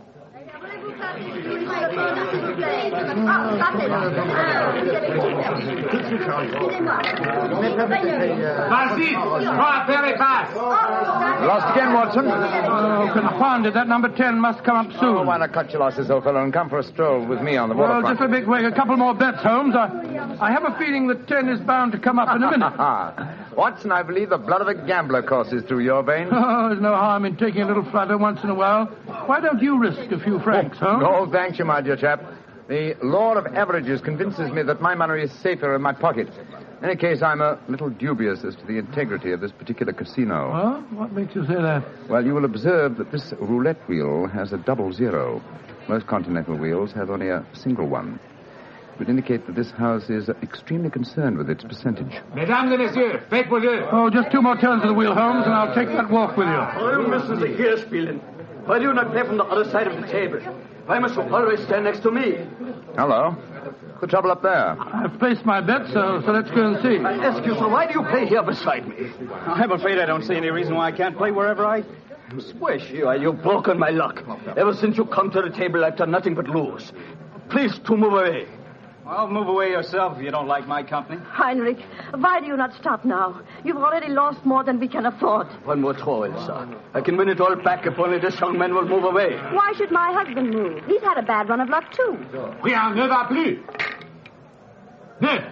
Rouge, impériment. Ah, you've lost again, Watson. Heinrich, you must stop now. I must stop, Elsa, because I've lost everything. I hope you're satisfied, Mr. American. You've broken my luck and ruined me. I hope that you and your turn will be ruined, too. Heinrich, wait for me. I never heard such rubbish in my life. Were you listening to him, sir?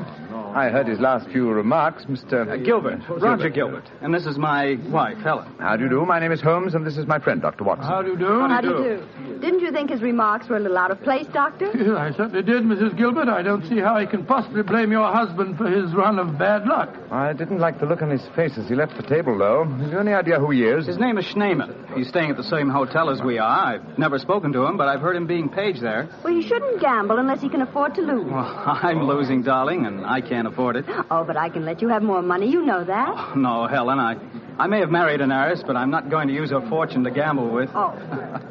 I'll lose my own money, and then I'll quit. Mesdames et messieurs, faites vos jeux. You lost it, Watson? Yes, Holmes. This time I know that number 10 is going to come up. It's got to.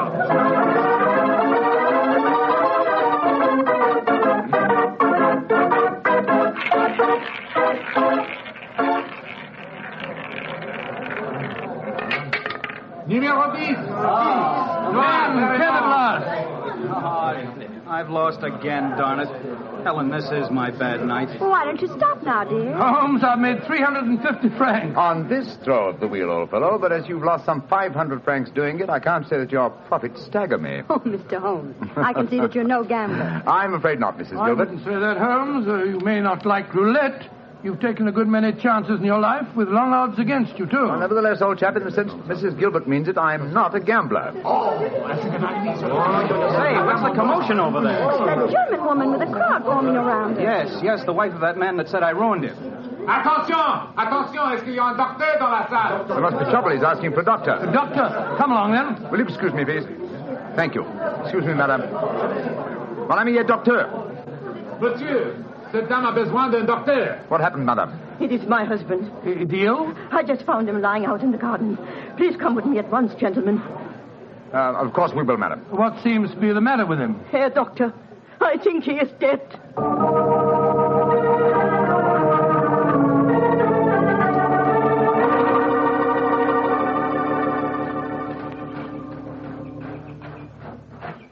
He's lying by that tree, Doctor. Please see if you can help him. Somebody else seems to be on the scene before us. Who are you, sir? I am Monsieur Chevray, director of the casino. Do any of you know this poor man? I am his wife. Is he dead? I am afraid so, madame. Let me look at him. I'm a doctor. Was your husband gambling in the casino tonight, madame? Yeah, he was. Poor Heinrich. He lost everything that we have. I'm afraid he's dead, madam. Shot through the heart. Oh, du lieber Gott. Suicide, Watson? Yeah, looks like it. Yes. Powder burns on the shirt front, revolver clutched in the right hand, fingers in a natural position. The angle of the wound settles it. Obviously self-inflicted. I missed you as you slipped out of the casino. What's wrong with him? I'm afraid he's dead, Mr. Gilbert. Yes, he committed suicide. I hope, young man, that you are satisfied. All night you brought him bad luck. He asked you to move away from him to change his luck, but no, you could not do it. Oh, Frau Schneemann, I'm terribly sorry, but I really don't see how you can blame me. I do blame you, and I also blame you, Monsieur Chevry. Me? But what have I done, madame? Why do you let a man lose all his money at your tables? Is life so cheap to you, and money so important, that you cannot close the tables to someone before he's ruined? Madame, I am all sympathy for you in your tragic loss. But the casino cannot be held responsible. If your husband could not afford to gamble, then he should not come here. How are we to know the financial limitations of our customers? You said that your husband lost everything you had tonight, madam. Yeah, everything.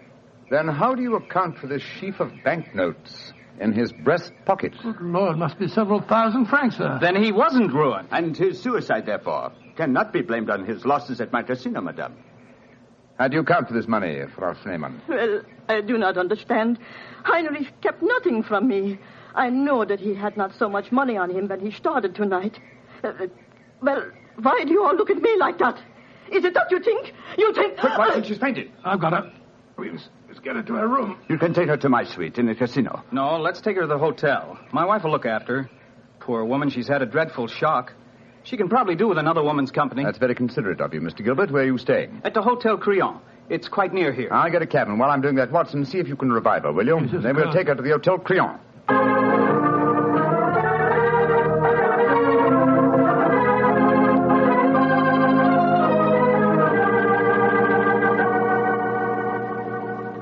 Very kind of you, Mrs. Gilbert, to let us bring the poor lady into your suite. Well, it's the least I can do, in spite of what she said about Roger bringing her husband bad luck. I'm sure she'll need your help when she wakes up, Helen. Yes, I think you'll find that she'll sleep for some hours. I gave her a strong sedative. Well, we were just about to have a drink, gentlemen. Do you care to join us?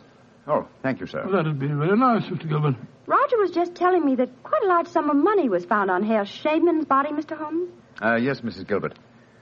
Several thousand francs. It's very puzzling, Holmes. Why should a man commit suicide with so much money on him? I think the answer is obvious.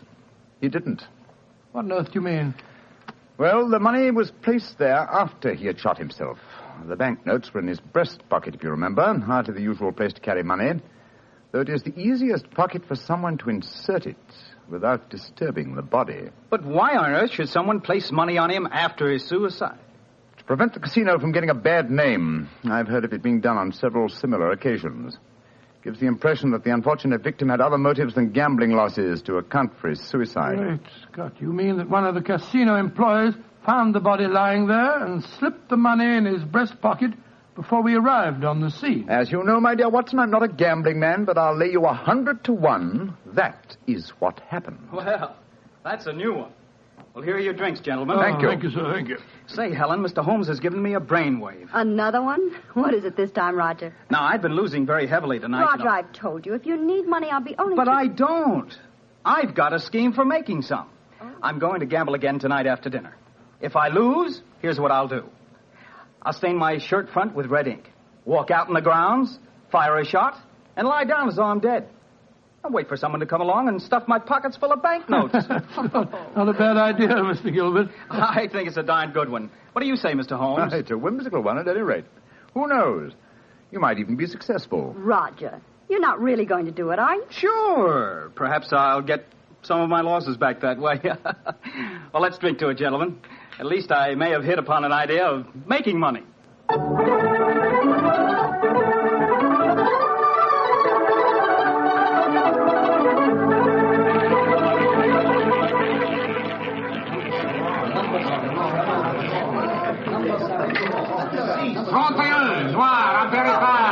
My dear Watson, you'll have to work hard at your practice when you get back to England.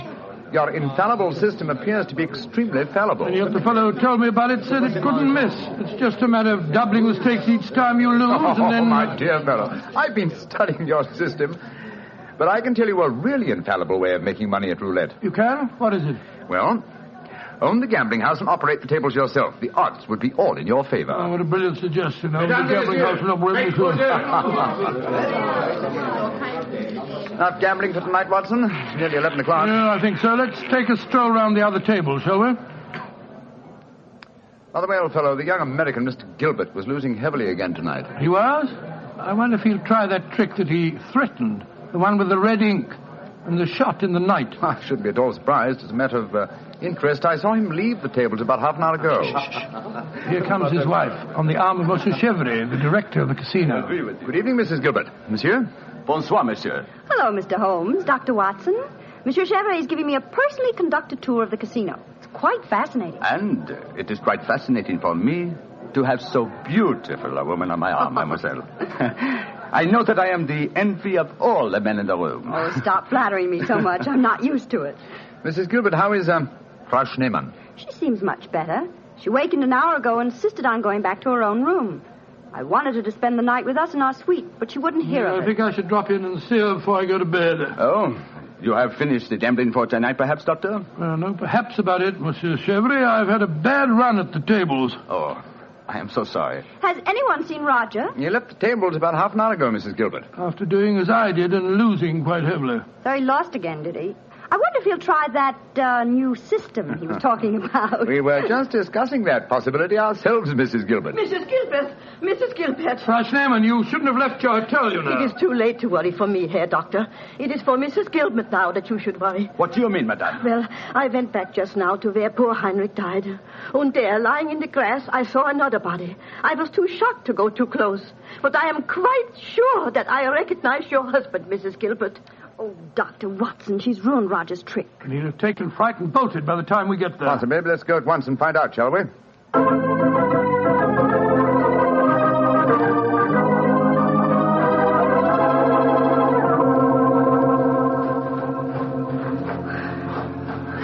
He hasn't gone. He's still lying there. It's a most convincing spectacle. That red ink really does look like blood. Yes. And blood sometimes looks like red ink. Mr. Gilbert. Roger, get up. The joke's spoiled. Roger! Get up! I'm afraid that's impossible, Mrs. Gilbert. He's dead.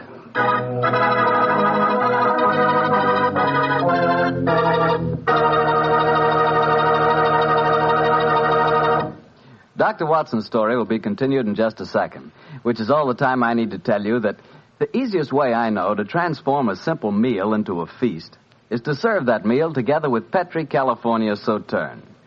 Petri Sauterne is a delicate white wine that's the perfect companion for chicken or turkey. Turkey. Ah, yes. Turkey and Petri Sauterne. That's the heart of any Thanksgiving dinner. Look, why not make this Thanksgiving dinner the best one you ever had? Give it the air of a banquet. Serve it with Petri Sauterne. And when you buy that Sauterne or any wine for your Thanksgiving dinner, whatever you do, look for the letters P-E-T-R-I, because a Petri wine is always a good wine. Well, Doctor, so the young American's joke turned out to be another tragedy. Yes, Mr. Bartell. The poor fellow was lying there dead, with a bullet wound in the heart and a great splash of blood staining the whiteness of his shirt front. What happened next? Monsieur Chevry, director of the casino, took the distraught widow away from the scene, while Holmes and I examined the body closely. Within a few minutes, we were joined by Inspector Ganivet of the French police. As we stood there in the moonlight, the sounds of music could be heard from the casino. It was hard to believe that two men had died in that lovely garden since the moon had risen.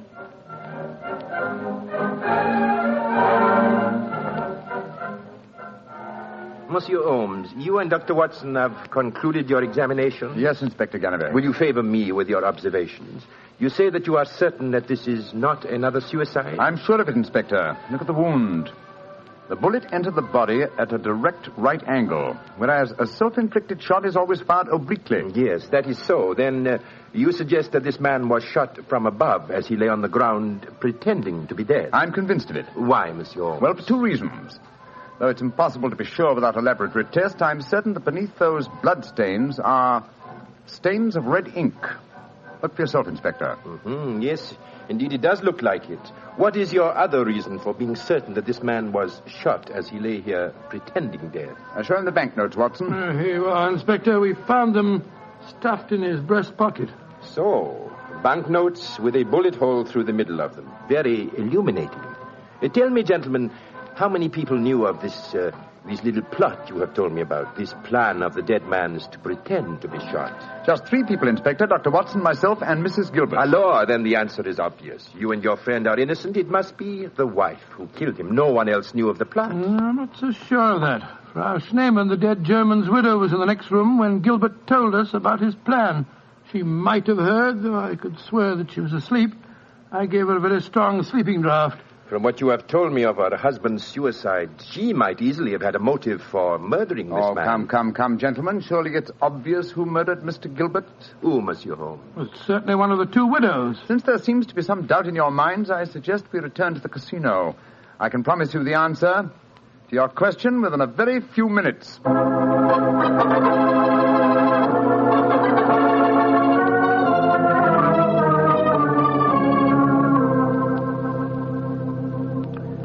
Well, Monsieur Chevrolet, now that we're all assembled in your office, I shall sit down quietly and let Inspector Ganivet conduct his examination. No, Monsieur Holmes. No, you have handled the case so far. Please to continue it to the end. Yes, Monsieur Holmes. I should appreciate it. On behalf of the casino. Very well, gentlemen. It won't take me long. Frau Schneemann. Ja, Herr Holmes. What time did you leave your hotel tonight? Well, I do not know what time it was. Well, what made you leave it? I could not sleep. I knew that they had taken poor Heinrich's body away, but I felt that I must walk back there. It was the last place I saw him alive. How close did you come to Mr. Gilbert's body when you saw it lying there? Oh, close enough to see who it was. Then I ran into the casino to tell his wife. I knew what had happened. How did you know? You say you didn't come close to the body. I could tell by every line of the body as it lay there. I could tell because I knew that poor Heinrich's death would not be avenged. Thank you, Frau Schneemann. That will be all. You may go. Monsieur Holmes, she has no alibi. Surely you should stop her. Ganivet, if I'm to conduct this investigation, I must do it my own way. Pardon, Monsieur Holmes. Please continue. You may go, Frau Schneemann. Mrs. Gilbert? Yes, Mr. Holmes. Where were you prior to our meeting in the casino tonight, just before we discovered your husband's body? After I left the hotel, I walked over here along the seafront. Can anyone verify that statement? I suppose not. I didn't meet anyone that I knew. And what did you do when you arrived at the casino? I played a little chemin de fer. A few moments later, Monsieur Chevrolet came over to the table and asked if he might escort me over the club. 10 minutes after that, we walked into you and Dr. Watson. That is quite true, Monsieur Holmes. I can swear to it. Thank you, Mrs. Gilbert. I'm sorry to distress you with these questions. You may go. I'll wait outside, Mr. Holmes. I must know what happened. Wait for me there, madame. I shall join you in a few minutes and escort you home. Well, another suspect with a poor alibi, eh, Ganivet? I must say, Monsieur Holmes, your methods puzzle me. It seems to me that both those women should be watched. Yes, I agree with the Inspector, Holmes. Please don't worry, Inspector. I've asked 2 of your plainclothes men to keep an eye on the ladies. And now, Monsieur Chevrolet, I'd like to ask you a few questions. Ask me any questions you wish, Monsieur Holmes. Thank you. You will agree that it is the custom of the casino to put money on the bodies of suicides after their death, to give the impression that gambling losses were not responsible for the tragedy. Well, I do not think... Oh, come now, Chevrolet. I know that is a fact as well as you do. Exactly. Now, on those rather gruesome occasions, whose responsibility is it to secrete the money? Yours? Or do you entrust the matter to an underling? I do it myself. I see. Did you place the money on Herr Schneemann tonight? Yes, monsieur, I did. And did you also perform the same service on the body of Mr. Gilbert? No. I knew nothing of that death until the German lady Frau Schneemann come running into the casino.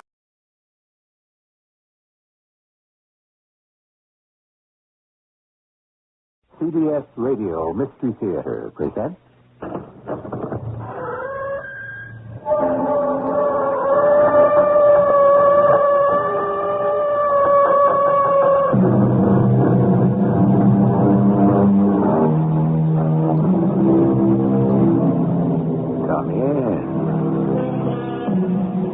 Welcome. I'm E.G. Marshall. Webster's definition of coincidence is, in part, a group of concurrent events remarkable from lack of apparent casual connection. That's quite a mouthful. Somehow it seems to me a simpler definition might be that coincidence makes half, at the very least, of the best stories in the world possible. This, then, is a story founded on people and the accident of coincidence. Sergeant Quinn, we've got to nab him soon before he meets some babe who won't go his route and he flips bad enough to wipe her out. Do you suppose, Lieutenant, his wife, if he's got one, knows what danger she's in? What I wonder is, does this guy know how sick he is?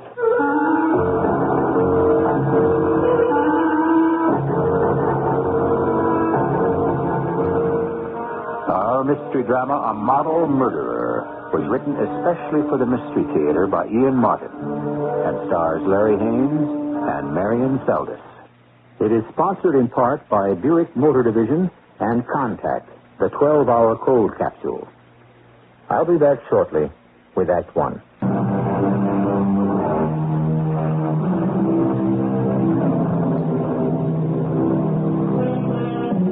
The world is filled with men of all stripes and colors, driven by an inner compulsion to maintain a macho image. Not so much for the world at large, but for themselves. Such a one is Lou Richmond, appliance salesman.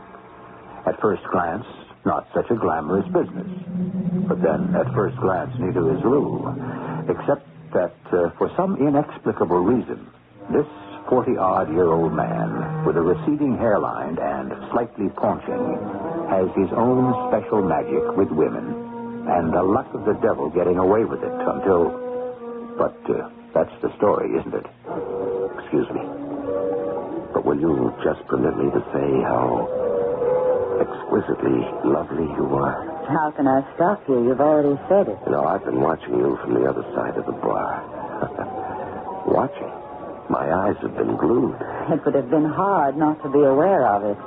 Particularly since the bartender tells me you brought me this. Oh, the drink. You haven't tasted it yet. I don't usually accept drinks from strangers. And one is my limit, anyway. Well, you don't have to drink it. Sorry if I was out of line. It was only meant to be a gesture to beauty, which I hadn't meant to follow up. Forgive me. I should say thank you.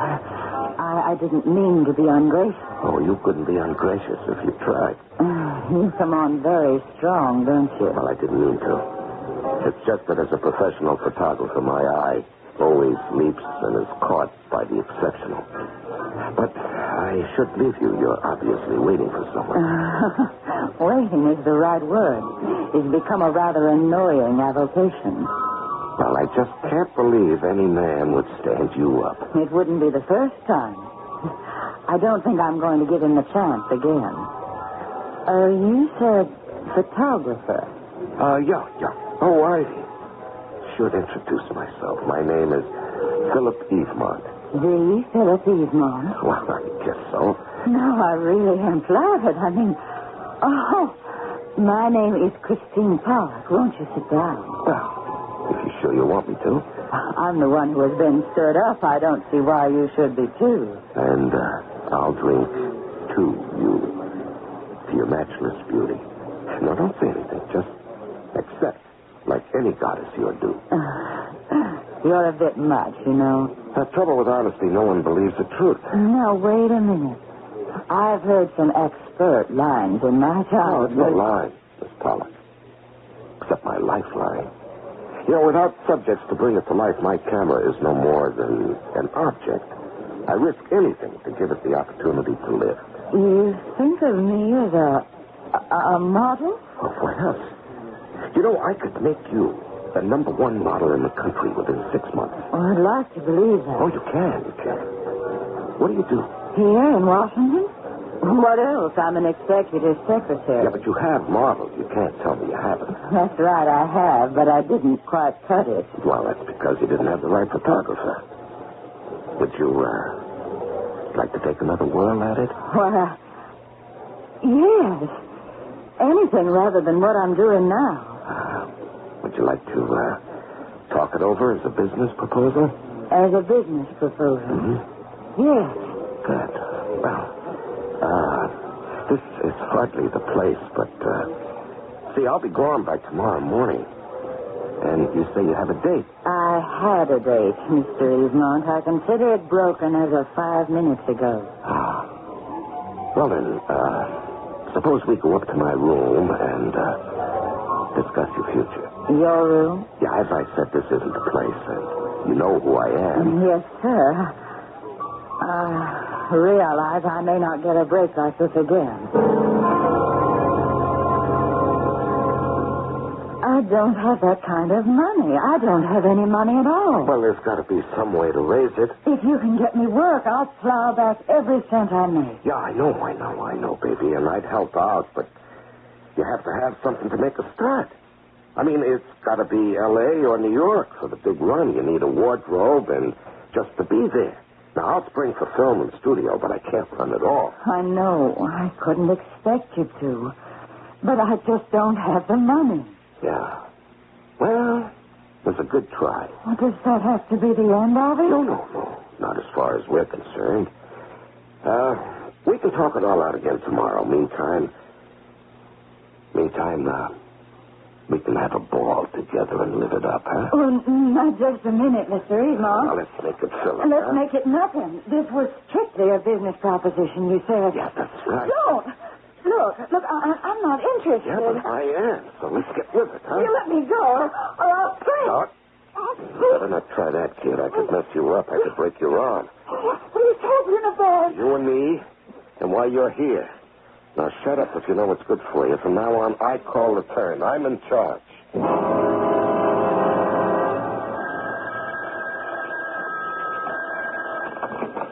Yeah? Who? Oh, sure. Put him on. Hello. This is Lieutenant Matthews, 45th Precinct. Who's there? Detective Sergeant Bill Quinn, D.C. Police. I just wanted to cross-check with you in New York. It looks like we got Phil the Flash on the loose again down here. You sure, Sergeant? Well, Mike, Fitz is tired of operating. How much did he take this babe for? Well, nothing in cash, but she got beat up pretty bad. Now, he's got to be nailed before he goes for something big. Did you get any further make on him? Same description, nothing new. I'm sending up all the proof by telex for cross-reference. How do you figure him, Mike? You think he's some kind of a kinky sex fiend?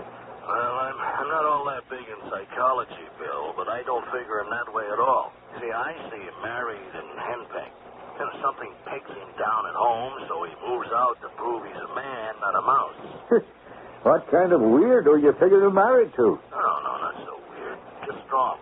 Too tough for him to... maybe she holds the purse strings. Well, so what's the answer? Just that we gotta nab him soon before he meets some babe and he flips bad enough to wipe her out completely. I wonder if his wife, if he's got one, knows what danger she's in. What I wonder is, does this guy, whoever he is, know how sick he is?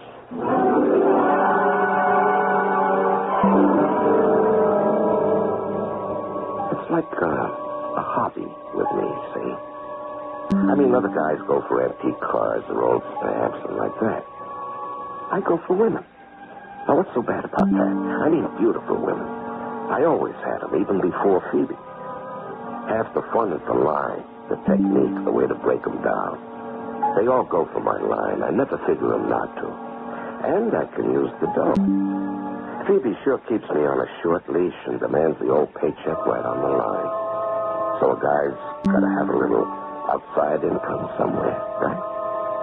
Sometimes I have to laugh. If she only knew. I mean, like, if she only knew how close she is from the truth. And how far. I thought you were supposed to be on the late shuttle last night, Lou. Well, you know how it is with business, Phoebe. Things came up. What things? You really want to hear? I really would, for once. If it was the truth. And that's what knocks me. What? Always a needle. You don't believe me. No. Huh? Well, that's that. Not quite. Let's lay it right on the line, Lou. I've had it. Up to here. I want a divorce. Oh, that's nice. You want me to give you one? That's right. You've lived off me for too long. Now, wait a minute, Phoebe. No, not even an instant. I've had it. You can go tomcatting around all you want. I don't care anymore. But you better take care. Because you're not going to have it so free and easy from now on, one way or another. I'm keeping tabs on you. All right, what does that mean? You better look out for your pickups. Because sooner or later I'll find you out and I'll stick you, my big macho butterfly. When we break up finally, you're going to take all the blame.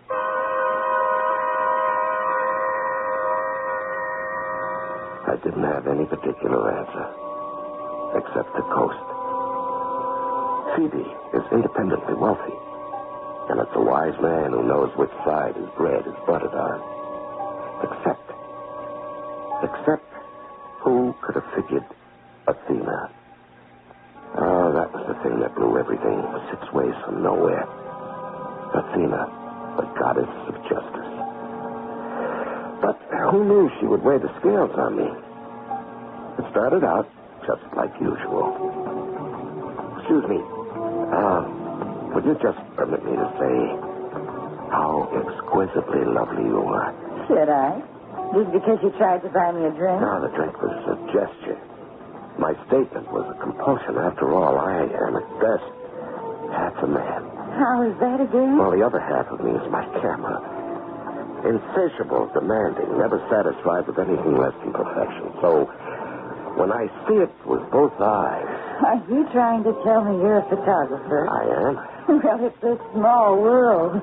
I'm a model. Oh, really? Professional? Of course. Well, not quite yet. It's a little difficult in Youngstown to get started. That's why I came to New York. Perhaps I can help. May I introduce myself? He's gone this far. Why not? But my name is Philip Evelyn. Yours? Athena Blackwell. I mean, that's the name I'm going to use when I... Evelyn? Not the Philip Evelyn. Well, I suppose I'd have to say yes to that. But you're one of the most famous photographers in the world. Wow. I've been very lucky. Because I know how to pick the right subjects to make me look good, to make me successful. Like you. You want to photograph me? No, not only to photograph you, to create you. Create me? Yeah. Well, that was a clumsy way of saying it. What I meant is, I want to evoke your personality so it shines with your beauty. I see you in ethereal creations, the sheerest of satins and silks, molding you and yet concealing you. Why? I mean, there's so much expense involved, isn't there? Well, would it be too much to pay to become the top model in the country? I could make you that in 6 months. The top model? Mm-hmm. Well, I'd have a little money saved up, but I don't think it would be enough. How much? It's so expensive to live in New York. There isn't so much left. About $3,500. Well, we'll just have to make it do. Where are you living now? Oh, I have a furnished room in Queens. It isn't the best place, but it's reasonable. Yeah, now, look, we've got to move you out of there right away. We'll check you into the Savoy region. The address is very important. Now, we've got to start creating a wardrobe for you tomorrow, and I'll help you shop. And then we'll see about building you a portfolio. But look, this isn't a place to talk business, is it? Why don't we go up to my room? Oh, I don't know. This is moving awfully fast. Well, that's the way with success when you get a chance to grab it. How do I know that? I mean, I may have been alone at a bar, but I'm not a pickup. No, we're talking about a career. Or don't you want one? Yes. Well, let's forget any personal relationship, okay? Let's just consider how lucky it is we ran into each other and what a huge business success, if we handle it right, we can make together. Now, shall we go upstairs? Plan the future. I had her hooked, and obediently she came upstairs. $3,500 was a nice little bundle, and for the 10 days I'd had to spend in New York, it would serve us very nicely. The fringe benefits would come soon enough. It's a nice little setup, I thought. How the devil could I know it was the beginning of disaster?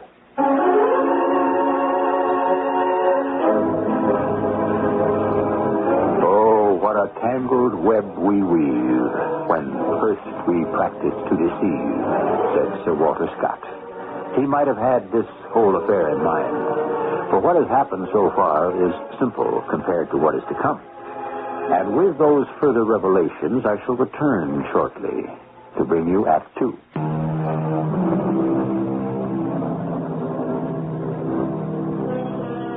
Some people never learn, and Lou Richmond is typically one of them. This little masquerade he's conducting in New York proves to be the last straw for his long-suffering wife, Phoebe. And the new chapter in his life story that he has opened may very well prove to be his last. And not only because his wife has decided to close the book on him. I just can't take it anymore, Dennis. So I'm going to lower the boom. I'm going to take your advice. Well, it's about time, sis. The only thing that gravels me is that it's going to be expensive. My own brother's going to run up legal fees on me? No, don't be silly. But your little brother, Dennis, can't afford to go skip-hopping around the country like the crumb you married. Well, his firm pays for that. Yeah, but they won't pay for me to keep tabs on him. They don't care what else he sells as long as he moves their merchandise. And the expense I'm talking about is private detectives. Oh, do we have to use those? I hate anybody else knowing any of my private business. Well, that's one of the things that heel Lou counts on. But if you want to nail him, it's the only way. Where is Charm Boy now? New York. You know where he's staying? No, he's careful never to let me know. Well, you can find out from the company he works for. I doubt it. They're all very buddy-buddy there, and word seems to be out if any of the little women call, clam up. Anyway, it's too late to catch him on this trip. He's due back tomorrow. Well, when's his next one? I don't know. Well, let me know the moment you do, and I'll get a detective agency on his tail. Damn good thing I didn't know what was going on back home in Cleveland with my old lady, because I was sure having enough trouble on my hands with this babe Athena in New York. Like she acted dumb enough to have bells ringing in her head. The only trouble is, before she shelled out her dough, she wanted me to be listening to him, too. Plus, the entertainment tab was running up out of sight. And so far, that was all out of my pocket. Yes? Roland? What? What's the matter with you? Don't you recognize your own name? Yeah, of course. My mind was somewhere else for a moment. Tell me something, Phil. If I can. It's a bit late to be asking, but are you married? Me? You've got to be kidding. Oh, no, I'm not. Not one bit. Well, the answer is no, baby. And where do you live? Well, you know, a photographer's life, on the go all the time. I got a pad in L.A., the hotel suite here in New York. In Europe, I sponge on friends who are happy to have me around. You know, Cannes, Antibes, London, Paris, wherever the smart people gravitate. You're so famous, I'm surprised that right here in New York, nobody yet has walked up to you and recognized you as the Philip Easton. Well, that's because I'm the man behind the camera. They see the women I've made the glamour queens, not me. Just as they'll remember you, not me. When I make your face known around the world. Philip? Yeah? You are going to make me a glamour queen, aren't you? Oh, you know it, Athena, honey. But when do we start making the pictures for my portfolio? Hey, first things first, huh? Now, we've got to get you settled at the right address, and we've got to build that wardrobe. The apartment deal's all set, and the couture place is holding all those clothes. When are we going to lock everything up? It's so much money. Almost all I have. Is that all that worries you? I'll call the coast tomorrow and have them transfer some of my funds. You mean you'd be willing to cover it all? Well, why not? After all, my interest in you is a little more than just professional. How much more? Well, let's settle up here and go back to my hotel suite. I can explain so much better there. Oh, Phil, I want to believe you. I want to believe you so much. What was that? When someone took a flashlight picture. Something for your scrapbook, a moment to remember. Practically instant results in less than 15 seconds. Well, who told you to snap it? Was it you, Athena? No, No, I had nothing. You can tear that up right now, Flash Gun Casey. Don't you want to see it first? No. Oh, Phil, please, can't we just look at it? There's a bell, warm as love. You make a nice couple. Oh, it is a good picture. Can't we have it? All right. Here. I'll get the change, sir. Now, keep it and blow. Yes, sir. But give me that. Please don't tear it up. Okay. I'll shove it in my wallet. It's a nice picture, Phil. We do make a nice couple. Yeah. Now, let's get out of here. My place. Where you can really relax.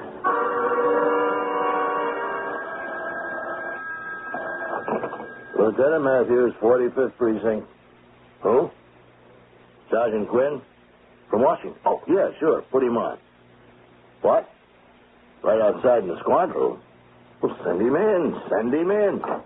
Oh, how do you like that? Speak of the devil. Bill Quinn? That's me, Lieutenant Matthews. Well, it's Mike to you. Come on in. Thanks, Mike. What brings you to New York? Oh, I ran a prisoner up to turn over to your headquarters downtown. Figured as long as I was here, I'd drop in and meet you in person. Well, that's great. Here, grab yourself a seat. Prisoner? Not our boy. Phil the Flash? No, more's the pity. We ran into a complete dead end on him. Yeah, I know. Funny thing, coincidence, you know. I was just going over his file. That's one reason I dropped by to meet you. That guy kind of niggles around in the back of my mind. You got anything new on him up here? No. He just seems to be laying low for a while. Maybe he ran out of gas or got the call. Oh, no, not this boy. He'll be back. He's like all of them. They get a good thing going, and they just got to run it into the ground. They never know when to quit. What's so good about it? He don't clean up that much. Well, he don't do so bad neither here. Let's see. We've collated everything we've been able to off the wires. Chicago 74, Iris Calicio, $1,500, and aggravated assault. 75, Marion Shuttle, $500, no other charges. 2 ladies in 76, another couple of grand, and then 1 assault charge. Washington, you know the story. Oh, here, 7 separate complaints, civil and criminal.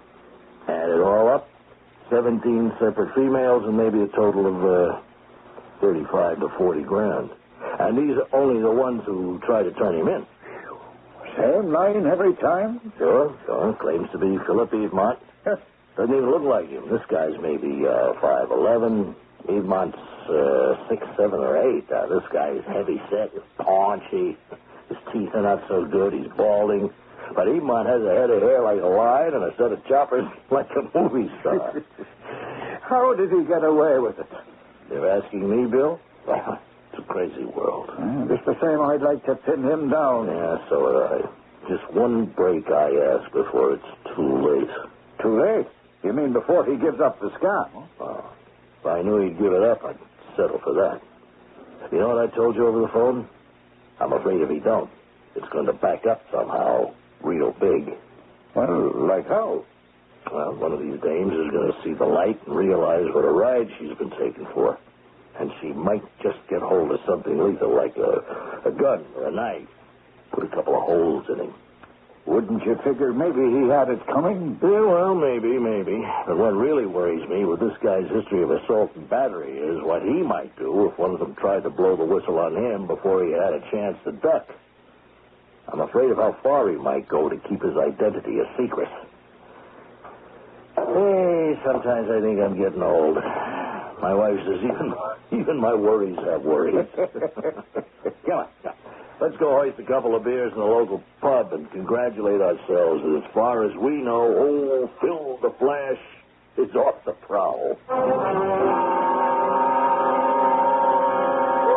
No. Well, why'd you come up here to my room? To get things settled, to find out just where we stand. You know where we stand, Athena. I don't. No, I mean, first of all, I thought we had a business arrangement, but now... All right. Now what? Now it's something else. Something that I'm just not ready for, Phil. Oh, come on, Athena. You've been building up to it all day since lunch, and dinner was the clincher. Now, why do you think I cut our night out short and brought you back here, huh? I said at least it was to talk about my career first. You've been hinting at a lot more than that, not only tonight, but all week. You just don't understand me, Phil. I understand that you don't trust me any way at all. I never said that. If you mean the money, it's just that it's all I have.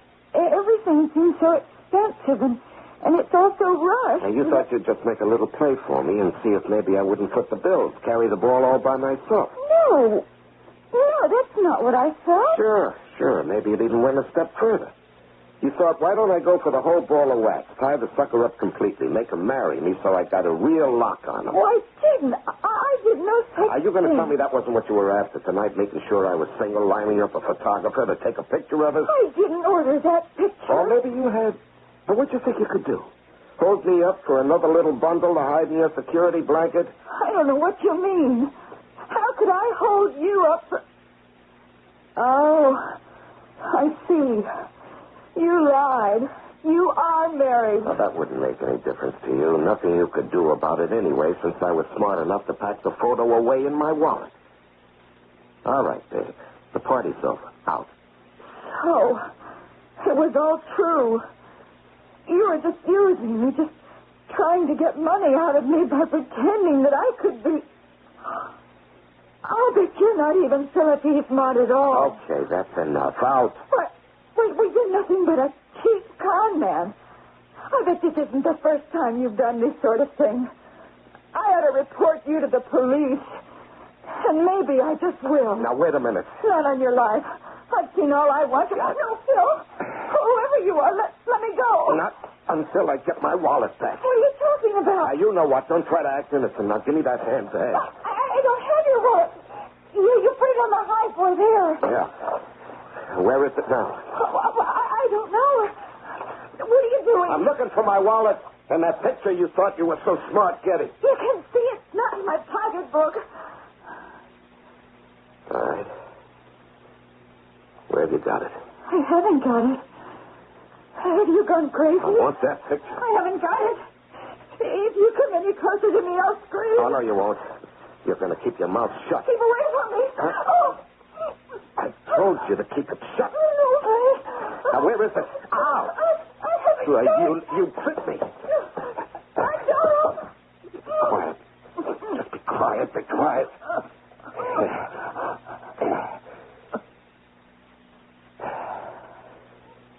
That's better.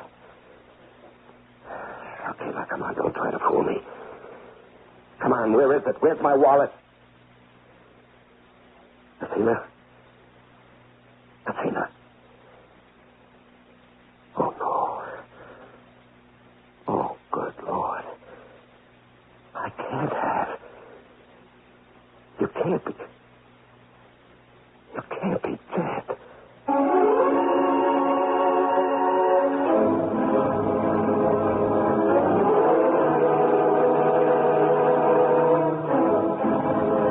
Experience is a matter of instinct about life, said Oscar Wilde, or words to that effect.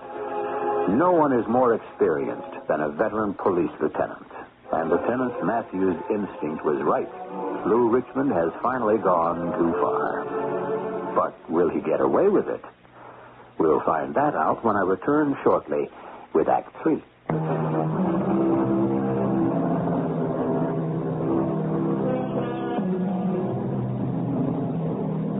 At the climax of Gilbert and Sullivan's operetta, The Mikado, the three principals sum up the dramatic tension of the moment in these statements. Here's a howdy-do, here's a pretty mess, and here's a state of things. Now, I don't think Lou Richmond could be so polite and contained in his quandary. It is, after all, one thing to have an angry, disillusioned woman on your hands, but quite another to have a dead one. Oh, wait a minute. Is she really dead? We didn't stop quite long enough before to find out, did we? I never figured anything like this to happen. I just never figured it. I didn't choke her all that much. Maybe when we fell, somehow her neck... But what's the difference? She's dead. I gotta get out of here. No, wait a minute. No, the wallet. That picture.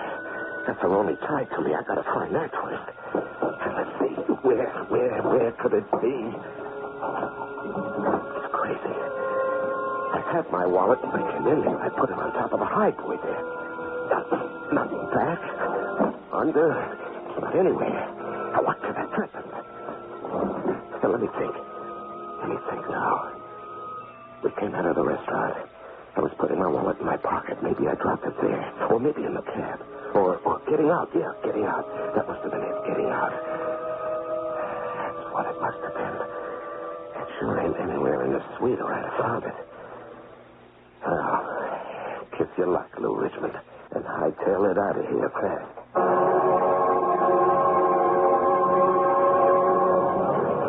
Shall I order the beers, Mike? No. Wait till I answer the phone. Lieutenant Matthews here. What? Where? Dead? Well, is there any idea? Athena Blackwell. Okay, I'm on my way. Well, you don't have to tell me, Mike. Forget the beer, huh? I'm sorry, Bill. My precinct, some dame. Homicide. You can't argue with the big M. You want to see how we handle it in Sun City? Why not? I didn't plan to go back to D.C. until tomorrow. Busman's holiday, eh? Homicide's never any picnic. But, I got a funny hunch about this one. Maybe you ought to drag along. I knew it, Bill. I could just smell it. Here, you see this? Registration? Yeah. Guess who? No. Yeah. Philip Evemonts. Well, there's no chance it could really be. No. Not. I just checked the West Coast.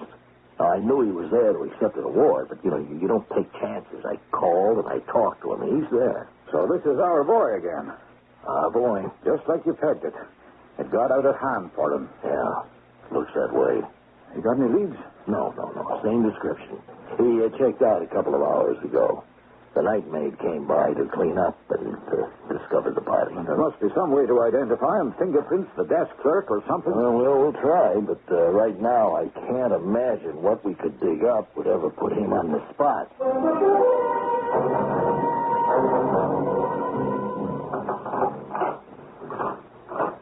Who is it? Who is that? It's all right, Phoebe, honey. It's just me. Lou? Who else?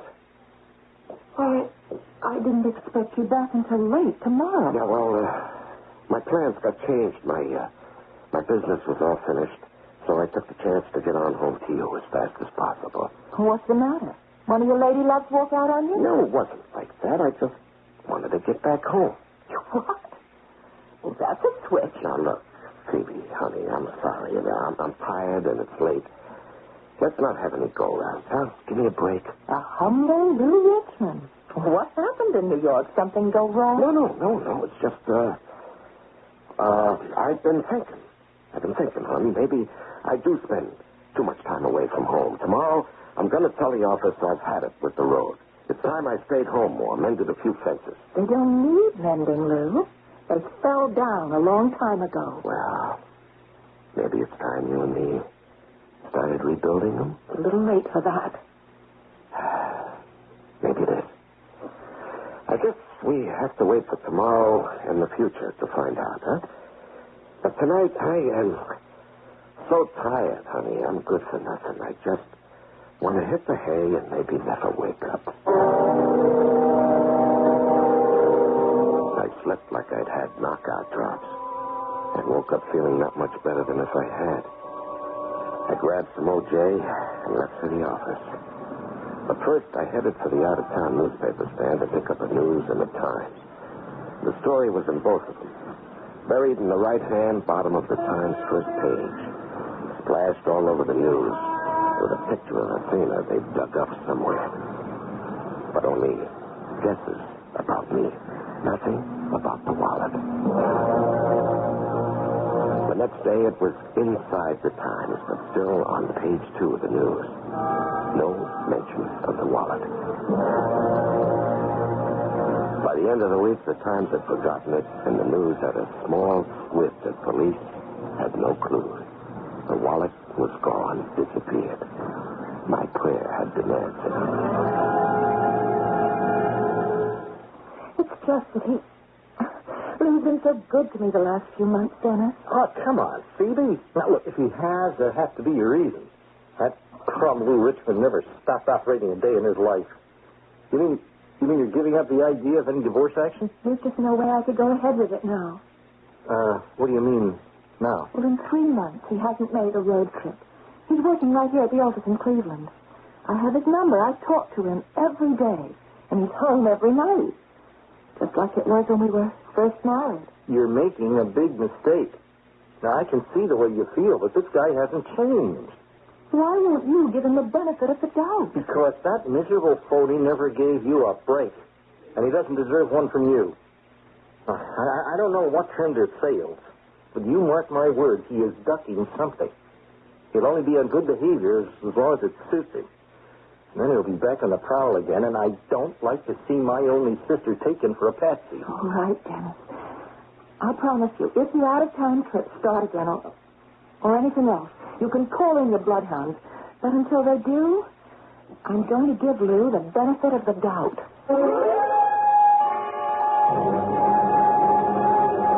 The next month really drove me up the wall. The office routine had me grinding my teeth. And all the forbidden women around me with their skirts blowing in the wind really chimed my bells. What was worst of all was Phoebe suddenly making dove's eyes at me again. So I made my decision. It was safe now. I'd gotten away with it. It was time to take the act on the road again. Sergeant Gwynn? Yeah, speaking. Who's this? Your New York buddy, Lieutenant Matthews. Hey, hi, Mike. What's doing? Where you calling from? Where else? New York. Don't tell me you got a break on our old friend Phil the Flash. No such luck. Matter of fact, there's been no action for nearly 6 months. Now, I was just sitting here cleaning up the files, and I pulled his. Nothing new at all, huh? Not from here. You think killing that girl really brought him up short? Yeah, it seems that way. Anyway, we got too much else on the books to keep this active. Now, I'm going to have to bury our friend in the whole file. I hate to think of that bird getting away with murder. So do I. But what can I do without any evidence? If I can't find him, I can't move against him. You don't think sooner or later he'll pop up again? Between you and me, yes. Somewhere. Sometime. I just wish they hadn't ridden me off the case from upstairs, because my hunch is stronger than ever. What hunch? Remember I told you this boy was headed for big trouble to begin with? Well, now that he's committed murder and got away with it, one will get you 100. He's going to try it again. You're not going back on the road, Lou. I've got to. The office insists. Then quit your job. I can't do that. Why not? I have more than enough money for both of us. You've always half lived off me anyway. Well, I'll tell you one thing. It'll never be all the way. I'm not quitting, and I'm going back on the road. Dennis was right. You haven't changed. You just can't wait to get back to chasing again where it's safe. Well, you're not going to get away with it. Now, what are you talking about? You go back on the road, and I'm going to have a private detective on your heels wherever you go. You so much as look at any other woman, and he'll have the goods on you, and I'll divorce you so fast and clean, you'll be wiped out. So that was it. She meant every word she said. And I knew right at that moment that Phoebe had to go. I'd gotten away with it once. I could do it again. It was just a matter of figuring out how. But Phoebe was as good as dead. No way anyone could stop me. And that's when the roof fell in. Answer the door, will you? Who is it? How do I know? Police, open up. Police? Come on, open up. We know you're in there, Richmond. And don't try anything. The house is surrounded. What is it, Lou? What is it? Well, I don't know. I just don't know. Well, we better find out. No, don't. We've got to, Lou. Excuse me, madam. Detective Archer, Cleveland Police. No, don't you move, Richmond. We got you covered. All right, put the cuffs on him. Handcuffs? What are you doing? Are you, Mrs. Richmond? Yes? I'm sorry, but we're arresting your husband. What's the charge? Suspicion of murder. Oh, how did you know? Lieutenant Matthews here from New York will tell you that.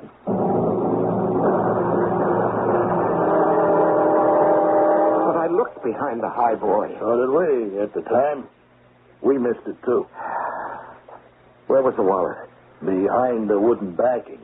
It was loose at the top. The wallet slipped down inside it, behind the drawers. The hotel just started to redecorate, and when the high boy was moved, they found it. Fortunately, the hotel manager recognized the girl in the picture as the one who was murdered and called the police in.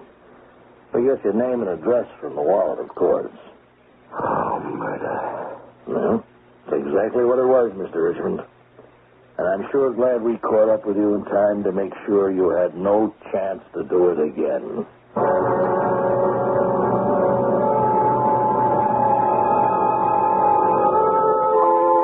Coincidence. As I said in the beginning, if it weren't for coincidence, half the best stories in the world would never have happened. A picture taken at the wrong time, a damaged highboy, a lost wallet, and a hotel's decision to redecorate.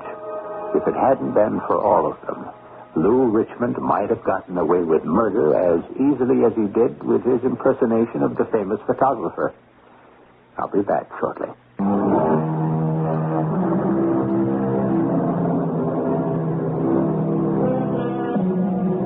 A melancholy story. What makes such a tawdry and despicable man? Perhaps all of us must share the blame a little. Day after day, the newspapers chronicle stories of human beings like you and me taken in by the flimsiest of schemes. Why? How?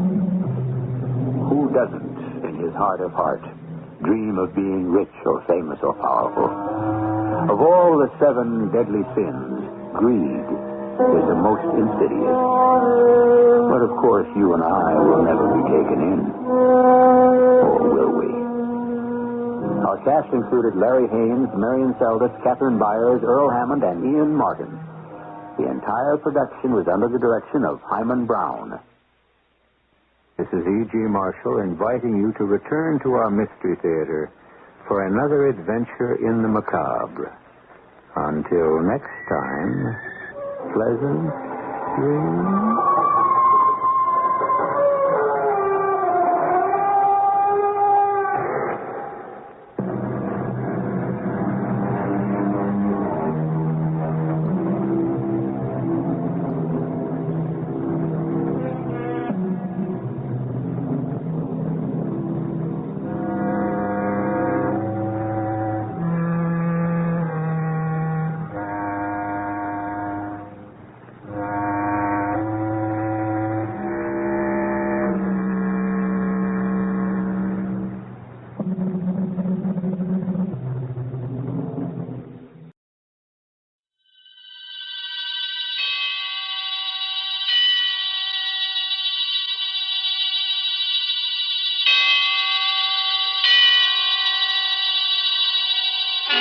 Suspense.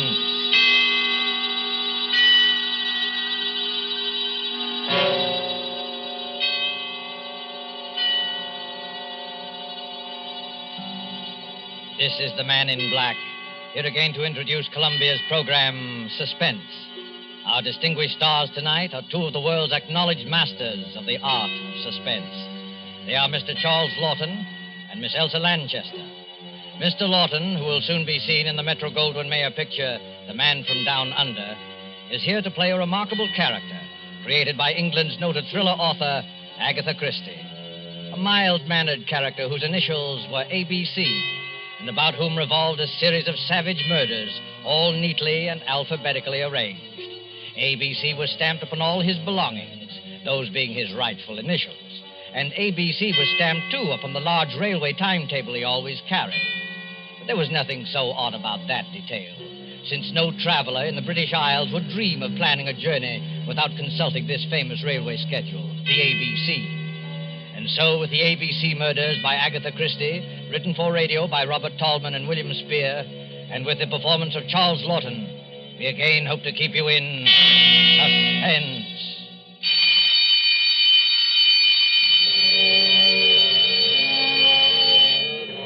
When the time for closing bell rang in the public library, Alexander Bonaparte Cust started, picked up his battered briefcase with the almost faded initials ABC, closed the book he had been reading, and shuffled over to the librarian's desk. It's a most interesting book, librarian. I should like to come back sometime and read another chapter of it, if I may. Quite. Yes, Mr. Clark. Can I help you, sir? No hurry. Well, I'll be going along now. Thank you. Rum little chap, that. What do you think he was reading? Studies in epileptic somnambulism. Medical stuff, eh? Oh, I say, the little fellow left his briefcase. I'll catch him at the door. I say, sir, just a moment. You left something. Oh, dear, it's my briefcase. I'm terribly sorry. I seem to be getting more and more forgetful lately. Why, only the other day I left it on the counter in a tobacco shop. Lucky you have those initials. Not many people with the initials ABC sticks in your mind. What do you mean by that, sir? Well, after all, they're the first 3 letters of the alphabet. Practically the first thing we learn, you know, isn't it? Our ABCs. Don't mention those letters to me. They've brought bad luck to me in more ways than one. Really? How's that? Well, I used to be a travelling salesman, and I used to carry one of those railway timetables in my pocket, the threepenny kind, in which they list the towns and all the railroads alphabetically. Oh, of course. Printed right on the cover, isn't it? Hey. ABC. Yes, that's right. So, well, stockings was my line, sir. I did door-to-door selling. Whenever I finished one town, out would come that timetable, and I'd look up the next stop on my route. I got sick of the sight of that ABC railway guide, I can tell you, sir. It was like a symbol of failure to me. One dingy little town after another, and all listed in that railway guide with ABC printed on the cover. My own initials staring out at me from every newsstand and every dirty little railroad station in the Midlands. Oh, come on. It couldn't have been as bad as all that. Matter of fact, I never noticed it till I began to get the headaches. Oh, you suffer from headaches? Yes. Have you seen a doctor about it? Oh, no. I wouldn't want to see a doctor about it. I already know what brings them on. Well, if you'd rather not talk about it... Oh, no, it isn't that at all, sir. It was just such a long time ago. During the last war, in fact, Chateau Theory. Chateau Thierry? I say, what a coincidence. I was in the thick of that myself. Yes, we must get together for a drink one day, talk over old times. Franklin Clark is my name. Oh, I'm pleased to meet you, Mr. Clark. My name's Cust. Alexander Bonaparte Cust. Well, they must have expected great things of you, giving you a name like that. I'm afraid they did, Mr. Clark, yes. I'm very much afraid they did.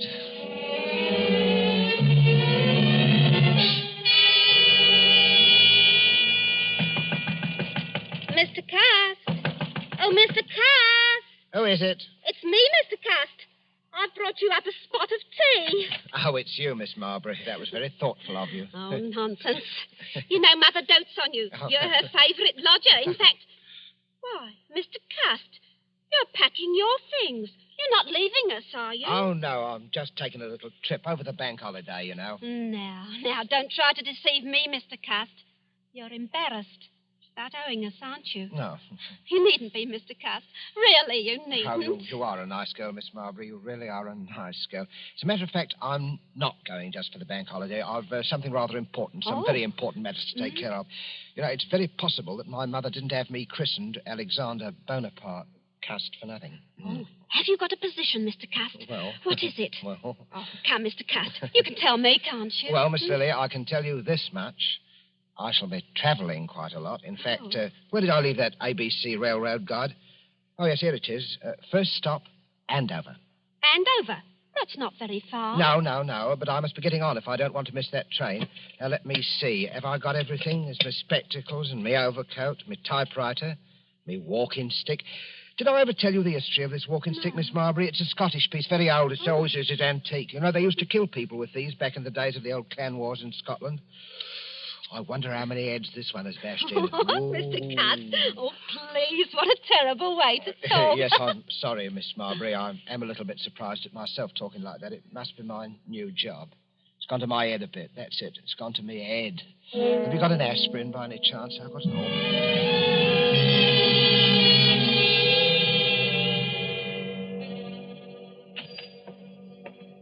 Yes, gentlemen. What'll it be? Packet of goldflakes for me.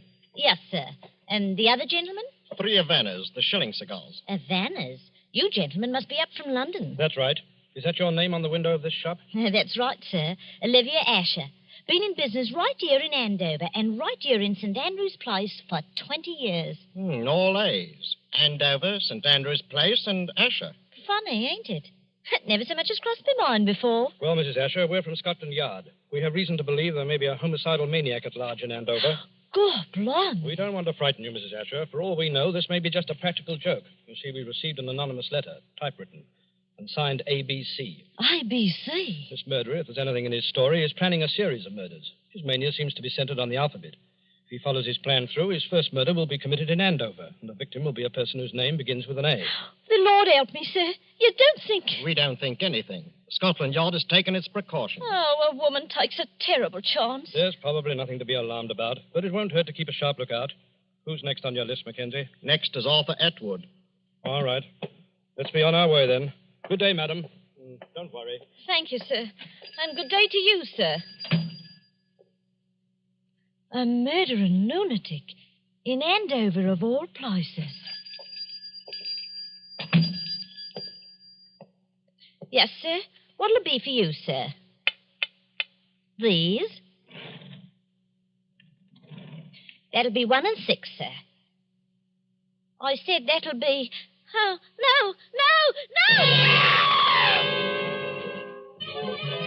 6:30 newspaper, sensation, homicidal maniac in Andover, alphabet murderer to strike next at Bexhill, latest on ABC. Oh, boy, let me have one of those. Oh, yes, and news standard, sir. Both. Here you are. Oh, thank you, sir. 6:30 newspaper, sensation. Nasty business, eh, mister? Oh, yes, very, very. You never know with lunatics. They don't always look bomber, you know. Sometimes they look the same as you on me. Eh? Yes, I suppose they do. Oh, it's a fact. Sometimes it's the war unhinged them. Never been right since.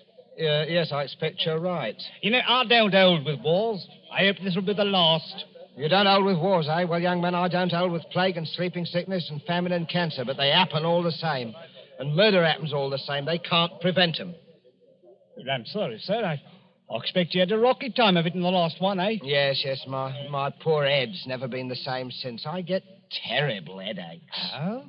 Well, I'm sorry about that, sir. Sometimes I hardly know what I'm doing. You don't say. I forget things. You know, for instance, I could have sworn I had an ABC railway guide in my pocket an hour ago. Do you know they found one of them ABC railway guides on the poor tobacconist lady that he murdered? Who? He. ABC, whoever he is. Maybe he don't know himself. Ever stop to think of that? Maybe he's so bum he don't remember. I wonder. Bexhill, did he say Bexhill? That's my train. Well, goodbye, young man. Goodbye. 6:30 newspaper, sensation, homicidal lunatic to strike again. Police tracing typewriter on which murder notes were written. To strike at Bexhill, latest on ABC, alphabet murderer.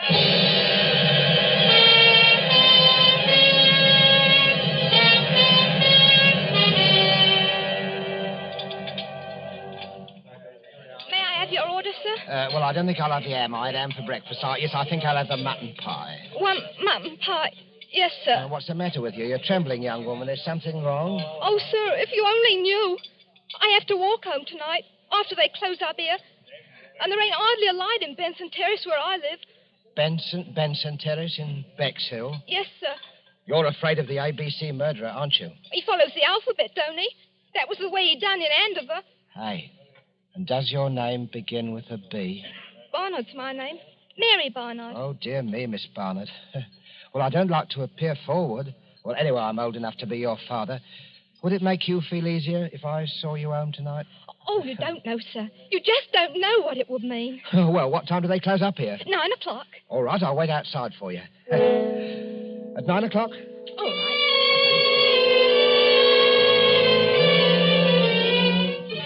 Ladies, waitress brutally murdered in Bexhill. ABC strikes again. Here you are, sir. Scotland Yard receives third murder note. Alphabet murderer to strike again in Chesterton. Yes, sir? Third class, single, to Chesterton.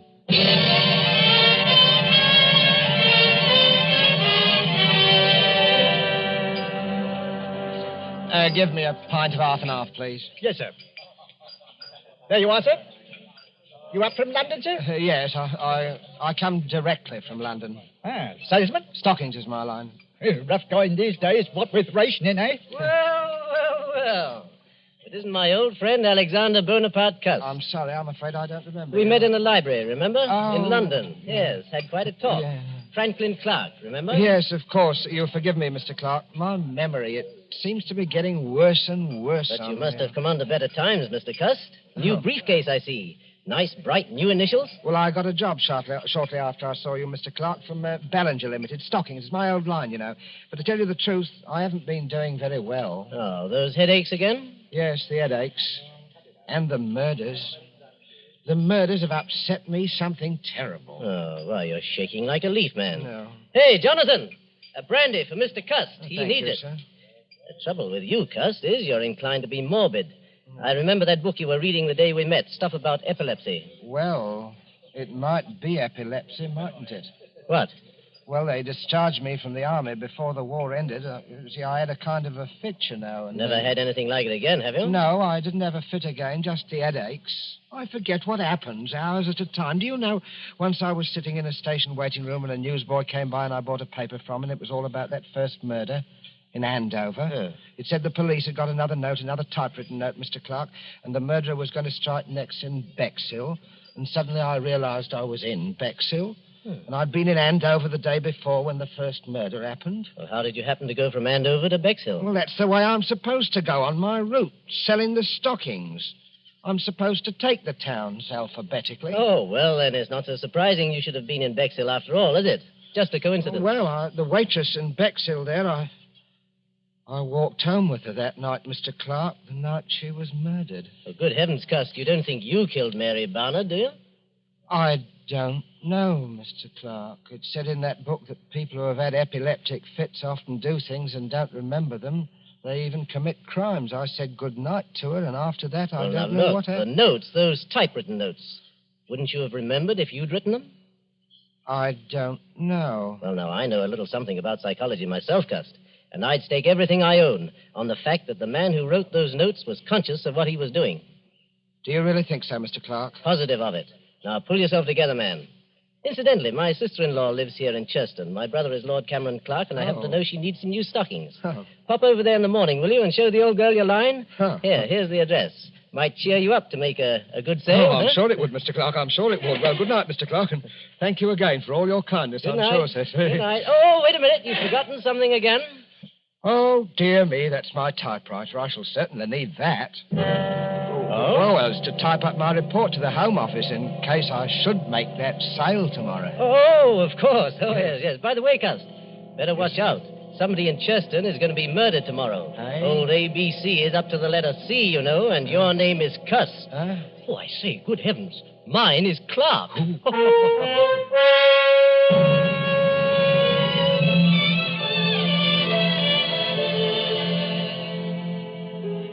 Well, thank you again for your generous order, Lady Clark. I hope you'll be pleased. This line of woolen line of stockings is one of Ballinger's best buys right now, Lady Clark. My brother-in-law told me that you'd had some unfortunate times lately, Mr. Cust. Yes. But I really did need the stockings, and I shall Hello be again, Cust. Hello, I've sir. been stuffing myself with bacon and eggs. Make a sale, old boy? Oh, yes, Mr. Clark. Thank you very much. Good. Louise is filthy with money, and her ladyship's legs are in constant need of recovering. Oh, I wouldn't say that, Yes, sir. really. She wanted the stockings. Well, thank you very much, my lady. I hope I shall have the privilege of serving you again next year. Goodbye, Mr. Cust, and good luck. Cheerio, Cust. Such a nice little man, Franklin. He's a bit off his nut, I'm afraid.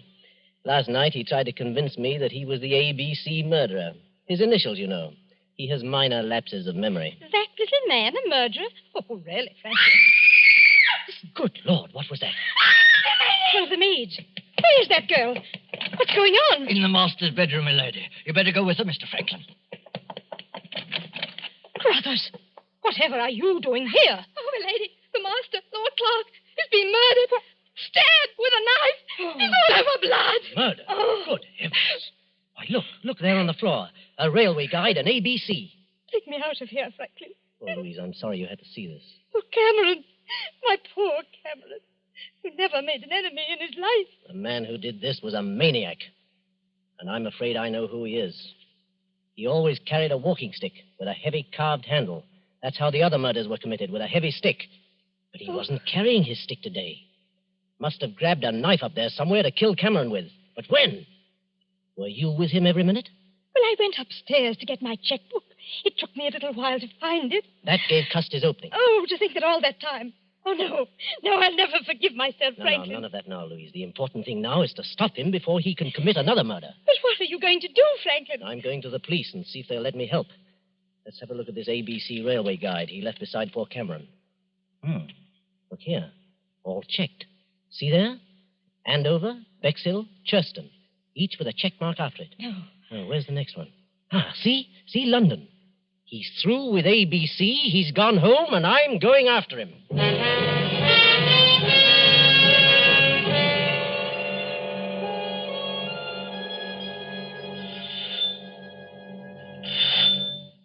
Yes? Well, Mr. Cust, come in. Whatever kept you away so long? Miss Lily, I've got to talk to you alone. Oh, well, I'll go up with you. I want to show you the new curtains I put up in your room anyway. Oh, you are a nice girl, Miss Lily, really are a nice let girl. me carry one of these, Mr. Cust, the typewriter. No, I'll carry my own things, thank you. Oh, Mr. Cust, you're trembling. Oh, dear, you do look a fright. Look, I'm going to straight and get you a hot foot bath. No, not now, please. Not now, Miss Lily. There's no time for it. What is it, Mr. Cust? Close the door and lock it. Are you in some trouble, Mr. Cust? I'm in terrible trouble, Miss Lily. I want you to hear the story first from me. You're the only one who has ever been my friend. Oh, I've had a lonely life, Miss Lily. Oh, poor Mr. Cust. Poor Mr. Cust. That's what they always say about me. Poor Mr. Cust. I thought you were different. Oh, don't take on so, Mr. Cust. It was only a manner of speaking. You don't need to worry. I'm all right now. I never get 2 spells in one day. Spells? Mr. Cust, I don't understand. What you heard of the ABC murders? Shocking affairs. But, Mr. Cust, why Miss are you Lily, saying... the police will be here at any minute. Please let me finish. I don't want you to think harshly of me, Miss Lily. I didn't plan it ahead. My instructions told me where to go. Some people can't help what they do. There are diseases. Epilepsy, for instance. You do things you don't remember. You commit crimes. And I'm like that. Oh, Mr. Cust, I can't believe it. When I was a child, Miss Lily, they used to badger me about my name. My mother worshipped strength. She named me after the strongest people she knew about in history. Alexander and Bonaparte. But nobody ever called me by those names. They called me ABC. ABC. I used to dream I was boiling in a kettle of alphabet soup. I was a terrible disappointment to my mother. Mr. Cust, you're unsettled and tired. You've got to hear me out, Miss Lily. Oh, Now, listen to me, Miss Lily. I could have been a hero once in the army in the last war. I was happy. I could have made something of myself. Then I started getting the headache. You must hear me out, Miss Lily. I started forgetting things after they discharged me from the army. Shock, they called it. I used to have dreams. I was a great ruler. The destiny of men was in my hands. I had the power over them of life and death. Let me go. Oh, please let me go. First, there was Andover, that tobacconist. I can't even remember what she looked like. Then there was Bexhill. I walked home with a waitress from the station restaurant. She was murdered, too. In Chesterton, I sold a dozen pair of stockings to a lady, and while she was upstairs getting her checkbook, her husband was murdered on the floor where I was waiting. And now I've come back here. Maybe the alphabet charm is over. Or is it? This is London. L. Your name is Lily. Are you trying to frighten me, Mr. Cust? I am trying to convince you. You, murderer? I'd as soon believe it as my own mother. What about this? Look at it. Oh, no. Look closely at it. I found it in my briefcase when I came on the train, Miss Lily. This knife murdered a man in Chesterton just 3 hours ago.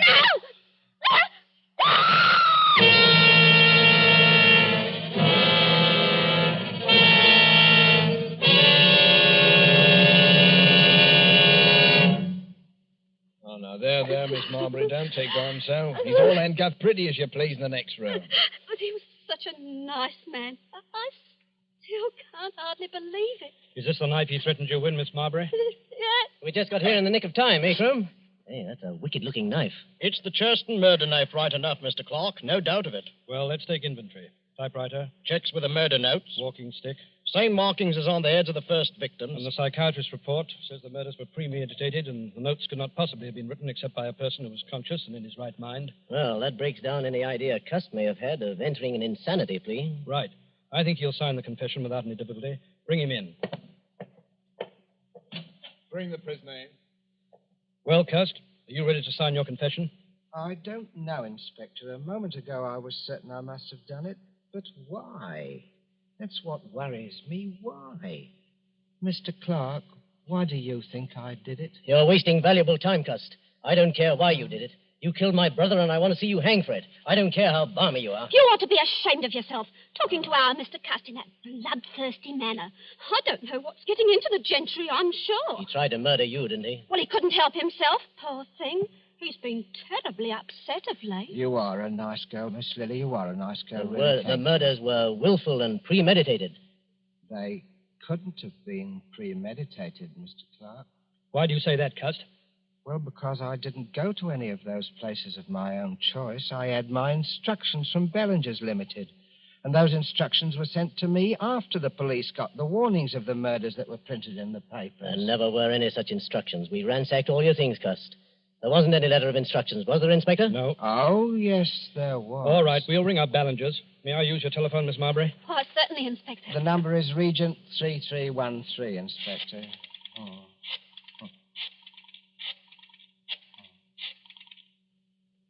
Ballinger's, are you there? Put me on to personnel. Oh, Mac, start packing those exhibits, will you? All right, sir. Crome speaking, Scotland Yard. At what date did you employ a commercial traveler named Alexander Bonaparte Cust? No, Cust. A.B. Cust. Initials A.B.C. Yes, yes. Never employed by you. You're absolutely certain? Did you send a man to Andover or Bexhill last week? Not on your route. Thank you. That's all I wanted to know. Too bad, Cust. I guess